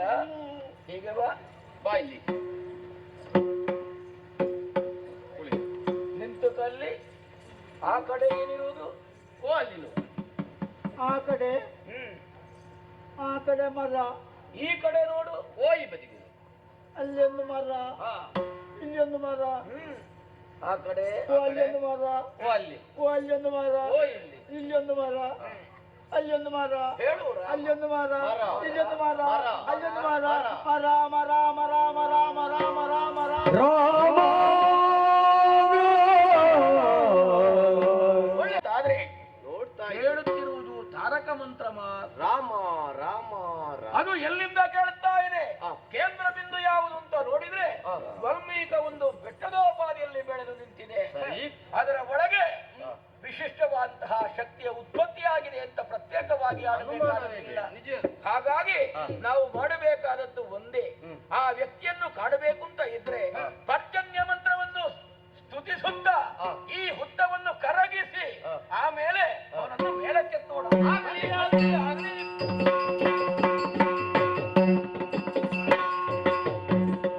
ಆದರದಿ ಪಿಡಿದ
ಶಿಲ್ಪಿಯೊಬ್ಬ ತಾನು ಕೆತ್ತಿದಂತಹ ಯಾವ ರಚನೆಯುಂಟೋ ಆಕೃತಿಯುಂಟೋ ಅದಕ್ಕೆ ದೃಷ್ಟಿಯನ್ನು ಕೊಟ್ಟಾಗ ಯಾವ ಅಂದ ಕಾಣ್ತದೋ ಚಂದ ಕಾಣ್ತದೋ ಅದನ್ನು ಕಂಡು ಬಹಳಷ್ಟು ಸಂತೋಷ ಪಡ್ತಾರಂತೆ. ಸಪ್ತರ್ಷಿಗಳಂತಹ ನಮ್ಮ ಮನಸ್ಸನ್ನೊಮ್ಮೆ ನೋಡುತ್ತೆ. ಬಹಳ ಆನಂದವಾಗಿದೆ ಈ ಕಾಲಕ್ಕೆ. ಸರಿ, ಯಾವತ್ತ ಒಂದು ಬೀಜವನ್ನು ಬಿತ್ತಿದ್ದೇವೆ, ಈ ಕಾಲಕ್ಕೆ ಫಲವನ್ನು ಕೊಡುವುದಕ್ಕೆ ಸಿದ್ಧವಾಗಿದೆ. ಈ ಮೇದಿನಿಗೆ ನೀನು ನವಮನುಜನಾಗಿ ಕಾಣಿಸಿಕೊಂಡಿದ್ದಿ, ಪುನರ್ಜನ್ಮವನ್ನು ಹೊಂದಿದವನಿದ್ದಿ. ಹಾಗೆಂದು ಲೋಕಮುಖದಲ್ಲಿ ನಿನ್ನನ್ನು ಗುರುತಿಸಬೇಕು ಅಂತಾದ್ರೆ ವಿಶಿಷ್ಟವಾದಂತಹ ನಾಮಧೇಯ ಅವಶ್ಯಕತೆ ಇದೆ. ನೋಡಿದೆ ಅಂತಾದ್ರೆ ಮಣ್ಣಿನಲ್ಲೇ ಕಾಣಿಸಿಕೊಂಡಂತಹ ಯಾವನೇ ವ್ಯಕ್ತಿಗೆ ಪ್ರತ್ಯೇಕವಾದಂತಹ ಹೆಸರಿದೆ. ನಿನ್ನ ಹುಟ್ಟು ಹೇಗಾಯಿತು ಅಂತ ಕೇಳಿದ್ರೆ ವಾಲ್ಮೀಕದಿಂದಲೇ ಉದಿಸಿ ಬಂದವರಿದ್ದೀಯ. ಇನ್ನು ಮುಂದಕ್ಕೆ ವಾಲ್ಮೀಕಿ ಎನ್ನುವಂತಹ ಅಭಿಧಾನದಿಂದ ಈ ಪ್ರಪಂಚದಲ್ಲಿ ನೀನನ್ನು ಗುರುತಿಸಿಕೊಳ್ಳಲಿ. ಸರಿ, ಅಷ್ಟಕ್ಕೆ ಸಾಕಾಗುವುದಿಲ್ಲ. ಮತ್ತೆ ನವ ಮನುಜನಾದಂತಹ ನೀನು ಮಾಡಬೇಕಾದಂತಹ ಕೈಂಕರ್ಯ ಒಂದೇ, ನೀನು ಬ್ರಹ್ಮರ್ಷಿ ಪದವಿಯನ್ನು ಪಡೆಯಬೇಕು. ಸ್ವಾಮಿ ಸ್ವಾಮಿ ಧನ್ಯನಾದೇನು ಮುನಿವಾರಿ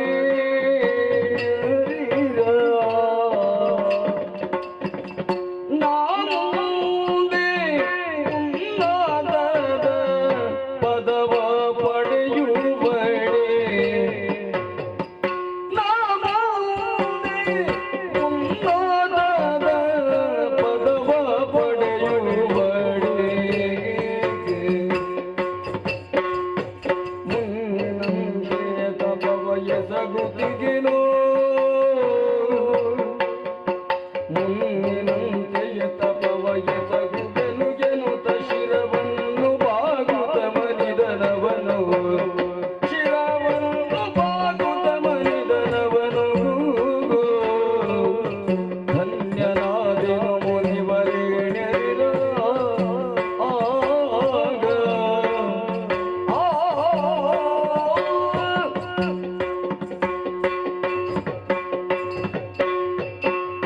ಸ್ವಾಮಿ, ಸಪ್ತರ್ಷಿಗಳಾದಂತಹ ನಿಮ್ಮ ಪಾದಾಭಿವಂದನವನ್ನು ಮಾಡಿದೆ. ನನಗೆ ನೂತನವಾದಂತಹ ಜನ್ಮವನ್ನು ಒದಗಿಸಿಕೊಟ್ಟವರು, ಶುದ್ಧವಾದಂತಹ ಮೃತತ್ವದಿಂದಲೇ ಮೂಡಿಬಂದ ನೀನು ಮುಂದಕ್ಕೆ ನವಮನುಜನೆನಿಸಿಕೊಂಡೆ. ಮಾತ್ರವಲ್ಲ, ಇಷ್ಟೊಂದು ಕೆಡದ ರೂವಾರಿಗಳಂತ ನಮ್ಮ ಅಪೇಕ್ಷೆಯೂ ಒಂದುಂಟು. ಔನ್ನತ್ಯದ ಪದವಿಯನ್ನು ಹೊಂದಬೇಕು ನೀನು. ಯಾವ ಉದ್ದೇಶವನ್ನಿರಿಸಿಕೊಂಡು ತಾವಾಡಿದರೂ ನನಗೆ ಅರ್ಥವಾಗದು. ಕೆಲವೊಂದೆಲ್ಲ ಅನುಭವದ ಮೂಲಕವಾಗಿಯೇ ಸಿದ್ಧವಾಗ್ತದೆ ಅಂತ ನಾನು ಈಗಿನ ಸ್ಥಿತಿಯಲ್ಲಿ ಅರ್ಥ ಮಾಡಿಕೊಂಡವನು. ಆದ್ದರಿಂದಲೇ ಮತ್ತೊಮ್ಮೆ ವಿನಯಪರನಾಗಿ ತಮ್ಮ ಮಡಿದಾವರಿಗಳೇ ಪುಡಮಟ್ಟು ನಿಮ್ಮ ಅಪ್ಪಣೆಯನ್ನು ಮುನ್ನಡೆಸುವುದಕ್ಕಾಗಿ ಹೋಗಬೇಕು ಅಂತಿದ್ದೇನೆ. ಉನ್ನತ ಪದವಿಯನ್ನು ಪಡೆಯುವುದಕ್ಕಾಗಿ ಸತತ ಸಾಧಕನಾಗಿ ಮುಂದುವರಿಯುತ್ತೇನೆ. ಒಂದಪ್ಪಣೆ ಕೊಡಬೇಕು. ಶುಭವಾಗಲಿ, ಕಾರ್ಯ ಸಿದ್ಧಿಯಾಗಲಿ.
ಸಪ್ತರ್ಷಿಗಳು.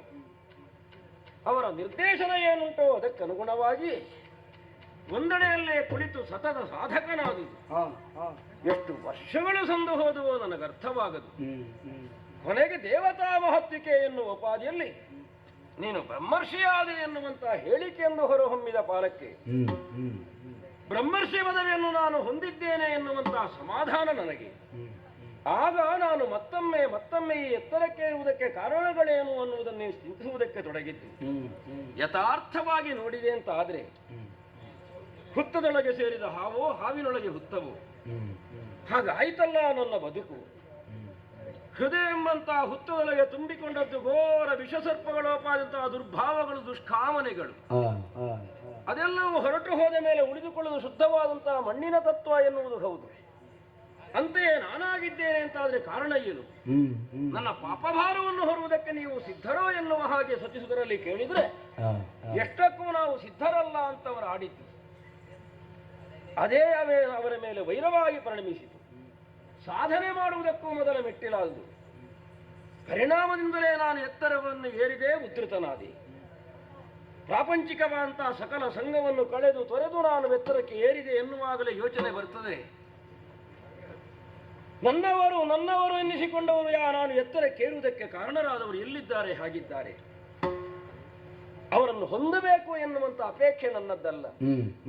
ಸಂಸಾರವೆನ್ನುವಂತಹ ಚಕ್ರ ಸುಳಿಯಲ್ಲಿ ಬಿದ್ದು ತಮ್ಮ ಬದುಕನ್ನು ಕಳೆದುಕೊಳ್ಳುತ್ತಿರುವಂತಹ ಅವರೆಲ್ಲರನ್ನು ಉದ್ಧಾರ ಮಾಡಬೇಕು, ಜೀವನದ ಸತ್ಯವನ್ನು ಅವರಿಗೆ ಮನಗಾಣಿಸಬೇಕು. ನಾನು ಉದ್ಧಾರವಾದಾಗ ಬಿದ್ದವರನ್ನು ಎತ್ತಬೇಕಾದ ಹೊಣೆನಗುಂಟು ಎನ್ನುವಂತಹ ಕರ್ತವ್ಯದ ನೆಲೆಯಲ್ಲಿ ಹೋಗಿ ಕಂಡ್ರೆ ಎಲ್ಲಿರ್ತಾರೆ ಅವರು?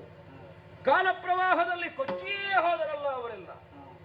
ಆಗ ನನಗೆ ಯೋಚನೆಗೆ ಬಂತು, ಇಂಥವರೇ ಇನ್ನೆಷ್ಟು ಮಂದಿಗಳಿರದು, ಬಿದ್ದವರೆಷ್ಟು ಮಂದಿ, ಬೀಳುತ್ತಿರುವವರೆಂದೆಷ್ಟು ಮಂದಿ. ಈ ರೀತಿ ಬಿದ್ದವರನ್ನೆಲ್ಲ ಎತ್ತಿ ಆಧರಿಸುವುದಕ್ಕೆ ಉದ್ಧರಿಸುವುದಕ್ಕೆ ಪ್ರಪಂಚದಲ್ಲಿ ಯಾರಿದ್ದಾರೆ? ಯಾವನಾದರೂ ಒಬ್ಬನಾದಂತಹ ಸಾಧಕನು ಬೇಕೇ ಬೇಕಾಗ್ತದೆ. ಅದಿಲ್ಲವಾದರೆ ಖಂಡಿತವಾಗಿಯೂ ಆಗದು. ಸಾಧಕನಾಗಬೇಕು ಅಂತಾದ್ರೆ ಏನು? ಯಾವುದು ಬದುಕಿನ ಸತ್ಯವೋ ಯಾವುದು ಬದುಕಿನ ನಿತ್ಯವೋ ಎಲ್ಲವನ್ನು ತಿಳಿಯಪಡಿಸುವನಾಗಬೇಕು.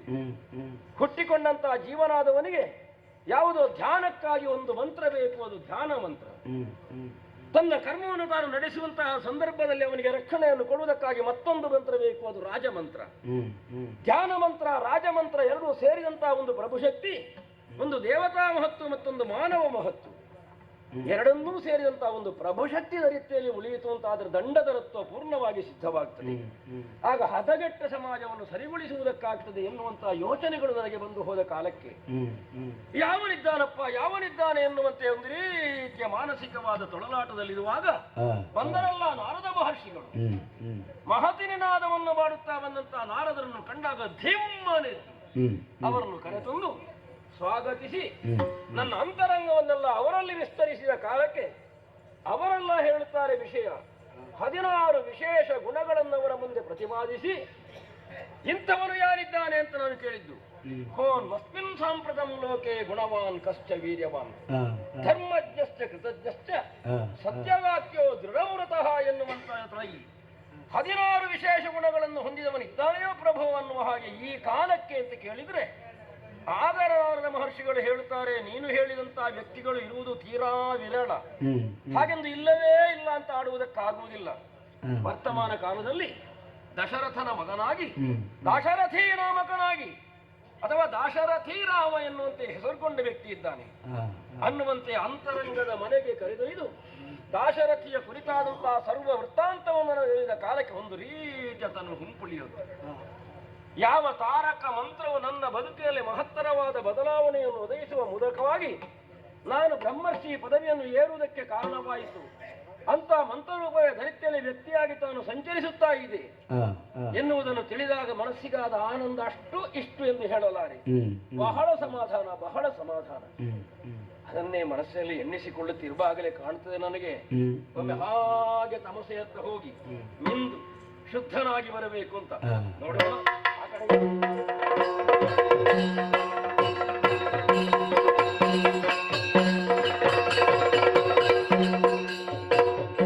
ಜಳಗಳೆಂದು ತಮಸೆಗಿಳಿದನೊಂದು ಮುನಿವರ,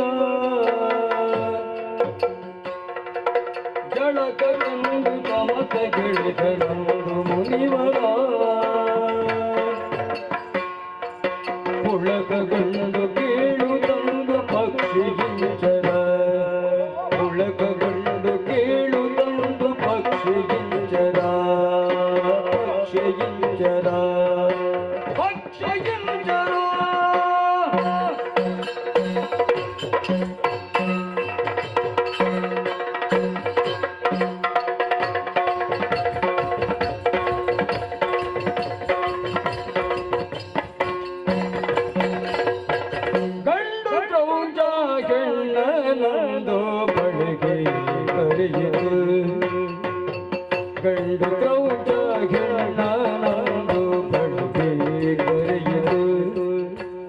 ಬಳಿಗೆ ಕರೆಯಿತು ಬಳಿಗೆ ಕರೆಯಿತು ಕಂಡು ಕಾಣದಂತೆ ನಡೆಸಿ ಮೆರೆಯಿತು ಕಂಡು ಕಾಣದಂತೆ ನಡೆಸಿ ಹೆಣ್ಣು ಮೆರೆಯಿತು ಹೆಣ್ಣು ಮೆರೆಯಿತು ಹೆಣ್ಣು ಮೆರೆಯಿತು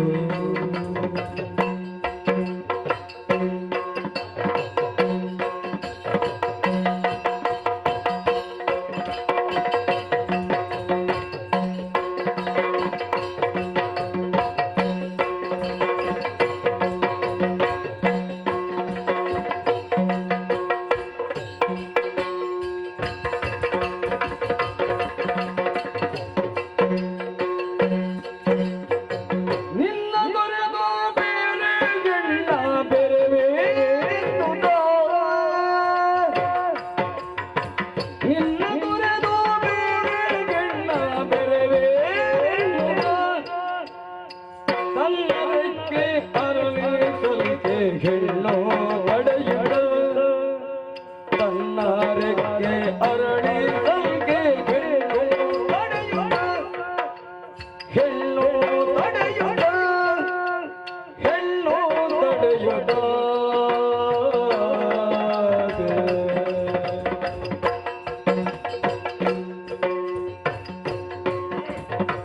ವಿರಸ ವೇದಕ್ಕೆ ಪ್ರಿಯನೆ ಅಲ್ಪ ವಿಷಯಕ್ಕೆ ವಿರಸ ವೇದಕ್ಕೆ ಪ್ರಿಯನೆ ಅಲ್ಪ ವಿಷಯಕ್ಕೆ ಸರಸದಿಂದಲೀಗ ಬಾರಿ ಪ್ರಣಯದ ಸರಸದಿಂದಲೀಗ ಬಾರಿ ಪ್ರಣಯದ ಪ್ರಣಯದ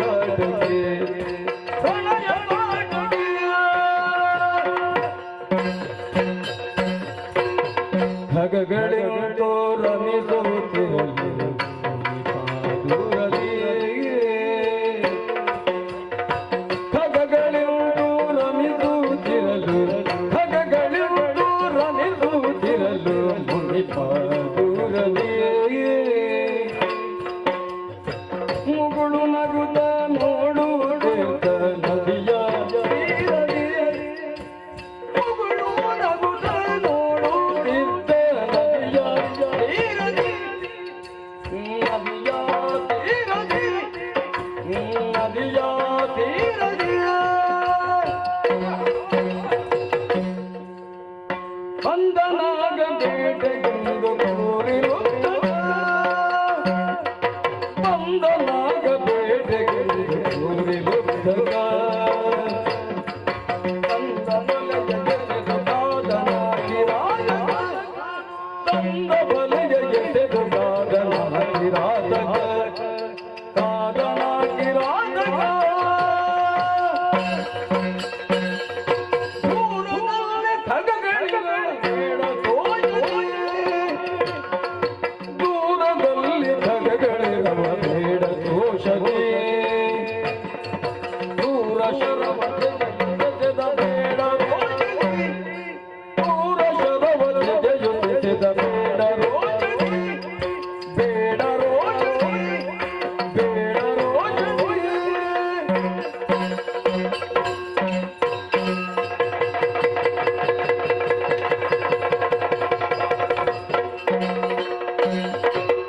ಬಾಣದ ನದಿಯುಳ ಪ್ರಾಣವದರಿಂದ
ಬನ್ನವೆತ್ತೇನು ಬಡವ ಬೇಡಗೆ ಬರಿದೆ ಶಾಪದಲ್ಲೇ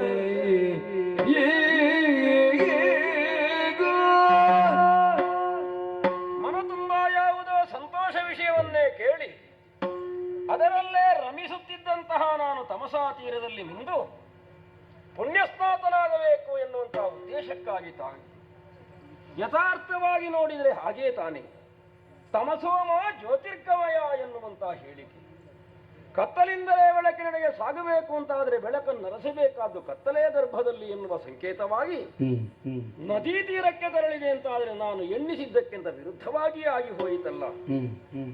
ಕ್ರೌಂಚವಕ್ಷಿಗಳೇ ವಿಹರಿಸುತ್ತಿರುವಾಗ ಬೇಡರವನು ಮಾಂಸಾಶಿಯಾಗಿ ಹೊಡೆದ ಬಾಣದ ಪರಿಣಾಮ ಅಲ್ಲಿ ಉಂಟಾದಂತಹ ಅಷ್ಟು ಪ್ರಕರಣದಿಂದಲಾಗಿ ಬ್ರಹ್ಮರ್ಷಿಯಾದಂತಹ ನಾನು ಪ್ರಾಕೃತಿಕವಾಗಿ ನಡೆಯಬಹುದಾದಂತಹ ಸಹಜ ಕ್ರಮಗಳನ್ನು ಕಂಡು ಆನಂದಿಸುತ್ತಿದ್ದವನು ಹೆಣ್ಣಿನ ಅಳಲು ಗಂಡಿನ ಅಳಿವು ಕಂಡಾಗಲೇ ಬೇಡರವನ ಮೇಲೆ ಕ್ರುದ್ಧನಾಗಿ ಶಾಪವನ್ನೇ ಕೊಟ್ಟೆ. ಆಮೇಲೆ ಅಲ್ಲಿಂದ ಹೊರಟು ಪರ್ಣಕುಟಿಯದತ್ತ ಬಂದಾಗಲೇ ನನಗೆ ಮನಸ್ಸಿಗೆ ಗೊಂದಲ. ಆತ್ಮಾವಲೋಕನವನ್ನೇ ಸ್ವಾತ್ಮಶೋಧವನ್ನು ನಾನು ಮಾಡುತ್ತಾ ಇರುವುದು ಸರಿಯೇ? ನಾನು ಶಾಪವನ್ನು ಕೊಟ್ಟದು ಬೇಟೆಯಾಡುವುದು, ಮೃಗಪಕ್ಷಿಗಳ ಮಾಂಸವನ್ನು ಸಂಗ್ರಹಿಸಿ ಅದನ್ನುಣ್ಣುವುದು ಬೇಡಾರವನಿಗೆ ತನ್ನ ಜೀವನ ವೃತ್ತಿ ಭಗವಂತ ಒದಗಿಸಿಕೊಟ್ಟನು. ಅದಕ್ಕನುಗುಣವಾಗಿ ಅವನು ಬೇಟೆಯಾಟವನ್ನು ಆಡಿದ್ದಾನೆ, ಬಾಣವನ್ನು ಹೂಡಿ ತನ್ನ ಕಾರ್ಯವನ್ನು ಪೂರೈಸಿದ್ದಾನೆ. ಸ್ವಧರ್ಮದಲ್ಲಿ ನಿರತರಾಗಿರುವಂತಹ ಒಬ್ಬ ಬೇಡದವನಿಗೆ ಶಾಪವನ್ನು ಕೊಟ್ಟೆ ಯಾಕೆ? ಭೂತದಯ ಎನ್ನುವುದು ಹೆಚ್ಚಾದ್ದು ನನ್ನಲ್ಲಿ. ಪ್ರಾಣಿಯೊಂದು ಸತ್ತು ಹೋಯಿತನು, ಅಯ್ಯೋ ಇದರ ಅಳಿವಿಗೆ ಕಾರಣವಾದನೆ. ಆದ್ರೆ ಆ ಪಕ್ಷಿಯ ಮೇಲೆ ಇರುವಂತಹ ಕನಿಕರ ಒಬ್ಬ ಮನುಷ್ಯನ ಮೇಲೆ ನನಗಿಲ್ಲದೆ ಹೋಯಿತಲ್ಲ, ನಾನು ಶಾಪವನ್ನು ಕೊಟ್ಟೆನಲ್ಲ. ಅವನು ಬಾಣದಿಂದ ಹೊಡೆದ, ನಾನು ಶಾಪವೆಂಬ ಮಾರ್ಕಣದಿಂದ ಹೊಡೆದೆ. ಅವನಿಗೂ ನನಗೂ ವ್ಯತ್ಯಾಸ ಏನು? ಎರಡೂ ಒಂದೇ ತಾನೆ. ಹಾಗೇ ಯೋಚನೆ ಮಾಡುವಾಗಲೇ ಮೊದಲು ನಾನು ಹೇಗಿದ್ದೆ ಅಂತ ಯೋಚನೆ ಮಾಡುವುದು. ಮುನ್ನ ನಾನವನಂತೆ ಅಗಣಿತ ಹೆಣ್ಣುಗಳ ಮಾಂಗಲ್ಯ ಅಳಿಸಿದೆ. ನನ್ನಲ್ಲಿ ಉಂಟಾದ್ದೇ ಮೃಗೀಯ ಭಾವವೇ ಆಗಿತ್ತು. ಆಕ್ರಮಣವು ರಂಜನೆಯಾಗಿ, ಉತ್ಕ್ರಮಣವೇ ನಮಗೆ ಅತ್ಯಂತ ಪ್ರಿಯವಾಗಿ, ಹೃದಯವು ಕೌಯವಂತಿಕೆಯಾಗಿ ಸಿಡಿದು ಹಾರಬಹುದಾದಂತ ರಕ್ತವು ದೇಹ ಲೇಪನವಾದಂತಹ ಕಾಲ. ಹೆಂಡತಿ ಮಕ್ಕಳನ್ನು ಸಾಕಬೇಕು, ಅದಕ್ಕೆ ಬೇಕಾದಾಗಬೇಕು ಎನ್ನುವುದಕ್ಕಾಗಿ ಹಾದಿ ಹೋಕರನ್ನೆಲ್ಲ ಬಡಿದು ಅವರಲ್ಲಿದ್ದನ್ನು ದೋಚುತ್ತಿದ್ದೆ. ನಾನು ಬರ್ತೇನೆ ಎನ್ನುವುದನ್ನು ತಿಳಿದ ಅವರೇ ಮತ್ತೆ ದಾರಿ ಬದಲಿಸಿದ ದಾರಿಯತ್ತ ಹುಡುಕಿ ಪೊದರ ಮರೆಯಲ್ಲಿ ಕುಳಿತು ಅವರ ತಲೆ ಬಡಿದು ಸಂಗ್ರಹ ಮಾಡುತ್ತಿದ್ದವು. ಸುಲಿಗೆ ಅಲ್ವೋ ನಾನು ಮಾಡಿದ್ದು. ನಿಷಾದ ವೃತ್ತಿಗೆ ಒಪ್ಪಬಹುದಾ ಅಂತ ಬೇಟೆಯನ್ನೆಲ್ಲ ಆಡಿದ್ದು. ಬದಲಾಗಿ ಮೃಗೀಯವಾದಂತಹ ಒಂದು ವರ್ತನೆ ನನ್ನಲ್ಲಿ ತುಂಬಿತ್ತು. ನಾನೇ ಅಂತಹ ತಪ್ಪನ್ನು ಮಾಡಿದವನು, ಹಿಂದವನು ನಿಜ ಧರ್ಮದಲ್ಲಿರುವಾಗ ಹೊಡೆಯುವುದಕ್ಕೆ ಹೊರಟವನು ನಾನು.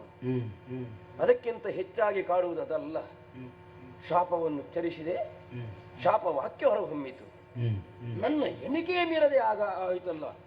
ಅಂತರಂಗದಲ್ಲಿ ಮಡುಗಟ್ಟಿದ್ದ ಶೋಕ ಎನ್ನುವುದು ಹೊರಹೊಮ್ಮುವ ಕಾಲಕ್ಕೆ ಒಂದು ಶ್ಲೋಕವಾಗಿ ಪರಿಣಮಿಸಿದ ಹಾಗೂ. ಶಾಪವ್ಯಾಖ್ಯೆ ಯಾಕೆ ಹೀಗೊಂದು ಕಾವ್ಯಾತ್ಮಕವಾಯಿತು ಅರ್ಥವಾಗುವುದಿಲ್ಲ. ಇದೇ ರೀತಿ ಆಯಿತು ಅಂತಾದರೆ ಒಬ್ಬನ ಅಳಿವಿಗೆ ನಾನು ಕಾರಣನಾದೆ ಎನ್ನುವ ನೋವು ನನ್ನನ್ನು ಬಾಧಿಸುತ್ತದೆ. ಅಯ್ಯೋ ವಿಧಿಯೇ ವಿಧಿಯೇ.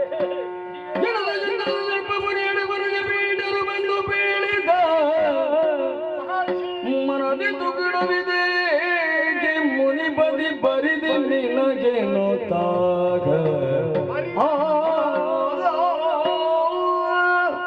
ಮಹರ್ಷಿ ವಾಲ್ಮೀಕಿ ಸ್ವಾಮಿ, ಬೇಡರಿಗೆ ನೀನು ಶಾಪ ಕೊಟ್ಟ ಕಾರಣ ಅವ ಅಳಿಯಿದ್ದಾನೆ ಎಂಬುದಾಗಿ ಚಿಂತಿಸುತ್ತಾ ಇದ್ದೀಯ. ಹೌದು, ನೀನು ಬರೇ ನಿಮಿತ್ತ ಮಾತ್ರ. ಹಕ್ಕಿಯೊಂದು ಮರದ ರಂಬೆಯಲ್ಲಿ ಕುಳಿತುಕೊಳ್ಳುವುದಕ್ಕೂ ರಂಬೆ ಮುರಿದು ಬೀಳುವುದಕ್ಕೂ ಸಮಯ ಒಂದೇ ಆಗಿ ಹೋಯಿತು.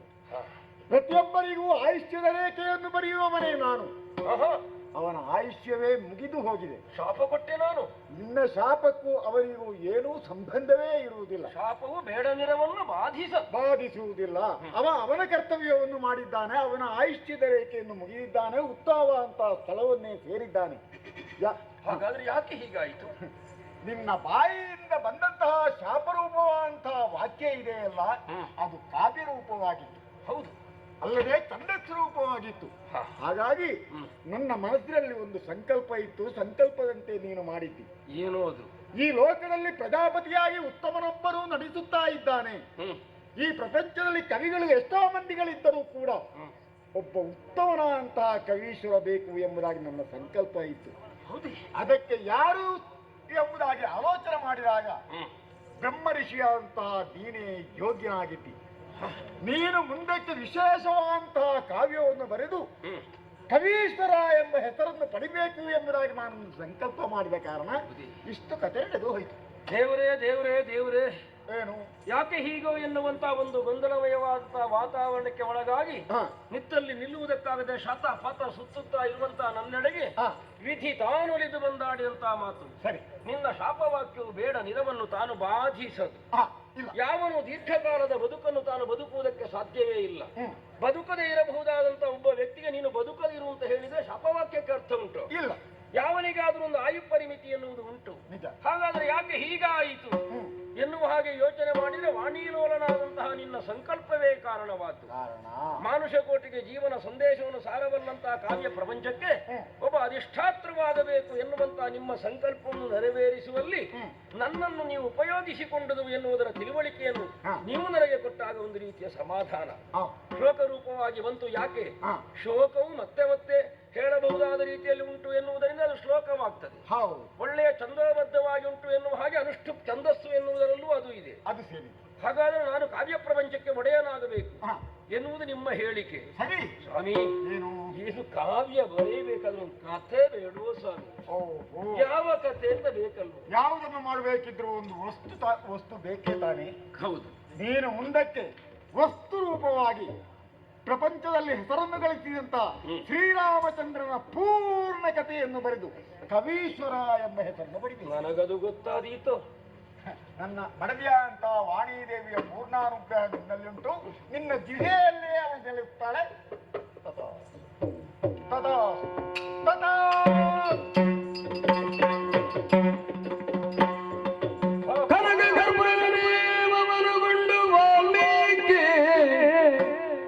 ಮನದಿ ಸಂಕಲ್ಪವನು ಮಾಡೇ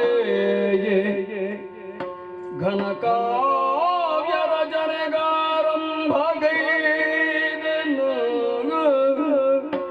ಘನಕಾವ್ಯ ರಚನೆಗಾರಂಭಗೈದನು.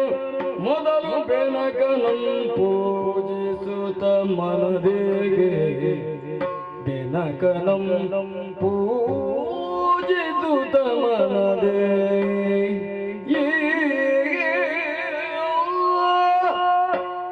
ವಿಧಿಯೇ ತಾನು ಒಲಿದು ಬಂದು ಗೊಂದಲಮಯ ವಾತಾವರಣವನ್ನೆಲ್ಲ ದೂರಗೊಳಿಸಿದನಲ್ಲ. ಹೇಳಿದ್ದಾನೆ ಶಾಪವಾಕ್ಯ ಎನ್ನುವುದು ಬೇಡನಿಗೆ ಏನು ಉಪಕರಣವನ್ನು ಕೊಡುವುದಿಲ್ಲ.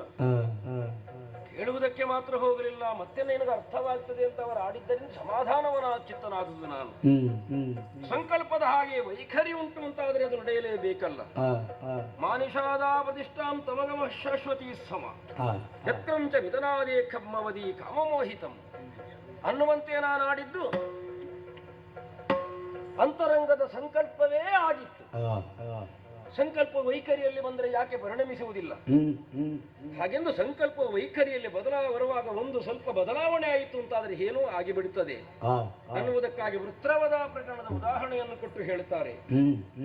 ತ್ವಷ್ಟ ಬ್ರಹ್ಮನು ವಿಶ್ವರೂಪವನ್ನು ಕೊಂದಿದ್ದಾನೆ ದೇವೇಂದ್ರ ಎನ್ನುವುದಕ್ಕಾಗಿ ಅವನನ್ನು ಕೊಲ್ಲುವುದಕ್ಕಾಗಿ ಅಭಿಚಾರಿಕ ಹೋಮವನ್ನು ಮಾಡಿ ಇಂದ್ರನನ್ನು ವಧಿಸುವಂತಹ ಮಗನನ್ನು ತಾನು ಪಡೆಯಬೇಕು ಎನ್ನುವ ಹಾಗೆ ಮಂತ್ರವನ್ನು ಹೇಳಿದ್ರೆ ದೇವತಾ ಮಹತ್ವಿಕೆಯ ಚೋದನೆಯ ಮೂಲಕವಾಗಿ ಮಂತ್ರಾಕ್ಷರಗಳು ಬದಲಾಗಿ ಇಂದ್ರ ಕೊಲ್ಲುವ ಮಗರಾಗಲಿ ಅಂತಾಗಿತ್ತು.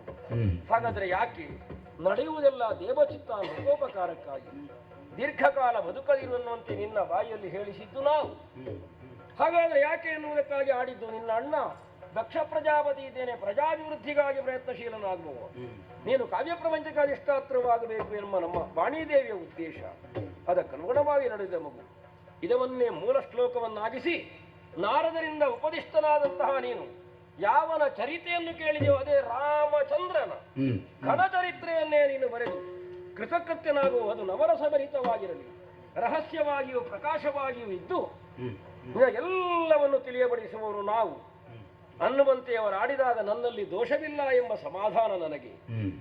ಮತ್ತೊಮ್ಮೆ ನೀರಲ್ಲಿ ಮುಳುಗು ಹಾಕಿ ನೇರವಾಗಿ ಪರ್ಣಕುಟಿಯರಿಗೆ ಬಂದು ಮಂದಾಗ್ನಿಯಿಂದ ನನ್ನಳಿಸುವಂತಹ ಹವ್ಯವಾಹನನಿಗೆ ಮೂಡಾದಿಗಳನ್ನಿತ್ತು ಜ್ವಲಿಸುವ ಹಾಗೆ ಮಾಡಿದಾಗ ಸಮಾಧಾನ.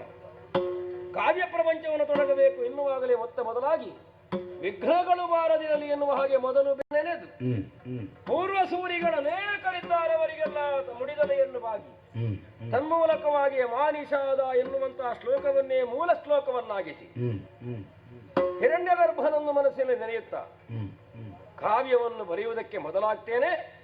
ಸರ್ವವು ನಿರ್ವಿಘ್ನವಾಗಿ ಸಾಗಲಿ ಅಂತ ಮತ್ತೊಮ್ಮೆ ಪ್ರಾರ್ಥನೆ.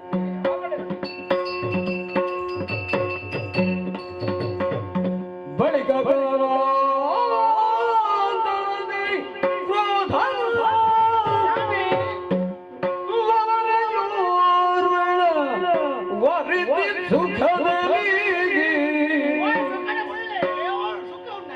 ಲವನೆಯೋ ವರಿಸಿ ಸುಖದಲ್ಲಿ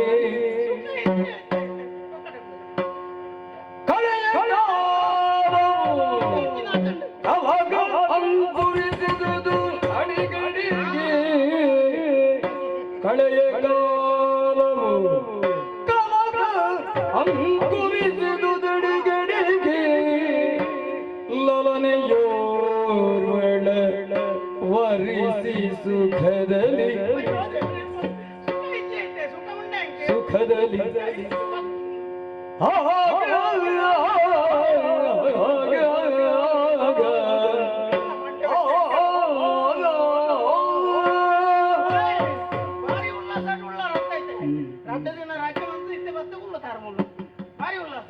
ಈರೆಗೂ ಉಲ್ಲಾಸ ಉಂಡೆ ಎಂಕು ಉಲ್ಲಾಸ ಇದ್ದಿ ಅಂತ ಮಂಡೆ ವೆಚ್ಚ ಮಂಡೆ ವೆಚ್ಚ ಎನ್ನ ಗುರ್ತಾಂಡೆ ಇವರಿಗೆ ಕ್ರೋಧನೆ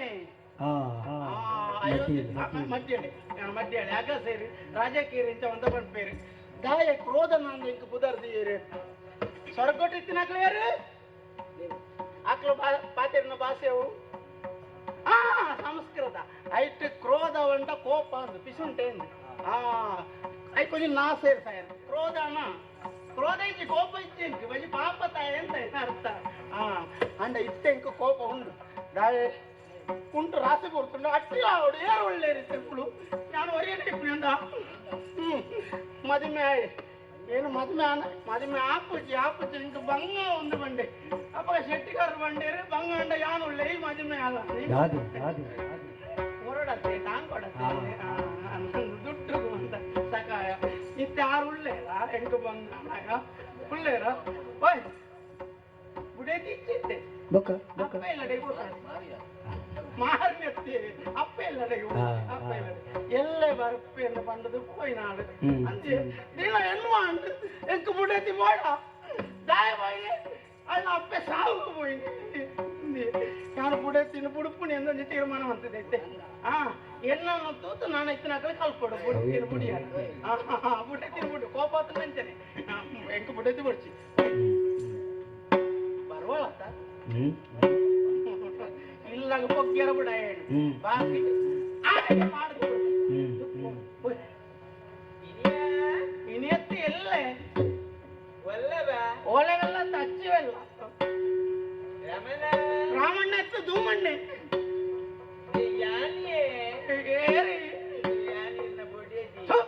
ಒಳ ನಡಪಿ ಬರಡ್ಚಿ ಈ ಬರಿಯಾರ ಬಲ್ಲಿದ್ದೆ ಬಾಟ್ಲಿ ಬುಕ್ಕದೆ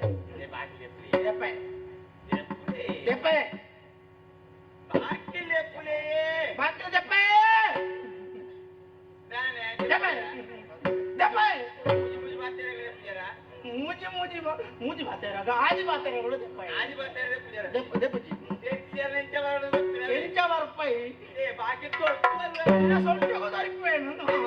ಸೊಂಟ ಮಲ್ಪೇನು ತೀರು ತೀರ ಅಂತ ಮಲ್ಪೇನೇನು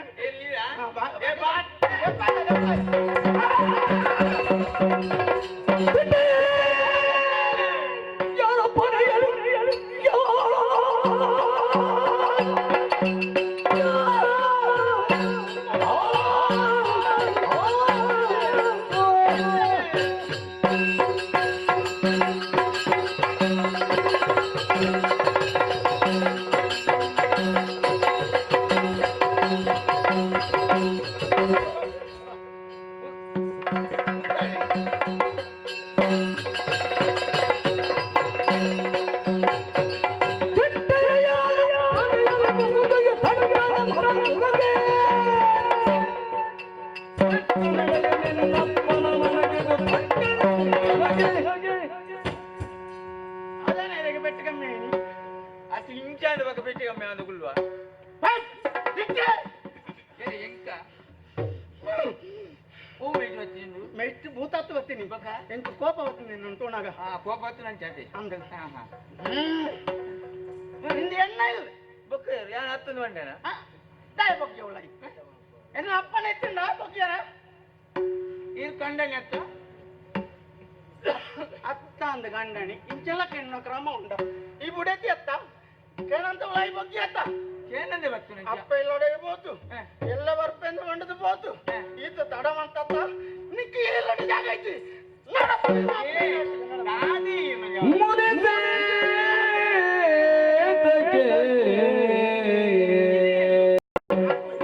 ಮುನಿಸೇ ತನ್ನಿನಿಯ ಇನಿಯ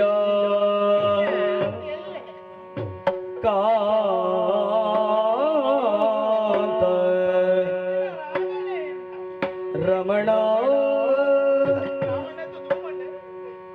ವಲ್ಲಭ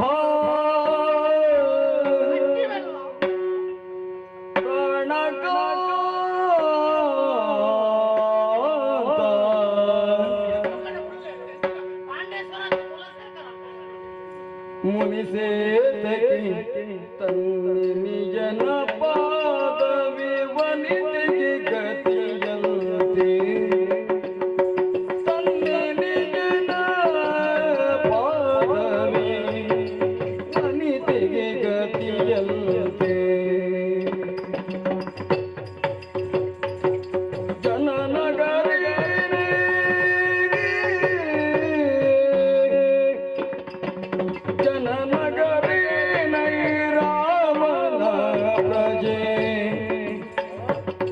ಸತಿಯನು ಬಡಿದಟ್ಟಿದರೆ ಜನನಗರಿ ರಾಮನ ಪ್ರಜೆ ಸತಿಯನು ಬಡಿದಟ್ಟಿದರೆ ಕಾಂತ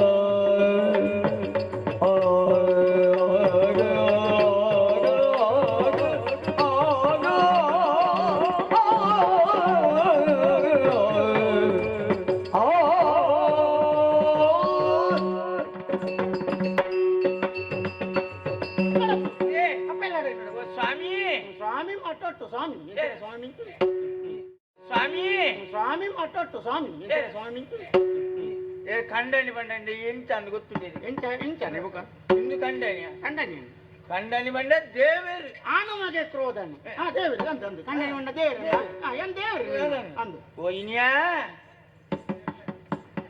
ಆರೆ ಗೊತ್ತಾಗ್ತದೆ ಎಲ್ಲೇ ಹೌದಾ ನಾನು ಈರಣ್ಯಪ್ಪನಾಗ 6 ಜನ ಇರ್ತೀನಿ 6 ಪರಂಗಿ ತಜ್ಞ ಆರೆ ಗೊತ್ತುಂಡು ಎನ್ನ ಮನಸ್ಸು ಟೆನ್ಷನ್ ಉಂಡು ಆರೆ ಗೊತ್ತುಂಡು ಈರು ಬಂದ್ಬಿಟ್ಟು ಇನ್ನೊಬ್ರು 6 ಮಾಡ್ತೀರಾ ಏನ್ ಮಾಡ್ಕೊಂಡು ಇನ್ನು ಮಂತ್ ಮಾಡ್ಪುಜೀರ ಕಾರದ ಬಂಡಿ ಅರೆ ಗೊತ್ತಾತಂడి ಏನ್ ಹೆಂಚಿನ ಬಂದ್ಪೆಂದ ಅರೆ ಗೊತ್ತಾತ ಅಪ್ಪಕಂದ ನಾನು ಅಲ್ಪದೇ ಕೊಡ್ತೀನಿ ಎನ್ನ ಅಭಿಮಾನಿ ಅತ್ತ ಓ ಇರ್ನ ಅಭಿಮಾನಿ ಬೇಡ ಅಂತ ಅಭಿಮಾನಿ ದೇವರು ನೇ ಇತ್ತ ಇರ್ನ ಅಭಿಮಾನಿ ನಕಲು ಪೂರ ಅವ್ರು ಕುಳಿದು ಬಾತ್ಯವನ್ನು ದಯ ಮಾಡುತ್ತೆ ಮುಳ್ ಬತ್ ಬಾತ್ಯಾರ ಕೊಂಚ ಪ್ರೋತ್ಸಾಹ ಕೊಡ್ತೀನಿ ಓ ಇದೇ ಉಲ್ಲಾಸ ಬರಡು ಅಂತ ಅಂಚಿನ ಅಭಿಮಾನಿಗಳು ಕೊಡು ಇದು ಬಣ್ಣಗನೆ ಉಲ್ಲಾಸ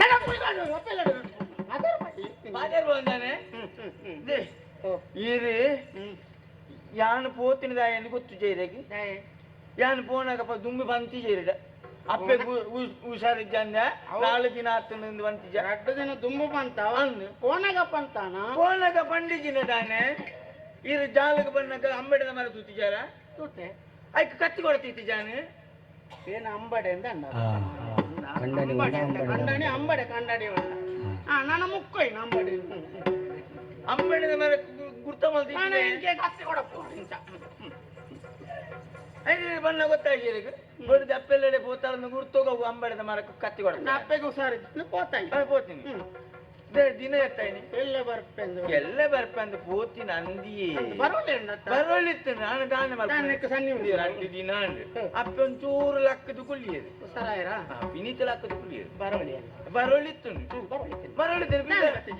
ನಾನು ಎಲ್ಲೇ ಬಿದ್ದಾಡು ಅಂದಾಜು ಮಲ್ಪನಾಗ ನನಗೆ ಕಣ್ಣಿಮಿನತ್ತಿಯೇ ನಮ್ಮ ಮಲ್ಲ ಬಾವೇದು ಮಲ್ಲಕ್ಕನ ಗಂಟನಿ 6 ಬಂಡಿರು ಇರೆಗಳ ಆನ ಬಣ್ಣಿಗೆ ಇಂದು ಇಂದ ಈ ಇನಿ ಪೋಪುನ ಬುಡ್ಚಿ ಎಲ್ಲ ಪೂಲಿ ಒಳ್ಳೆಯದು ನಮ್ಮ ಇನಿ ಸೇಮಾಯ್ದ ಅಜ್ಜ ಮಲ್ಪುಗ ಎಂಕು ಒಂದಿನ ಅಂಡಲ್ಲ ಸೇಮೆ ತಾಟಿ ಅಂತ ಬಾವಾಗ ಸೇಮೆ ತಾಟಿ ಅದು ಬಾಯಿ ಬಣ್ಣಿನ ಸೇಮದ ಅಜ್ಜ ಮಲ್ಪುಗ ಆಯ್ತು ಅಲ್ಲಿ ಬಕ್ಕದಾದ ಬಾವ ಕೊಂಚ ಬೇಜಾರಪ್ಪನ ಬುಡ್ಚಿ ನಾನು ಕುಳ್ಳಿ ಸೇಮದ ಅಜ್ಜ ಮಲ್ಕ ಅನ್ನ ಎಂತ ಮಂತಿ ಬಾವೇ ಒತ್ತೀನಿ ಅನ್ ಈ ಯಾನಾಡಿ ತಟ್ಟಿ ಕೊಡು ಬರ್ತೀನಿ ಪಾಡಿಯ ನಾ ಸೇಮೆ ತಾಟಿಯ ಬಾವ ಬಕ ಬರೋಳೆ ಅಂಡ ತಮುಕ ಅನ್ ಮಗು ಯಾನವೇನ ಮಾತು ಚಿನ್ನ ಯಾನಿ ಕುಳ್ಳಿ ಎತ್ತ ಆದ ಬಕ ನನ್ನ ಸೈಯಾಡಿ ಇನಿ ಬಯ್ಯ ಆತನಕ್ಕ ನಿನ್ನ ಎಲ್ಲ ಕಾಂಡೆ ಪೂಳಿ ಬಂದ್ರೆ ಯಾನ ಆಲೋಚನೆ ಕಾಂಡೆ ಬರೋಳೆ ಅಂಡ ಕಾಂಡೆ ಬರೋಳೆ ಇತ್ತು ಎಲ್ಲ ಕನೆ ಗಂಡಡಿ ಎಲ್ಲೇ ಬಾವೆ ಏನು ಬಜಿ ಪುಸ್ಕುಂದ ಅಂಡ ತಪ್ಪ ರಘು ನಮ್ಮ ರಘು ಬಾವೆ ಒಂದು ಆ ಕರಿ ಆನೆಲ್ಲ ಕೊರ್ಲತ್ತಿ ಯಾರು ಕೊರ್ಲಿತ್ತಿಂದು ಬೇತ ಮಾಡೋಣ ನಿನ್ನ ಬಾವಿ ರಘು ಬಾವಿ ಇಲ್ಲತಿ ಎತ್ತು ಪೋಡಿ ಆರ್ನ ಬಾಯಿ ಬಂಡ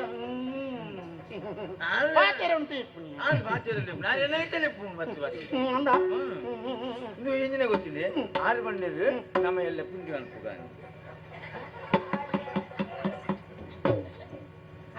ರಘುಕ್ಕು ಪುಂಡಿತ ಮರಲು ಜೋರು ಪುಣ್ಯ ಬಂದ ಅರಿಬಾಡು ಹೊಡ್ಚಿ ಅರಿಬಾಡು ಇದು ನೀಟು ಮಾತಾಡ್ತಾನೆ ಬಾಡು ಇಂಕ ಕಡೆ ಹೊಡ್ಸ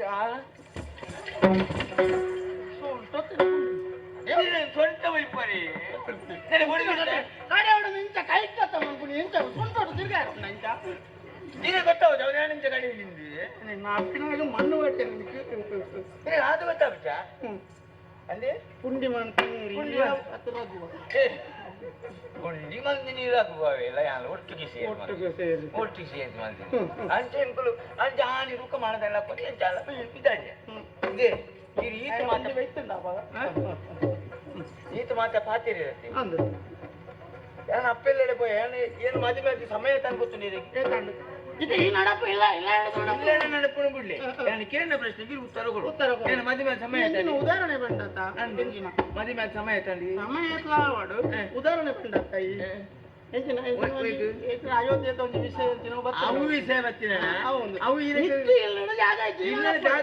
ಇರ್ಬಿಡ್ಲಿ ಈ ರೀತಿ ಮಾರಿಮಲ್ಲ ಸಂಗತಿ ಇರ್ನ ಈ ಸಮರ್ಥನೆ ಬಾರಿಮಲ್ಲ ಸಂಗತಿ ಇರ್ನ ಬಾರಿಮಲ್ಲ ಸಂಗತಿ ಇರ್ನ ಅಂದ್ರೆ ಆನಿ ರಾಮದೇವರು ಸೀತಾದೇವಿನಿ ರಾವಣ ಲಕ್ಕದ ಕೊನೆ ಎತ್ತ ಕೊನೆ ದಿನ ಐದು ಬಣ್ಣಕ್ಕೆ ಏತೋ ದಿನ ಸರಿ ಬಕ್ಕ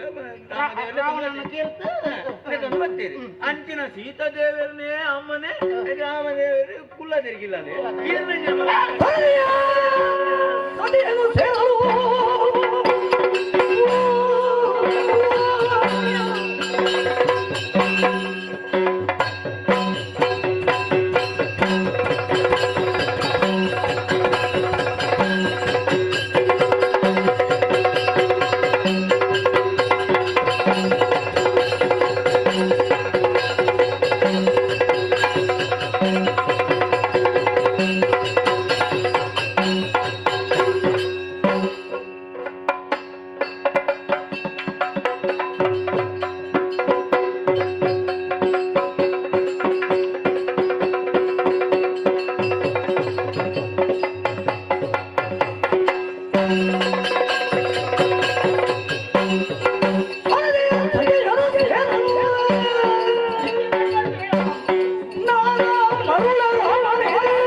ಉದಾಹರಣೆ ರಾಮನ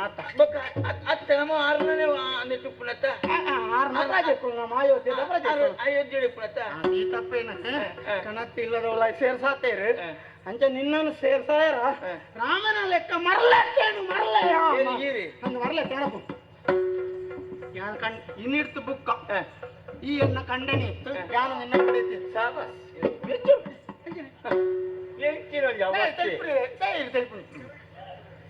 ಅವೆಂಚಿನ ಭಾಷೆ ಅದಿರ್ ಬಣ್ಣ ಸರಿಯವು ಇನ್ನಿಡ್ತು ಬುಕ್ಕ ಈ ಎನ್ನ ಕಂಡನಿ ಎತ್ತು ಯಾನು ನಿನ್ನ ಬಿಡೈತಿತ್ತು ಸರಿ ಅತ್ತ ಅಂಚೆನಿ ಇತ್ತೆ ಅಂಚಿನ ಚಾಪು ಅದು ನನ್ನ ಎತ್ತು ಒಂದೇ ಬರ್ತಾನೆ ಇದು ಪೂರ ಅಂಚಿನ ಚಾಪು ಇದು ಸರಿ ಮಂಡೆ ಕೊಡ್ತಿ ಕೋಮಟಪ್ಪ ನೀವು ಆರೆ ಗೊತ್ತುಂಟು ನನ್ನ ಅಭಿಮಾನಿ ಇನ್ನಿಡ್ತು ಬುಕ್ಕ ಈ ಎನ್ನ ಬುಡೈತಿ ಯಾನು ನಿನ್ನ ಕಂಡನಿ ಎತ್ತು ಕಂಡನಿ ಪಂಡಿ ಲೆಕ್ಕ ಬುಡತಿಕ್ಕೆ ನೋಡ ಬರ್ತೀಯ ಕಂಡನಿ ಮಂಡಿ ಲೆಕ್ಕ ಬಿಡೋದಕ್ಕೆ ನೋಡು ಯಾನು ಕಂಡನಿ ಅಂದೆ ಇದು ಕಂಡನಿ ಲೆಕ್ಕ ಇತ್ತನ ಮಾತ್ರ ಕಂಡನಿ ಈಜಿನ ಕಂಡೋನಿ ಕಂಡನಿ ಲೆಕ್ಕ ಇಚ್ಚ ಕಂಡನಿ ಅಂದೆ ಮದುವೆ ಸಮಯ ತಾನು ಗೊತ್ತಿಲ್ಲ ಇದಕ್ಕೆ ಏನು ಕೇಳಕ್ಕೆ ಮಾತ್ರ ಉತ್ತರ ಕೊಡುತ್ತೆ ಇಷ್ಟ ಕೊರಚಿನ ನಿತ್ಯ ಬಿಡ್ಕೊಂಡು ಉತ್ತರ ಕೊಡ್ಕೊ 14 ವರ್ಷ ಅಂದೆ ಎನ್ನ ಬಂಜಿರು ಒಂಜಿ ತುಂಡಾಡಲ್ಲ ಪುರಿ ಹಾಕೊಂಡ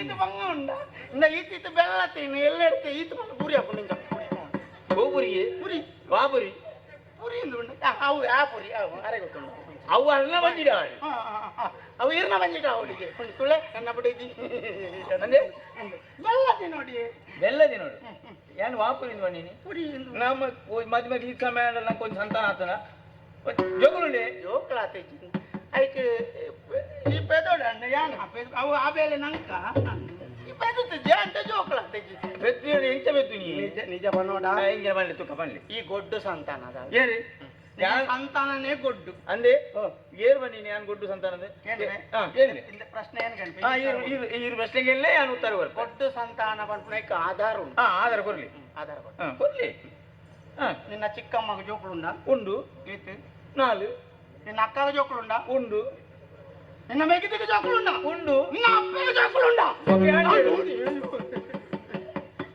ಏನೇರಿ ಒಂದ ಅವು ಬಂಡ ಬುಳೆ ಸರಿ ಬರೋಡುಂದಂತ ಕಂಡ ಸಮ ಬೋಡು ಇಂದು ಕಂಡ ಸಮ ಇಚ್ಚಿ ಅಂದೆ ಇತ್ತ ಈರ್ನ ಪಾತೆರ ಕಂಡ ಮೂಲು ಕಂಡೋಡು ನಂಜುಂಡು ನಂಜುಂಡು ಕಂಡೋಡು ನಂಜಿ ಕಂಡ ಸರಿ ಉಂಡು ಅವೇ ಬಿತ್ತೆ ಕೊಟ್ಟಾತೀನಿ ನನ ಪಾತೆರ ನಾವು ನಡಪು ನಡಪು ನಡಪು ನಿಕ್ಕ ಜಾಗ ಇಚ್ಚಿ ನಡಪು ಅಪ್ಪೆಲ್ಲ ನಡಪು ನಡಪು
ನನ್ನ ಪಾತ್ರೆಯಲ್ಲಿ ಗಮ್ಮು ದಪ್ಪರಲ್ಲಿ ಉಸ್ಕು ಗಮ್ಮು ಪೆರಲ್ಲಿ ಅಲ್ಲ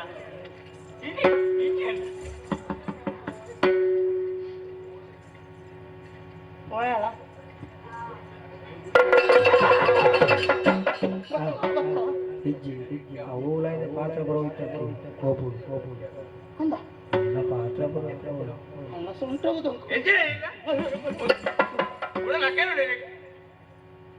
ಮಾರಿಯಾದಿ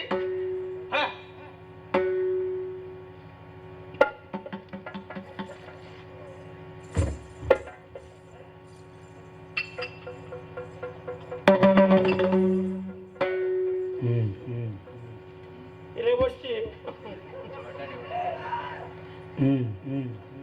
ದಾದಿ ಯಾವ ಗೌಡ್ರೆ ಓಡ ಬಿಡೈತಿ ಬೋಡ ಅಂಚತ್ತೆ ಬೋಡ ಉಡೆತಿ ಚಿನ್ನ ಉಡೆತಿ ಅವೋ ಎನ್ನ ಮಂಡೆ ಮಂಡೆ ಮಂಡೆ ಎನ್ನ ಮಂಡೆ ಮಡಿಯನ್ನ ಮಂಡೆ ಮಂಡೆ ಉಪ್ಪಾಡು ಬಚ್ಚಿರದ ಮಂಡೆ ಈ ವಾಸನೆ ಬರ್ಕೊಂಡು ಮಲ್ಲ ಮಂಡೆ ಯಾವ ಬೋಡ ಏನು ಬಂದಿದೆ ಆಳೆ ಎಂತ ಹಾಕಿನಿ ಅಂತ ಬಿದಾಯ್ತು ನಕಲಿಗೆ ಯಾನೇ ಆಳೆಗೆ ಹಾಕಿನಿಂದ ಅವು ಮಂಡೆ ಮಂಡೆ ಮಂಡೆ ಅವು ಓಯ್ ಅಲ್ಲ ಪೋಯಲ್ಲ ಅತ್ತ ಪೋಯಲ್ಲ ನಾನು ಅದಾದ ಉಂಟು ನಾಟಿ ನಾನಂಜಿ ಮದಿಮೆ ಆಮೆ ತೂಕ ತೂಕ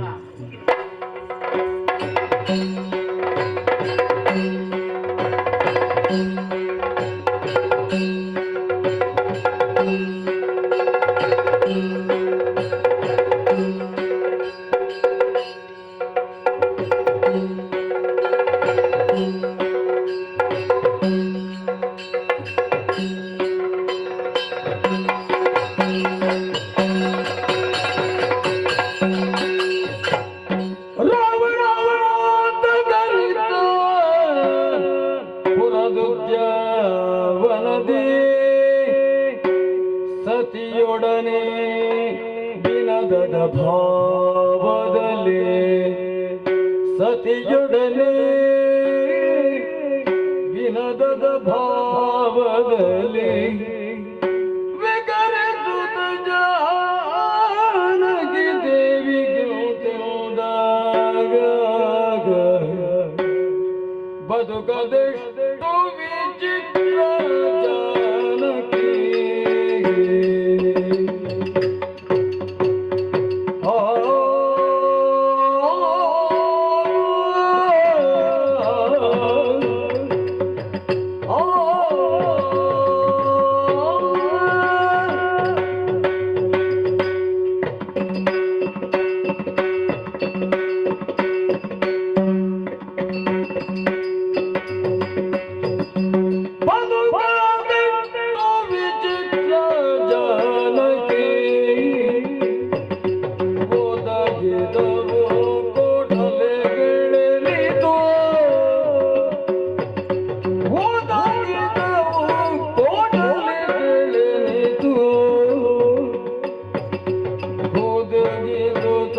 ಜಗಕ್ಷೇಮ ಬೀಜವ ಉದರದಲ್ಲಿ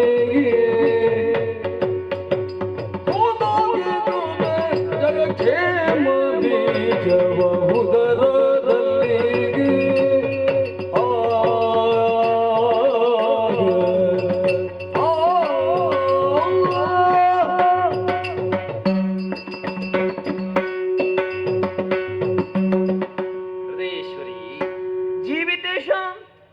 ಬದುಕವು ಎಷ್ಟೊಂದು ವಿಚಿತ್ರವಾಗಿದೆ ಎನ್ನುವುದನ್ನು ಯೋಚನೆ ಮಾಡು. ಆಶ್ಚರ್ಯ ಉಂಟಾಗುವುದು.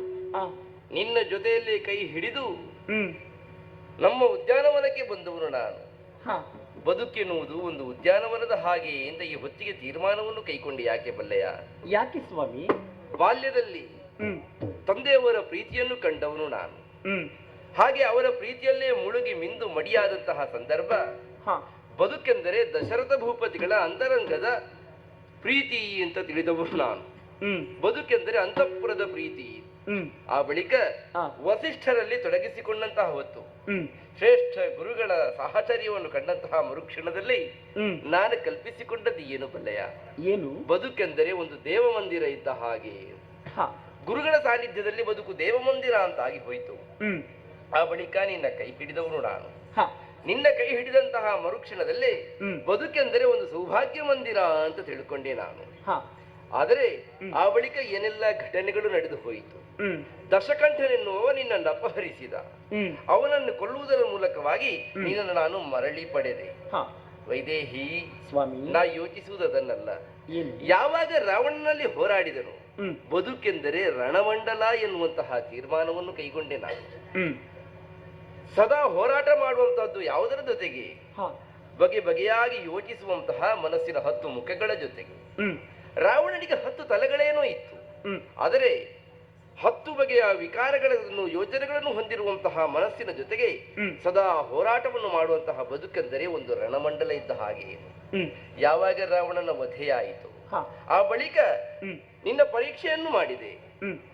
ಬಳಿಕದ ನಡೆಯನ್ನು ಕಂಡುಕೊಂಡಾಗ ಬದುಕೆಂದರೆ ಒಂದು ಉದ್ಯಾನವನ ಇದ್ದ ಹಾಗೆ. ಬದುಕದೆಷ್ಟು ವಿಚಿತ್ರ ಅಂತ ಯಾಕೆ ಹೇಳಿದ ಬಲ್ಲೆಯ ನಾನು? ಯಾಕೆ? ಬಗೆ ಬಗೆಯಾಗಿ ನನ್ನನ್ನು ಕಂಡುಕೊಂಡರು ಪ್ರಾಪಂಚಿಕರೆಲ್ಲರೂ ಕೂಡ. ಅದು ನೋಡು ನೋಡು, ನಂದನ ವನದಲ್ಲಿ ಅರಳಿ ನಿಂತಹ ಹೂಗಳ ಮೇಲೆ ಚಿಟ್ಟೆಯೊಂದು ಹಾರಿ ಬಂದು ಕುಳಿತುಕೊಂಡಿತ್ತು. ಆ ಪತಂಗದ ಪಕ್ಷದಲ್ಲಿ, ಆ ಪತಂಗದ ರೆಕ್ಕೆಯಲ್ಲಿರುವಂತಹ ಬಣ್ಣಗಳನ್ನು ನೀನು ಗಮನಿಸು. ಬಗೆ ಬಗೆಯ ಬಣ್ಣಗಳಿದೆ. ಬಗೆ ಬಗೆಯ ಬಣ್ಣಗಳು ಒಟ್ಟಿಗೆ ಕಂಡಾಗ ಆ ಚಿಟ್ಟೆ ಸುಂದರ ಅಂತ ಕಾಣುತ್ತದೆ. ಆ ಚಿಟ್ಟೆಯನ್ನು ಹಿಡಿದು ಅದರ ರೆಕ್ಕೆಯನ್ನು ಗಮನಿಸಿ ಒಂದೊಂದೇ ರೇಖೆಗಳನ್ನು ನೀನು ಗಮನಿಸಿದ್ರೆ ಅದು ವಿಚಿತ್ರ ಅಂತ ಅನಿಸುತ್ತದೆ. ನಮ್ಮ ಬದುಕೇ ಹಾಗೆ. ಆದಂತ ಘಟನೆಗಳನ್ನು ಒಟ್ಟಾಗಿ ಅವಲೋಕಿಸಿದ್ರೆ ಮಾತ್ರ ಬದುಕು ಸುಂದರ ಅಂತ ಕಾಣ್ತದೆ. ಒಂದೊಂದೇ ಘಟನೆಗಳನ್ನು ಅವಲೋಕಿಸಿದ್ರೆ ಬದುಕು ವಿಚಿತ್ರ ಅಂತ ಅನಿಸ್ತದೆ. ಜಾನಕಿ, ಒಂದೊಂದೇ ಘಟನೆಗಳನ್ನು ಅವಲೋಕಿಸಿದಾಗ ಎಲ್ಲಿದ್ದೆ ನಾನು?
ಆಲೋಚನೆ ಮಾಡಿದಾಗ ವಿಳಂಬಿನ ಸಂವತ್ಸರದ ಚೈತ್ರ ನವಮಿ ಶುಕ್ಲ ಬುಧವಾರದಂದು ನನ್ನ ಜನ್ಮವಾದಾಗ ನನಗಿಟ್ಟಂತಹ ಅಭಿಧಾನ ರಾಮ ಎನ್ನುವ ಹಾಗೆ.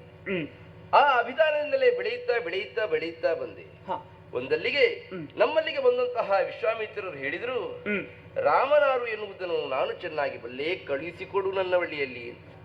ನನ್ನ ಅಯ್ಯ ಒಪ್ಪಲಿಲ್ಲ. ವಸಿಷ್ಠರವನಿಗೆ ದಿವ್ಯ ದೃಷ್ಟಿಯನ್ನು ಅನುಗ್ರಹಿಸಿದರು.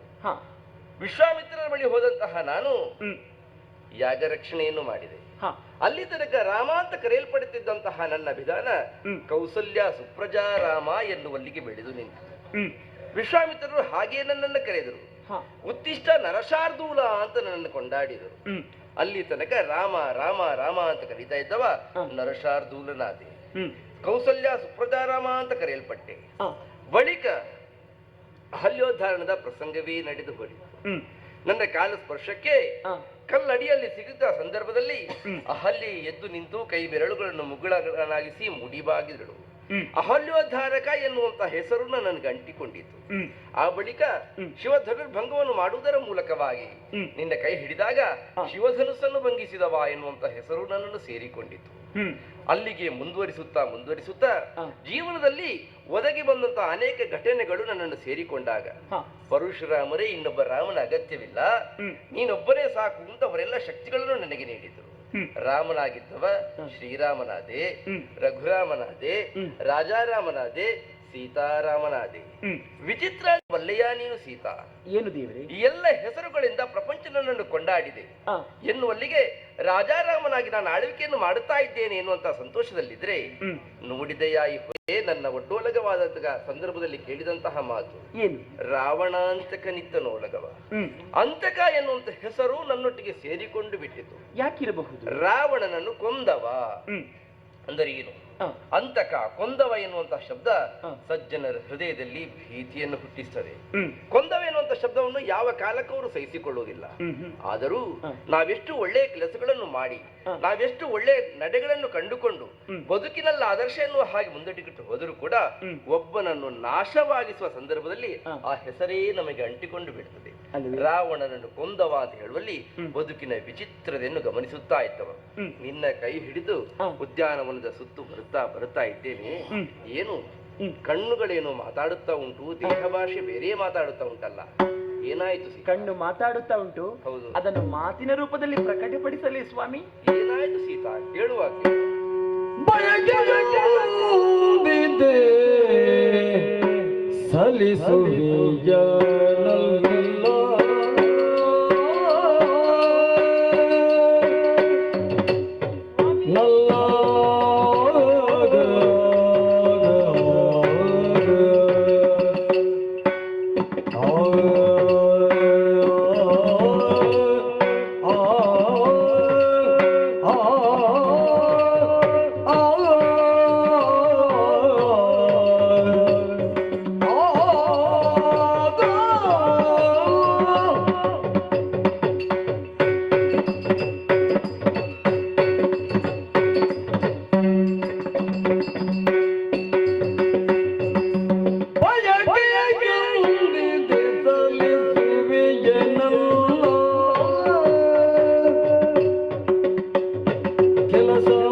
ಮೊದಲಾಗಿ ವಂದಿಸಿಕೊಳ್ಳುತ್ತಾ ಇದ್ದೇನೆ.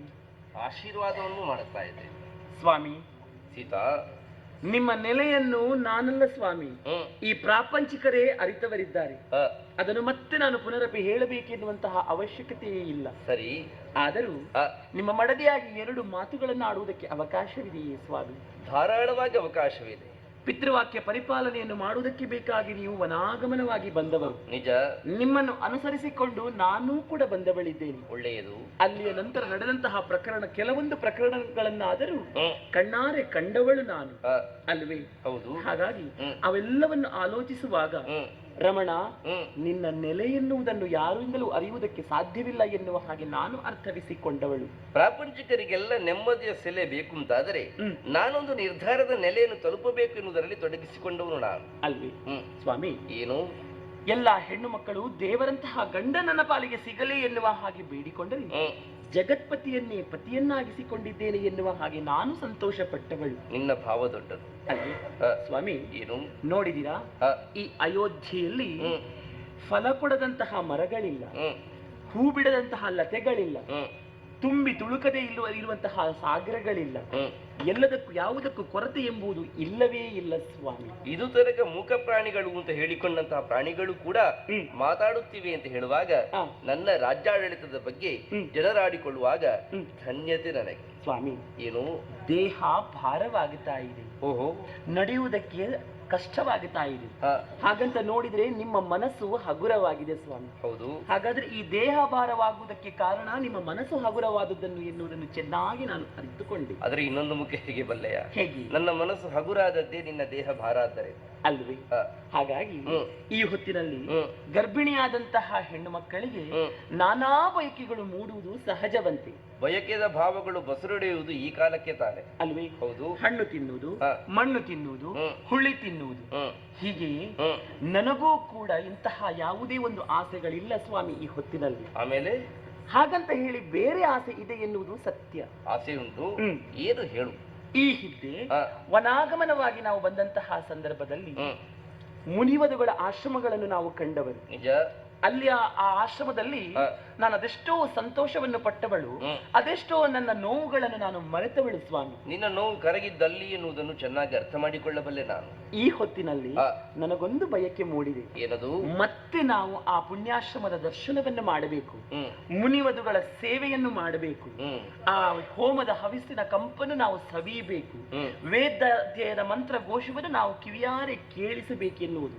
ಹಾಗಾಗಿ ಮನಸ್ಸು ಬಿಚ್ಚಿ ನಿಮ್ಮಲ್ಲಿ ಕೇಳ್ತಾ ಇದ್ದೇನೆ, ಏನು ಆ ಆಸೆಯನ್ನು ನೆರವೇರಿಸಿಕೊಡಬಹುದೇ ಸ್ವಾಮಿ? ಸೀತಾ,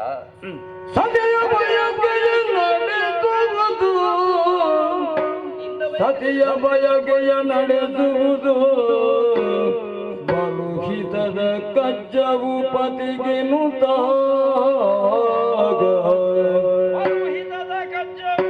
ಬಹುಹಿತದ ಕಜ್ಜವು ಪತಿಗೆನುತ್ತ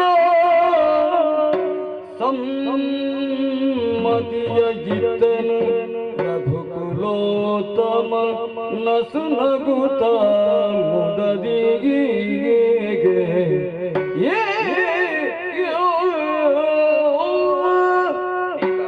ಪ್ರಾಣೇಶ್ವರ, ಮುನಿಗಳಾಡುವಂತಹ ಮಂತ್ರಗಳಿಗೆ ಹಿಮ್ಮೇಳವಾಗಿ ನಿಂತು ಆ ದರ್ಶನ ಸುಧಾಪಾನದಿಂದ ಯಥಾಶಕ್ತಿ ಆರಿದ್ದು ತುಷ್ಟಿಯನ್ನು ಪುಷ್ಟಿಯನ್ನು ಶುದ್ಧಾಭಕ್ತಿಯಿಂದ ಪಡೆಯಲು ನಿನ್ನ ಮನಸ್ಸು ಹಾತೊರೆಯುತ್ತಾ ಉಂಟು.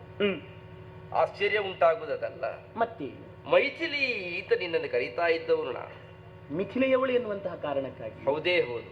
ಯಾಕೆ ಅದನ್ನು ಆಗಾಗ ಕರೀತಾ ಇದೆ ಆ ಹೆಸರಲ್ಲಿ? ಯಾಕೆ? ನಿನ್ನಯ್ಯ ತೋರಿಕೊಟ್ಟಂತಹ ಮಾರ್ಗ ಅಂತದ್ದು. ತಾನು ಧರ್ಮಶ್ರವಣ ಕೇಳುತ್ತಾ ಇರುವಂತಹ ಸಂದರ್ಭದಲ್ಲಿ ಬೆಂಕಿ ಬಿತ್ತು ನಿಮ್ಮ ಊರಿಗೆ ಅಂತ ವರ್ತಮಾನ ಬಂದಾಗಲೂ ಕೂಡ ನನ್ನ ಧರ್ಮ ನನ್ನನ್ನು ಕಾಪಾಡುತ್ತದೆ ಎನ್ನುವಂತಹ ನಿಲುವಿನಲ್ಲಿ ಸ್ಥಿತಪ್ರಜ್ಞನಾಗಿ ನಿಂತವ. ಅವಳ ಮಗಳಾಗಿ ಅಂತದ್ದೇ ಭಾವವನ್ನು ಪ್ರಕಟಪಡಿಸಿದೆನು.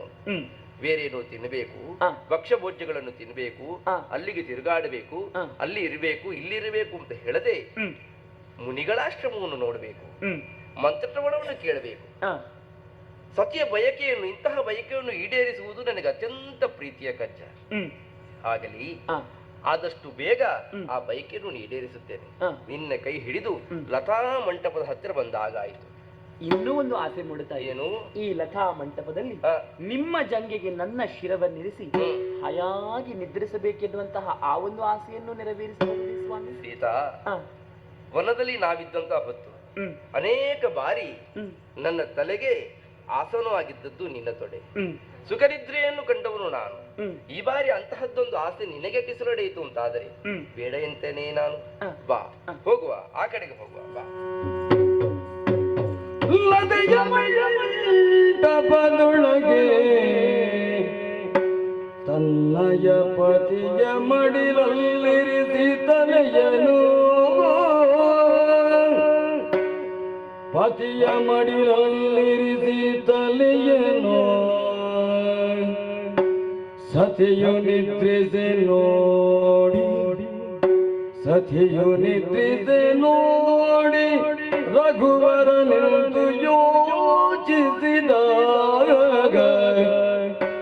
ಗುರುಗಳೊಂದಿಗ ತಿರದೆ, ಗುರುಗಳೊಂದಿಗ ತಿರದೆ ಜಾನಕಿ ಧರಿಸಿರುವಳಿ ಯಮಯ ಪಿಂಡಕ್ಕೆ ಗುರುತರದ ಶ್ರೀರಕ್ಷಕಿತ್ತ ಪೆನೆನುತ ದೈವವನು ಸ್ಮರಿಸಿ ವಿಶ್ವಾಮಿತ್ರ ನಿತ್ತಿಗ, ಸ್ಮರಿಸಿ ವಿಶ್ವಾಮಿತ್ರ ನಿತ್ತಿಗ ಶರವಿಜೃಂಭಣಗಳನ್ನು ಶ್ರೀ ಉಪದೇಶಿಸಿದ ಗರ್ಭಸ್ಥ ಶಿಶುಗಳಿಗೆ ಶ್ರೀ ರಘುವರನು ಉಪದೇಶಿಸಿದ ಗರ್ಭಸ್ಥ ಶಿಶುಗಳಿಗೆ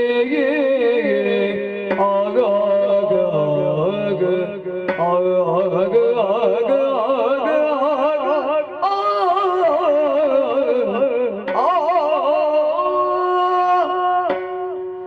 ನನ್ನ ತೊಡೆಯಲ್ಲಿ ತಲೆನಿಟ್ಟು ನಿದ್ರಿಸುತ್ತಾ ಇದ್ದಾಳೆ ಈಕೆ. ಕಣ್ಣುಗಳು ಜೋಂಪು ಹಿಡಿದಿದೆ, ನಿದ್ರಾವಶಳಾಗಿದ್ದಾಳೆ ಎನ್ನುವುದು ಈಕೆಯ ಉಚ್ಛ್ವಾಸ ನಿಶ್ವಾಸದಿಂದ ಅರ್ಥವಿಸಿಕೊಂಡೆ. ನಾನು ನೋಡುತ್ತಾ ಇದ್ದೇನೆ, ಏನಾಶ್ಚರ್ಯವಿದು. ತನ್ನ ಕೆನ್ನೆಯನ್ನು ನನ್ನ ಅಂಗೈಗೆ ಚಾಚಿ ಕೆನ್ನೆಯ ಅರಳಿಸುತ್ತ ಇದಕ್ಕಿಂತ ಸೌಖ್ಯ ಬೇರೆ ಬೇಡ ಎನ್ನುವಂತಹ ನಿಲುವಿನಲ್ಲಿ ನಿದ್ರಿಸುತ್ತಾ ಇದ್ದಂತಹ ಈಕೆಯ ಉದರವನ್ನೊಮ್ಮೆ ಸ್ಪರ್ಶಿಸಿದ್ದೇನೆ. ನೆನಪಾಗುತ್ತಾ ಉಂಟು ಗುರುಗಳಾದಂತಹ ವಸಿಷ್ಠರಾಡಿದಂತಹ ಮಾತು. ಯೋಗ್ಯತಾವಂತರಾದಂತಹ ಅವರು ಈಕೆಯ ದೇಹ ಲಕ್ಷಣವನ್ನು ಕಂಡು ಯಮಳಪಿಂಡಗಳು ಈ ಗರ್ಭದೊಳಗುಂಟು ಅಂತ ಹೇಳಿದರು.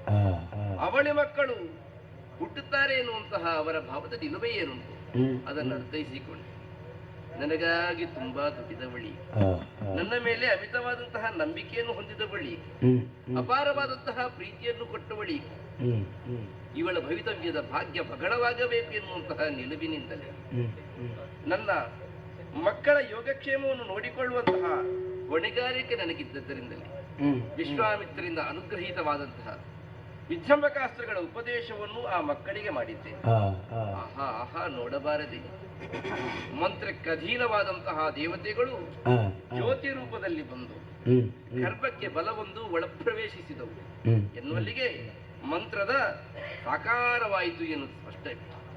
ಆ ಹೊಟ್ಟೆಯನ್ನೊಮ್ಮೆ ಸವರುತ್ತಾ ಆ ಮಕ್ಕಳ ಮುಖವನ್ನು ನೋಡುವ ಮೊದಲಿನ ಸ್ಪರ್ಶ ಸುಖವನ್ನು ಅನುಭವಿಸುತ್ತಾ ನಿದ್ರಾವಶಳಾಗಿರುವಂತಹ ಇವಳ ನಗುವನ್ನು ನೋಡುತ್ತಾ ನೋಡುತ್ತಾ ನೋಡುತ್ತಾ ಇದ್ದೇನೆ. ಯಾರು ಹುಡುಕುದಲ್ಲಿಗೆ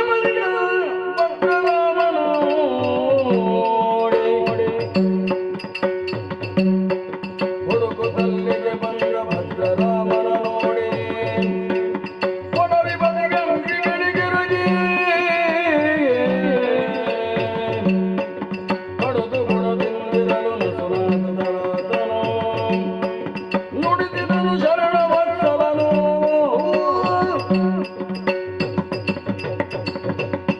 ಏನು ಬಂದೆ ಜನರಿ ಮಗಳೆಂದು ಉಳವಿದೇಗೆ ಹಾನಿ ಯಾರಿಂದಾಯ್ತು ಬೀಳು ಏನಾಗಲಾಗದ ನೋಡಿಕೊಂಡ ಬಿಂದು ತುಮ್ಮಾನ ದೊರೆದರುವ ನನಗೆಂದ.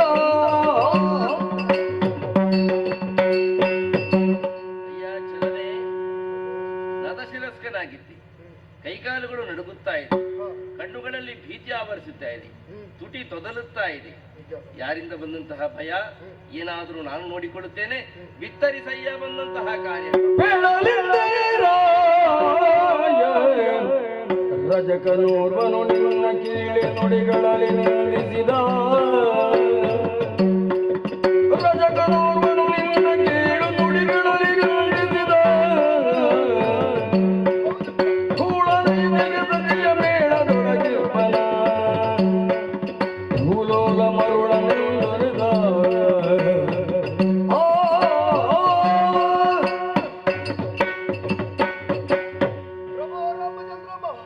ಮೊದಲಾಗಿ ವಂದಿಸಿಕೊಂಡಿದ್ದೇನೆ ಪ್ರಭು. ಒಳ್ಳೆಯದಾಗಲಿ ಹೇಳಪ್ಪ.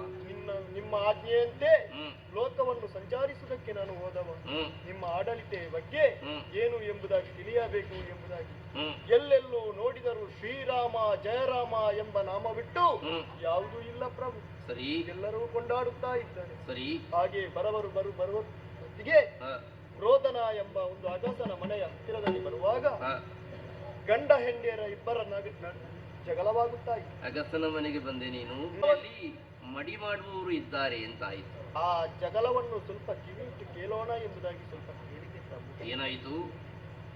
ತನ್ನ ಹೆಂಡತಿ ಅವನ ಹೆಂಡತಿ ತವರ ಮನೆಗೆ ಹೋಗಿ 3-4 ದಿವಸ ಕಳೆಯಿತು ಎಂಬುದಾಗಿ ಜಗಳವಾಗುತ್ತಾ ಇತ್ತು. ಅವಳಿಗೆ ಒಡೆಯುವುದಕ್ಕೆ ಮುಂದಾಗುತ್ತಾ ಹೊತ್ತಿಗೆ ಆಕೆಯೊಂದು ಮಾತನ್ನಾಡಿದಳು ಪ್ರಭು. ಏನು? ಒಂದು ಹೊತ್ತಿಗೆ ರಾವಣನಾದಂತ ರಕ್ಕಸ ಪ್ರಭು ಶ್ರೀರಾಮಚಂದ್ರನ ಮಡದಿಯನ್ನು ಸೀತೆಯನ್ನು ಕತ್ತುಕೊಂಡು ಲಂಕೆಗೆ ಹೋದ. ದುಷ್ಟನಾದಂತಹ ರಾವಣನನ್ನು ಕೊಂದು ಮರಳಿ ಹೆಂಡತಿಯನ್ನು ಪಡೆಕೊಂಡಿದ್ದಾನೆ ಎಂಬುದಾಗಿ ಆ ಹೊತ್ತಿಗೆ ಆ ದುಷ್ಟ ಒಂದು ಮಾತನ್ನು ಹಾಡಿದ ಪ್ರಭು. ಅದನ್ನು ಹೇಳುವುದಕ್ಕೆ ನನಗೆ ನನ್ನ ನಾಲಿಗೆ ತಡವರಿಸುತ್ತಾ ಇದೆ ಪ್ರಭು. ಶರೀರದಲ್ಲಿ ನಡುಕ ಉಂಟಾಗುತ್ತಾ ಇದೆ. ಅಯ್ಯೋ, ಏನು ಅಂತ ಮಾತನ್ನು ನನ್ನ ಈ 2 ಕಿವಿಗಳ ಮಧ್ಯೆ ಕೇಳಿದೆಯಲ್ಲ, ಇಂಥ ಕಿವಿ ಇಲ್ಲದಿದ್ರೂ ನನಗೆ ಆಯ್ತು ಎಂಬುದಾಗಿ ಆ ಭಾವನೆ ನನ್ನ ಮನಸ್ಸಿನಲ್ಲಿ ಮೂಡಿತು ಪ್ರಭು. ಮರಳಿ ಹೆಂಡತಿಯನ್ನು ಪಡೆಕೊಳ್ಳುವುದಕ್ಕೆ ರಾಮನಂತ ಹುಚ್ಚನಲ್ಲ ಅಂತ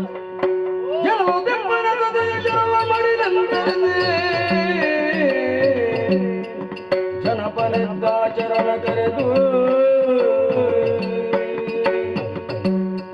ಮುನಿಯದಿರು ರಜಕನಿಗೆ ಗಂಟಾಂಜಲಿ ನಗಿರುತ್ತ ಮನ ಮುದುಡಿ ನಡೆದರ ಗುರ.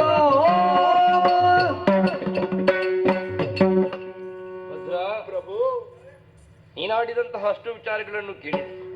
ರಾಮನ ಕಟ್ಟಾಜ್ಞೆ ಇದೆ, ಯಾವ ಕಾಲಕ್ಕೂ ಆ ರಜಕನಿಗೆ ಏನೊಂದು ನೋವಾಗಕೂಡದು, ಆತನ ಮೇಲೆ ದಂಡನ ಪ್ರಯೋಗ ಆಗಕೂಡದು, ಏನು ನೋವನ್ನು ನೀವು ಅವನಿಗೆ ಕೊಡಕೂಡದು. ಇದು ರಾಮಾಜ್ಞೆ. ಆಗಲಿ ಪ್ರಭು.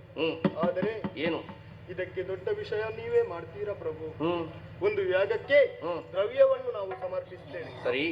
ಪರಿಣಾಮವಾಗಿ ಅವಿಸನ್ನು ಸ್ವರ್ಗಲೋಕಕ್ಕೆ ಮುಟ್ಟುವ ಹೊತ್ತಿಗೆ ಕಪ್ಪು ಕಾಗೆಯನ್ನು ಅದನ್ನು ಮುಟ್ಟಿದರೆ ದೊಡ್ಡ ವಿಷಯವಾಗುತ್ತದೆ. ಹೇಳಿ ಭದ್ರ, ನನ್ನ ಮೇಲಿರುವಂತಹ ನಿನ್ನ ಭಕ್ತಿ ಏನುಂಟು ಅದು ಈ ಮಾತುಗಳನ್ನು ಹೇಳಿಸಿದೆ ಎನ್ನುವುದು ಸ್ಪಷ್ಟವೇ.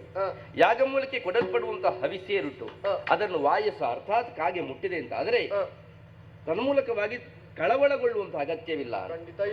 ಮಾತೇನು ಬಲ್ಲೆಯ, ಹವಿಸು ಅದನ್ನು ವಾಯಸ ಮುಟ್ಟಿದ್ರು ತಪ್ಪಲ್ಲ. ಯಾಕೆ? ಕಂಡದ್ದಕ್ಕೆ ಬಾಯಿ ಹಾಕುವುದು ಕಾಗೆಯ ಗುಣ. ಹಾಗಂತ ಅದನ್ನು ವಾಯಸ ಮುಟ್ಟಿದ್ರೆ ಅದರ ದೋಷ ಅಂತ ಹೇಳುವುದಿಲ್ಲ. ನಿರ್ಧಾರ ಆಗಬೇಕಾದ್ದೇನು ಬಲ್ಲೆಯ, ಕಾಗೆ ಮುಟ್ಟಿದ ಹವಿಸು ಯಾಗಕ್ಕಾಗುತ್ತದೋ ಇಲ್ಲವೋ ಎನ್ನುವ ಹಾಗೆ. ಆ ಕುರಿತಾಗಿ ನಾನು ಯೋಚಿಸ್ತೇನೆ, ನೀ ಒಳ ಸೇರು. ಅತಮೂಲ್ಯವಾದಂತಹ ನಿರ್ಧಾರವನ್ನು ಈ ಹೊತ್ತಿಗೆ ತಾಳಬೇಕಾಗಿದೆ. ಯಾವಾಗ ಭೂಜಾತೆ ಭೂಮಿಗೊರಗಿದಳು ನನಗರಿ, ಬಂದವನೇ ನಿರ್ಧಾರವೊಂದನ್ನು ತಾಳಬೇಕೆನ್ನುವಂತಹ ನಿಲುವಿನಲ್ಲಿ ಕಟಿಬದ್ಧನಾಗಿದ್ದೇನೆ. ಮಂತ್ರಾಗಾರವನ್ನು ಸೇರುತ್ತೇನೆ. ಎಲ್ಲ ಸಹೋದರರನ್ನು ಬರ್ಲಿಕ್ಕೆ ಹೇಳಿ, ಅಲ್ಲಿಗೆ ಬರ್ಲಿಕ್ಕೆ ಮಂದರದ ಮಂದರಾಗಾರದಲ್ಲಿ ನೆರಗಿ ತಮ್ಮಂದಿರನು ಕುರಿತವರನ್ನು ಒಂದಾಡದೆ ಮೌನ ಮುತ್ತಿಯೊಳಗಿರು ಲಕ್ಷ್ಮಣನೋಡು.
ವಂದಿಸಿಕೊಳ್ತಾ ಇದ್ದೇನೆ ಲಕ್ಷ್ಮಣ. ಏನಪ್ಪ ಶುಭ ಅಣ್ಣಯ್ಯ, ಮಂತ್ರಾಗಾರದಲ್ಲಿ ಸಮಸ್ತರೂ ಕೂಡ ನೆರಹಬೇಕು ಎಂಬಂತಹ ಆಜ್ಞೆಯನ್ನು ಕೇಳಿ ನಾವೆಲ್ಲರೂ ಓಡಿಕೊಂಡು ಬಂದವರು. ಸರಿ, ಏನು ಇದು ಆಶ್ಚರ್ಯ. ಏನಾಯ್ತು? ಮಂತ್ರಾಗಾರಕ್ಕೆ ಬಂದು ನೋಡಿದ್ರೆ ಬಹಳ ವಿಚಿತ್ರವಾಗಿದೆ ನಿನ್ನ ಈ ವರ್ತನೆ. ನೆಲನೋಟಕನಾಗಿದ್ದಿ. ನಮ್ಮ ಮುಖಗಳನ್ನ ನೀನು ದೃಷ್ಟಿ ಕೊಟ್ಟು ನೋಡುತ್ತಾ ಇಲ್ಲ. ಮುಖ ಬಾಡಿ ಹೋಗಿದೆ. ನಾವೆಲ್ಲ ತಿಳಿದುಕೊಂಡದ್ದು ಹೇಗೆ? ವಿಶಾಲವಾದಂತಹ ಕೀರ್ತಿ ಪರಂಪರೆಯನ್ನು ಹೊಂದಿರುವಂತಹ ಈ ಸೂರ್ಯ ಕುಲ, ಇದರ ಹುಣ್ಣಿಮೆಯ ಪೂರ್ಣ ಚಂದ್ರವನಂತೆ ಹೊಳೆಯುವಂತಹ ಶ್ರೀರಾಮಚಂದ್ರವ ನಮ್ಮ ಅಣ್ಣ ಈ ವಿಶಾಲವಾದಂತಹ ಈ ಕುಲಕ್ಕೆ ಇವತ್ತಿಗೆ ಪೂರ್ಣಚಂದ್ರನ ಹಾಗೆ ಕಂಗೊಳಿಸ್ತಾ ಇದ್ದಾನೆ ಎಂಬ ಹಾಗೆ ನಾವೆಲ್ಲರೂ ತಿಳಿದುಕೊಂಡಿರುವವರು. ಅಂತಹ ಈ ನಿನ್ನ ಈ ಮುಖ ಕೇವಲ ಮುಖ ಅಲ್ವಲ್ಲ, ಇದು ಶ್ರೀಮುಖ. ಯಾಕೆ? ಯಾರೆಲ್ಲರೂ ಈ ನಿನ್ನ ಮುಖವನ್ನು ದರ್ಶಿಸ್ತಾರೋ ಅವರಿಗೆಲ್ಲರಿಗೂ ಕೂಡ ಅದು ಮಂಗಳಪ್ರಾಯವಾಗಿ ಪರಿಣಮಿಸ್ತಾ ಇತ್ತು ಇಷ್ಟರ ತನಕ. ಅಂತಹ ಶ್ರೀಮುಖವೇ ಇಂದು ಬಾಡಿ ಹೋಗಿದೆ ಅಂತಾದ್ರೆ ಏನು ವಿಶೇಷವಾದಂತಹ ವಿಚಾರ ಇರಬೇಕು ಅಂತ ನಾನು ಭಾವಿಸಿಕೊಳ್ಬೇಕಾಗ್ತದೆ. ಅಣ್ಣ ಅಣ್ಣ, ನಿನ್ನ ನೆರಳಿನೋಪಾದಿಯಲ್ಲಿ ಇರುವಂತಹ ಸಹೋದರ ಲಕ್ಷ್ಮಣ ಕೇಳ್ತಾ ಇದ್ದೇನಣ್ಣ, ನಿನ್ನ ಮನಸ್ಸಿನಲ್ಲಿ ಏನು ಉದಿಸಿದೆಯೋ ಚಿಂತೆಯ ಘನತರಂಗ ಈ ತನಕ ನಿನ್ನ ಚಿಂತನೆಯ ಮೂಲಕವಾಗಿ ನಮ್ಮೆಲ್ಲರನ್ನು ಮುನ್ನಡೆಸ್ತಾ ಇದ್ದವು ನೀನು.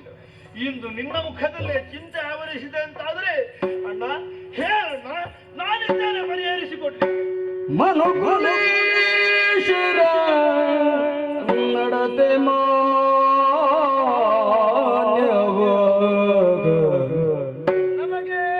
ಮನುಕುಲೇಶ್ವರ ನಡತೆ ಮಾನ್ಯವೋ ಜನಪರ ಪವಾದಕ್ಕೆ ಹೆದರುವ ಗುಣವ ಹೊಂದಿರಬೇಕು. ಜನಪರ ಪವಾದಕ್ಕೆ ಹೆದರುವ ಗುಣವ ಹೊಂದಿರಬೇಕು. ನಮಗಾದರ್ಶವಿದು ಜಗದೇ, ನಮಗಾದರ್ಶವಿದು ಜಗದೇ. ಜನಗಣನೆಂದಲೆಮ್ಮಯಾಗ ಮನುಕುಲಕ್ಕೆ ಅಪವಾದ ಬಡಸಿದೆ.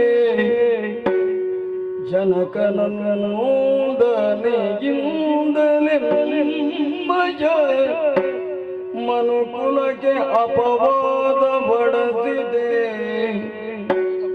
ವನಿತೆಯನು ಚಂದ್ರಬಡಿ ಮನಗೈದಿಗೆನು ತಾನೆನಲು.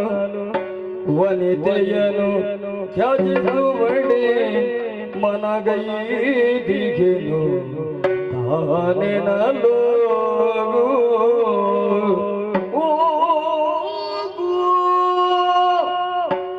ಲಕ್ಷ್ಮಣ, ಪಾದಕನಾಥನಾದೆ ನೀನು.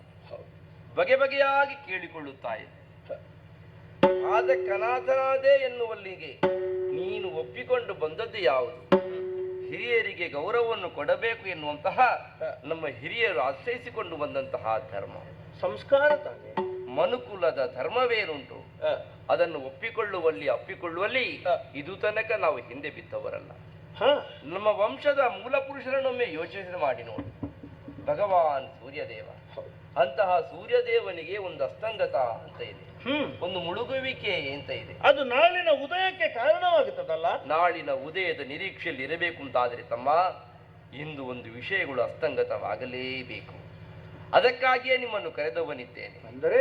ಹೌದು ತಮ್ಮ, ಮನುಕುಲದಲ್ಲಿ ಹುಟ್ಟಿ ಬೆಳೆದಂತಹ ಅರಸರುಗಳೆಲ್ಲವೂ ಕೂಡ ಆಡಿದ ಮಾತನ್ನು ಎಂದು ತಪ್ಪಿದವರಲ್ಲ.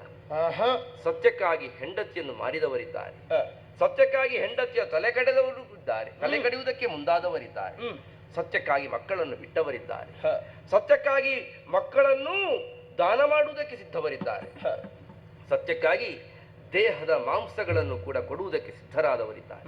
ಅಂದರೆ ಏನರ್ಥ? ಸತ್ಯವಾಗಿ ಸತ್ಯ ಸಂಕಲ್ಪರಾಗಿ ಈ ವಂಶದಲ್ಲಿ ಹುಟ್ಟಿದಂತಹ ನಾವು ಯಾವ ಕಾಲಕ್ಕೂ ಆ ಭಾವದಿಂದ ಹೊರಬರಕೂಡದು ಎನ್ನುವಂತಹ ನಿಲುಮೆಗೆ ಬದ್ಧರಾಗಿ ವ್ಯವಹರಿಸುತ್ತಾ ಇರುವವರು ಸ್ಪಷ್ಟವೇ ತಾನೆ. ಆಡುವುದಕ್ಕಾಗಿ ಸತ್ಯ, ಆಚರಿಸುವುದಕ್ಕಾಗಿ ಧರ್ಮ ಎಂಬ ಹಾಗೆ ತಿಳಿದುಕೊಂಡವರು ತಾನೆ ನಾವು. ಆಚರಣೆಯ ಮೂಲಕವೇ ಅದನ್ನು ಒಳಗು ಮಾಡಿಕೊಂಡು ಧಾರ್ಮಿಕನಾಗಬೇಕು ಎನ್ನುವಂತಹ ಹಿರಿಯದ ಆದರ್ಶವೇನುಂಟು ಅದನ್ನು ಪಾಲಿಸುತ್ತಾ ಬಂದರೆ ಮಾತ್ರವೇ ನಮಗೆ ಈ ಸಿಂಹಾಸನದಲ್ಲಿ ಕುಳಿತುಕೊಳ್ಳುವುದಕ್ಕೆ ಅರ್ಹತೆ ಇರ್ತದೆ, ಯೋಗ್ಯತೆ ಇರ್ತದೆ. ಹೌದೇ ಹೌದು ತಮ್ಮ ಅಣ್ಣ, ಯೋಚನೆ ಮಾಡು. ಏನು ಒಂದೆರಡು ಉದಾಹರಣೆಗಳನ್ನು ಮಾತ್ರವೇ ಹೇಳುತ್ತೇನೆ. ಈ ಹಿಂದೆ ಸಗರ ಪುತ್ರನೋರ್ವನಿದ್ದನಂತೆ, ಅಸಮಂಜಸ ಎನ್ನುವ ಹಾಗೆ. ಅಸಮಂಜ ಎನ್ನುವುದು ಅವನ ಹೆಸರಾದರೂ ಕೂಡ ಆತ ಮಾಡಿದಂತಹ ಕೃತ್ಯಗಳಿಂದ ಆತ ಅಸಮಂಜಸ ಎನ್ನುವ ಹಾಗೆ ಕರೆದುಕೊಂಡು ಹೋದ. ಅವ ಮಾಡಿದಂತಹ ಕೃತ್ಯಗಳಾದರೂ ಏನು?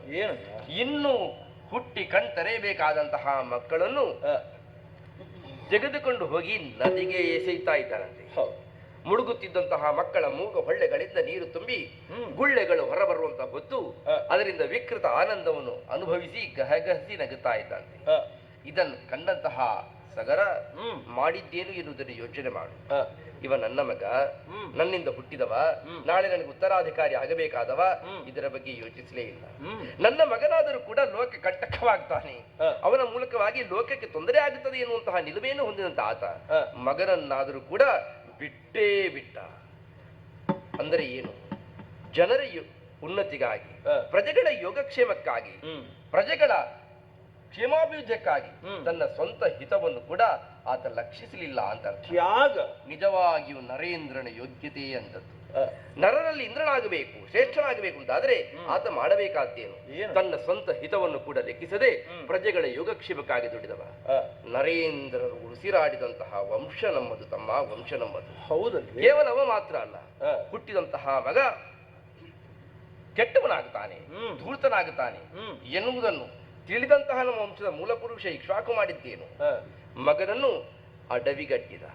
ಯಾವಾಗ ಬೆಳಕುಗಳನ್ನು ನೀಡಿ ಅಪ್ಪ ಅಮ್ಮ ಅಂತ ಕರೀಬೇಕಾಗಿತ್ತು ಅಂತಹ ಮಗನನ್ನೇ ಅರಣ್ಯ ಕಟ್ಟಿದ. ಮುನಿ ಕೋರಿಯನ್ನು ಬಲಾತ್ಕರಿಸಿದ ಎನ್ನುವಂತಹ ನಿಲುವಿನಿಂದ ಶುಕ್ರರಿಂದ ಶಾಪಕ್ಕೊಳಗಾದ. ದಂಡಕ ನಾಮಕನಾದ ಅವ ವಾಸಿಸುತ್ತಿದ್ದಂತಹ ಅರಣ್ಯವೇ ದಂಡಕಾರಣ್ಯವಾಗಿ ಹೋಯಿತು. ತನ್ನದೇ ವಂಶದ ಕುಡಿಯನ್ನು ಅರಣ್ಯಕ್ಕೆ ಕಡಿಸುವಂತಹ ಕಾಠಿಣ್ಯ ಒಬ್ಬ ಅರಸ ತೋರ್ತಾ ಅಂತಂದ್ರೆ ಏನರ್ಥ? ಜನರ ಯೋಗಕ್ಷೇಮ, ತನ್ನ ಸ್ವಂತವನ್ನು ಲಕ್ಷಿಸದೆ ವ್ಯಕ್ತಿಗಿಂತ ರಾಷ್ಟ್ರ ಮುಖ್ಯ ಎನ್ನುವಂತಹ ನಿಲುಮೆಯಲ್ಲಿ ಯಾವಾತನ ತೊಡಗಿಸಿಕೊಳ್ತಾನೋ ಅಂತವರ ವಂಶದಲ್ಲಿ ಹುಟ್ಟಿದವರು ನಾವು. ಹೌದೇ? ಭಾಸ್ಕರ ಹೇಳುವಂತಹ ನೀತಿಯನ್ನು ಬಲ್ಲೆಯ? ಏನಣ್ಣ? ತನ್ನ ಪ್ರಭೆ ಎಲ್ಲಿಯ ತನಕ ಹೋಗುತ್ತದೋ ಅಲ್ಲಿಯ ತನಕ ತಾನು ಬೆಳಗಬೇಕು ಎನ್ನುವ ಹಾಗೆ. ನಾವೆಲ್ಲ ಸೂರ್ಯನನ್ನು ಇಷ್ಟಪಡುತ್ತೇವೆ, ಯಾವ ಕಾರಣಕ್ಕಾಗಿ ಯೋಚನೆ ಮಾಡು. ಸೂರ್ಯನನ್ನು ನೋಡುತ್ತೇವೆ ಎನ್ನುವ ಕಾರಣಕ್ಕಾಗಿ ಅಲ್ಲವಲ್ಲ, ಸೂರ್ಯನಿಂದ ಎಲ್ಲವನ್ನೂ ನೋಡುತ್ತೇವೆ ಎನ್ನುವಂತಹ ಕಾರಣಕ್ಕಾಗಿ. ಸೂರ್ಯನಿಂದ ಎಲ್ಲವನ್ನು ನೋಡಿದಾಗ ತಮ್ಮ, ನನ್ನ ಬದುಕಿನಲ್ಲಾದಂತಹ ತಿರುವುಗಳನ್ನು ಯೋಚನೆ ಮಾಡು. ನನ್ನ ಅರಸಿ ಸೀತೆಯನ್ನು ರಾವಣ ಕದ್ದುಕೊಂಡು ಹೋದ. ರಾವಣನನ್ನು ಕೊಂದು ಮರಳಿ ಪಡೆದವರು ನಾವು. ಹೌದಲ್ವೇ? ಅಗ್ನಿ ಪರೀಕ್ಷೆಯ ಮೂಲಕವಾಗಿ ಉತ್ತೀರ್ಣರಾದಂತಹ ಆಕೆ ಬ್ರಹ್ಮದೇವನೇ ಈಕೆ ಪರಿಶುದ್ಧಳು ಅಂತ ಹೇಳಿದ. ಆದರೆ ತಮ್ಮ, ನಮ್ಮ ಅಯೋಧ್ಯೆಯ ಪುರಜನರ ಮನದಲ್ಲಿ ರಾವಣ ಇನ್ನೂ ಜೀವಂತವಾಗಿದ್ದಾನೆ.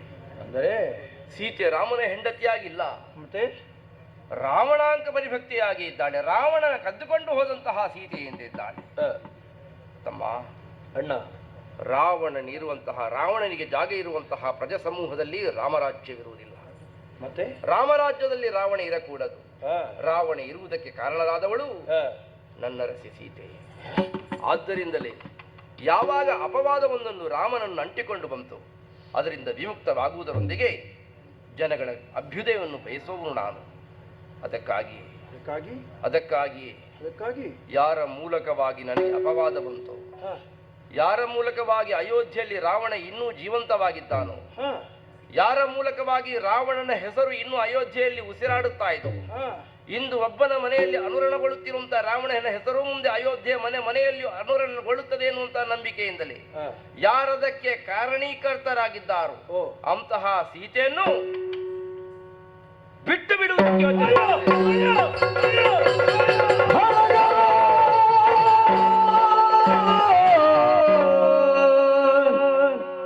ವರಮಹಿ ಧರ ಧರೆಯ ಕಂ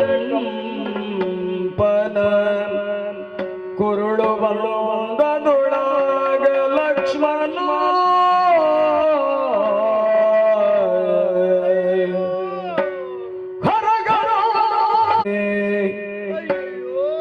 ಲೋಕಮಾತೆಯ ಚಾರು ಚರಿತೆಯನು ಜಗವೆಲ್ಲ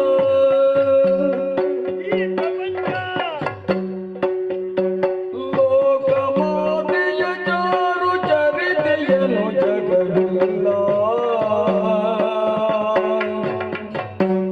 ಏಕಮತದಿಂದ ಪೊಗಳುವುದು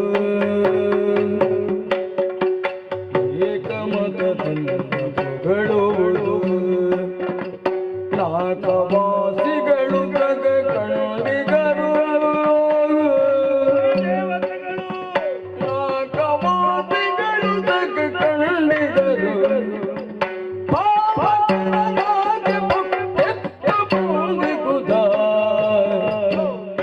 ಪಾವಕನ ನಾಗೆ ಪುಟ್ಟೆತ್ತ ಬಂದಿಗುದ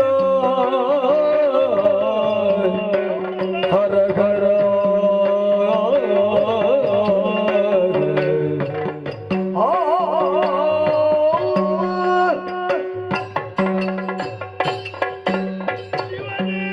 ಶಿವನೇ ಹರ ಹರ.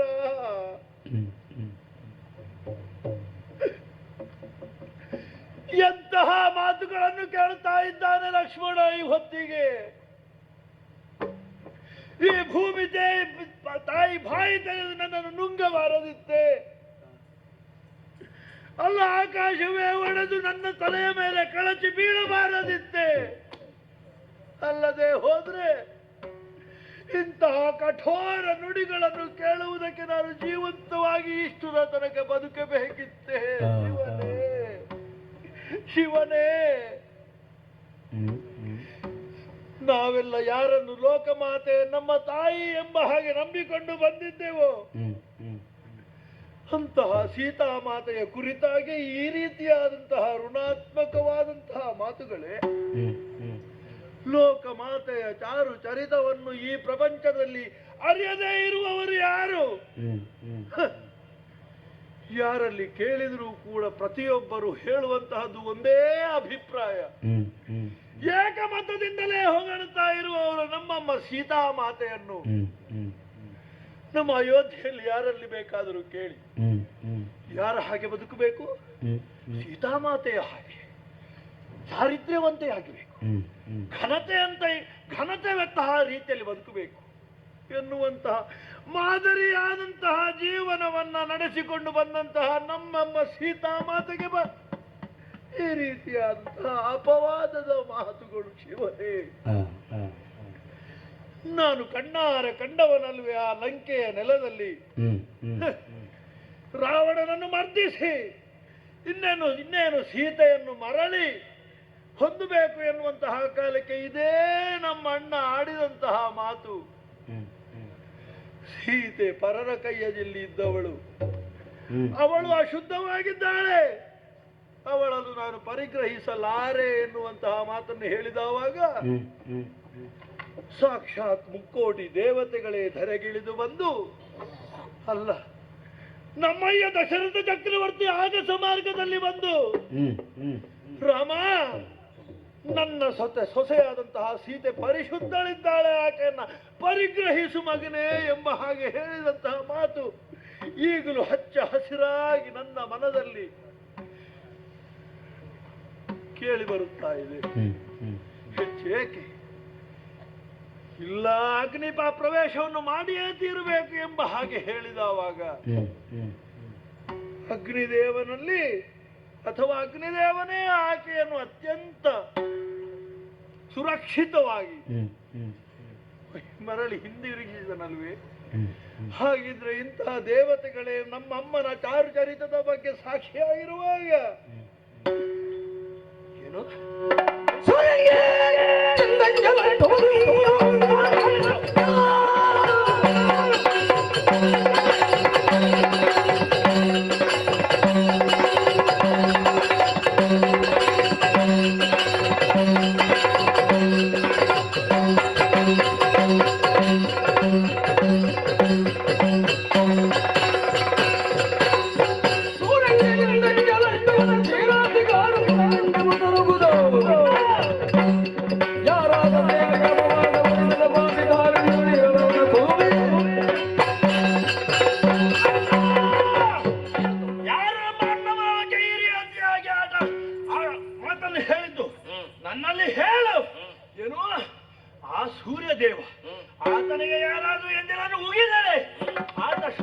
ಪ್ರಕಾಶಮಾಗುವುದಕ್ಕುಂಟೆ, ಆತನ ಬೆಳಕಿನ ಕಿರಣದಲ್ಲಿ ಪ್ರಖರತೆ ಕಡಿಮೆಯಾಗುವುದಕ್ಕುಂಟೆ. ಅಲ್ಲ, ವಿಶಾಲವಾದಂತಹ ಕ್ಷೀರಾಬ್ದಿ ಶ್ರೀವೈವಾಹಿಕ ನಾರಾಯಣ ಅಸಾಡುವಂತಹ ವಿಶಾಲವಾದಂತಹ ಕ್ಷೀರಾಬ್ದಿ. ಯಾರಾದ್ರೂ ಅಲ್ಪ ಸ್ವಲ್ಪ ಮೊಸರನ್ನು ಇಕ್ಕಿದರೆ ಅದು ಏನು ಹೆಪ್ಪುಗಟ್ಲಿಕ್ಕುಂಟೆ ಅಥವಾ ಮೊಸರಾಗುವುದುಂಟೆ? ಅಣ್ಣ, ಇಂತಹ ಕ್ಷೀರಸಾಗರದಂತೆ ವಿಶಾಲವಾಗಿರುವ ಅಗಾಧವಾದಂತಹ ಚಾರಿತ್ರ್ಯವನ್ನು ಹೊಂದಿರುವಂತಹ ನಮ್ಮ ಅಮ್ಮ ಸೀತಾಮಾತೆ, ಅವಳ ಬಗ್ಗೆ ಯಾರು ಹೇಳಿದ್ರು? ಆ ಒಬ್ಬ ರಾಜಾಕ ಅವು ಎಲ್ಲಿದ್ದಾರೆ ತೋರಿಸು. ಕಳವಳಗೊಳ್ಳುವುದು ಕರವೇ ನೀವೆಲ್ಲ, ಇಳೆಯಾತ್ಮನಿಗೆ ಕರೆ ಕಳೆಯೆಂಬುದಿಲ್ಲ, ಇಳೆಯಾತ್ಮನಿಗೆ ಕರೆ ಕಳೆಯೆಂಬುದಿಲ್ಲ.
ನನಗೆ ಚೆನ್ನಾಗಿ ನೆನಪಿದೆ ಲಕ್ಷ್ಮಣ. ಆ ಹೊತ್ತು ಕೈಯಲ್ಲಿರುವಂತಹ ಕರವಾಳವನ್ನು ಹಿಡಿದು ನನಗೆ ಯುವರಾಜ ಪಟ್ಟಾಭಿಷೇಕ ತಪ್ಪಿತು ಎನ್ನುವ ಕಾರಣಕ್ಕಾಗಿ ಒಡವಿ ಕೈಕಿಗೆ ಮಾರಿ ಹೋಯಿತೆ ಅಂತ ಆರ್ಭಟಿಸಿದವನು. ಮತ್ತು ಚೆನ್ನಾಗಿ ನೆನಪಿದೆ, ಬರುವವ ಭರತ ಹೆಮ್ಮೆಗಾರನೆನ್ನುವ ಹಾಗೆ ಅವನನ್ನು ಕೊಲ್ತೇನೆ ಎನ್ನುವಂತಹ ನಿಲುಮೆಗೆ ಬದ್ಧನಾದ್ದು ಮುನಿ. ಇದರಲ್ಲಿ ನನಗೆ ನನ್ನ ಅಣ್ಣನ ಹಿತಾಸಕ್ತಿಯೇ ಮುಖ್ಯ. ನಿನ್ನ ಪ್ರೀತಿಯನ್ನು ಅಂತ ಅರ್ಥ ಮಾಡಿಕೊಡ್ತೇನೆ ನಾನು. ಲಕ್ಷ್ಮಣ ಅಣ್ಣ, ಏನು ಹೇಳಿದೆ ನೀನು? ಮೇಲೆ ನೋಡಿ ಉಗುಳಿದ್ರೆ ಸೂರ್ಯನ ಕಿರಣದ ಪ್ರಖರತೆ ಕಡಿಮೆ ಆಗುವುದಕ್ಕುಂಟೆ. ಈಗ ನಾನೇನು ಹೇಳುದು ಬಲ್ಲೆಯ? ಏನಣ್ಣ? ಅಯೋಧ್ಯೆಯಲ್ಲಿ ಮೇಲೆ ನೋಡಿ ಸೂರ್ಯನಿಗೆ ಉಗುಳಿದ್ರೆ ಮುಖಕ್ಕೆ ಬೀಳ್ತದೆ ಅಂತ ಗೊತ್ತಿದ್ರು ಉಗುಳ್ತಾನಲ್ಲ. ಅಯೋಧ್ಯೆಯಲ್ಲಿ ಇಂಥದ್ದೊಂದು ನಡೆಯುತ್ತದೆ ಎನ್ನುವುದು ಯಾವ ಕಾಲಕ್ಕೂ ಯಾರೂ ಯೋಚನೆ ಮಾಡಿದ್ದಿಲ್ಲ. ಏನು ಸೀತಾದೇವಿಯ ಬಗ್ಗೆ ನನಗೆ ತಿಳಿದಿಲ್ಲ ಅಂತ ಭಾವಿಸಿದೆಯಾ? ಮತ್ತೆ ಅವಳ ಜೀವನದಲ್ಲಿ ಕರಿಚುಕ್ಕಿ ಎನ್ನುವುದಿಲ್ಲ, ಪವಿತ್ರಾತ್ಮೆ ಆಕೆ ಎನ್ನುವುದನ್ನು ಅಗ್ನಿದೇವನೇ ಸಾರಿ ಸಾರಿ ಹೇಳಿದ್ದಾನೆ. ಲಕ್ಷ್ಮಣ ಅಣ್ಣ, ಅವಳೇನು, ಅವಳ ಯೋಗ್ಯತೆ ಏನು ಎನ್ನುವುದನ್ನು ಚೆನ್ನಾಗಿ ಬಲ್ಲೇನ. ಮತ್ತೆ ಯಾಕಣ್ಣ ಈ ರೀತಿಯ ಕಠಿಣ ನಿರ್ಧಾರ? ಇದು ಅವಳಿಗೆ ಕೊಡುವ ಶಿಕ್ಷೆ ಅಲ್ಲ. ಮತ್ತೆ ಯಾರಿಗಣ್ಣ? ನನಗೆ ನಾನೇ ಕೊಡಿಸಿಕೊಳ್ಳುವ ಶಿಕ್ಷೆ. ಹೌದು. ಯಾಕೆ? ನೀವು ತಿಳಿದುಕೊಂಡದ್ದು ತಪ್ಪಾಗಿ ಹೋಯಿತು. ಅಂದ್ರೆ ಅಗ್ನಿ ಪರೀಕ್ಷೆ ಆದಂತಹ ಸಂದರ್ಭದಲ್ಲಿ ಬ್ರಹ್ಮದೇವನೇ ಬಂದು ಹೇಳಿದ್ದ ಅಂತ ಹೇಳಿದೆ. ಬಿಡುಗಣ್ಣ ಬರ್ದಿಲ್ಲರೆಲ್ಲ ದೇವತೆಗಳೆಲ್ಲ ಬಂದು ಆಕೆ ಶುದ್ಧಾತ್ಮಳು ಅಂತ ಹೇಳಿದ್ದೆ. ಹೌದಲ್ಲ? ಹೇಳಿದ್ರು ತಾನೆ. ಅಷ್ಟೂ ಜನರು ಹೇಳಿದ್ರನ್ನು ಅಯೋಧ್ಯೆ ಜನರಿಗೆ ತಲುಪಿಸುವಲ್ಲಿ ಈ ರಾಮ ವಿಫಲನಾಗಿ ಹೋದ. ದೇವತೆಗಳು ಹೇಳಿದ ಮಾತೇನುಂಟು, ಬ್ರಹ್ಮದೇವ ಹೇಳಿದ ಮಾತೇನುಂಟು, ಅದನ್ನೆಲ್ಲ ಅಯೋಧ್ಯೆ ಜನರು ಕಂಡವರಿಲ್ಲ. ಅವರಿಗೆ ಈ ವಿಷಯವನ್ನು ತಲುಪಿಸಲು ನಾನು ವಿಫಲನಾದೆ ಅಂತ ಹೇಳುವಲ್ಲಿ ರಾಜಾರಾಮನಾಗಿ ಸೀತಾರಾಮನಾಗಿ ನಾನು ಸೋತೆ ಅಂತ ಅರ್ಥ. ಆದ್ದರಿಂದ ಇದು ನನಗೆ ನಾನೇ ಕೊಡುವಂತಹ ಶಿಕ್ಷೆ. ತಮ್ಮ ಅಣ್ಣ, ನನ್ನ ಹಾಗೂ ಸೀತೆಯ ದಾಂಪತ್ಯ ಅಂತ ಹೇಳಿದರೆ ಭಾಸ್ಕರನೊಟ್ಟಿಗೆ ಪ್ರಭೆ ಇದ್ದ ಹಾಗೆ. ಹೌದಲ್ವೇ? ಪ್ರಭೆ ಎಷ್ಟು ದೂರ ಹೋದರೂ ಕೂಡ ಅದು ಭಾಸ್ಕರನದ್ದೇ ಆಗಿರ್ತದೆ. ದೂರದ ಕಡೆಗೆ ತನ್ನ ಪ್ರಭೆಯನ್ನು, ತನ್ನ ಕಿರಣಗಳನ್ನು ಚಾಚುವ ಮೂಲಕವಾಗಿ ತನ್ನಲ್ಲಿರುವಂತಹ ಪ್ರಭೆಯನ್ನು ಬಿಟ್ಟುಕೊಟ್ಟು ಲೋಕ ಬೆಳಗಬೇಕು ಎನ್ನುವಂತಹ ನಿಲುಮೆಗೆ ಬದ್ಧನಾಗಿ ವ್ಯವಹರಿಸುವ ಸೂರ್ಯದೇವ.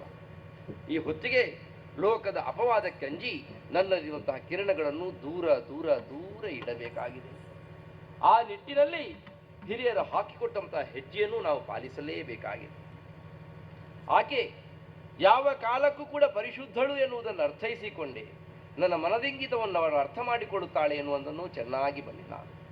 ಈಗಾಗಲೇ ಹೇಳಿದ್ದಾಳೆ, ಮುನಿಯ ಆಶ್ರಮಕ್ಕೆ ಹೋಗಬೇಕು, ಅಲ್ಲಿರುವಂತಹ ವೇದ ಮಂತ್ರಗಳನ್ನೆಲ್ಲ ಕೇಳಬೇಕು ಎನ್ನುವ ಹಾಗೆ ಇದುವೇ ಸುಸಮಯ ಎನ್ನುವ ಹಾಗೆ ಅರ್ಥೈಸಿಕೊಂಡಿದ್ದೇನೆ. ಆದ್ದರಿಂದಲೇ ಸೂರ್ಯವಂಶದವರು ಹಾಕಿಕೊಟ್ಟಂತಹ ದಾರಿಯಿಂದ ನಾವು ವಿಚಲಿತ ರಾಗ ಕೂಡದ್ದು ಎನ್ನುವಂತಹ ನಿಲುವಿಗೆ ಬದ್ಧರಾಗಿ ಯಾರೋ ಏನೋ ಹೇಳಿದರು ಅಂತಲ್ಲ, ನಮ್ಮ ನಿಲುವನ್ನು ನಾವು ಪ್ರತಿಪಾದಿಸಬೇಕು ಎನ್ನುವುದಕ್ಕಾಗಿ ಲಕ್ಷ್ಮಣ, ನಿನಗೆ ರಾಮಾಜ್ಞೆ ಇದೆ. ಏನಣ್ಣ? ಸೀತೆಯನ್ನು ಕಾಡಿಗೆ ಬಿಟ್ಟು ಬಾ. ಅಣ್ಣ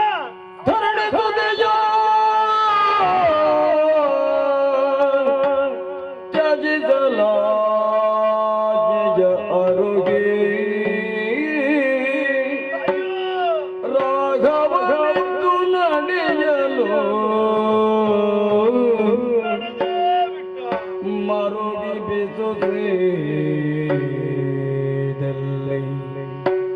ಮರುವಟ್ಟಿದ್ದ ಲಕ್ಷ್ಮಣನು ಧರಣಿ ಜಯ ತೊರೆದುಳಿಸುವೆ, ಧರಣಿ ಜಯ ತೊರೆದಾದರುಳಿಸುವ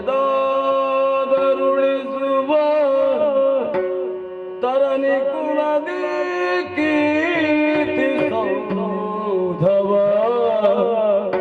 ಹೊರುವ ಕಂಬದ ಕಾಯಕವು ತನಗಾಯ್ತ ಕೆಟ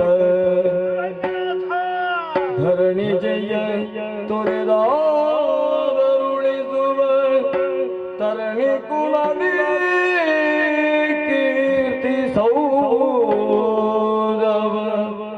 ಹೊರುವ ಕಂಬದ ಕಾಯಕವು ತನಗಾಯ್ತ ಕಟ ಎನ್ನುತ್ತ ಆಗ ಆಗ ಆಗ ಆಗ ಆಗ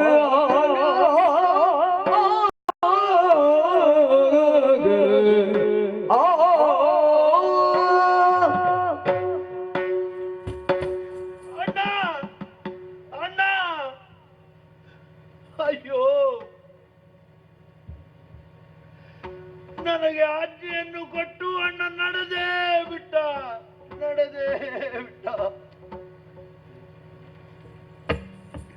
ಛೇ, ಎಂತಹ ದುಸ್ಥಿತಿ ಈ ಲಕ್ಷ್ಮಣನ ಪಾಲಿಗೆ. ಈ ತನಕವೂ ಕೂಡ ಲಕ್ಷ್ಮಣ ಅಣ್ಣನ ಮಾತಿಗೆ ಎದುರಾಡಿದವನಲ್ಲ. ಒಂದು ವೇಳೆ ಆಡಿದ ಅಂತ ಆದ್ರೆ ಅದು ಲಕ್ಷ್ಮಣನಾಗುವುದಕ್ಕೆ ಸಾಧ್ಯ ಇಲ್ಲ. ಹಾಗಿದ್ರೆ ಈ ಹೊತ್ತಿಗೆ ನನ್ನದ್ದಾದಂತಹ ಕರ್ತವ್ಯ ಇಷ್ಟೇ. ಮೌನದಿಂದ ಅಣ್ಣ ನನಗೆ ಏನು ಆಜ್ಞೆಯನ್ನು ಕೊಟ್ಟಿದ್ದಾನೋ ಅದನ್ನ ನಿರ್ವಹಿಸುವುದು ಅಷ್ಟೇ. ಅಯ್ಯೋ ರಂಗನಾಥ, ಯಾಕಾದರೂ ಇಂತಹ ಸ್ಥಿತಿಯನ್ನು ನನ್ನ ಮುಂದೆ ತಂದಿಟ್ಟೆಯಪ್ಪ. ನಮ್ಮಣ್ಣನ ತ್ಯಾಗದ ಮನೋಭಾವ ಎಂತಹ ವಿಶಾಲವಾದದ್ದು ನೋಡಿ. ತನ್ನ ಮಡದಿಯಾದಂತಹ ಸೀತಾದೇವಿಯನ್ನು ಪರಿತ್ಯಜಿಸುವ ಮೂಲಕವಾಗಿ ಆದರೂ ಪ್ರಪಂಚದಲ್ಲಿ ಸ್ಥಾಪಿಸಲ್ಪಟ್ಟಂತಹ ಐನಕುಲದ ಕೀರ್ತಿಯನ್ನು ಹಾಗೆಯೇ ಕಾಪಾಡಿಕೊಂಡು ಹೋಗಬೇಕು ಎನ್ನುವಂತಹ ತನ್ನ ಮನದ ಇಂಗಿತ. ಹಾಗಿದ್ರೆ ನಾವು ಅದೇ ಪಥದಲ್ಲಿ ಮುಂದುವರಿಯಬೇಕು ತಾನೆ. ನನ್ನ ಕರ್ತವ್ಯವೂ ಅಷ್ಟೇ. ಈ ಇನಕುಲದಲ್ಲಿರುವಂತಹ ಕೀರ್ತಿ ಎಂಬ ಸೌಧವ ಅದರ ಕಂಬವನ್ನು ಹೊರುವಂತಹ ಒಬ್ಬ ಕೇವಲ ನಿಷ್ಠಾವಂತ ಸೇವಕ ನಾನು ಈ ಹೊತ್ತಿಗೆ. ಕಂಬ ಹೇಗಿದ್ರು ನಿರ್ಜೀವ ತಾನೆ, ಭಾವನೆಯೇ ಇಲ್ಲ. ಹಾಗಿದ್ರೆ ಲಕ್ಷ್ಮಣ ಈ ಹೊತ್ತಿಗೆ ಕೇವಲ ನಿರ್ಭಾವುಕನಾಗಿ ಇನಕುಲದ ಒಂದು ಈ ಅರಮನೆಯ ಕಂಬದ ತೆರದಲ್ಲಿ ರಾಮಾಜ್ಞೆಯನ್ನು ನೆರವೇರಿಸಿಕೊಡುವುದಕ್ಕೆ ನಡೆಯುತ್ತೆ.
ಆಯ್ತು ಲಕ್ಷ್ಮಣ ಬಂದುದು ಎನ್ನ ಬೇಸರಳಿದು ತೋಷವಾದುದು ಎನ್ನ ಬೇಸರಳಿದು ತೋಷವಾದುದು ವಾಸವಜಿತುಗರನೇನೀಗ ಬಂದ ಆಶಯ ಅರುಗೋ ಎನ್ನೊಡನೀಗ ಬಂದ ಆಶಯ ಅಡಂಜೆನ್ನೊಡನೀಗ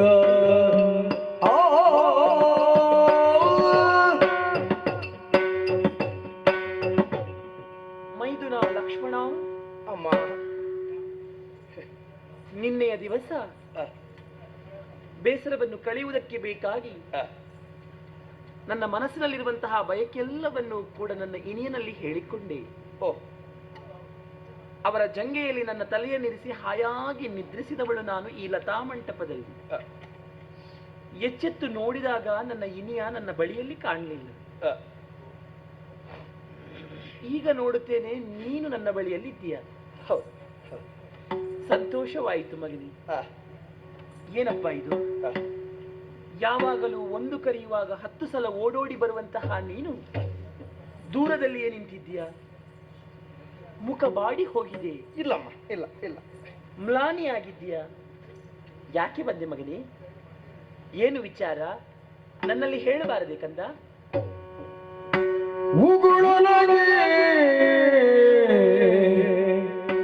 ನಾಲಗೆ ತೊದಲೇ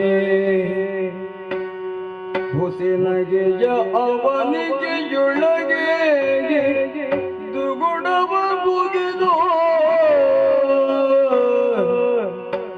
ಸೀತೆಯ ಪಾದಯುಗಳವನ್ನೋಡುತ್ತಿರುವುದಾಗ ಚಿತ್ತವಿಸಲಿ ದೇವಿ ಇತ್ತಾನಾಟಿಯ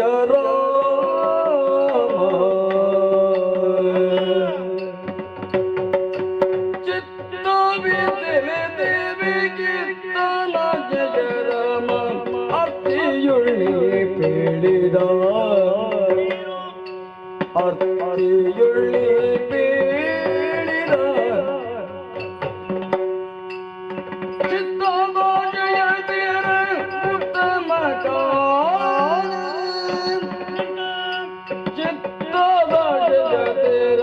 ಉತ್ತಮ ಕಾರಣದತ್ತ ಕೊಂಡು ಏನು ದಾಗ ಪುಣ್ಯಾಶ್ರಮ ಯಾತ್ರೆಗಳು ಬಾಗುತ್ತಾಯಿ ಪುಣ್ಯಾಶ್ರಮದ ಯಾತ್ರೆಗಳು ಬಾಗುತ್ತಾಯಿ ನೀನಿನ್ನು ಸಂತಸದಿಂದಲೇ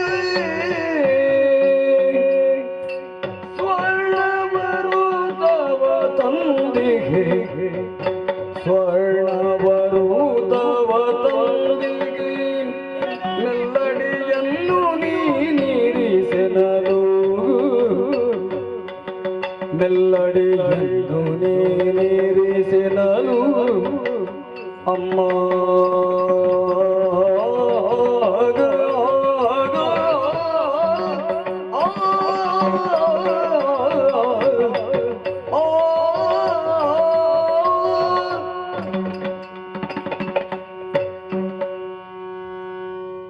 ಲಕ್ಷ್ಮಣ.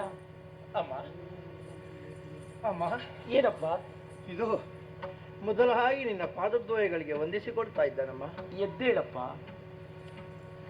ಅಮ್ಮ, ಏನು ಸಂತೋಷ. ಯಾವ ರೀತಿ ನಿನ್ನಲ್ಲಿ ಆ ವಿಚಾರವನ್ನು ಹೇಳಬೇಕೆಂಬುದೇ ನಾನು ಗೊಂದಲದಲ್ಲಿದ್ದೇನಮ್ಮ. ಸಂತೋಷದ ವಿಚಾರವನ್ನು ಹೇಳುವುದಕ್ಕಾಗಿ ಬಂದೆಯಾ ಮಗನೇ? ಹೌದಮ್ಮ. ಹೇಳು ಮಗನೇ. ಅಮ್ಮ, ಕೆಲ ಸಮಯದ ಹಿಂದೆ ನೀವು ನಮ್ಮ ಅಣ್ಣನಾದಂತಹ ಶ್ರೀರಾಮಚಂದ್ರನಲ್ಲಿ ನಿಮ್ಮ ಹೃದಯದ ಬಯಕೆಯನ್ನು ತೋಡಿಕೊಂಡಿರೆ. ಹೌದು ಮೈದುನ. ವನಾಂತರಕ್ಕೆ ತೆರಳಬೇಕು, ಮುನಿಪುಂಗವರುಗಳ ದರ್ಶನವನ್ನು ಮಾಡಬೇಕು, ಹೋಮ ಹವನವನ್ನ ಈಕ್ಷಿಸಬೇಕು, ಅದರ ಹೋಮ ಧೂಮಗಳನ್ನು ಆಘ್ರಾಣಿಸಬೇಕು, ಇತ್ಯಾದಿ ಇತ್ಯಾದಿಯಾದಂತಹ ತಮ್ಮ ಆಶೆಗಳು. ಅಮ್ಮ ಹ ಹೊತ್ತಿಗೆ ಹ ನಿಮ್ಮ ಸಕಲ ಆಶೆಗಳನ್ನು ಈಡೇರುವಂತಹ ಸಮಯ ಸಮೀಪವಾಗಿದೆ ತಾಯೇ. ಹೌದೇ? ಹೌದು. ಹ ತಮ್ಮ ಲಕ್ಷ್ಮಣ, ನನ್ನ ಮಡದಿಯಾಗಿರುವಂತಹ ಸೀತೆಯ ಈ ಎಲ್ಲ ಆಶಯಗಳನ್ನು ಪೂರೈಸುವುದಕ್ಕೆ ಬೇಕಾಗಿ ಆಕೆಯನ್ನ ಮುನಿಯ ಆಶ್ರಮಕ್ಕೆ ಬಿಟ್ಟು ಬಾ ಎಂಬ ಹಾಗೆ ನನಗೆ ನನ್ನ ಅಣ್ಣ ಆಜ್ಞೆಯನ್ನು ಕೊಟ್ಟಿದ್ದಾನೆ ತಾಯಿ. ಅದಕ್ಕೆ ಬೇಕಾಗಿ ಇದು ಸ್ವರ್ಣ ಖಚಿತವಾದಂತಹ ರಥವನ್ನ ತಂದಿದ್ದೇನೆ ತಾಯಿ. ತುಂಬು ಗರ್ಭಿಣಿ ತಾವು. ತಮ್ಮ ಹೆಜ್ಜೆಯನ್ನು ಮೆಲ್ಲ ಮೆಲ್ಲನೆ ಆ ಸ್ವರ್ಣ ಉರೂಥದಲ್ಲಿ ಇಡುವ ಮುಖಾಂತರವಾಗಿ ಹತ್ತಿ ಕೂತಿರಿ ಅಂತಾದ್ರೆ ನಾನು ತಮ್ಮನ್ನು ಕರೆದುಕೊಂಡು ಹೋಗುತ್ತೇನೆ ತಾಯಿ. ದಿಟವೇ ಇದು? ದಿಟವೇ ನಿನ್ನಾಯ ವಚನ ಸೌಮಿತ್ರಿ ಹಠಕುಪ್ಪಿದನೆ ರಮಣ ಸೌಮಿತ್ರಿ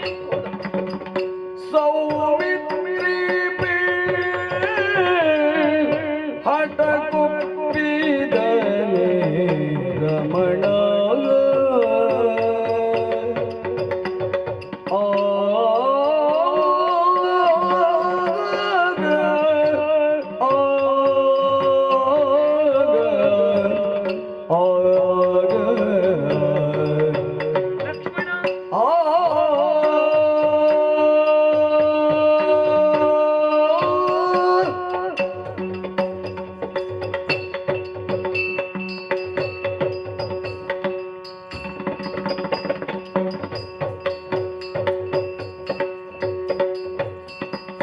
ದಿಟವೇ ನಾಯ ವಚನ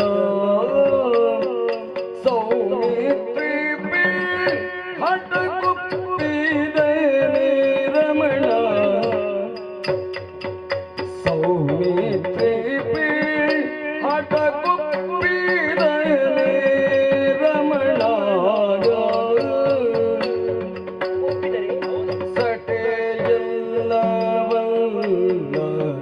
ಚಟ ಶ್ರದ್ಧೆಯಿಂದಲೇ ಸಟೆಯಲ್ಲವಲ್ಲ ಚಟ ಶ್ರದ್ಧೆಯಿಂದಲೇ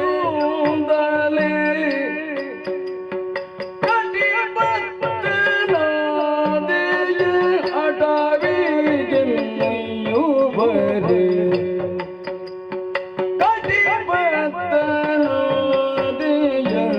ಅಟವಿಗೆ ನಯ್ಯುವರೆ ಸಟೆಯಲ್ಲವಲ್ಲ ಚಟ ಶ್ರದ್ಧೆಯಿಂದಲೇ ಕಟಿಬದ್ಧನಾದೆಯ ಅಟವಿಗೆ ನಯ್ಯುವರೆಗೆ ದಿಟವೇ ನಿನ್ನಯ ವಚನ ಸೌಮಿತ್ರಿ ಹಠಕುಪ್ಪಿದನೆ ರಮಣ ಸೌಮಿತ್ರಿ ಹಠಕುಪ್ಪಿದನೆ ರಮಣ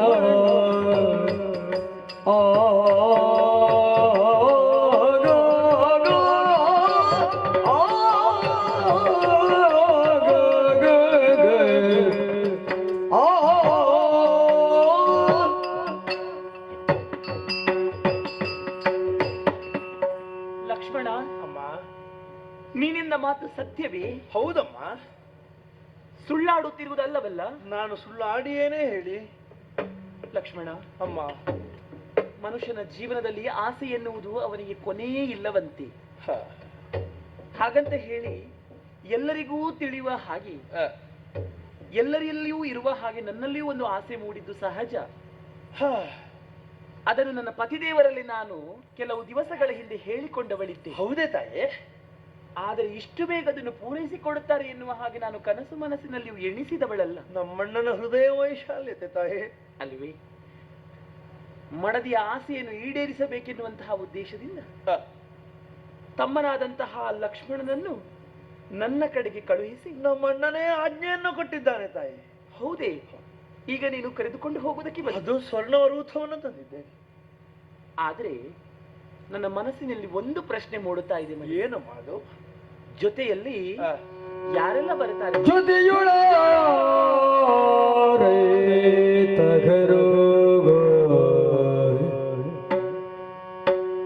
ನಿನ್ನಯ ಸತಿಯೋ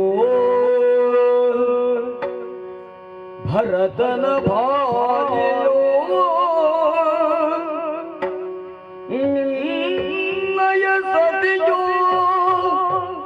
ಭರತನ ಭಾರ್ಯೆಯೋ, ಎನಗತಿ ಸಲುಗೆಯ ತಂಗಿ ಶ್ರುತಕೀರ್ತಿಯಳೋ, ಮಾತೆಯರು ಹಿತದಿ ಬೇಡ ಕಾನನದಿ, ಮುನಿ ಸತಿಯರಿಗೆ ಕೊಡಲೇನುಯ್ಯಲಿ, ಹಿತದಿ ಬೇಡ ಕಾನನದಿ, ಮುನಿ ಸತಿಯರಿಗೆ ಕೊಡಲೇನುಯ್ಯಲಿ, ಕ್ಷಿತಿಯಧಿಪನೇನೆಂದನೆ, ಕ್ಷಿತಿಯಧಿಪಯೇನೆಂದನೆ, ತಲ್ಲನಿಸಿ ಲಕ್ಷ್ಮಣನೋ ಜೊತೆಯೊಳಾರೈತಗರು ನಿರ್ಣಯ ಸತಿಯು ಭರತನ ಭಾರ್ಯೆಯು, ಎನಗತಿ ಸಲುಗೆಯ ತಂಗಿ ಶ್ರುತ ಕೀರ್ತಿಯಳು, ಮಾತೆಯರು ಹಿತದಿ ಬೇಡ ಕಾನನದಿ, ಮುನಿ ಸತಿಯರಿಗೆ ಕೊಡಲೇನುಯ್ಯಲಿ, ಕ್ಷಿತಿಯಧಿಪನೇನೆಂದನೆ, ತಲ್ಲನಿಸಿ ಲಕ್ಷ್ಮಣನೋ ಆಗ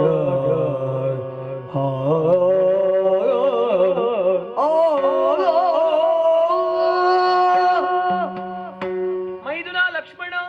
ಅಮ್ಮ, ಸಂತೋಷವಾಯಿತು ನಿನ್ನ ಮಾತುಗಳನ್ನು ಕೇಳಿ. ಹೌದೇ? ಆದ್ರೆ ನನ್ನ ಮನಸ್ಸಿನಲ್ಲಿ ಒಂದು ಪ್ರಶ್ನೆ ಮೂಡಿದೆ ಮಗನೇ. ಹೊರಡುವ ತರಾತುರಿಯಲ್ಲಿ ಪ್ರಶ್ನೆ? ತುಂಬು ಗರ್ಭಿಣಿಯಾದಂತಹ ನನ್ನನ್ನು ಓರ್ವಳನ್ನೇ ಕಳುಹಿಸಿಕೊಡುವುದಕ್ಕೆ ನನ್ನ ಪತಿದೇವರು ಖಂಡಿತವಾಗಿ ಒಪ್ಪುವುದಕ್ಕೆ ಸಾಧ್ಯವೇ ಇಲ್ಲ. ನಾನಿದ್ದೇನಲ್ಲ ತಾಯೇ. ಆದರೂ ಒಂದು ಪ್ರಶ್ನೆ. ಏನಮ್ಮ? ನನ್ನೊಂದಿಗೆ ಯಾರು ಬರುತ್ತಾರೆ?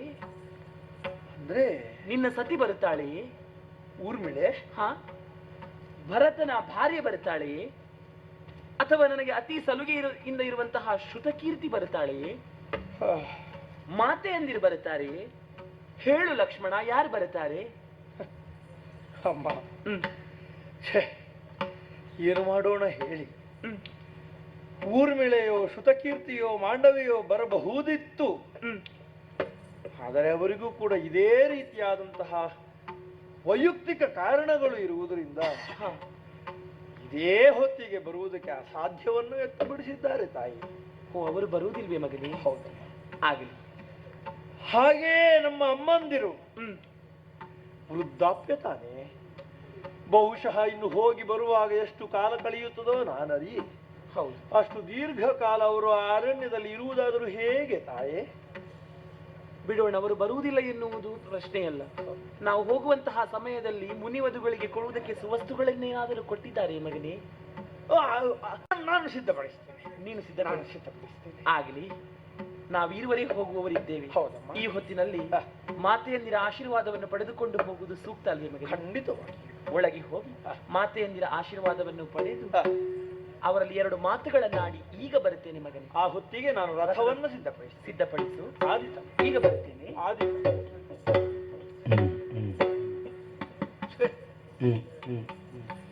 ಎಂತಹ ಮುಗ್ಧತೆ ನಮ್ಮ ಅಮ್ಮದು.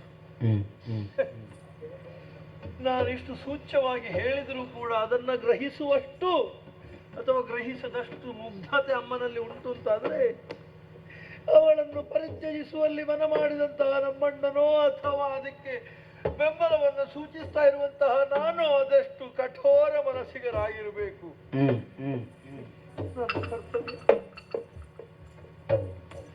ಅಮ್ಮ ಬಂದಿರೆ? ಏನಪ್ಪ ಇದು? ಏನಮ್ಮ? ನಿನ್ನ ಕಣ್ಣ ಅಂಚಿನಲ್ಲಿ ನೀರು ಸುರಿಯುತ್ತಾ ಉಂಟು. ಯಾಕೆ ಕಣ್ಣೀರು ಮಗನೇ? ಸಂತೋಷ, ಸಂತೋಷದ ಕಣ್ಣೀರು ತಾಯಿ. ಆನಂದ ಭಾಷೆ. ನಿಮ್ಮನ್ನು ಕರೆದುಕೊಂಡು ಹೋಗುವಂತ ಭಾಗ್ಯ ನನ್ನ ಬಾಳಿಗೆ ಲಭಿಸಿತಲ್ಲ, ಆನಂದ ಬಾಷ್ಪ. ಬಹುಶಃ ಹೀಗಿರಬೇಕು ಅಮ್ಮ. ಜೊತೆಯಲ್ಲಿ ನನ್ನ ಪತಿದೇವರಾದಂತಹ ಶ್ರೀರಾಮಚಂದ್ರ ಪ್ರಭು ಇಲ್ಲವಲ್ಲ, ಅವರನ್ನು ಬಿಟ್ಟು ಸ್ವಲ್ಪ ಸಮಯ ಹೋಗಬೇಕೆನ್ನುವಂತಹ ನೋವು ನಿನ್ನಲ್ಲಿ ಕಾಡಿರಬೇಕು. ಒಂದು ರೀತಿಯ ಮಿಶ್ರಣ ತಾಯಿ. ನೋವು ಪಡುವುದು ಬೇಡ ಮಗನೇ. ಅವರ ನೆನಪಿಗೆ ಬೇಕಾಗಿ ಅವರ ಪಾದುಕೆಯನ್ನು ತಂದಿದ್ದೇನೆ. ಹೌದಲ್ಲ? ಅದನ್ನೇ ಇರಿಸಿ ರಥವನ್ನು ಏರಿ ಮುಂದಕ್ಕೆ ಸಾಗೋಣ ಅಲ್ವೇ?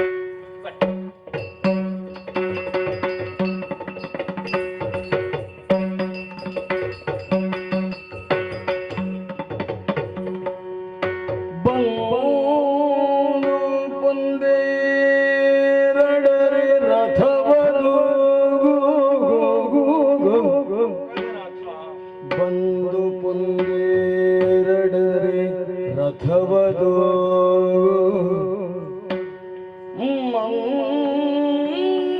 ಮಂದಗತಿಯಲ್ಲಿ ಗಮಿಸುತ್ತಾಗ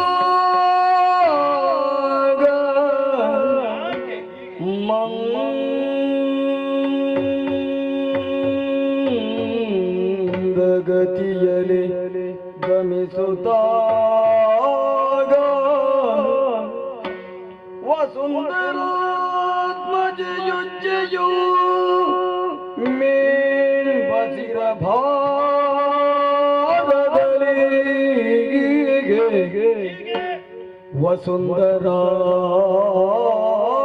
ವಸುಂಧರಾತ್ಮಜಯುಜ್ಜಯೋ ಮೇಲ್ ಬಸಿರ ಭಾರದಲ್ಲಿ ಇಂದ್ರಜಿತ್ ಹರನೆದೆಯ ಚಿರುದೆಯದೊಂದು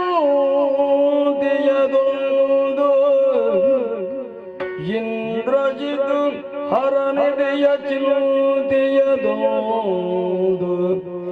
ಗೊರೆ ಗುರು ಗೊರೆಯಿಂದಲ ಮನೆ ಚಂದನಗೆ ಬಲುವಿದದೊಳದಗಿದು ಗತಿ ನಿರೋಧವೆನಿಗೆ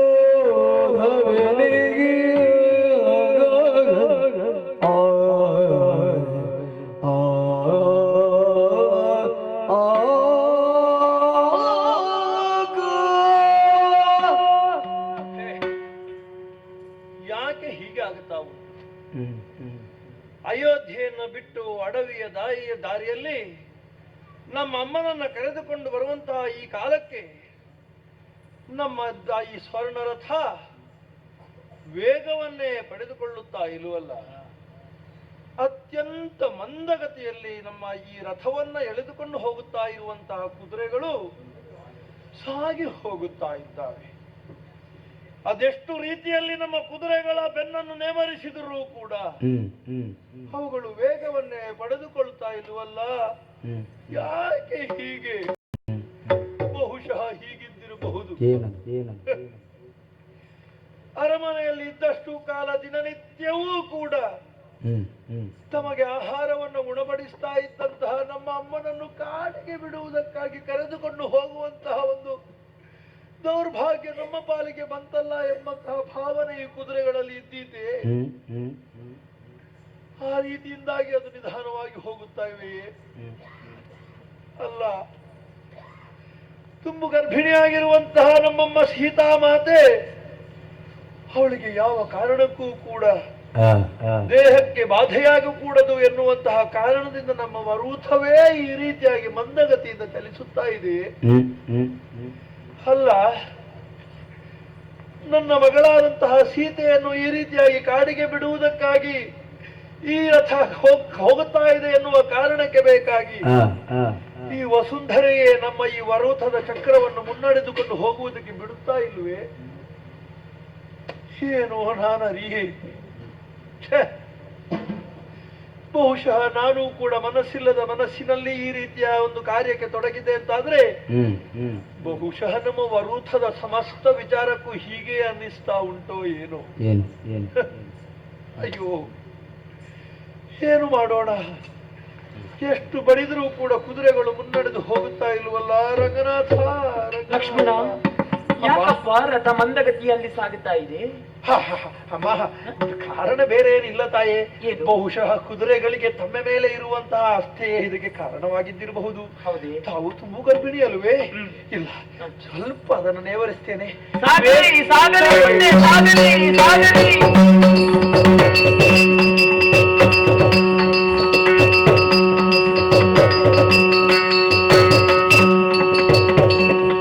ಸಂಗರದಪ್ಪಗೆ ಮಂಗಲ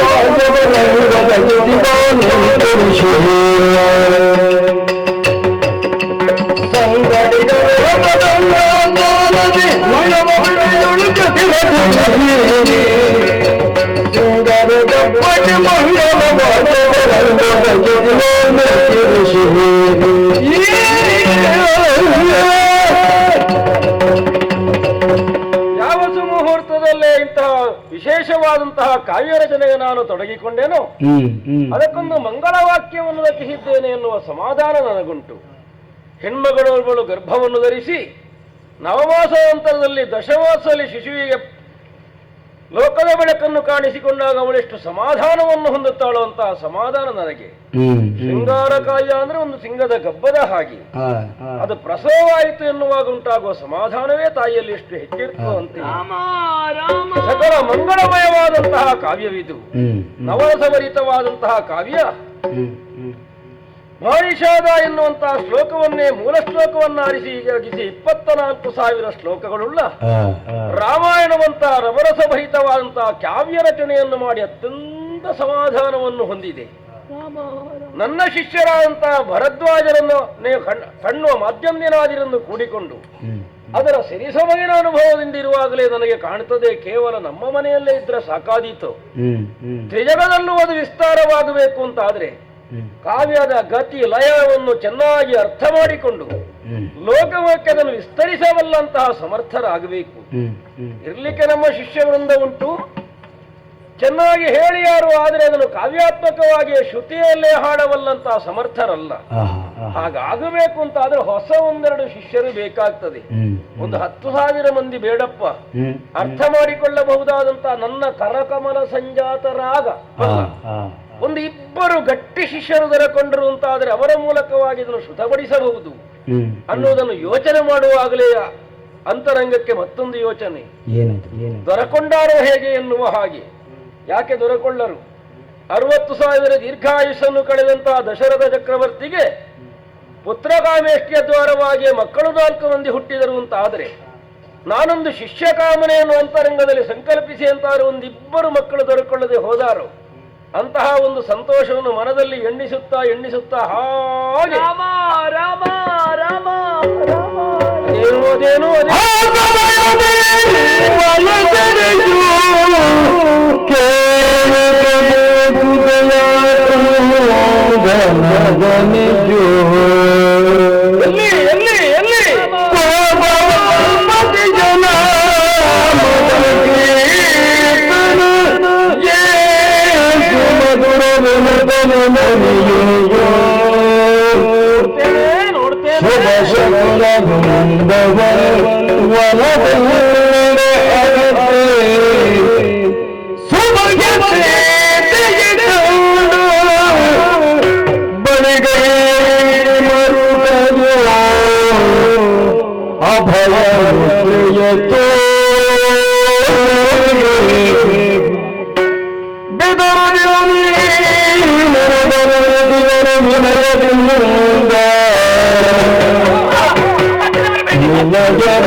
ಹಾನಿಕಾರಕನು ನಾನಲ್ಲ ಎನ್ನುವುದಕ್ಕಾಗಿಯೇ ನೋಡು ನನ್ನ ಕೈಯನ್ನು ಅಭಯ ಮುದ್ದೆಯನ್ನು ನಾನೇ ಎತ್ತಿದವನು.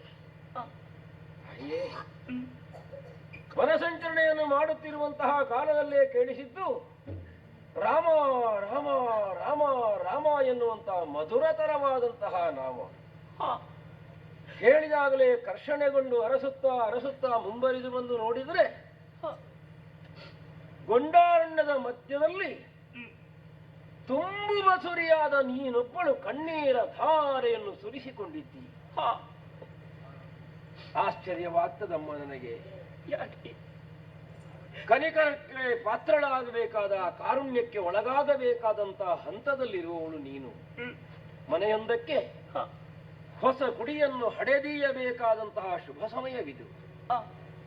ಯಾವ ಮನೆಯ ದಾತನಾದರೂ ಕೂಡ ಹೆಣ್ಮಗಳನ್ನು ಅತ್ಯಂತ ಕಣ್ಗಾಪಿನಲ್ಲಿ ಕಾಣಬೇಕಾದ ಸಮಯದಲ್ಲಿ ಕರುಣಾಹೀನರ ಹಾಗೆ ಮನೆಯಿಂದ ನಿನ್ನನ್ನು ಗೊಂಡಾರಣ್ಯದಲ್ಲಿ ತೊರೆದು ಹೋಗಿದ್ದಾರೆ ಅಂತ ನನಗೆ ಅರ್ಥವಾಗ್ತದೆ. ಹಾವ ಯಾರಪ್ಪ ನಿನ್ನನ್ನು ಬಿಟ್ಟು ಹೋದವರು ಎನ್ನುವುದು ಒಂದು ಪ್ರಶ್ನೆ ಬಂದ್ರೆ, ಅಮ್ಮನಾಗಬೇಕಾದವಳು ನೀನು ಎನ್ನುವುದರಿಂದಲೇ ಹೆಣ್ಮಕ್ಕಳನ್ನು ಕಂಡಾಗ ಅಮ್ಮನೆಂದೇ ನುಡಿಸುವ ಉತ್ತಮ ಸಂಸ್ಕಾರವನ್ನು ಹೊಂದಿದವನಾಗಿ ಪ್ರಶ್ನಿಸುವುದು ಯಾರಮ್ಮ ನೀನು? ಕಣ್ಣೀರ ಧಾರೆಯ ಜೊತೆಯಲ್ಲಿ ಆಡುತ್ತಿರುವ ರಾಮನಾಮದ ಮಹಿಮೆಯನ್ನು ಕೇಳಿದ್ರೆ ತಾಯೇ ಕೇಳಬೇಕಾಗ್ತದೆ, ನಿನಗಾರು ಇದನ್ನು ಕಲಿಸಿಕೊಟ್ಟರು ಎನ್ನುವುದು ಒಂದಮ್ಮ. ಆಶ್ಚರ್ಯ ಏನು ಗೊತ್ತೋ, ರಾಮ ಎನ್ನುವಂತಹ ತಾರಕ ಮಂತ್ರವನ್ನು ಯಾವನು ಉಚ್ಚಾರಣೆ ಮಾಡ್ತಾನೋ ಅವನಿಗೆ ಸಂಕಟವೇ ಬರುವುದಿಲ್ಲ ಅಂತಿರುವುದು. ಸಕಲ ಕಷ್ಟ ನಿವಾರಕವಾದ್ದು ಮಂತ್ರ ಹೇಳ್ತಿ, ಜೊತೆಯಲ್ಲಿ ನೀನು ಕಣ್ಣೀರು ಸುರಿಸ್ತಿ. ಸಂಬಂಧ ಒಂದಕ್ಕೊಂದಿಲ್ಲ. ಆದ್ರಿಂದ ಕೇಳ್ತೇನೆ, ಯಾರು ನೀನು, ಯಾಕಿಲ್ಲಿದ್ದಿ, ಯಾರು ನಿನ್ನನ್ನು ಬಿಟ್ಟು ಹೋದ್ರು ಎಲ್ಲವನ್ನೂ ನೀನು ಹೇಳಬಹುದು. ಹಾಗೆಂದು ಯಾವನಪ್ಪ ಕೇಳುವ ಅನ್ನುವಂತಹ ಯೋಚನೆ ನಿನಗೆ ಬೇಡ. ವಾಲ್ಮೀಕ ಗರ್ಭದಿಂದ ಹುಟ್ಟಿದವ ನಾನು, ವಾಲ್ಮೀಕಿ ಎಂಬ ಅಭಿಧೇಯವುಳ್ಳವನು ನಾನು. ನಿರ್ಭಯಳಾಗಿ ಹೇಳುತ್ತಾಯಿ. ಓ ಮುನಿಪೋತ್ತಮ, ಮುನಿಯ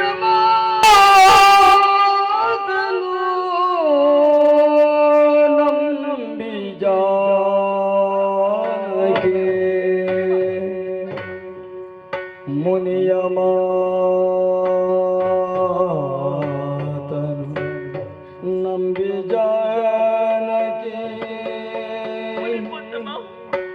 ಮನದಿನ ಗಣಿತ ಯೋಗಮೌಕ್ತಿಗೆ ಮಣಿಗಳಂಬೋಣಿಸುತ್ತ ಮನಸ್ಸಿನ ಗಣಿತ ಶೋಕಮೌಕ್ತಿಗೆ ಮಣಿಗಳ ಪೂರ್ಣಿಸುತ್ತ ಹೊಸೆದ ವಿಷಾದ ಹಾರವನು ಮುನಿ ಪದಕ್ಕೆ ತೊಡಿಸುತ್ತ ಹೊಸೆದ ವಿಷಾದ ಹಾರವನು ಮುನಿಯ ಪಾದಕ್ಕೆ ತೊಡಿಸುತ್ತ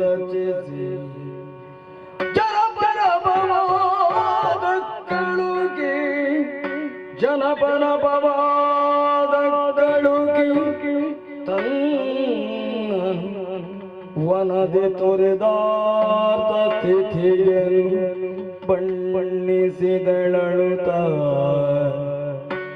ತನ್ನನು ವನದಿ ತೊರೆದಾರ್ಥ ಸ್ಥಿತಿಯನ್ನು ಬಣ್ಣಿಸಿದಳಳುತ್ತಾಗ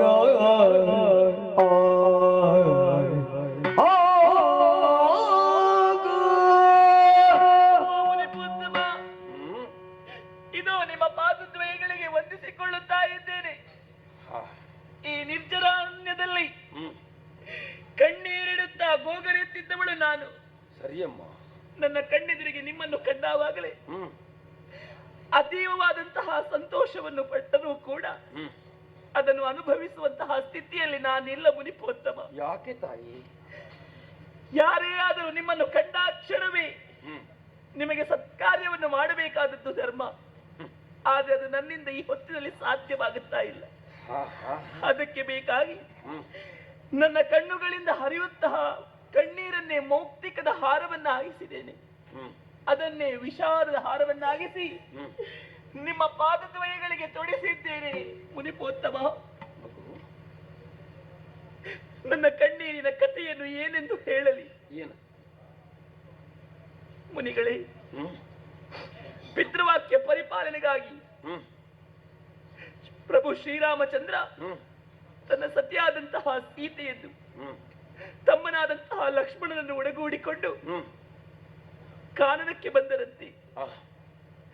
ಅಲ್ಲಿಯೇ ಬಳಿಯಲ್ಲಿ ಪಂಚವಟಿಯನ್ನು ನಿರ್ಮಿಸಿದರಂತೆ. ಇದನ್ನು ತಿಳಿದಂತಹ ರಾವಣ ರಾಮನ ಮಡದಿಯಾದಂತಹ ಸೀತೆಯನ್ನು ಅಪಹರಿಸಿದನಂತೆ. ಹೌದು, ಸೈನ್ಯ ಸಮೇತನಾಗಿ ಹೋದಂತಹ ಶ್ರೀರಾಮಚಂದ್ರ ಪ್ರಭು ದುರುಳನಾದಂತಹ ರಾವಣನನ್ನು ಕೊಂದು ತನ್ನ ಸತ್ಯಾದಂತಹ ಸೀತೆಯನ್ನು ಮತ್ತೆ ಸ್ವೀಕರಿಸಿದರಂತೆ. ಆದರೆ ಕೇವಲ ರಜಕನೋರ್ವನ ಮಾತಿಗೆ ಕಟ್ಟು ಬಿದ್ದು ತನ್ನ ಸತಿಯಾದಂತಹ ಸೀತೆಯನ್ನು ಕಾನನಕ್ಕೆ ಕಳುಹಿಸಿದನಂತೆ. ಮುನಿಪೋತ್ತಮ, ಕಾನನಕ್ಕೆ ಕಳುಹಿಸಿದನಂತೆ. ಎಲ್ಲ ಅಂತೆ ಕಂತೆ ಅಂತ ನೀನು ಆಡ್ತೀಯಮ್ಮ. ಆ ವಿಷಯವನ್ನು ನೀನು ಆಡುವುದಕ್ಕೆ ಬಲವಾದಂತಹ ಕಾರಣವುಂಟು. ಏನು? ರಾಜಶ್ರೀ ಜನಕರಾಜನ ಮಗಳಾದಂತಹ ಸೀತೆ, ದಶರಥ ಚಕ್ರವರ್ತಿಯ ಸೊಸೆ, ಪ್ರಭು ಶ್ರೀರಾಮಚಂದ್ರನಿಂದ ಪರಿತ್ಯಕ್ತಳಾದಂತಹ ಜಾನಕಿ, ಆ ದೌರ್ಭಾಗ್ಯವತಿ ನಾನೇ. ಮುನಿಪೋತ್ತಮ,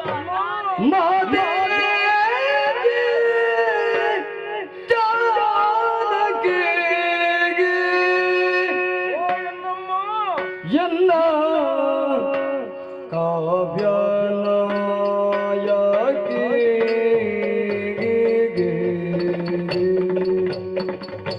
ಮಾತೆ ಜಾನಕಿ ಎಲ್ಲ ಕಾವ್ಯನಾಯಕಿ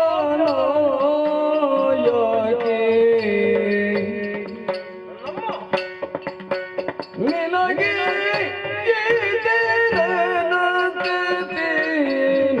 ಲಭ್ಯವಾಯಿತೆ, ನಿನಗೆ ಲಭ್ಯವಾಯಿತೆ.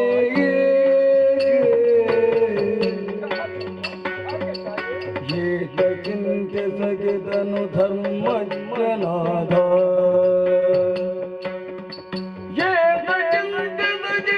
ಧರ್ಮಜ್ಞನಾದ ರಘುನಾಥನಂದ ನಗರಿಯದಾತೆ, ರಘುನಾಥನಂದ ನಗರಿಯದಾತೆ. ಮಾತೆ ಜಾನಕಿ ಎನ್ನ ಕಾವ್ಯನಾಯಕಿ.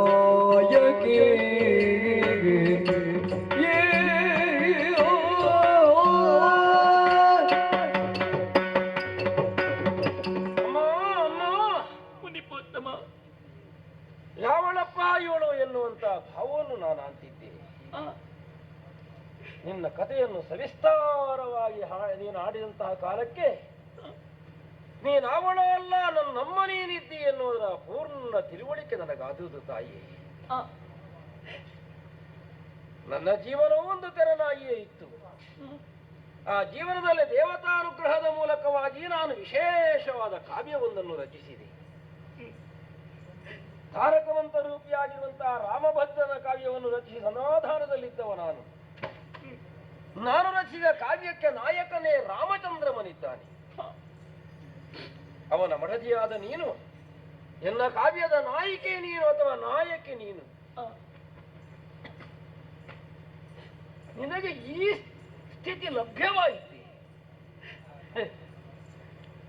ನೀನು ಕೊನೆಗೊಳಿಸಿದಲ್ಲಿಗೆ ನಾನು ಮಂಗಳಾಚರಣೆಯನ್ನು ಮಾಡಿದ್ದಮ್ಮ.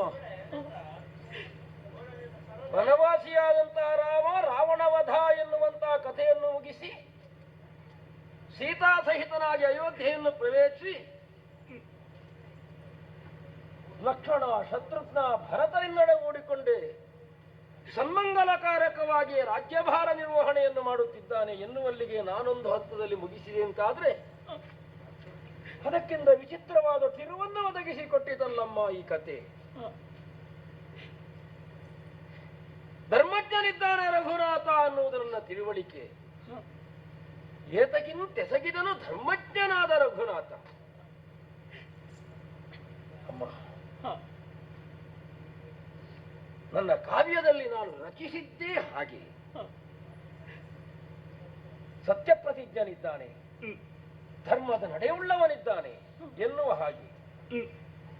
ಸತ್ಯವಿತೇರನಿರಲು ಯಾಕೆ ಹೀಗಾಯಿತು? ನನ್ನ ಬರಹ ತಪ್ಪಿದೆ, ನಾ ತೂಕಡಿಸಿದ್ದೇನೆ, ಅಲ್ಲ ನನ್ನ ಲೇಖನಿಯು ವಕ್ರವಾಗಿ ಹೋಯಿತೆ ಎನ್ನುವುದು ಒಂದಾದರೆ, ಎಲ್ಲಕ್ಕಿಂತ ಹೆಚ್ಚಾಗಿ ನನ್ನಲ್ಲಿ ನೋವನ್ನುಂಟು ಮಾಡಿದ್ದು ಮತ್ತೊಂದಮ್ಮ.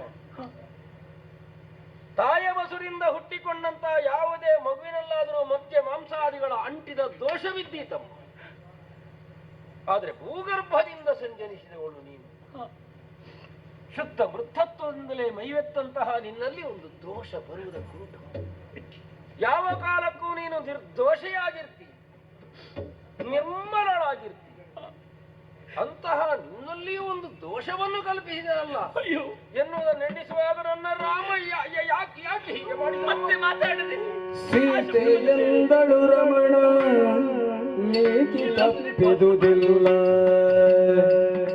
ಸೀತೆಯೆಂದಳು ರಮಣ ನೀತಿ ತಪ್ಪಿದುದಿಲ್ಲ, ಯಾತಕ್ಕಿಂತವನ ಶಂಕಿಪುದು, ಯಾತಕ್ಕಿಂತವನ ಶಂಕಿಪುದು, ಖ್ಯಾತರಂಗಪವಾದ ಭೀತಿ ಎದುರಳಿಸದೆಯ, ಖ್ಯಾತರಂಗಪವಾದ ಭೀತಿ ಎದುರಳಿಸದೆಯ, ಏತರದ ಗಣನೆಗೆಂದೆನುದ, ಏತರದ ಗಣನೆಗೆಂದೆನುದ.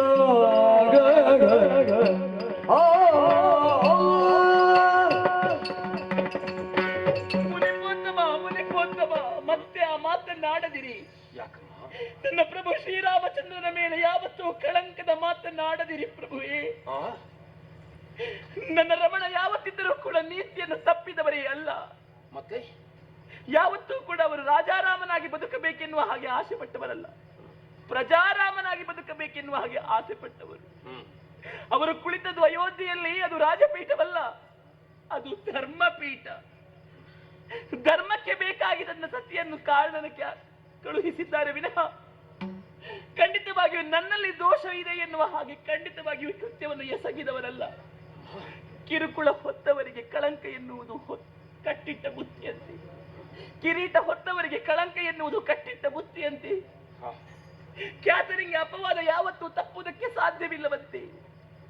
ಹಾಗಾಗಿ ದಯವಿಟ್ಟು ನನ್ನ ಪ್ರಭುವಿನ ಮೇಲೆ ಕಳಂಕವನ್ನು, ಆರೋಪವನ್ನು, ದೋಷವನ್ನು ಹೊರಿಸಬೇಡಿ. ಹುಟ್ಟಿನಲ್ಲಿ ಹೇಳಬೇಕಿದ್ರೆ ಹೆಣ್ಣಾಗಿ ಹುಟ್ಟಿದ್ದೇ ನನ್ನ ತಪ್ಪು, ಹೆಣ್ಣಾಗಿ ಹುಟ್ಟಿದ್ದೇ ನನ್ನ ತಪ್ಪು ಮುನಿಕೋತ್ತಮ. ಅಮ್ಮ, ಅಪಚಾರವಾಯಿತಮ್ಮ. ನಿನಗೆ ಒದಗಿದಂತಹ ಕಷ್ಟ ಕಣ್ಣೀರನ್ನು ಕಂಡ ಕಾಲಕ್ಕೆ ರಾಮ ತಪ್ಪಿದನೇನೋ ಎನ್ನುವ ಹಾಗೆ ಒಂದು ಕ್ಷಣ ನಾನು ಯೋಚಿಸಿ, ಆದರೆ ನಿನ್ನ ಪೂರ್ಣ ನುಡಿಯನ್ನು ಕೇಳಿಕೊಂಡಾಗ ಈಗ ಹೇಳುತ್ತೇನೆ, ನನ್ನ ಕಾವ್ಯನಾಯಕನಾದ ರಾಮನಿಗಲ್ಲದೆ ಮತ್ತೊಬ್ಬನಿಗೆ ತೆರನಾದಂತಹ ದೃಢ ನಿರ್ಧಾರವನ್ನು ಕೈಗೊಳ್ಳುವುದಕ್ಕೆ ಸಾಧ್ಯವಿಲ್ಲ. ಕುಲಕೀರ್ತಿಗಿಂತ ಕುಲಸತಿಯು ಹೆಚ್ಚಲ್ಲ ಎನ್ನುವಂತಹ ನಿರ್ಧಾರವನ್ನು ಮಾಡುವ ದ್ವಾರ ಅಪವಾದವನ್ನು ಕಳೆಯಬೇಕು ಎನ್ನುವುದಕ್ಕಾಗಿ ನಿನ್ನನ್ನು ಕಾಡಿನಲ್ಲೇ ತೊರೆದ ಎನ್ನುವುದರಲ್ಲಿ ನೀನು ಖೇದಪಡುವುದಲ್ಲ. ರಾಮನಿಗೆ ಒದಗಿದಂತಹ ಅಪವಾದವನ್ನು ಕಳೆಯಲು ಸ್ವಯಂ ನೀನದನ್ನು ಎತ್ತಿಕೊಂಡೆ ಎನ್ನುವಂತಹ ಮಾತನ್ನಾಡಿದ್ದರಿಂದ ಸಮಾಧಾನಗೊಳ್ಳುತ್ತೇನೆ ತಾಯಿ. ಇಲ್ಲ, ನನ್ನ ರಾಮ ತಪ್ಪಲಾರ, ತಪ್ಪು ನಡೆಯುವುದಕ್ಕೆ ಸಾಧ್ಯವೇ ಇಲ್ಲ. ಆದರೆ ನಿನ್ನ ಕುರಿತಾದಂತಹ ನೋವು ಮಾತ್ರ ಖಂಡಿತ ನನಗಿದ್ದೇ ಇದೆ. ಮಗಳೇ, ಘೋರಾರಣ್ಯದಲ್ಲಿ ನಿನ್ನನ್ನು ಬಿಟ್ಟುವ ಅಂದದ್ದು, ಹಾಗೆಂದು ಇಲ್ಲಿಗೆ ಯಾಕೆ ಬಿಡಬೇಕಾಗಿತ್ತು ಅನ್ನೋದನ್ನು ಯೋಚಿಸಿದರೆ ಈಗ ಅರ್ಥವಾಗ್ತದೆ. ಏನು ತುಂಬು ಗರ್ಭಿಣಿ ನೀನು, ಚೊಚ್ಚಲ ಬಸುರಿ. ಚೊಚ್ಚಲ ಬಸುರಿ ಹೆರಿಗೆಯಾಗಿ ಯಾವತ್ತೂ ತವರ ಮನೆಗೆ ಕಳುಹಿಸುವುದೇ ಪದ್ಧತಿ. ತವರ ಮನೆಗೆ ನಿನ್ನನ್ನು ಕಳುಹಿದ್ದು ಎನ್ನುವಂತಹ ತೀರ್ಮಾನಕ್ಕೆ ನಾವು ಬರೋಣ. ಮೊದಲು ನಾನು ಯಾರ ಮಗ ಎನ್ನುವುದು ತೀರ್ಮಾನವಲ್ಲ. ಶುದ್ಧ ಮಲ್ವೀಕ ಗರ್ಭದಿಂದಲೇ ಹೊರಬಂದ ಮೇಲೆ ನಾನು ಭೂಮಿ ತಾಯಿಯ ಮಗ ಎನಿಸಿಕೊಂಡವ. ನನಗೆ ನೀನು ಅಕ್ಕನೋ ತಂಗಿಯೋ ಏನೋ ಆಗುತ್ತೆ, ಅಥವಾ ನಿನಗೆ ನಾನು ಅಣ್ಣನೋ ತಮ್ಮನೋ ಏನೋ ಆಗುತ್ತೇನೆ. ಹೌದು ಅಂತಾದರೆ ನಿನ್ನನ್ನು ಕಾಯಬೇಕಾದ ಸುಖ ಪ್ರಸವವಾಗುವಂತೆ ನೋಡಬೇಕಾದಂತಹ ಹೊಣೆಗಾರಿಕೆಯನ್ನು ನನಗುಂಟು. ನೀನು ಮನ ಮಾಡಿ ಒಪ್ಪಿದೆ ಅಂತ ಆದ್ರೆ ನಮ್ಮ ಪರ್ಣ ಕುಟೀರದಲ್ಲಿ ನಿನಗೆ ಬೇಕಾದ ಸೇವೆ ಸಿದ್ಧವಾಗ್ತದೆ. ತಂದೆಯಾದೇನು, ಮಾವನಾದೇನು, ಅಣ್ಣನಾದೇನು, ತಮ್ಮನಾದೇನು, ಬಂಧುವಾದೇನು, ಬಳಗವಾದೇನು ಎಲ್ಲವೂ ಆಗಿ ನಿನ್ನಲ್ಲಿ ನಿನ್ನ ಸಂರಕ್ಷಿಸಬಲ್ಲೆ ಎನ್ನುವಂತ ವಿಶ್ವಾಸ ನನಗುಂಟು. ಬರುವೇ ನಮ್ಮ ಕಡೆಗೆ? ಖಂಡಿತವಾಗಿ ಹೀಗೆ ಬಾ ಅಮ್ಮ, ಹೀಗೆ ಬಾ ತಾಯೇ, ಹೀಗೆ ಬಾ, ಹೀಗೆ ಬಾ ಅಮ್ಮ, ಹೀಗೆ ಬಾ.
ಲವಣಾಸುರ ಹೊರಟು ಬಂದ ಕಾರ್ಯಕ್ರಮ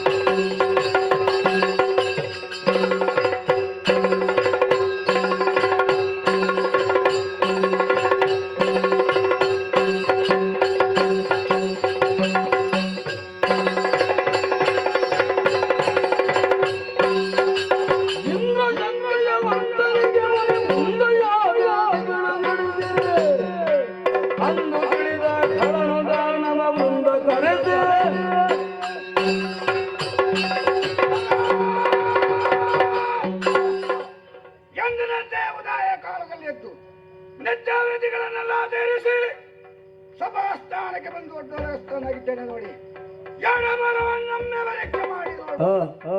ಲವಣಾಸುರ ಮಹಾಸುರಗಳಿಗೆ ಜಯವಾಗಲಿ ಜಯವಾಗಲೆಂದು ಕೊಂಡಾಡುತ್ತಾ ಇದ್ದಾರೆ ನೋಡಿ.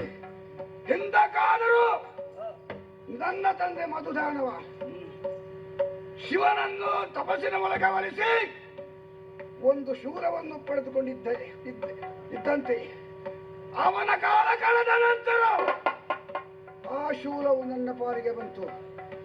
ಎಲ್ಲಿವರೆಗೆ ಶಿವದತ್ತವಾದಂತಹ ತ್ರಿಶೂಲ ಯಾರ ಕೈಯಲ್ಲಿದೆಯೋ ಅವನಿಗೆ ಮರಣವೇ ಇಲ್ಲ ಎಂಬಂತಹ ಶಕ್ತಿ ಆ ಶೂಲಕ್ಕೆ ಉಂಟು ಎಂಬುದನ್ನು ತಿಳಿದಂತಹ ನಾನು ಜಾಗ್ರತೆಯಲ್ಲಿ ಆ ಶೂಲವನ್ನು ಇರಿಸಿಕೊಂಡಿದ್ದೇನೆ ನೋಡಿ. ಮರಣದ ಭೀತಿ ನನಗಿಲ್ಲ. ಆದರೆ ಒಂದು ಸಂಕಲ್ಪ ಮಾಡಿಕೊಂಡಿದ್ದೇನೆ ನೋಡಿ. ಯಾವ ವಿಷಯ ಇದ್ದರೂ ಅದನ್ನು ಹೇಳಬೇಕಾದ್ರೆ ಮಂತ್ರಿ ಸೇನಾಧಿಪತಿಗಳು ವರ್ಣಿಸಬೇಕೆ.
ನಿಮ್ಮ ಬೆವರು ಬಿದ್ದಲ್ಲಿ ನಮ್ಮ ರಕ್ತವನ್ನೇ ಕೊಡ್ತೇವೆ, ನಿಮ್ಮ ರಕ್ತ ಬಿದ್ದಲ್ಲಿ ನಮ್ಮ ಪ್ರಾಣವನ್ನೇ ಕೊಡ್ತೇವೆ. ಕರೆಸಿದ ಕಾರಣವನ್ನು ತಿಳಿಸಿ.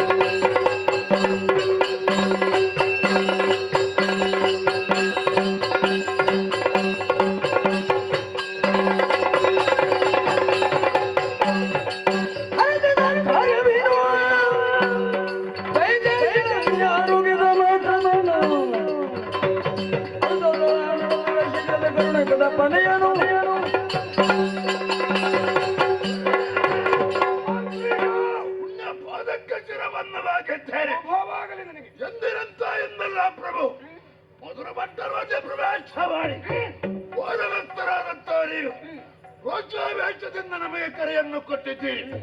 ನಮ್ಮ ಕರೆಗೂ ನಿಮ್ಮ ರೋಚಕ್ಕೂ ಕಾರಣವೇನೆಂಬುದನ್ನು ಅರ್ಥವಿಸಿಕೊಳ್ಳದೆ ಹೋದೆ. ಯಾತಕ್ಕೆ ಕರೆ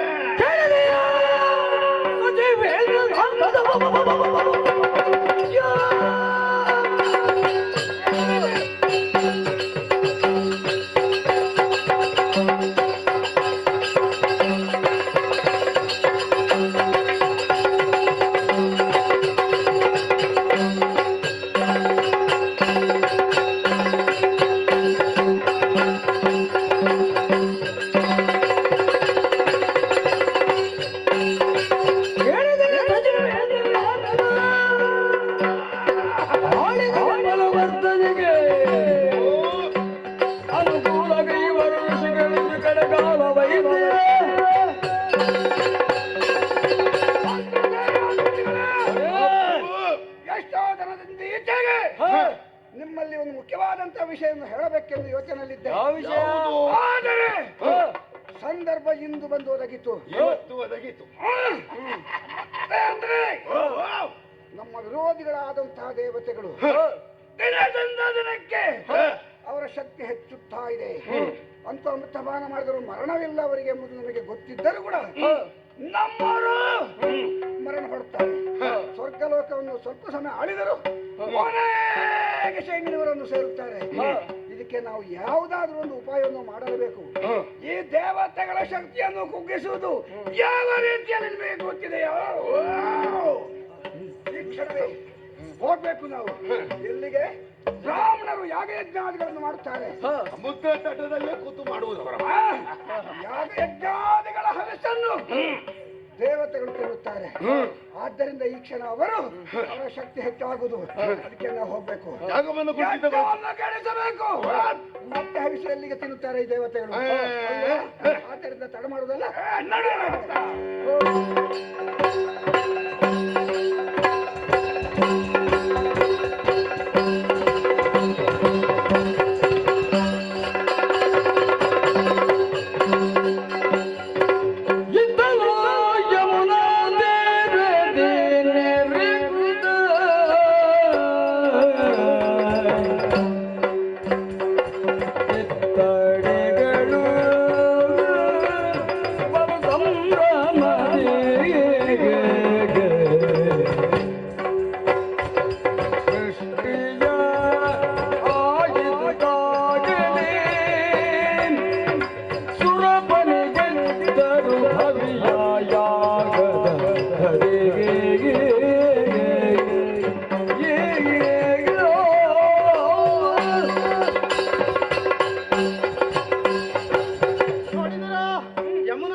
ತೀರ ಪ್ರದೇಶದಲ್ಲಿ ವಾಸ ಮಾಡುವ ಕಿತ್ತಡಿಗಳು ನಾವು. ಎಲ್ಲರ ಮುಖದಲ್ಲಿಯೂ ಸಂಭ್ರಮದ ವಾತಾವರಣ ಇರ್ತದೆ. ಯಾಕೆ? ನಾವು ಕರ್ತವ್ಯವನ್ನು ಮಾಡ್ತಾ ಇದ್ದೇವೆ ಅಂತ. ಕರ್ತವ್ಯವನ್ನು ಮಾಡುವಾಗ ಮತ್ತೆ ಮುಖ ಊತಿಸಿಕೊಂಡಿರೋದಲ್ಲ, ಸಂಭ್ರಮ ಬೇಕು ನಮಗೆ, ನಿಷ್ಠೆ ಬೇಕು. ಹೌದು, ತಡ ಮಾಡೋದಲ್ಲ. ಯಜ್ಞ ಮಂಟಪ ಸಿದ್ಧವಾಗಿದೆ. ಅಭಿಮುಖವಾಗಿ ಪದ್ಮಾಸನವನ್ನು ಹಾಕಿ ಕುಳಿತು ಯಜ್ಞ ಮಾಡೋಣ. ಯಜ್ಞಕ್ಕೆ ಯಾವುದೇ ವಿಘ್ನ ಬರಬಾರದು ತಾನೆ. ಗಣೇಶನನ್ನು ಪ್ರಾರ್ಥಿಸೋಣ. ಓಂ ವಕ್ರತುಂಡ ಮಹಾಕಾಯ ಕೋಟಿ ಸೂರ್ಯ ಸಮಪ್ರಭಾ ನಿರ್ವಿಘ್ನಂ ಕುರ್ಮೇ ದೇವ ಸರ್ವ ಕಾರ್ಯೇಷು ಸರ್ವದಾ ಮಹಾಗಣಪತಯೇ ನಮಃ. ಇನ್ನು ಸಂಕಲ್ಪ ಲೋಕ ಕಲ್ಯಾಣಾರ್ಥಕ್ಕಲ್ವಾ? ಲೋಕ ಕಲ್ಯಾಣಾರ್ಥಾಯ ಶ್ರೀ ವಾಜಪೇಯ ಯಜ್ಞಂ ಕರಿಷ್ಯೆ. ಅಗ್ನಿಂ ಪ್ರಜ್ವಲಿತಂ ವಂದೇ ಜಾತವೇದ ಹುತಾಶನಂ ಸುವರ್ಣವರ್ಣಾನಂ ಸಮಿದ್ದಂ ವಿಶ್ವತೋಮುಖ ಅಗ್ನಿಂ ಪ್ರತಿಷ್ಠಾಪಯಾಮಿ. ಇನ್ನು ಇಂದ್ರಾದಿ ಸುಮನಸ್ಥರಿಗೆ ಹವಿಸ್ಸು ಅರ್ಪಿಸೋಣ. ಇಂದ್ರಾಯ ಸುರಾಧಿಪತಯೇ ಸ್ವಾಹಾ.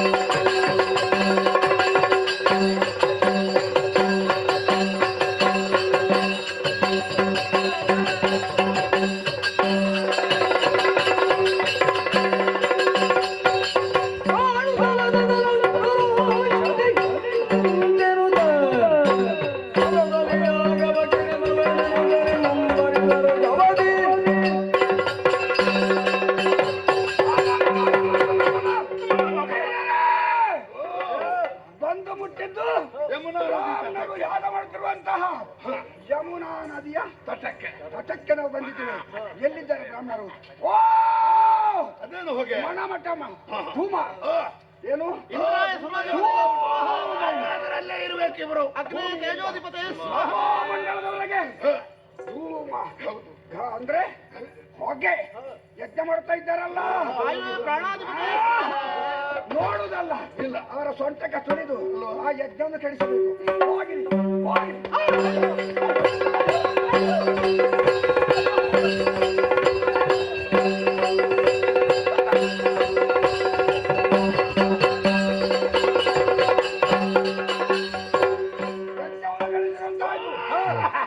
ಆದರೆ ನೀವು ಈಗ ಪುರವನ್ನು ಸೇರಿಕೊಳ್ಬೇಕು. ಯಾರಾದ್ರೂ ವೈರಿಗಳು ಬಂದ್ರೆ ಜಾಗೃತರಾಗಿ ಅಲ್ಲಿ ಇದ್ದುಕೊಳ್ಳಿ. ನೀವು ಎಲ್ಲಿಗೆ? ನಾನು ಬರ್ತೇನೆ. ಅರಣ್ಯವನ್ನು ಪ್ರವೇಶ ಮಾಡಿ ವನವಿಹಾರ, ಮೃಗಬೇಟೆ ಇತ್ಯಾದಿಗಳನ್ನೆಲ್ಲ ಪೂರೈಸಬೇಕೆಂಬಂತ ಒಂದು ಆಸೆ ಉಂಟು. ನೀವು ಒಟ್ಟಿಗೆ ಬಂದ್ರೆ ಏನಾಗುತ್ತದೆ? ಅಲ್ಲಿ ಯಾರಿ ನೋಡಿಕೊಳ್ಳುವವರು? ಯಾರಾದ್ರೂ ವೈರಿಗಳು ಬಂದ್ರೆ ಅಲ್ಲೇ ಜಾಗೃತರಾಗಿ ನೀವಿರ್ಬೇಕು. ಹೋಗಿರಿ, ಮತ್ತೆ ಬೇಕಾಗುವ ಹೊರಡ್ತಾರೆ. ಹೋಗಿ ಮಂತ್ರಿ ಸೇನಾಧಿಪತಿಗಳನ್ನು ಪುರಕ್ಕೆ ಕಳಿಸಿಕೊಟ್ಟೆ. ಇಲ್ಲೇ ಇರುವುದಲ್ಲ, ಅರಣ್ಯಕ್ಕೆ ಮುಂದುವರೆದು ಮೃಗ ಬೇಟಾಡುವುದಕ್ಕೆ ಹೊರಟನು.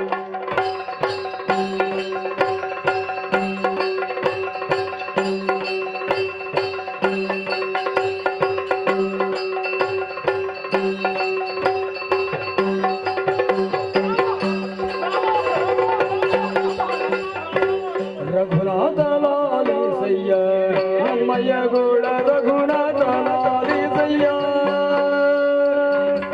ನಮ್ಮಯ್ಯ ಗೋಳ ರಘುನಾಥ ಲಾಲಿಸಯ್ಯ ಮಧುರ ವಲ್ಲಭ ಕೂಡಲವನನು ಮಧುರ ವಲ್ಲಭ ಕೂಡಲವನನು ನಮ್ಮ ಯಜ್ಞವ ಕೆಡೆಗುತ್ತ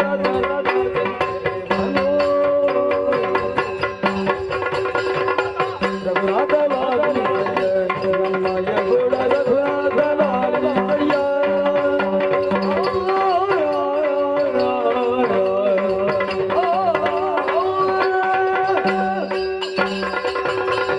ರಘುನಾಥ ಲಾಲಿಸಯ್ಯ ನಮಸ್ಕರಿಸಿಕೊಂಡಿದ್ದೇವೆ. ನಿತ್ಯ ಮಂತ್ರೋಚ್ಚಾರಣೆ ಮಾಡುವವರು ಇಲ್ಲಿಗೆ ಆಗಮಿಸಿದ್ದೀರಿ. ಹೌದು, ಕೈ ಬೆರಳುಗಳನ್ನು ಮುಗುಳುಗಳನ್ನಾಗಿಸಿದ್ದೇನೆ, ಮುಡಿವಾಗಿದ್ದೇನೆ. ಸರಿ. ಭಯ ಭಂಜಕ ಅಂತಲೇ ನನ್ನ ಲೋಕ ಕೊಂಡಾಡ್ತಾ ಇದೆ. ಭಯಮುಕ್ತವಾದಂತಹ ವಾತಾವರಣವನ್ನು ಇಲ್ಲಿ ನಾನು ಬದುಕುವಾಗ ಆಗಲಿ ಅಂತ ನಾವು ಪ್ರಾರ್ಥಿಸ್ತಾ ಇದ್ದೇವೆ. ನಿತ್ಯವೂ ಯಮುನಾ ತೀರದಲ್ಲಿ ಯಜ್ಞ ಮಾಡುವವರು ನಾವು. ಒಳ್ಳೆಯದು. ಆದ್ರೆ ಏನು ಮಾಡೋಣ, ಶ್ರೇಯಾಂಸಿ ವಿಜ್ಞಾನಿ ಬಹುವಿಜ್ಞಾನಿ ಅಂತ ಒಂದು ಮಾತಿದೆ. ಏನು ವಿಘ್ನವಡಿರುವಂತೆ? ಹೌದು. ಯಾರಿಂದ ಹೇಗೆ? ಕೂಳ ಲವಣಾಸುರ ಮಧುರಾ ವಲ್ಲಭನಾಗಿ ಮೆರೆದಾಡ್ತಾ ಇದ್ದಾನೆ. ಅವನು ಅವರ ಭೃತ್ಯರು ಯಜ್ಞವನ್ನು ಕೆಡಿಸುವುದು ಮಾತ್ರ ಅಲ್ಲ, ನಮಗೆ ಹಿಂಸೆ ಕೊಡ್ತಾ ಇದ್ದಾರೆ. ಭಯಮುಕ್ತ ವಾತಾವರಣದಲ್ಲಿ ಬದುಕುವ ಅವಕಾಶ ಮಾಡಿಕೊಡು ರಾಮ. ತಾಪಸರ ನುಡಿಗೆ ಮನದರ ತಾಪ ಕೋಪಗಳಿಂದ ರುದ್ರ ಪ್ರತಾಪಿ ರಘುರಾಮಾಗ ಕಾದ ಚಮ್ಮನ್ನನಂದದಲ್ಲಿ ಜ್ವಲಿಸಿ ಪಾಪಿಗಳ ಸೌಕರ್ಯತೆ ಯಜ್ಞ ಕಲಾಪಕರು ನಿಂತ ಬೆರು ಶೀಘ್ರದೇಗೆ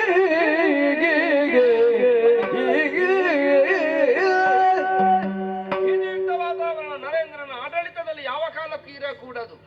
ಆದ್ದರಿಂದಲೇ ನಿರ್ಭೀತಿಯಿಂದಿರಿ. ಕಿರಿದು ಅವಧಿಯೊಳಗೆ ಅವನನ್ನು ಕೊಂದುಕೊಡುವುದರ ಮೂಲಕವಾಗಿ ನಿಮ್ಮ ಯಜ್ಞ ಕಾರ್ಯಗಳು ಸಾಂಗೋಪವಾಗಿ ಸಾಗುವ ಹಾಗೆ ನಾನು ನೋಡಿಕೊಳ್ಳುತ್ತೇನೆ. ನಿಶ್ಚಯ ಅಭಯ ಕೊಟ್ಟದ್ದಾಯ್ತವರಿಗೆ. ಇನ್ನೇನು ಮಾತಿಗೆ ವೇಳೆಯಲ್ಲ, ನಾನೇ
ತಾಪಸಿಗಳಿಗೆ ಅಭಯವನ್ನು ಕೊಟ್ಟು ಸ್ವಯಂ ಧನುರ್ಧಾರಿಯಾಗಿ ನಾನೇ ಹೊರಟು ನಿಂತವ ರಕ್ಕಸರ ವಧೆಗಾಗಿ ಸಿದ್ಧನಾಗಿದ್ದೇನೆ. ಸರಿ, ಬಾಲ್ಯದಲ್ಲೇ ಹೆಜ್ಜೆ ಸಂರಕ್ಷಣೆಯನ್ನು ಮಾಡಿದಂತಹ ಬಿರುದು ನಿನ್ನದು.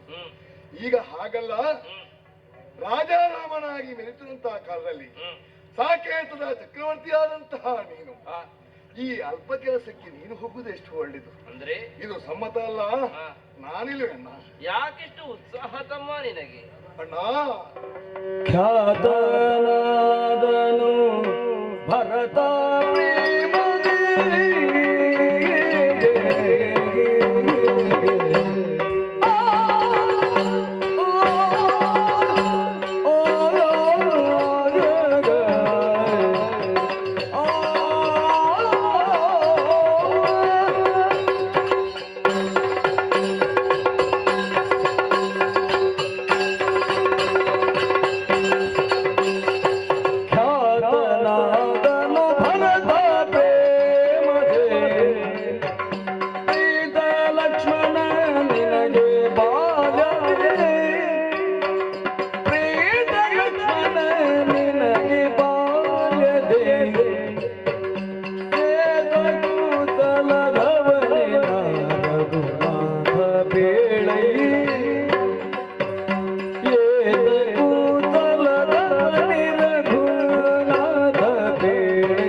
ತಂದೆಗೆ ನಾವು 4 ಮಂದಿ ಮಕ್ಕಳಾದ್ರೂ ಕೂಡ ದೇವ ಮಾನವನಂದೇ ನಿನ್ನನ್ನು ಮುನಿಮನು ಮನುಗಳೆಲ್ಲ ಕೊಂಡಾಡ್ತಾ ಇದ್ದರು.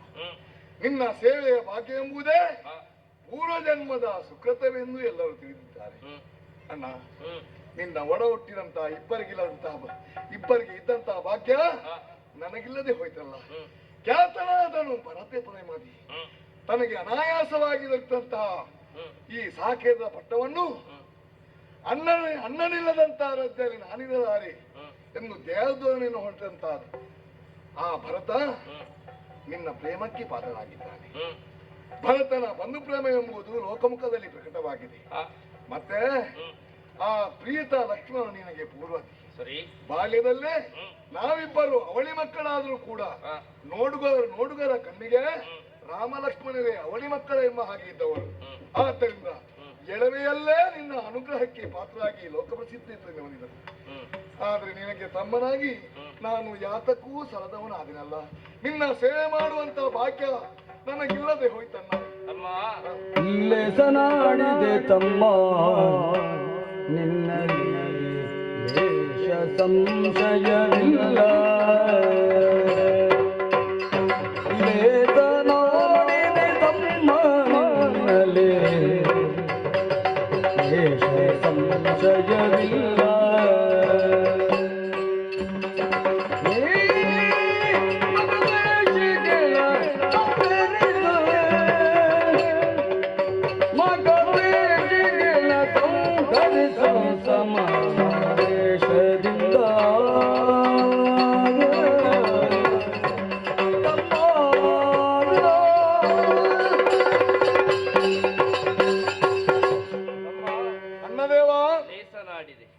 ನಿನ್ನ ಸಾಮರ್ಥ್ಯದ ಕುರಿತಾಗಿ ಎಳ್ಳಿನಿತು ಸಂಶಯ ನನಗಿಲ್ಲ. ಯಜ್ಞವನ್ನು ಹಾಳುಗೆಡುತ್ತಿರುವವರ ನಾಶ ಮಾಡುವುದಕ್ಕೆ ನೀನು ಮುಂದಕ್ಕೆ ಹೋಗುತ್ತಿ ಅಂತಾದರೆ ಆ ಕುರಿತಾಗಿ ಸಂತೋಷದಿಂದಲೇ ನಿನ್ನನ್ನು ಕಳುಹಿಸಿಕೊಡುವುದಕ್ಕೆ ಸಿದ್ಧ. ಅವಕಾಶವನ್ನು ನೀವು ನನಗೆ ಕಲ್ಪಿಸಿಕೊಡಬೇಕು. ಒಂದು ಮಾತು ಹೇಳುವುದಂದ್ರೆ ನೆನಪಿಟ್ಟುಕೋ. ಪಾಯಸದಿಂದ ಹುಟ್ಟಿದವರು ನಾವು 4 ಜನ. ಪಾಯಸದ ಒಂದು ಭಾಗ ಸಿಹಿ ಮತ್ತೊಂದು ಭಾಗ ಕಹಿ ಅಂತ ಆಗುವುದಿಲ್ಲ. ಆದ್ದರಿಂದಲೇ ನಿನ್ನ ಸಾಮರ್ಥ್ಯದ ಸಿಹಿಯ ಸವಿಯನ್ನು ಕಂಡವನು ನಾನು. ಹೋಗಿ ಬಾ, ನಿನಗೆ ಶುಭವಾಗಲಿ. ಅವರನ್ನು ಕೊಂದು ಬಾ, ಲೋಕಕ್ಷೇಮವನ್ನು ಮಾಡಿ. ಭರತ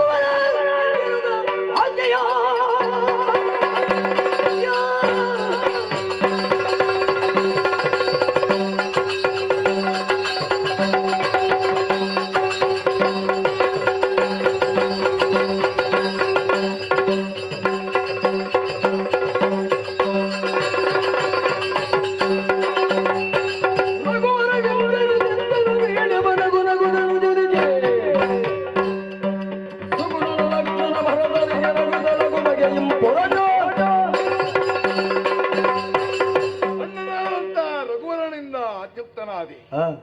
ಅವನ ಆಶೀರ್ವಾದವೇ ನಮ್ಮ ಜೀವನಕ್ಕೆ ವಂಚಕವಶವೆಂದು ತಿಳಿದು ಸಕಲ ಸೇನಾ ಸಮೇತನಾಗಿ ಹೊರಡುತ್ತೆ ನೋಡು.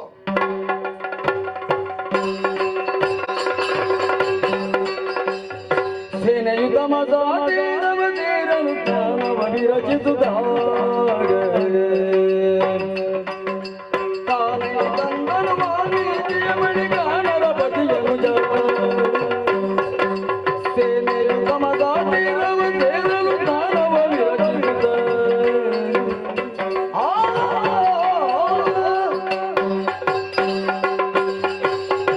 ಸೇನಾ ಸಮೇತನಾಗಿ ಹೊರಟಂತ ನಾನು ಬಂದು ತಲುಪಿದ್ದು ಇದು ತಮಸಾ ನದಿಯ ತೀರ. ಎಲ್ಲರೂ ಇಲ್ಲಿ ಮಿಂದು ತಮ್ಮದಾದಂತಹ ಕಾರ್ಯಗಳನ್ನು ಮಾಡುವುದಕ್ಕೆ ತೊಡಗಿದ್ದಾರೆ. ನಾನು ಕೂಡ ನಿತ್ಯ ಕರ್ಮವನ್ನು ಮುಗಿಸಿದ್ದೇನೆ. ಓಹೋ, ಸನಿಹದಲ್ಲೇ ಮುನಿಪೋತ್ತಮನ ವಾಲ್ಮೀಕಿ ಮಹರ್ಷಿಗಳ ಆಶ್ರಮ ಉಂಟು. ಹೇಗೂ ಇಲ್ಲಿಯವರೆಗೆ ಬಂದಿದ್ದೇನೆ. ಅವರ ಆಶೀರ್ವಾದವನ್ನು ಪಡೆದು ಮತ್ತೆ ಮುಂದೆ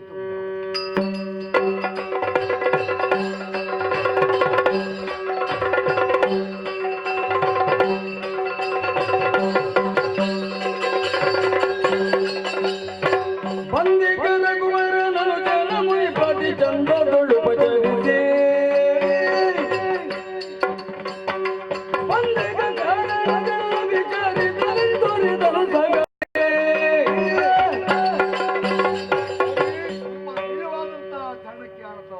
ಹೇಳಪ್ಪ ಏಳು ನೆತ್ತಿಯಲ್ಲಿ ವಹಿಸಿದಂತಹ ಮುತ್ತಿನ ಕಿರೀಟ ಆಜಾನುಬಾಹುತ್ವವನ್ನು ಕಂಡಾಗ ಧರ್ಮ ಸಂರಕ್ಷಣೆಯ ಹೊಣೆಯನ್ನು ಹೊತ್ತಂತಹ ಕ್ಷಾತ್ರಗುರದಲ್ಲಿ ಹುಟ್ಟಿಕೊಂಡವನು ಎನ್ನುವುದರ ತಿಳುವಳಿಕೆ ನನಗಾಗ್ತದೆ. ಬಂದವರಿಗೆ ಕುಳಿತುಕೊಳ್ಳುವುದಕ್ಕೆ ಆಸನ, ಇತರ ಉಪಚಾರಗಳನ್ನು ಕೊಡುವುದರೊಂದಿಗೆ ಪ್ರಶ್ನಿಸ್ತೇನೆ. ಯಾರು ನೀನು? ಏನು ಬಂದೆ? ಯಾವ ಉದ್ದೇಶ ತಿಳಿಸಬಹುದು? ಸ್ವಾಮಿ, ನಾನು ಕೇಳುವನೆ ನಾನು ಶತ್ರುಘ್ನನು ಭೂಲೋಲ ರಾಮನುಜ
ಪ್ರಪಂಚದಲ್ಲಿ ಈವರೆಗೆ ನಾನು ನಿಮ್ಮನ್ನು ಕಂಡವನಲ್ಲ.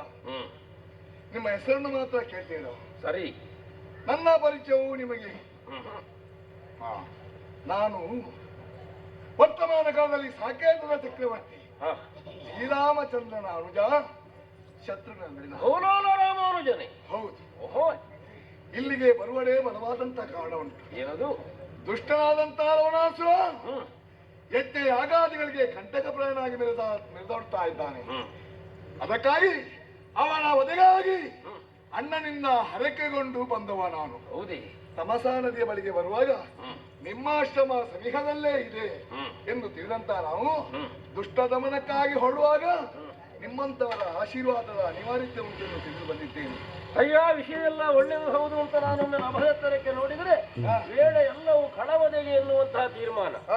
ನಾಳೆ ಬೆಳಗ್ಗೆ ಹೋಗಬಹುದು ಅಂತ ಯೋಚನೆ ಮಾಡಿ ರಾತ್ರಿ ಉಳಿಕೊಳ್ಳುವುದಕ್ಕೆ ನಿಮಗೆ ವ್ಯವಸ್ಥೆ ಆಗಬೇಕು. ನಮ್ಮ ಛಾತ್ರರೆಲ್ಲ ಸೇರಿಕೊಂಡು ನಿಮಗೆ ಬೇಕಾದ ವ್ಯವಸ್ಥೆ ಮಾಡುತ್ತಾರೆ. ರಾತ್ರಿಯಲ್ಲಿ ಉಳಿದು ನಾಳೆ ಹೋಗಬಹುದೇನು? ಹೇಗೆ? ಎಂತದಂತೆ? ಸೀತಾದೇವಿಗೆ ಪ್ರಸವ ವೇದನೆ. ಗರ್ಭಕ್ಕೆ ಮಂತ್ರರಕ್ಷೆ ನಿಂತಿದ್ದೇನೆ. ಗುರುಗಳೇ ಸೀತಾದೇವಿ ಅವಳಿ ಮಕ್ಕಳಿಗೆ ಜನ್ಮವಿತ್ತು. ಅವಳಿ ಮಕ್ಕಳೇ?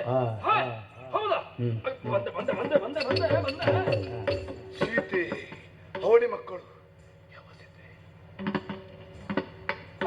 ಏನು ಚಂದ, ಏನು ಚಂದ, ಏನು ಚಂದ. ಸೂರ್ಯ ಚಂದ್ರನ ಹಾಗೆ ಉಂಟು. ಮಕ್ಕಳನ್ನು ನೋಡುವಾಗ ಮಡಿ ಮೈಲಿಗೆ ಅಂತ ನೋಡದೆ ಮಕ್ಕಳನ್ನು ಮುಟ್ಟಿದ್ದೆ. ಕುಶಲವದಿಂದ ಅಭಿಮಂತ್ರಿಸಿ ಪ್ರೋಕ್ಷಿಸಿದ್ದೇನೆ. ಮುಂದಕ್ಕೊಂದು ಹೆಸರು ಹಾಗೆ ಇಡೋಣ ಅಂತ ತೀರ್ಮಾನ ಮಾಡಿದ್ದೇನೆ. ಆಹಾ ಏನು ಸುಖ. ಓಹೋ, ನೀವೇನೋ ಸಂತೋಷದಿಂದ ಕುಣಿದಾಡುತ್ತಾ ಇದ್ದೀರಿ. ನೀನೇನು ಚಡಬಡಿಸ್ತಿ ಸ್ವಾಮಿ? ಓ, ಸೀತೆ ಎಂಬಂತ ಎರಡು ಅಕ್ಷರವನ್ನು ಕೇಳಿದಾಗ ರಾಮನ ತಮ್ಮನಾಗಿ ನಾನು ಚಡಬಡಿಸಿದ್ದಕ್ಕೆ ಇರುವುದಕ್ಕೆ ಸಾಧ್ಯ ಉಂಟೆ. ಆ ಸೀತೆ ಯಾರು? ಆ ಸೀತೆಯೋ ಈ ಸೀತೆಯೋ ಯಾವ ಸೀತೆ ಅಂತ ನನಗೆ. ಆ ಸೀತೆಯೋ ಈ ಸೀತೆಯೋ, ಆ ಸೀತೆ ಯಾರು ಈ ಸೀತೆ ಯಾರು ಗೊಂದಲಕ್ಕೊಳಗಾಗಿದ್ದಿ. ಹೌದು. ಅಯ್ಯ, ಇದು ಯಾವ ಸೀತೆ ಎನ್ನುವುದನ್ನು ನಾನು ಮಾತಿನ ಮೂಲಕ ಹೇಳಿದೆ ಅಂತ ಆದ್ರೆ ನಿನಗೆ ಸಮಾಧಾನ ಆಗ್ಲಿಕ್ಕಿಲ್ಲ. ಕಣ್ಣಾರೆ ಕಂಡು ಅದರ ಅನುಭವವನ್ನು ನೀನು ಹೊಂದುತ್ತೀಯಂತೆ. ಈಗ ಹೀಗವಾ ಹೀಗವಾ ಹೀಗವಾ ಹೀಗವಾ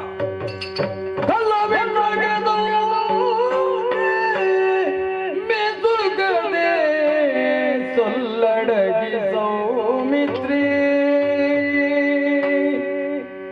ಕಲ್ಲ ವಿಗ್ರಹದ ಮಿಸುಗದೆ ಸೊಲ್ಲಡಗಿ ಸೌಮಿತ್ರಿ ಕಂಡದ ಚೆಲ್ವ ಬಾಲಕರೊಡನೆ ಮಲಗಿರೆ ಪುಲ್ಲನಯನೇ ಚೆಲ್ವ ಬಾಲಕರೊಡನೆ ಮಲಗಿರೆ ಪುಲ್ಲನಯನೇ ಹರಗರ ರಘುವಂಶದೀ ವಧು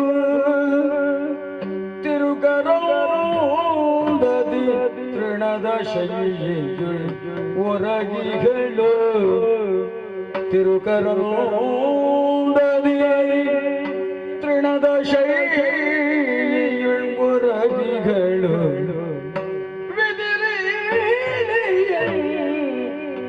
ಒರೆಯಲೇ ವಿಧಿಲೀಲೆಯನ್ನೀ ಗುರಿಯಲೇನು ಹರಘರ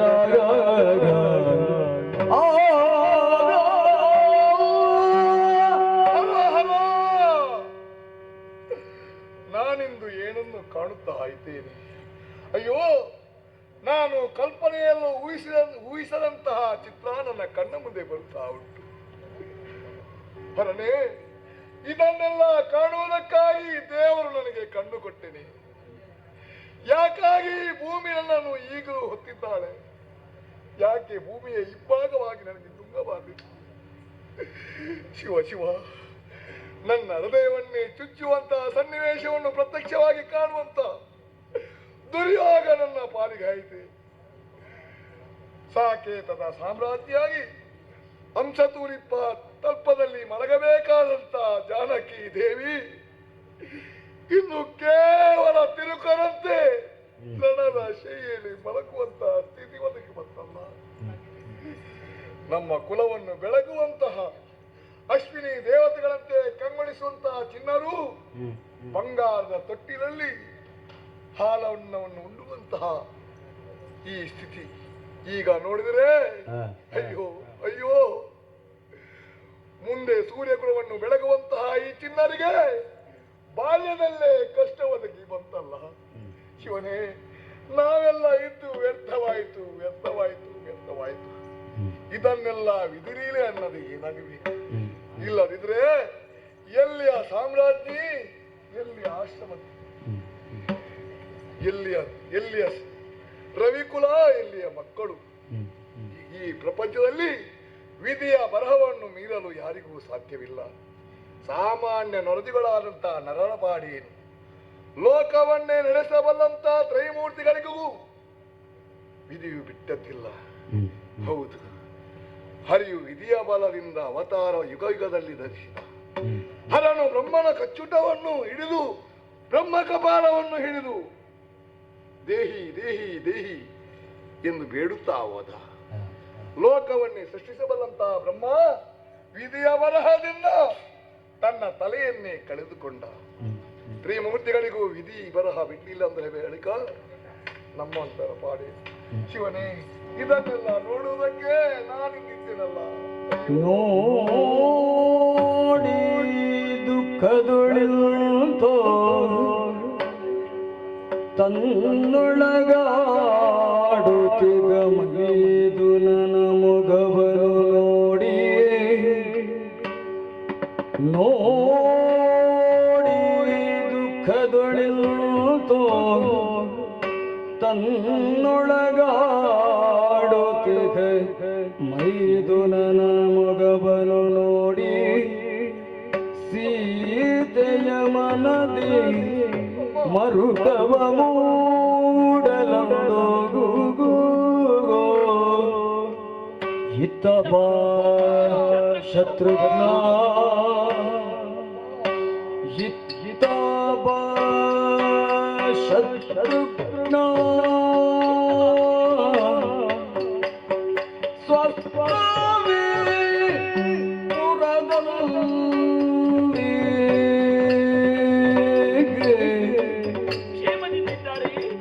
ಪೃಥ್ವಿಪತಿ ಸಂತೋಷ ಚಿತ್ತದುಂದಿಗರೆ ಪೃಥ್ವಿಪತಿ ಸಂತೋಷ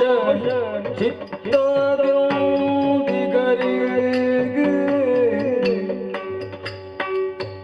ಮಾತೆಯರು ತಂಗಿಯರು ಖ್ಯಾತ ಲಕ್ಷ್ಮಣ ಭರತ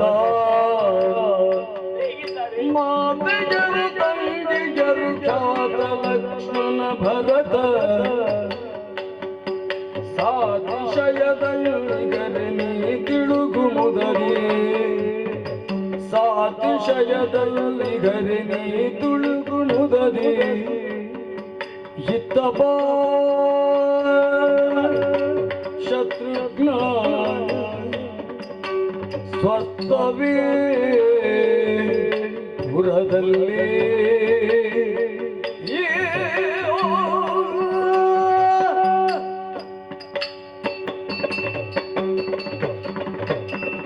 ಶತ್ರುಘ್ನ, ಅಮ್ಮ ನನ್ನ ಕಣ್ಣಿನಿಂದ ನಂಬುವುದಕ್ಕೆ ಸಾಧ್ಯವೇ ಇಲ್ಲ. ಯಾರನ್ನು ನಾನು ಕಾಣ್ತಾ ಇದ್ದೀನಿ? ನನ್ನ ಮೈದುನಾದಂತಹ ಶತ್ರುಘ್ನ, ನಿನ್ನ ನಿರ್ಭಾಗ್ಯ ಮೈಥುನ. ಮಗನೇ, ಅಮ್ಮ ಅಮ್ಮ ಅಮ್ಮ ಎನ್ನುವಂತಹ ಕೂಗು ಈ ಆಶ್ರಮದಲ್ಲಿ ಎಲ್ಲಿ ಕೇಳಿಸುತ್ತಾ ಇದೆ ಎನ್ನುವ ಹಾಗೆ ಒಮ್ಮೆ ನಾನು ಕಣ್ಣಾಡಿಸಿ ನೋಡಿದಾಗ ನನ್ನನ್ನು ಕೂಗಿ ಕರೆದವರು ನನ್ನ ಮೈದುನನಾದಂತಹ ಶತ್ರುಘ್ನ. ಇತ್ತ ಬಾ ಮಗನೇ, ಇತ್ತ ಬಾ. ಕಂದ, ತಾಯಿ, ನಿನ್ನ ಮುಖವನ್ನು ನೋಡಿದಾಗ ಸಮಸ್ತ ಅಯೋಧ್ಯೆಯ ಪ್ರಜೆಗಳನ್ನೇ ನೋಡಿದಷ್ಟು ಸಂತೋಷ ನನಗಾಯಿತು ಮಗನೇ. ಆದರೂ ನನ್ನೆರಡು ಪ್ರಶ್ನೆಗಳಿಗೆ ಉತ್ತರವನ್ನು ನೀಡುವೆಯಾ ಕಂದ? ಏನಮ್ಮ ನಿನ್ನ ಎರಡು ಪ್ರಶ್ನೆಗಳು? ಅಯೋಧ್ಯೆಯ ಪ್ರಜೆಗಳೆಲ್ಲರೂ ಸೌಖ್ಯದಿಂದಿದ್ದಾರೆ. ನನ್ನ ಪ್ರಭುವಾದಂತಹ ಶ್ರೀರಾಮಚಂದ್ರ ಕ್ಷೇಮದಿಂದಿದ್ದಾರೆ. ಮಾತೆಯಂದಿರು ತಂಗಿಯಂದಿರು ಸೌಖ್ಯವೇ? ಮೈದುನನಾದಂತಹ ಭರತ ಲಕ್ಷ್ಮಣರು ಹೇಗಿದ್ದಾರೆ ತಿಳಿಸುವೆಯಾ ಕಂದ?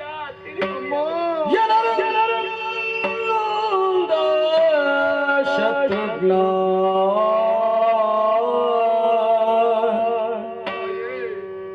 ಜನನಿ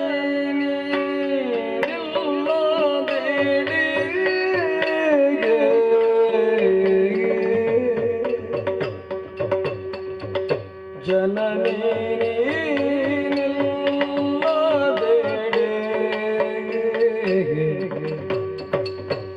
ಎನಿತು ಸಂಪದವಿರಲು ಮನಗೆ ಉದವಿಗುವುದೆಯೇ ಎನಿತು ಸಂಪದವಿರಲು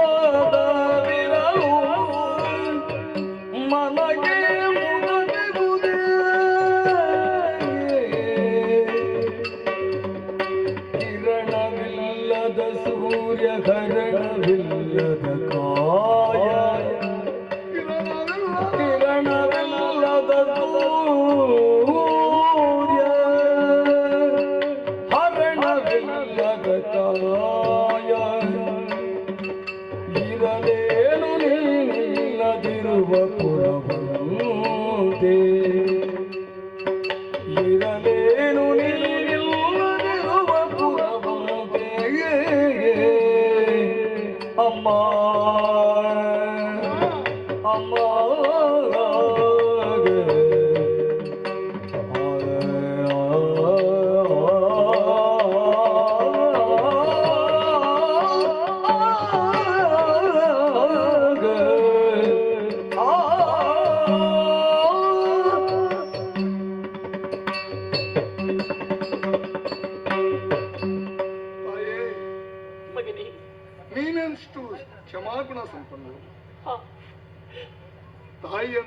ಮಗಳಂತೆ ನೂಲಿನಂತೆ ಕ್ಷಮಯ ಧರಿತ್ರಿ ಎಂದು ಕ್ಷಮೆಗೆ ಭೂಮಿಯನ್ನೇ ನಾವು ಉಪಮೆಯಾಗಿ ಕೊಡ್ತೇವೆ.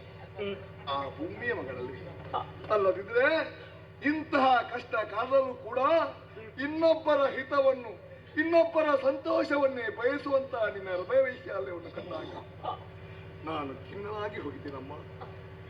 ನಿನ್ನ ಬಾಯಿಂದ ಬಂದಂತ ಪ್ರಶ್ನೆಗೆ ಉತ್ತರ ಕೊಡುವಷ್ಟು ಚೈತನ್ಯ ನನ್ನ ನಾಲಿಗೆ ಇಲ್ಲಮ್ಮ.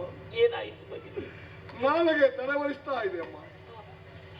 ನೀನು ಎಷ್ಟು ಮಂದಿಯನ್ನು ಕೇಳಿದ್ದೀವಿ ಅಯೋಧ್ಯೆಯಲ್ಲಿ ಎಲ್ಲರೂ ಕ್ಷೇಮವೇ ಅಂತ ಕೇಳಿದ್ರೆ ಎಲ್ಲರೂ ಕ್ಷೇಮದಿಂದಿದ್ದಾರೆ. ತಾಯಿಯಂದ್ರನ್ನು ಕೇಳಿದ್ರೆ ಅವರು ಕ್ಷೇಮವೇ, ಅವರು ಸೌಖ್ಯವೇ. ನಮ್ಮೆಲ್ಲರ ಮಡದಿಯನ್ನು ಕೇಳಿದೀವಿ ಅಮ್ಮ, ಅವರು ಸುಖಿಗಳಾಗಿದ್ದಾರೆ. ಅವರೆಲ್ಲರೂ ಸುಖಿಗಳು. ಆದ್ರೆ ಅವರ ಜೀವನದಲ್ಲಿ ಯಾವ ಉಲ್ಲಾಸವೂ ಇಲ್ಲಮ್ಮ. ಯಾಂತ್ರಿಕವಾದಂತಹ ಜೀವನವನ್ನೇ ಸಾಗಿಸ್ತಾ ಇದ್ದಾರೆ. ಇನ್ನು ಅಣ್ಣನ ಬಗ್ಗೆ ಹೇಳುವುದಾದ್ರೆ ಕಿರಣವಿಲ್ಲದ ಸೂರ್ಯ ರಂಜಿಸುವುದಕ್ಕೆ ಸಾಧ್ಯ ಉಂಟೆ? ಹರಣವಿಲ್ಲದ ಕಾಯ ಅದು ಜೀವ ಇರುವುದುಂಟೆ? ಸದಾ ನಿನ್ನ ನೆನಪಲ್ಲೇ ದಿನ ಕಳೆಯುತ್ತಾ ಇದ್ದಾರೆ. ಯಾವಾಗ ನೋಡಿದ್ರು ನೋಡುಗರ ನೋಟಕ್ಕೆ ಅಸನ್ಮುಖಿ ಎಂದು ಕಂಡರೂ ಕೂಡ ನಿನ್ನ ವಿರಹದಿಂದಲೇ ಅಂತರ್ಮುಖಿಯಾಗಿದೆ ನಮ್ಮ. ನಿನ್ನಂತಹ ಸೌಭಾಗ್ಯ ದೇವತೆಗೆ ಬದುಕಲು ಅವಕಾಶ ಮಾಡಿಕೊಡದಂತ ನಮ್ಮ ಸಾಕೇತಪುರ ಸುಖಿಯಾಗಿರುವುದಕ್ಕೆ ಸಾಧ್ಯ ಉಂಟು ಅಮ್ಮ. ತಾಯಿ ನಿನ್ನನ್ನು ಕಂಡಾಗ ಹಸುಳೆಯೊಂದಿಗೆ ತನ್ನ ತಾಯಿಯನ್ನು ಕಂಡಾಗ ಎಷ್ಟು ಸಂತೋಷವಾಗ್ತದೋ, ತನ್ನನ್ನು ಬಿಟ್ಟು ಹೋದಂತಹ ತಾಯಿ ಮರಳಿ ಬಂದಾಗ ಆ ಕೂಸಿಗೆ ಎಷ್ಟು ಆನಂದವಾಗ್ತದೋ ಅಷ್ಟೇ ಆನಂದವಾಗ್ತದೆ ಅಮ್ಮ. ಮಗನೇ, ವಿಧಿ ಸಂಕಲ್ಪ ಎನ್ನುವುದನ್ನು ಯಾರಿಂದಲೂ ಮೀರಿಸಲು ಸಾಧ್ಯವಿಲ್ಲ ಮಗನೇ. ಹೌದು ತಾಯಿ. ಹೀಗೆ ಆಗಬೇಕು ಅಂತ ಇದ್ರೆ ಅದನ್ನು ಯಾರಿಂದಲೂ ತಡೆಯುವುದಕ್ಕೆ ಸಾಧ್ಯ ಉಂಟೆ? ಇಲ್ಲವಾದಲ್ಲಿ ನಾನು ಈ ಕಾನೂನಲ್ಲಿ ಇರಬೇಕೆನ್ನುವುದು ನನ್ನ ಪತಿದೇವರ ಇಚ್ಛೆ ಅಲ್ವೇ? ಅಯೋಧ್ಯೆಯಲ್ಲಿ ಇದ್ದು ಹಾಗೆ ಕಳಂಕವಾಗಿರುವುದಕ್ಕಿಂತ ಆಶ್ರಮದಲ್ಲಿ ಈ ಕಾನೂನದಲ್ಲಿ ಸುಖಿಯಾಗಿರುವುದು ಒಳ್ಳೆಯದಲ್ವೇ ಮಗನೇ? ಹಾಲಿನಂತ ಸಂಸಾರದಲ್ಲಿ ಅಪವಾದ ಎಂಬಂತ ಅಲೆ ಬಂದು ಜೀವನ ಎಂಬಂತ ಹಡಗುಗೆ ಮುಳುಗೋಗುವಂತ ಸ್ಥಿತಿ ಆಗಿದೆ ಅಮ್ಮ.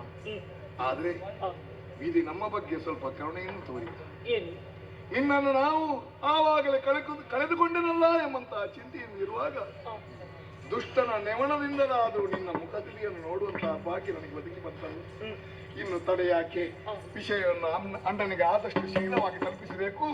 ನಾನು ನಿನ್ನ ಅಣ್ಣನಲ್ಲಿ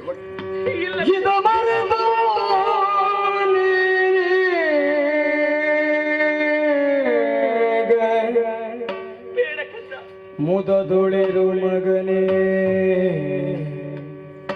ಇದ ಮರೆತು ನೀನೀಗ ಮುದದೊಳಿರು ಮಗನೇ,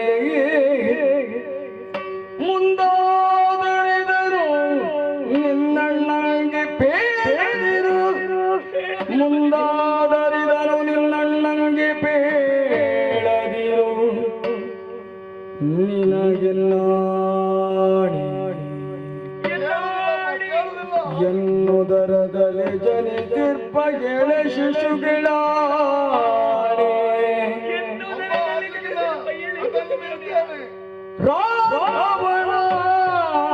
ರಾವಣನೆಂದಿನಲ್ಗೆ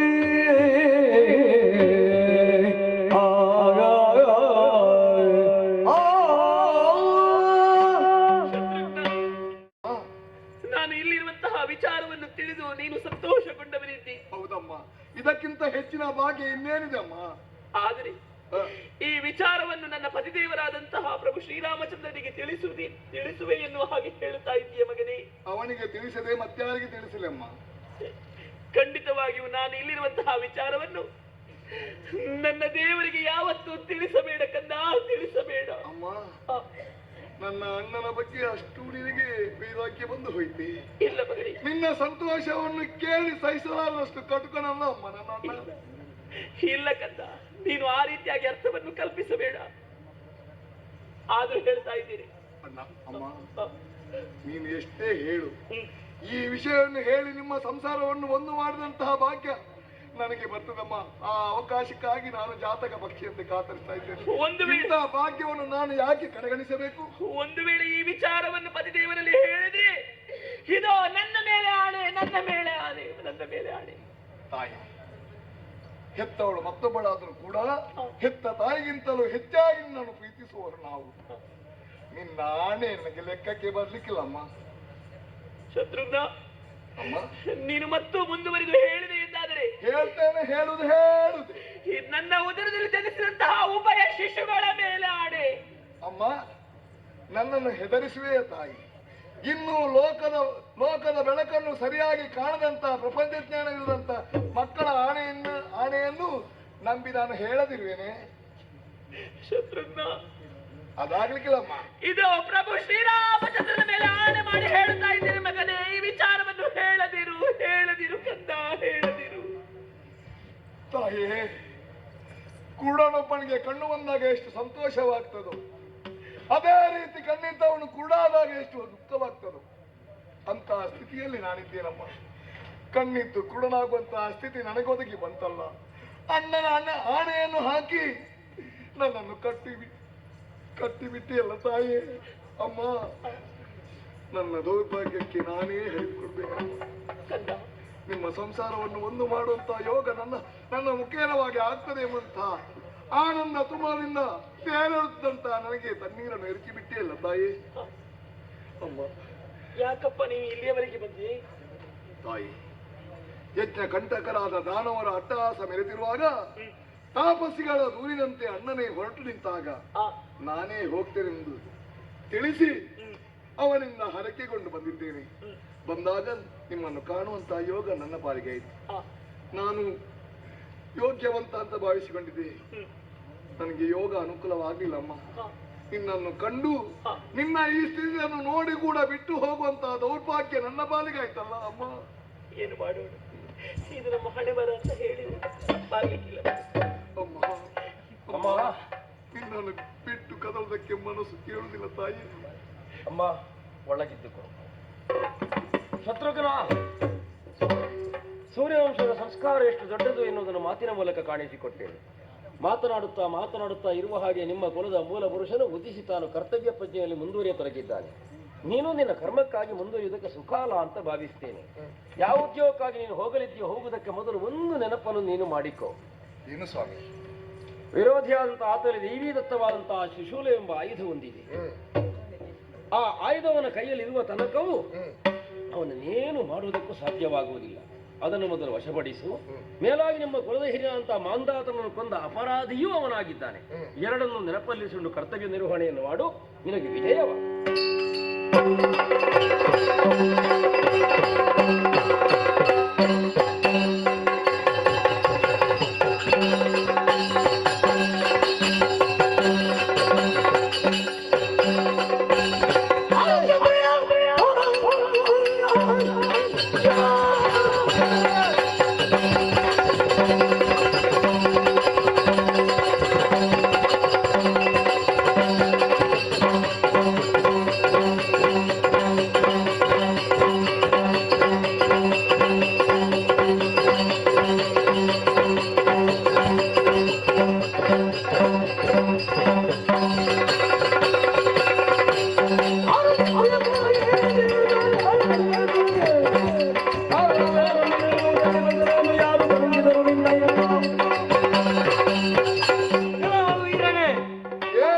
ನಮ್ಮವರನ್ನೆಲ್ಲ ಕೊಲ್ಲುತ್ತಾ ಮುಂದೆ ಬರ್ತಾ ಇದ್ದಲ್ಲ, ಯಾಕಾಗಿ ತಿಳಿಸು.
ಭೂಭಾರಕರು ನೀವು, ಯಜ್ಞಗಂಟಕರು ನೀವು. ಅದು ಲೋಕ ಕಲ್ಯಾಣಕ್ಕಾಗಿ ಮಾಡುತ್ತಿರುವಂತಹ ಯಜ್ಞ ಯಾಗಾದಿಗಳನ್ನು ನಾಶ ಮಾಡುವುದಕ್ಕೆ,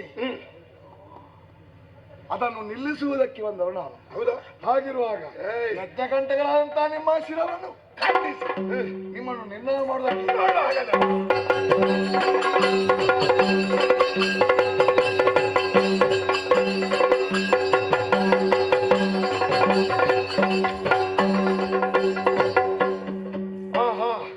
ನಮ್ಮ ಚಾರಕ ಬಂದು ಹೇಳ್ತಾ ಇದ್ದಾನೆ, ಲವಣಾಸುರನು ಬೇಟೆಗಾಗಿ ಹೋಗಿದ್ದಾನಂತೆ. ಇದೇ ಒಳ್ಳೆಯ ಸಮಯ ಅವನು ಪೂಜಿಸುವಂತಹ ಅನುಗ್ರಹದತ್ತವಾದಂತಹ ಆ ಶಿವಶಕ್ತಿಯಾದಂತಹ ತ್ರಿಶೂಲವನ್ನು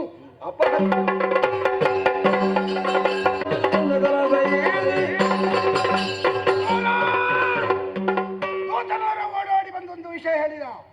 ಯಾರು ಒಬ್ಬ ಪರಿಚಿತ ವ್ಯಕ್ತಿ ನನ್ನಿ ಮಧುಪುರವನ್ನು ಸೇರಿ ಮಂತ್ರ ಸೇನಾಧಿಪತಿಗಳನ್ನು ಕೊಂದು ನನ್ನ ಶೂಲವನ್ನು ಅಪಹರಣ ಮಾಡಿಕೊಂಡು ಬಂದಿದ್ದಾನಂತೆ. ಯಾರಲ್ಲಿ ನೋಡ್ಕೊಂಡು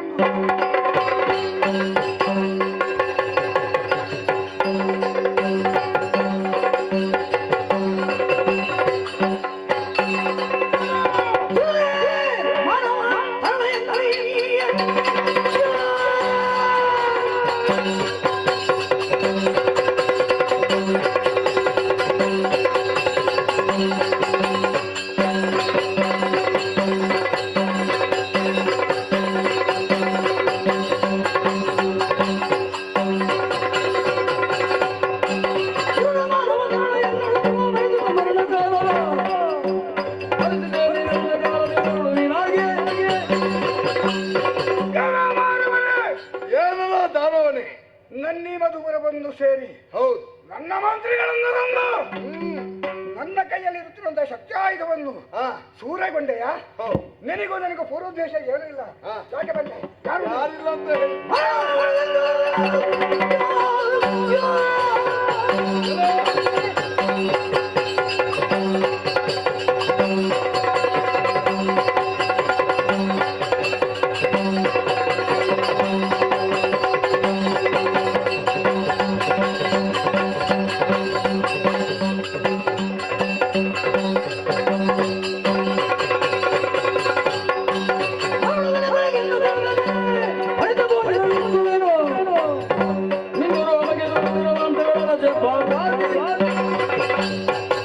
ಲೋಕದಲ್ಲಿ ಅನ್ಯಾಯ ಅನಾಚಾರಗಳಿದ್ದಾಗ, ಧರ್ಮ ವಿರೋಧವಾದಂತಹ ಕಾರ್ಯ ನಡೆದಾಗ ಅದನ್ನು ಮೊದಲು ವಿರೋಧಿಸುವವರೇ ಸೂರ್ಯವಂಶೀಯರು. ಧರ್ಮಕ್ಕೆ ಸದಾ ರಕ್ಷಣೆ ಕೊಡುವಂತ ಸೂರ್ಯವಂಶೀಯನಾದಂತ ರಘುವರನ ತಮ್ಮ ಶತ್ರುಘ್ನಾಗಿದ್ದೇನೆ. ಪೂರ್ವೋದ್ದೇಶ ಏನು ಇಲ್ಲ ಅಂತ ಹೇಳಿ ಅಲ್ಲ. ಹೌದು. ಯಾವುದು? ನಮ್ಮ ಕುಲದ ಹಿರಿಯಾದಂತಹ ಮಾಂಧಾತರನ್ನು ಕೊಂದವ ನೀನು. ಅದೇ ವಂಶದಲ್ಲಿ ಬಂದಿದ್ದೇನೆ ನಾನು. ನಿನ್ನನ್ನು ಕೊಲ್ಲುವುದಕ್ಕೆ ಸಿದ್ಧನಾಗಿದ್ದೇನೆ. ನೋಡಬಾ.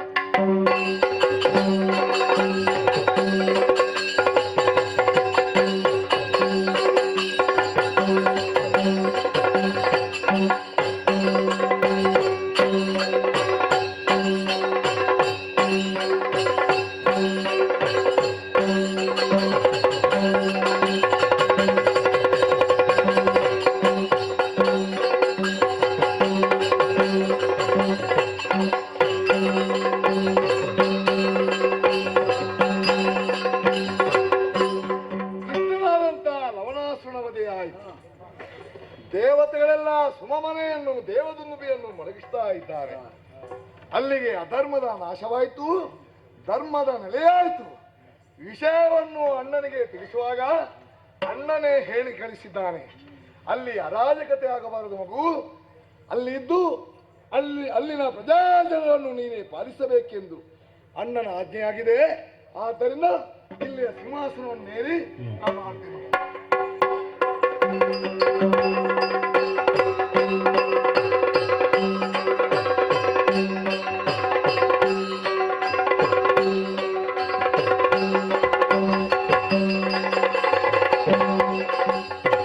ಓಹೋ ಶತ್ರುಘ್ನ ಸ್ವಾಮಿ, ಲವಣಾಸುರ ವಧೆಗೆ ಅಂತ ಹೋದವ? ಅಲ್ಲೇ ಇದ್ದವ ನಾನು. ಹೇಗೆ ಮತ್ತೆ ಅಯೋಧ್ಯೆಯನ್ನು ಸೇರಿದೆಯೋ? ಏನಾಯ್ತು ವಿಷಯ? 5 ವರ್ಷಗಳೇ ಕಳೆದು ಹೋದವು. ಹೌದೇ? ನಮ್ಮ ಅಣ್ಣನಾದಂತ ರಾಮ ಅಶ್ವಮೇಧವನ್ನು ಕೈಗೊಂಡಿದ್ದಾನಂತೆ. ಅದರಲ್ಲಿ ನಾವು ನಮ್ಮ ಸೇವೆಯನ್ನು ಸಲ್ಲಿಸಬೇಕೆಂಬಂತ ಉದ್ದೇಶದಿಂದ ಹೊರಟು ಬಂದದಲ್ಲ. ಹೋಗುವ ದಾರಿಯಲ್ಲಿ ಈ ಕಡೆಗೆ ಬಂದೆ. ಅಷ್ಟು ಮಾತ್ರವಲ್ಲ, ಮತ್ತೆ ಒಬ್ಬ ಅಶ್ವಮೇಧವನ್ನು ಮಾಡಬೇಕಾದ್ರೆ ಆತ ಸಪತ್ನಿಕನಾಗಿರಬೇಕು. ಆ ದೃಷ್ಟಿಯಲ್ಲಿ ನನ್ನಲ್ಲೇ ನಾನು ತರ್ಕ ಮಾಡಿಕೊಂಡು ಬಂದದ್ದು. ಅವನ ಹೆಂಡತಿ ಇಲ್ಲಿದ್ದಾಳೆ. ಇಲ್ಲಿ ಇದ್ದಾಳೋ ಇಲ್ಲೋ? ಇಲ್ಲೇ ಇದ್ದಾಳೆ. ಅಮ್ಮ, ಅವ ನೋಡುವಾಗ ಗೊತ್ತಾಗುದಿಲ್ಲ ನಿನಗೇನು ಅಂತ.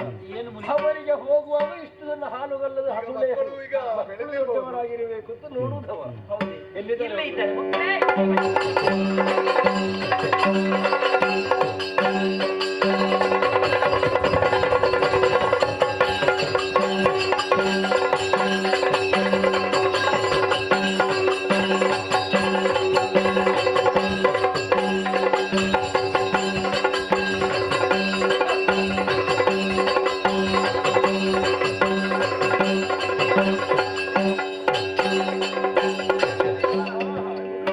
ಏನು ಮಾಡ್ತಿದ್ರು ನೀವು ಅಲ್ಲಿ? ಅವರೆಲ್ಲ ಸೇರಿ ಜಗಳ ಮಾಡೋದಿಲ್ಲಲ್ಲ? ಇಲ್ಲ ಇಲ್ಲ ಅಮ್ಮ, ನಿಮಗೆ ಒಂದು ಹೊಸ ಅತಿಥಿ ಪರಿಚಯ ಮಾಡಿ ನೋಡಿ, ನಿಮ್ಮ ಚಿಕ್ಕಪ್ಪ ಇದು ಕಿಚ್ಚಪ್ಪ.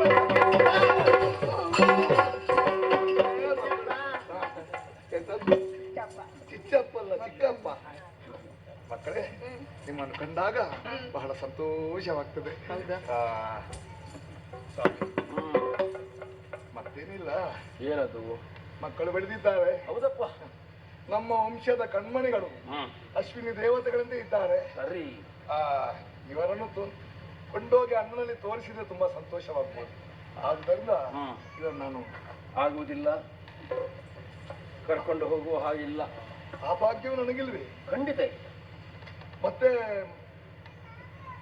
ಯಾವಾಗ ಬೇಕಾದ ಸಮಯಕ್ಕೆ ಅವರಲ್ಲಿ ಬರ್ತಾರೆ. ಹಾಗಾದ್ರೆ ಬರ್ತಾರೆ, ಖಂಡಿತ ಬರ್ತಾರೆ. ನಿಮ್ಮ ಮಾತು ಯಾವ ಕಾಲದಲ್ಲೂ ಖುಷಿಯಾಗೋದಕ್ಕೆ ಸಾಧ್ಯ. ಯಾವಾಗ ಏನು ಅಂತ ಮತ್ತೆ ನೀನು ಪ್ರಶ್ನೆ ಮಾಡಬೇಡ. ಭವಿತವ್ಯಂ ಭವತ್ಯೇವ. ಆಯ್ತಾ? ಆಗ ನೀನು ಮುಂದಾಗಿ ಹೋಗು. ಸಮಯಕ್ಕೆ ಯಜ್ಞವೇದಿಯಲ್ಲಿ ನಾವು ಕಾಣಿಸಿಕೊಳ್ತೇವೆ.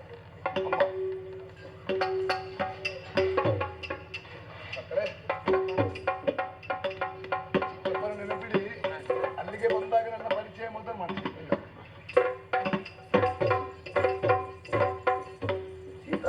ಮುನಿಪೋತ್ತಮ್ಮ, ನಾವು ನಾಡು ಸೇರುವ ಸಮಯವಾಯ್ತಮ್ಮ. ಯಾವಾಗುಂಟನ ಧರಿಸಿಕೊ. ನಾನು ಹೇಳದೆ ಮಾತ್ರ ತೆಗೆಯದಿರಮ್ಮ.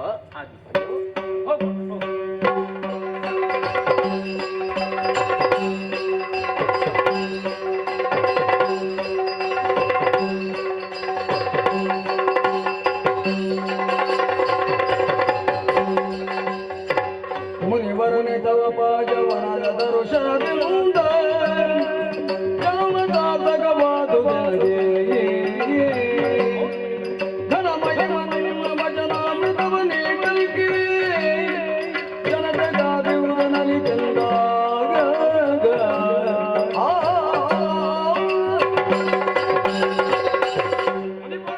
ರಾಮಭದ್ರ ತಮ್ಮ ಪಾದ ದರ್ಶನದಿಂದ ಜನ್ಮ ಸಾರ್ಥಕವಾಯಿತು. ಓಹೋ, ಯಾಗದೀಕ್ಷಿತನಾಗಿದ್ದವನು ನಾನು.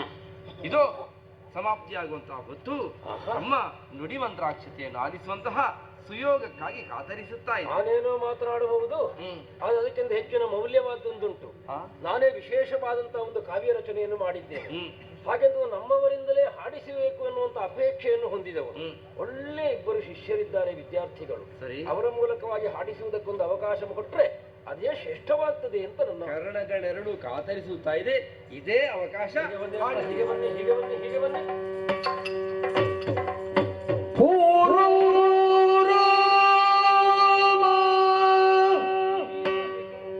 ತಪೋವನ ಭೀಗಮನು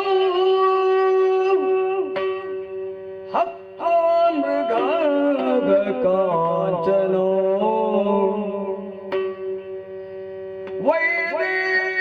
ವೈದೇಹಿಗರುಳು ಜಟಾಯು ಮರಣೋ ಸುಗ್ರೀವ ಸಂಭಾಷಣೋ ವಾಲಿ ನಿಗ್ರಹಣೋ ಸಮುದ್ರೋತ್ತರಣೋ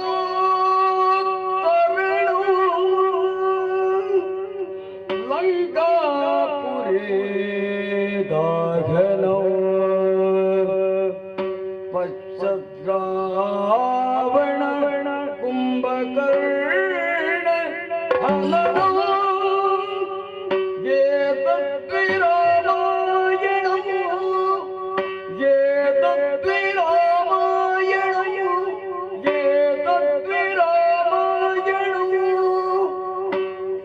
ಮುನಿಪನಾಜ್ಞೆಯೊಳಗ ಶ್ರೀರಾಮ ಸಂತತದಿ ತನಯರು ಕಾವ್ಯ ವಾಚನವಾಗ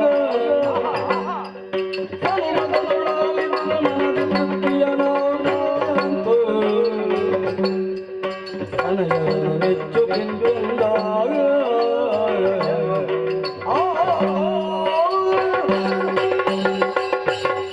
ಕಾವ್ಯವು ಧಾರಾಪೂರಕವಾಗಿ ಹರಿದು ಬಂತು. ಇದಲ್ಲವೇ ನಿಜವಾದಂತಹ ಧಾರೇಶ್ವರ. ಹಾಗಾಗಿ ಧಾರಾಪೂರ್ವಕವಾಗಿ ಹರಿದು ಬಂದದ್ರಲ್ಲಿ ನಮ್ಮವರೆಲ್ಲರೂ ಕೂಡ ದೋಷಗೊಂಡ್ರು. ನಾವು ಒಡ್ಡೋಲಾಗುವ ಕಾಲಕ್ಕೆ ಒಂದೇ ಮಾಗದರು ನನ್ನನ್ನು ಹೊಗಳುತ್ತಾರೆ. ಆ ಕಾರ್ಯಕ್ರಮ ಒಂದು ಆಗಬೇಕು ಬಿಟ್ರೆ ಆ ಕುರಿತಾಗಿ ಆಸ್ತ ವಹಿಸಿದವನು ನಾನಲ್ಲ. ಹಾಗಂತ ನೀವು ಪ್ರಸ್ತುತಪಡಿಸಿದಂತಹ ನಿಮ್ಮ ಶಿಷ್ಯಂದರ ಮೂಲಕ ಪ್ರಸ್ತುತಪಡಿಸಿದಂತಹ ರಾಮಾಯಣವೇನುಂಟು, ರಾಮಸ್ಯ ಅಯನಂ ರಾಮಾಯಣಂ, ಹೌದಪ್ಪ, ರಾಮನು ನಡೆದ ದಾರಿ, ಆ ದಾರಿಯಲ್ಲಿ ಒಂದು ನಿತು ಲೋಪ ಇಲ್ಲದ ಹಾಗೆ ಪ್ರಸ್ತುತಪಡಿಸಿದಂತಹ ಅವರ ಸಾಮರ್ಥ್ಯಕ್ಕೆ ಮೆಚ್ಚಿದೆ. ಅವರ ಕರಳು ಕೊಳಲಾಗುವುದಕ್ಕೆ ಸಂತೋಷ ಪಡುತ್ತಾ ದೋಷಗೊಂಡಂತಹ ಮನಸ್ಸು ಪಾರಿತೋಷವನ್ನು ನೀಡಬೇಕಾಗಿದೆ. ಏನು ಕೊಡ್ಲಿ ಅವರಿಗೆ ಕೊಡುವುದು ಅಂತ ಹೌದು ಅಂತ ಆದ್ರೆ ಸಾಗರಾವೃತವಾದಂತಹ ನಿನ್ನ ಆಳ್ವಿಕೆಗೊಳಪಟ್ಟ ವಸುಂಧರೆಯನ್ನೇ ನೀನು ಅವರಿಗೆ ಕೊಡಬೇಕಾಗ್ತದೆ. ಮುನಿಪತೆ, ಪಡೆಯುವುದಕ್ಕೆ ಅವರರ್ಹರು. ಅನೃತವಾದದ್ದನ್ನು ಯಾವ ಕಾಲಕ್ಕೂ ನೀವು ಆಡುವವರಲ್ಲ. ನಿಮ್ಮ ಮಾತನ್ನು ಅರ್ಥಗಳು ಹಿಂಬಾಲಿಸಿಕೊಂಡು ಬರ್ತದಂತೆ. ಹಾಗಿರುವಾಗ ಸಮಸ್ತ ಸಾಮ್ರಾಜ್ಯವನ್ನು ಆಡುವಂತಹ ಅರ್ಹತೆ ಅಂತ ನೀವು ಹೇಳಿದರ ಧ್ವನಿಯನ್ನು ಬಿಡಿಸಬೇಕು ಅಂತ ಪ್ರಾರ್ಥನೆ. ಅಯ್ಯ, ಯಾರ ಕುರಿತಾಗಿಯೋ ನಾನು ಆಡುವನೋ ಹೇಳು. ಅಪವಾದವಂತು ಎನ್ನುವ ಹಾಗೆ ನಿನ್ನಾಕೆಯಾದಂತಹ ಸೀತೆಯನ್ನು ನೀನು ಬಿಟ್ಟವನು, ನನ್ನಾಶ್ರಮದ ಸಮೀಪದಲ್ಲೇ ದೊರಕೊಂಡವಳು, ಸಲಹಿದ್ದೇನೆ, ಬಿಡುವಾಗ ಹಾಗಿದ್ದಳು ಅಂತ ನಿನಗೆ ಗೊತ್ತು. ಹೌದು, ಅವಳೇ ಹೆತ್ತಂತ ಉಭಯ ಮಕ್ಕಳು ಇವರು, ಆದ್ದರಿಂದ ಅರ್ಹರು ಅಂತ ನಾನು ಆಡುವುದಕ್ಕೆ ತೊಡಗಿದ್ದೆ. ನನ್ನ ಮಕ್ಕಳು, ನಿನ್ನ ಮಕ್ಕಳು, ಹಾಗಾದ್ರೆ ಮಕ್ಕಳ ತಾಯಿ ಬರ್ತಾಳೆ. ನನಗೆ ನಂಬಿಕೆ ಬೇಕು ಅಂತ ಆದ್ರೆ ಪರೀಕ್ಷೆ ಮಾಡಬಹುದು. ಹೌದೇ ಹೌದು, ನಂಬಿಕೆ ಬರಲೇಬೇಕು. ಹೊತ್ತಿಗೆ ಯಾಕೆ ಅಪವಾದಕ್ಕೆ ಅಂಜುವ ನಾನು. ಆ ಅಪವಾದ ದೂರ ಆಗಬೇಕು ಅಂತಾದ್ರೆ ಈ ಮಕ್ಕಳು ಗರ್ಭದಲ್ಲಿರುವಾಗ ವಿಶ್ವಾಮಿತ್ರನ ಅನುಗ್ರಹಿತವಾದಂತಹ ವಿಜೃಂಭಕಾಸ್ತ್ರಗಳನ್ನು ನಾನು ಬೋಧಿಸಿದ್ದೆ. ಸರಿ, ಇವರು ಅದನ್ನು ಪ್ರಯೋಗ ಮಾಡಿದರು. ಅನುಕೂಲ ಒದಗಿಸಿಕೊಟ್ಟೆ ಅಂತ ಆದ್ರೆ ಪ್ರಯೋಗ ಮಾಡಿ. ಇದೋ ಅನುಕೂಲವನ್ನು ನಾನು ಒದಗಿಸಿಕೊಡ್ತೇನೆ. ನೋಡ ಮಕ್ಕಳೊಂದು ಪ್ರಯೋಗ ಮಾಡಿ ಅದನ್ನು.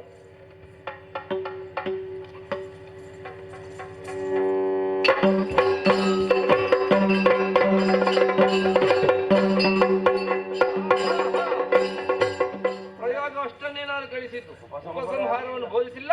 ಇದೋ ಉಪಸಂಹಾರ ಹೇಳಿದೆ. ಸಂತೋಷವಾಯಿತು. ಸರಿ ಸ್ವಾಮಿ, ಮನದಲ್ಲಿದ್ದಂತಹ ಅಪನಂಬಿಕೆ ಇನ್ನು ಯಾವ ಕಾಲಕ್ಕೂ ಮತ್ತೆ ಟಿಸಿಲೊಡೆಯಲಿಕ್ಕೆ ಇರುವುದಿಲ್ಲವಲ್ಲ. ನನ್ನವರು ಎನ್ನುವ ಹಾಗೆ ನನ್ನ ಮಕ್ಕಳನ್ನು ಹಾಗೆ ಮನಸ್ಸು ಒಪ್ಪಿದೆ. ನೀವು ಆಗ ಹೇಳಿದಾಗ ನನಗೆ ಅರಿವಿಲ್ಲದಂತೆ ಹೊರಬಂದ ವಾಕ್ಯ ಮಕ್ಕಳ ತಾಯಿ ಕಾಣಿಸ್ತೇನೆ. ಸಾವಧಾನ ಚಿತ್ತನಾಗಬೇಕು.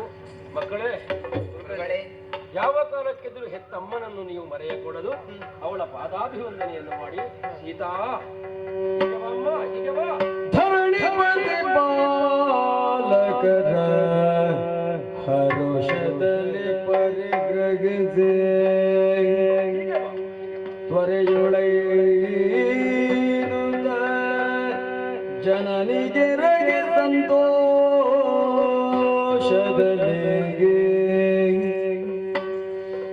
ಸರ್ವರಿದುರಲಿ ಮುಸುಕ ಕಳೆದ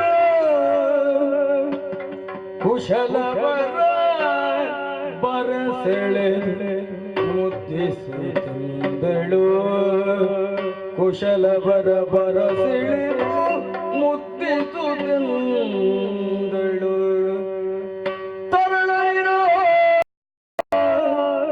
ನಿಮಗೆ ದೊರೆತ ನಿಮ್ಮಯ ಜನಗಾಗ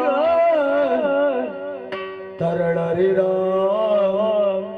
ನಿಮಗಿನೊಂದು ದೊರೆತ ನಿಮ್ಮಯ ಜನಗ ಹರಿದು ನಿನ್ನಯ ಕೊನೆಯು ಹರಿದು ನಿನ್ನಯ ಕೊನೆಯು ಮುಂದಿನ ರಾಮನಿಗೆ ಅರಸಿಗೆ ನಿಂತಿರುವ ಸೌಭಾಗ್ಯವನ್ನು ಪಡೆದಿಲ್ಲವೆನುತ ಮುಂದಿನ ರಾಮನಿಗೆ ಅರಸಿಗೆ ನಿಂತಿರುವ ಸೌಭಾಗ್ಯವನ್ನು ಪಡೆದಿಲ್ಲವೆನುತ ಹರಸುತ್ತ ಭೂಮಿಗೆ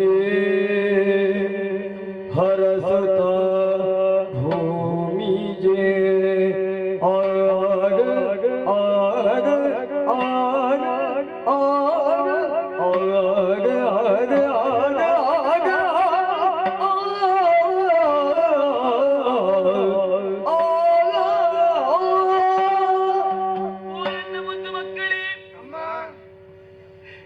ಇಲ್ಲಿಯವರೆಗೆ ನಿಮ್ಮನ್ನು ಪ್ರೀತಿಯಿಂದ ಸಾಕಿದವಳು ಈ ನಿಮ್ಮ ತಾಯಿ. ನಿಮ್ಮ ಮನಸ್ಸಿಗೆ ಒಂದಿನಿತು ನೋವನ್ನುಂಟು ಮಾಡಿದವಳಲ್ಲ. ನೀವು ಕೂಡ ನನ್ನ ಮನಸ್ಸಿಗೆ ಒಂದಿನಿತು ನೋವನ್ನುಂಟು ಮಾಡಿದವರಲ್ಲ. ಇಷ್ಟರವರೆಗೆ ನಿಮ್ಮ ತಂದೆ ಯಾರು ಎನ್ನುವ ಹಾಗೆ ನೀವು ಕೇಳಿದವರಲ್ಲ, ನಾನು ನಿಮಗೆ ತೋರಿಸಿದವಳಲ್ಲ. ಆದರೆ ಇಂದೀಗ ನಿಮ್ಮ ತಂದೆಯನ್ನು ನೀವು ನೋಡುವಂತಹ ಕೂಡುವಂತಹ ಕಾಲ ಒದಗಿ ಬಂದಿದೆ. ಕೆರೆಯ ನೀರನ್ನು ಕೆರೆಗೆ ಚೆಲ್ಲಿ ಎನ್ನುವಂತಹ ಯುಕ್ತಿಯಂತೆ ನನ್ನ ಪುತ್ರರಾದಂತಹ ನೀವಿಂದು ನಿಮ್ಮ ತಂದೆಯ ಬಳಿಗೆ ನೀವು ಸೇರುವವರಿದ್ದೀರಿ. ಇದು ಹೀಗೆ ಬನ್ನಿ ಮಕ್ಕಳೇ, ಹೀಗೆ ಬನ್ನಿ. ಬಳಿಕ ತರಳರ ವಿರಸಿಗೆ ಬಳಿಕ ತರಳರ ವಿರಸಿಗೆ ರಾಮನ ಚೆಲುವ ಚರಣಗಿ ಮಣಿದು ರಾಮನ ಚೆಲುವ ಚರಣಗೆ ಮಣಿದು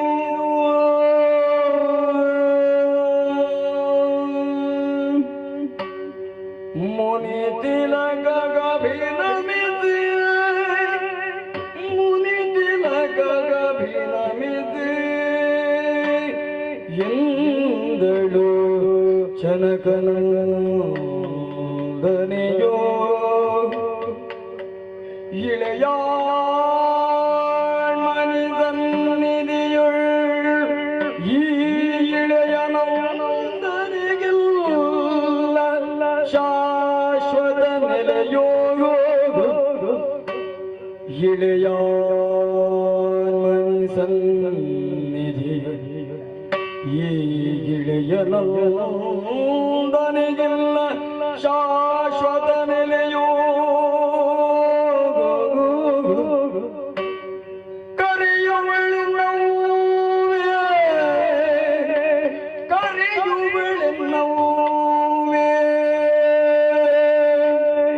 ಅವಳನು ಸೇರಿಕೊಂಡ ಬಿನೋ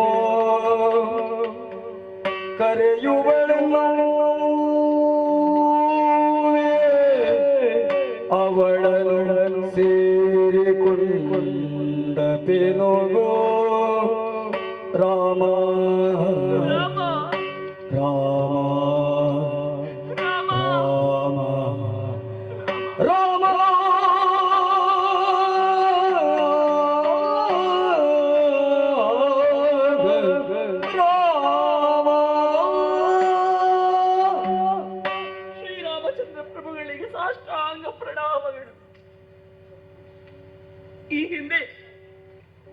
ಒಮ್ಮೆ ರಾಜ್ಯಕ್ಕೆ ಬೇಕಾಗಿ ಈ ರಾಜ್ಯವನ್ನೇ ಬಿಡಬೇಕಾದಂತಹ ಪರಿಸ್ಥಿತಿ ಒದಗಿ ಬಂತು. ಹೇಗೆ ರಾಜ್ಯಕ್ಕೆ ಬೇಕಾಗಿ ರಾಜ್ಯವನ್ನು ಬಿಡಬೇಕಾಯಿತೋ ಮತ್ತೆ ಧರ್ಮಕ್ಕೆ ಬೇಕಾಗಿ ನನ್ನನ್ನು ಪರಿತ್ಯಜಿಸಬೇಕಾಗಿ ಬಂತು.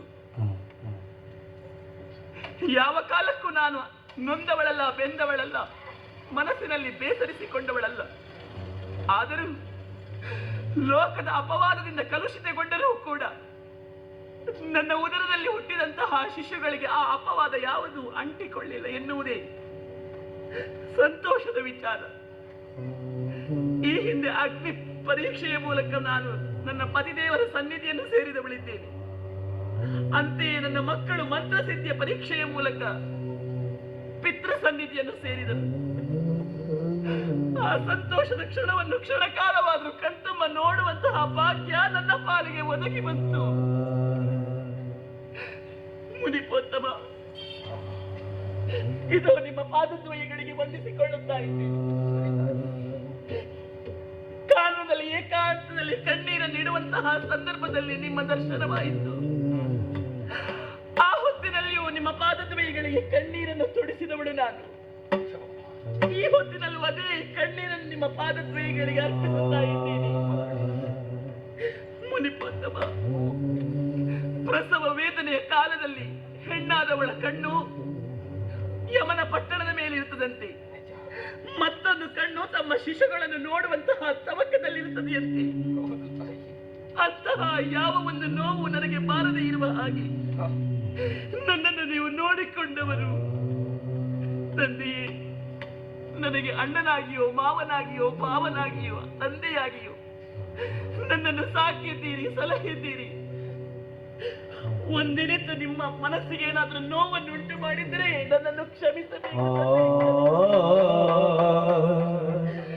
ಈ ಇಳೆಯ ಆತ್ಮಜಿಗೆ, ಇಳೆಯ ಆತ್ಮನಲ್ಲಿ ನಾನು ಶಾಶ್ವತವಾದಂತಹ ನೆಲೆ ನನಗಿನ್ನಿಲ್ಲ. ಅದು ಭೂಮಾತೆ ನನ್ನನ್ನು ಕೈ ಬೀಸಿ ಕರೆಯುತ್ತಿದ್ದಾಳೆ. ನಾನು ಅಮ್ಮನ ಮಡಿಲನ್ನು ಸೇರಿಕೊಳ್ಳುತ್ತೇನೆ. ರಾಮ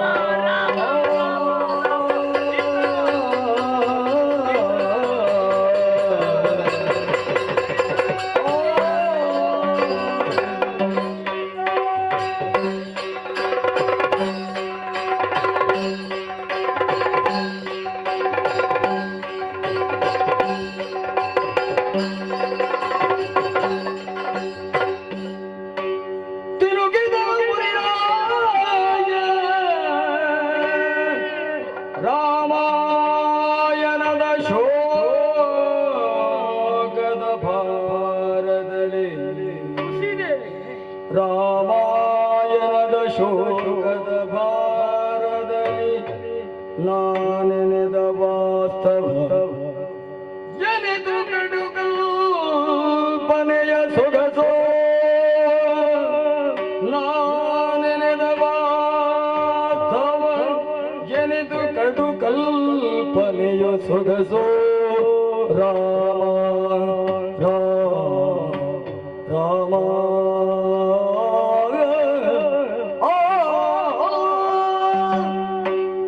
ರಾಮಾಯಣವನ್ನು ರಚಿಸಿದ್ದೇನೆ. ಏನು ಹೆಮ್ಮೆ ನನ್ನಲ್ಲಿ ತುಂಬಿಕೊಂಡಿತ್ತು. ಮಂಗಳಾತ್ಮಕನ ದಿವ್ಯ ಚರಿತ್ರೆಗೊಂದು ಮಂಗಳಾಂತ್ಯವನ್ನು ಬರೆದೆ ಎನ್ನುವ ಹಾಗೆ ನಾನು ಯೋಚಿಸಿದ್ರೆ ಹಿಂಗದ ವಿಯೋಗ ವ್ಯಥೆಗಳೇ ತುಂಬಿ ಹೋಯಿತು. ಕೆಣಕುತ್ತೇನೆ, ಮತ್ತೆ ಮತ್ತೆ ವಿಸ್ತರಿಸ್ತೇನೆ. ಕಥೆಯ ಒಳ ಹೊಕ್ಕು ನೋಡಿದೆ ಅಂತಾದ್ರೆ ವಾಸ್ತವದ ಕಟು ಸತ್ಯದ ಅರಿವು ನನಗಾಗ್ತದೆ. ಅಯೋಧ್ಯೆಗೆ ದಶರಥನ ವಿಯೋಗ, ರಾಮನಿಗೆ ದಶರಥನ ವಿಯೋಗ, ಹಂತ ಹಂತವಾಗಿ ಮುಂದುವರಿದು ಬಂದಲ್ಲೆಲ್ಲ ಶಬರಿಗೆ ಮತ್ತೊಂದು ವಿಯೋಗವಾಗ್ತದೆ.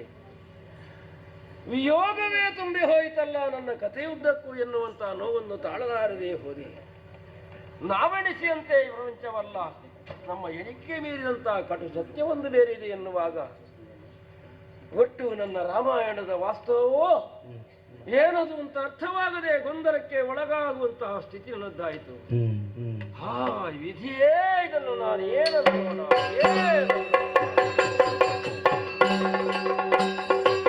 ಕವಿಯ ಕವಿದ ವಿಷಾದ ಯೋಗದ ಜವನಿಕೆಯ ಸರಿಯಲ್ಕೆ ಒಮ್ಮನು ಗಮನಿಸಿದ ಮುನಿರಾಯ ಸನ್ನಿಧಿಗ ಭುವಿಗವತರಿಸಿದಾಗ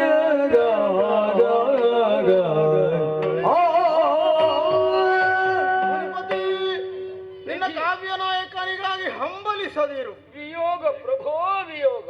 ಲೌಕಿಕವಾಗಿ ಅವ ಕಾಣಸಿಗುವವನಲ್ಲ, ಅಲೌಕಿಕವಾಗಿ ಅನೇಕ ಕೋಟಿ ದಿವ್ಯ ರೂಪಗಳಿಂದ ಪ್ರಕಟನಾಗಬಲ್ಲ. ಕೂವಿಗೆ ಬಂದವನು ಅಡಗಿಯೇ ಹೋದನಲ್ಲ ನನ್ನ ಸ್ವಾಮಿ. ಚರ್ಮಾಕ್ಷುಗಳಿಂದ ಅವನನ್ನು ಕಾಣುವುದಕ್ಕೆ ಅಸಾಧ್ಯ, ಮತ್ತೆ ಅವನನ್ನು ನೋಡುವುದಕ್ಕೆ ಇದೋ ದಿವ್ಯ ನಯನಗಳನ್ನು ಅನುಗ್ರಹಿಸಿದ್ದೇನೆ.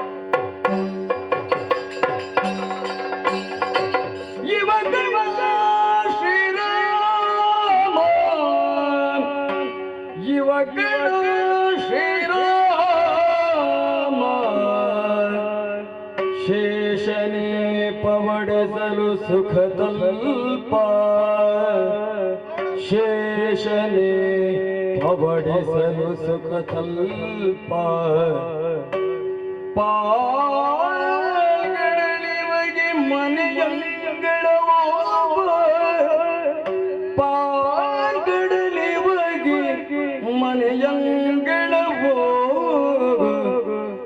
ಮಾಯೆಯು ನಿರತ ಸೇವಿ ಪಡೋಗ, ಮಾಯೆಯು ನಿರತ ಸೇವಿ ಪಡೋ, ಇವನ ರತಿಯೇ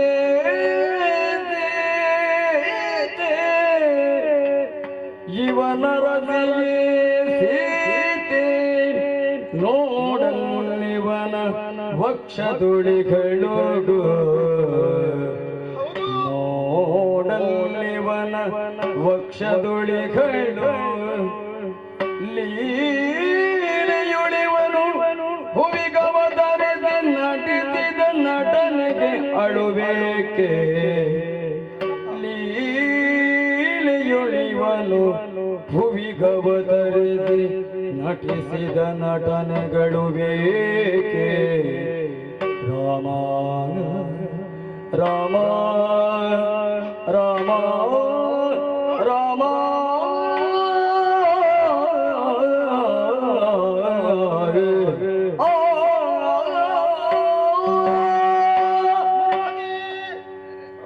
ನೋಡಿದೆ ತಾನೇ, ನೋಡಿದೆ.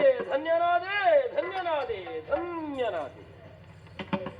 ಮಹರ್ಷಿ, ಪರಮಪವನವಾದಂತಹ ವೈಕುಂಠ ದರ್ಶನವಾಯಿತೆ. ನೀವೇ ವಿಸ್ತರಿಸಬೇಕು. ನೋಡು, ಶೇಷಶಾಹಿಯಾಗಿ ರಂಜಿಸುತ್ತಿದ್ದಾನೆ ಶ್ರೀಮನ್ನಾರಾಯಣ. ದುಷ್ಟ ಮತನೆಂಬ ಕಾಯಕವನ್ನು ಕೈಗೊಳ್ಳುವುದಕ್ಕೆ ಧರೆಗೆ 7 ಬಾರಿ ಅವತರಿಸಿದ ಆ ನಾರಾಯಣನೇ ನಿನ್ನ ಕಾವ್ಯ ನಾಯಕ ಶ್ರೀರಾಮ. ಹೌದು, ಅವನ ವಕ್ಷಸ್ಥಳವನ್ನೊಮ್ಮೆ ನೋಡು. ಶರದಿ ಸಂಜಾತೆ ಲಕ್ಷ್ಮೀದೇವಿ ನೆಲೆಸಿದ್ದಾಳೆ ವಕ್ಷಸ್ಥಳದಲ್ಲಿ. ಲಕ್ಷ್ಮಿ? ಹೌದು, ಅವಳೇ ನಿನ್ನ ಕಾವ್ಯ ನಾಯಕಿ ಜಾನಕಿ. ಪಾಲ್ಗಡಲೆ ಇವನಿಗೆ ಮನೆಯಂಗಳವು.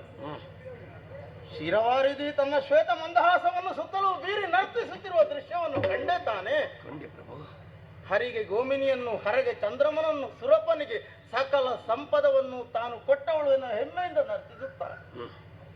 ಶ್ವೇತ ಬಣ್ಣ ಶಾಂತಿಯ ಸಂಕೇತ.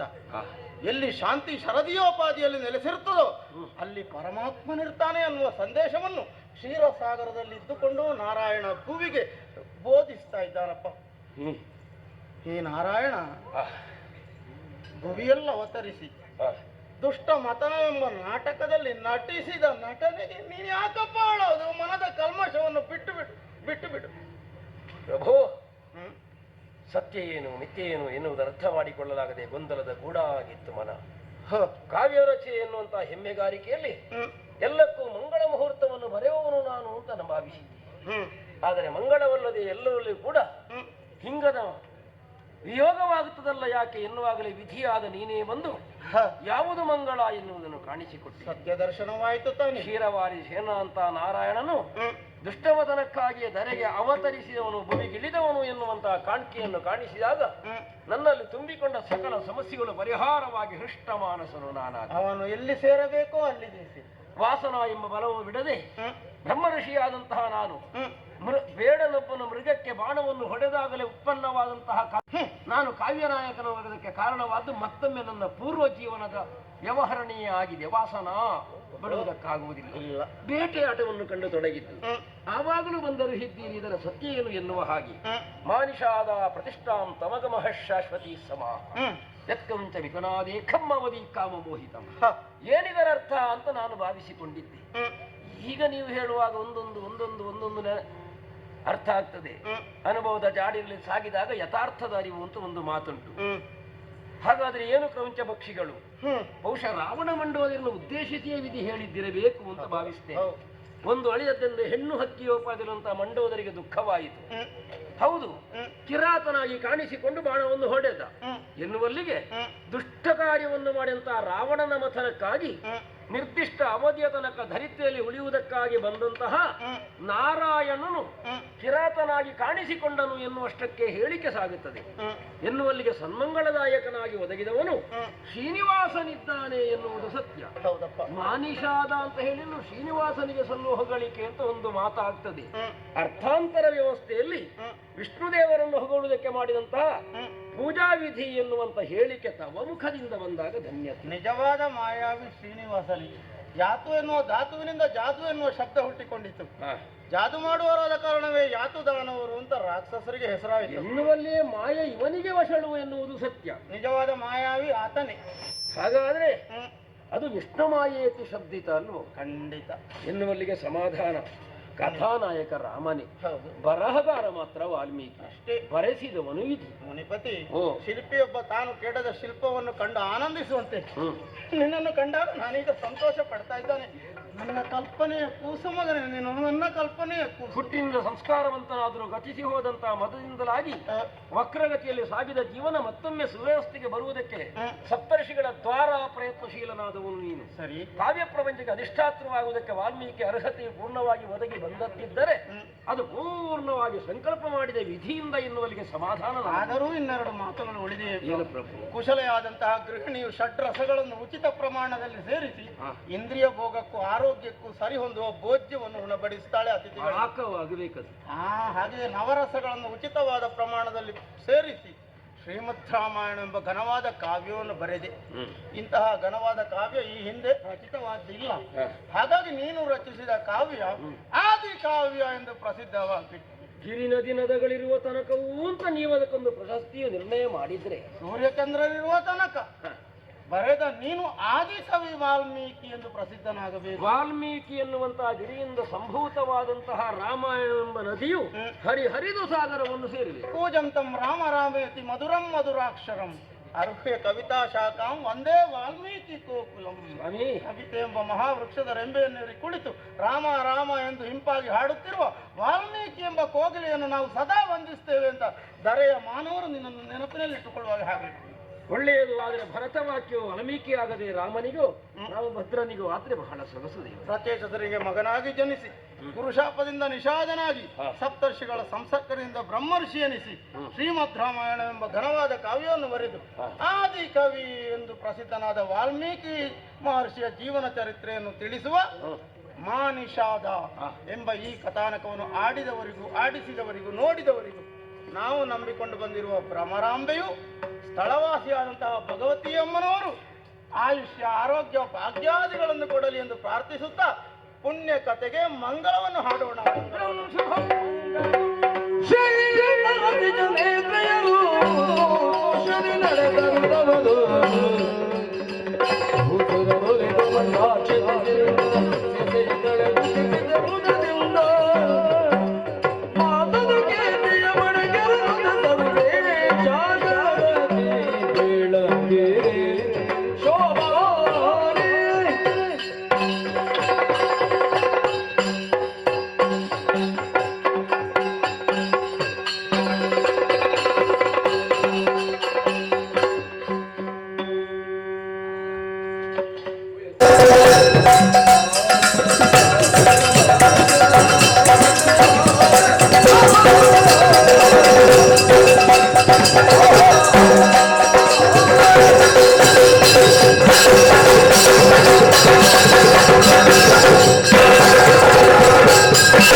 ಕಸೀತು ಭಗವತಿ ಅಮ್ಮನವರಿಗೆ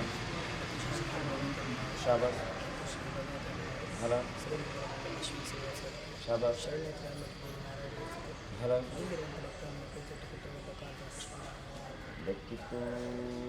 ಆಹೋ ಶ್ರೀಮಾನ್ ಶ್ರೀಗಳಾದ ವನ್ನಯ್ಯ ಶೆಟ್ಟಿಗಾರ್ ಮತ್ತು ಮನೆಯವರು ಶಾಬಾಸ್ ಹಲ ಶಾಬಾಸ್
गोविंदाय नमः त्रयंबके गौरी नारायणी नमो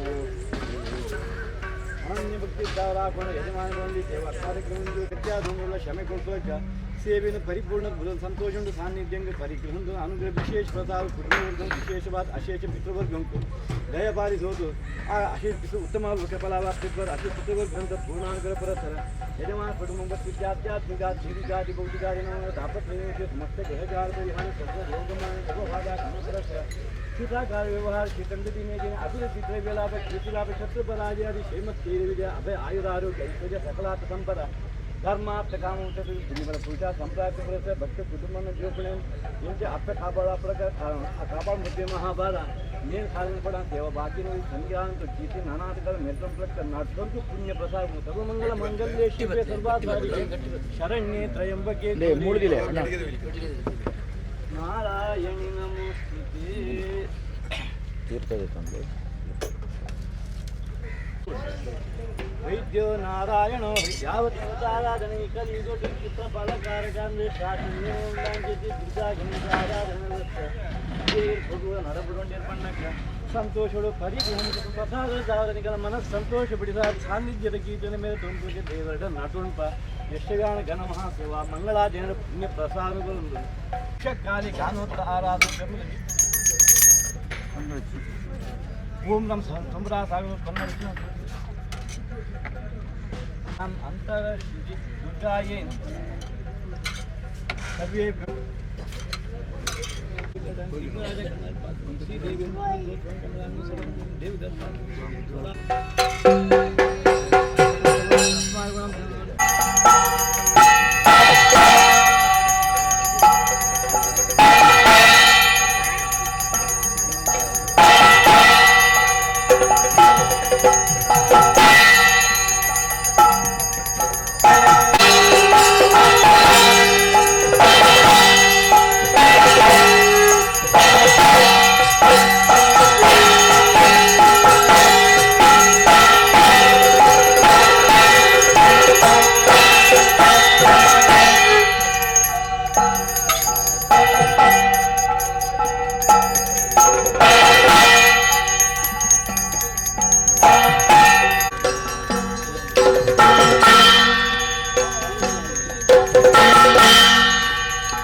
दुर्गा परमेश्वरी महागणपति कुर्वन्त मंगलम अत प्रार्थना ಕಾಲಕ್ಕೆ ಈ ಪ್ರಸನ್ನ ಗಾನೋತ್ತ ಆರಾಧನೆಯಿಂದ ದೇವರ ಸಂತೋಷಗಳು ಸ್ವೀಕಾರ ಮಾಡಿಕೊಂಡು ನಂಗೆ ಯಶಗಾನ ಸೇವಾ ಕಾರ್ಯಕ್ರಮ ಒಬ್ಬನ ಕಡೆಗೆ ಅಂಚನೆ ಸೇವಾ ಕಾರ್ಯಕ್ರಮ ದೃಶ್ಯ ಶ್ರಾವ್ಯ ಸಹಭಾಗಿ ಭಕ್ತವರ್ಗದ ಸಮರ್ಪಿಸಿ ಆಧ್ಯಾತ್ಮಿಕ ಆದಿ ದೈವಿಕ ಆದಿ ಭೌತಿಕ ಆದಿ ನಾಮಾಜೀತ ತಾಪತ್ರಯ ನಿವೃತ್ತಿ ಸಮಸ್ತ ಗ್ರಹಚಾರ ಪರಿಹಾರ ಸರ್ವ ರೋಗ ಭಯ ಭಕ್ತಿ ವಿಜ್ಞಾನ ಭಕ್ತಿ ವೈರಾಗ್ಯಾತಿಶಯ ಪುರಸ್ಸರ ಧರ್ಮ ಕರ್ಮಗಳನ್ನು ನಿರಂತರ ನರ್ಮ ಯೋಗವಾಗಿ ಅಂತ ಪಾಲಿಸಾದ ಅಪ್ಪೆ ಜೋಕ್ಲಿಂಗ್ ಕಾಪಾಡು ಪಂಡಿದ್ರು ಪೂಜೆ ಅಂತಿಡು ನಮ್ಮ ಮಾತೆಲ್ಲ ಪುಷ್ಪಬಾರ್ದು ಪ್ರಾರ್ಥನೆ ಮಾಡ್ಕೊಂಡ ಪ್ರಣದಾನ ಪ್ರಸೀರತ್ವಂ ದೇವಿ ವಿಶ್ವಾತಿಹಾರಿಣಿ ತ್ರೈಲೋಕ್ಯವಾಸಿನಾಮಿದ್ಯೆ ಲೋಕಾನ ವರದಾ ಭವ ಜಯ ದುರ್ಗೆ ವಿರೂಪಾಕ್ಷೆ ಜಯಾತೀತೆ ನಿರಂಜನೆ ಜಯ ಬಾಲೆ ಮೃತಿಲಗೆ ಅಂಬಿಕೆ ಜಯ ರುದಿರೆ ಶೈಲಪುತ್ರಿ ನಮಸ್ತೆಷ್ಟು ಭೂಮಿಜಾಯಿ ನಮೋಸ್ತುತೆ ಆರಾತ್ರಿ ನಮಸ್ತೆಷ್ಟು ನಾರಾಯಣ ನಮೋಸ್ತುತೆ ಮಧುಕೈಟಪಹಾರಿಣ್ಯೆ ನಮೋ ಮಹಿಷಮತೆ ಧೂಮ್ರಲೋಚನ ಧಿಮ್ನಾಜಿ ಚಂಡಮುಂಡ ವಿನಾಶಿನಿ ಸತ್ಯಬಿಜುರೇ ದೇವಿ ನಿಶುಂಭಾಸುರಹಾರಿಣಿ ನಮಃ ಶುಂಭ ಸಂಹಾರಿಣ್ಯೆ ತ್ರೈಲೋಕ್ಯ ವರದೇ ನಮಃ ನಮಃ ಮಹಾಗಣಪತಿಯವರ ಪಾದಾವಿಂದಕ್ಕೆ ಗೋವಿಂದಾನಿ ಗೋವಿಂದ ಸದಾಶಿವ ಗಣೇಶರಿವರ ಪಾದಾವಿಂದ ಗೋವಿಂದಾನಿ ಗೋವಿಂದ ಗಣಪತಿ ಅಮ್ಮನವರ ಪಾದಾವಿಂದ ಗೋವಿಂದಾನಿ ಗೋವಿಂದ ಮಾರಮಣ ಗೋವಿಂದ ಪಾಪಾಂ ಜನ್ಮಾನ್ ಗತಾನ್ ಜಾತಾನ್ ತಾನಿ ಪ್ರದಕ್ಷಿಣೆ ಪಾಪಹಂ ಪಾಪಧರ್ಮಹಂ ಪಾಪ ಪಾಪಧರ್ಮ ತಾಯಿ अन्यदाशरणं गणनाय दुर्गा परमेश्वरी महागणपति नमः आदेशयामि वर्तमान यावः ये विलम्बिनाम संवत्सरस्य दक्षिणायनि धनुर्दुर्गे हेमन्त ऋतौ माघशीर्षमासे कृष्णपक्षे शुभ अमावास्यां पुण्ये तीर्थौ गणेशामुद्देश्य परिश्रमाण ज्ञानोद्धाराधकरणेन भगवन् महागणपति स्वस्तिकामि दुर्गाविना सौरमण्डले प्रतिमावाहयामि कायेन च ಇದೊಂದು ಲೆಕ್ಕವನ್ನು ಸೂರ್ಯ ದಕ್ಷಿಣ ಬರೋದು ಬಟ್ಟೆ ದಕ್ಷಿಣ ಬರೋದು ಬ್ರಹ್ಮ ಕ್ರಮ ಬಗ್ಗೆ ಮೇಲೆ ಮೂರು ಎಂಟಲ್ಲ ಮುಂಬಟ್ಟು ಕೊಡ್ತೀರಿ ಮರಲ್ಲಿ ನಾಲ್ಕಲೇ ಕೊಡ್ತೀನಿ ಅಲ್ಲಿ ಆಚಾರ ಮುಖಿ ಏನಕ್ಕೆ ಎಡತ ಕೈತ್ತು ಆ ಬಲಗೈ ನೀರು ಆಚಾರ ಮುಖಿ ಏನಕ್ಕಾರೆ दुर्गा विनायक गानोत्ताराधन करणेन भगवान महाविष्णु परमात्मा चंडिका दुर्गा श्रीरमण प्रिय कृष्णार्पणमस्तु पूतय सल्लगे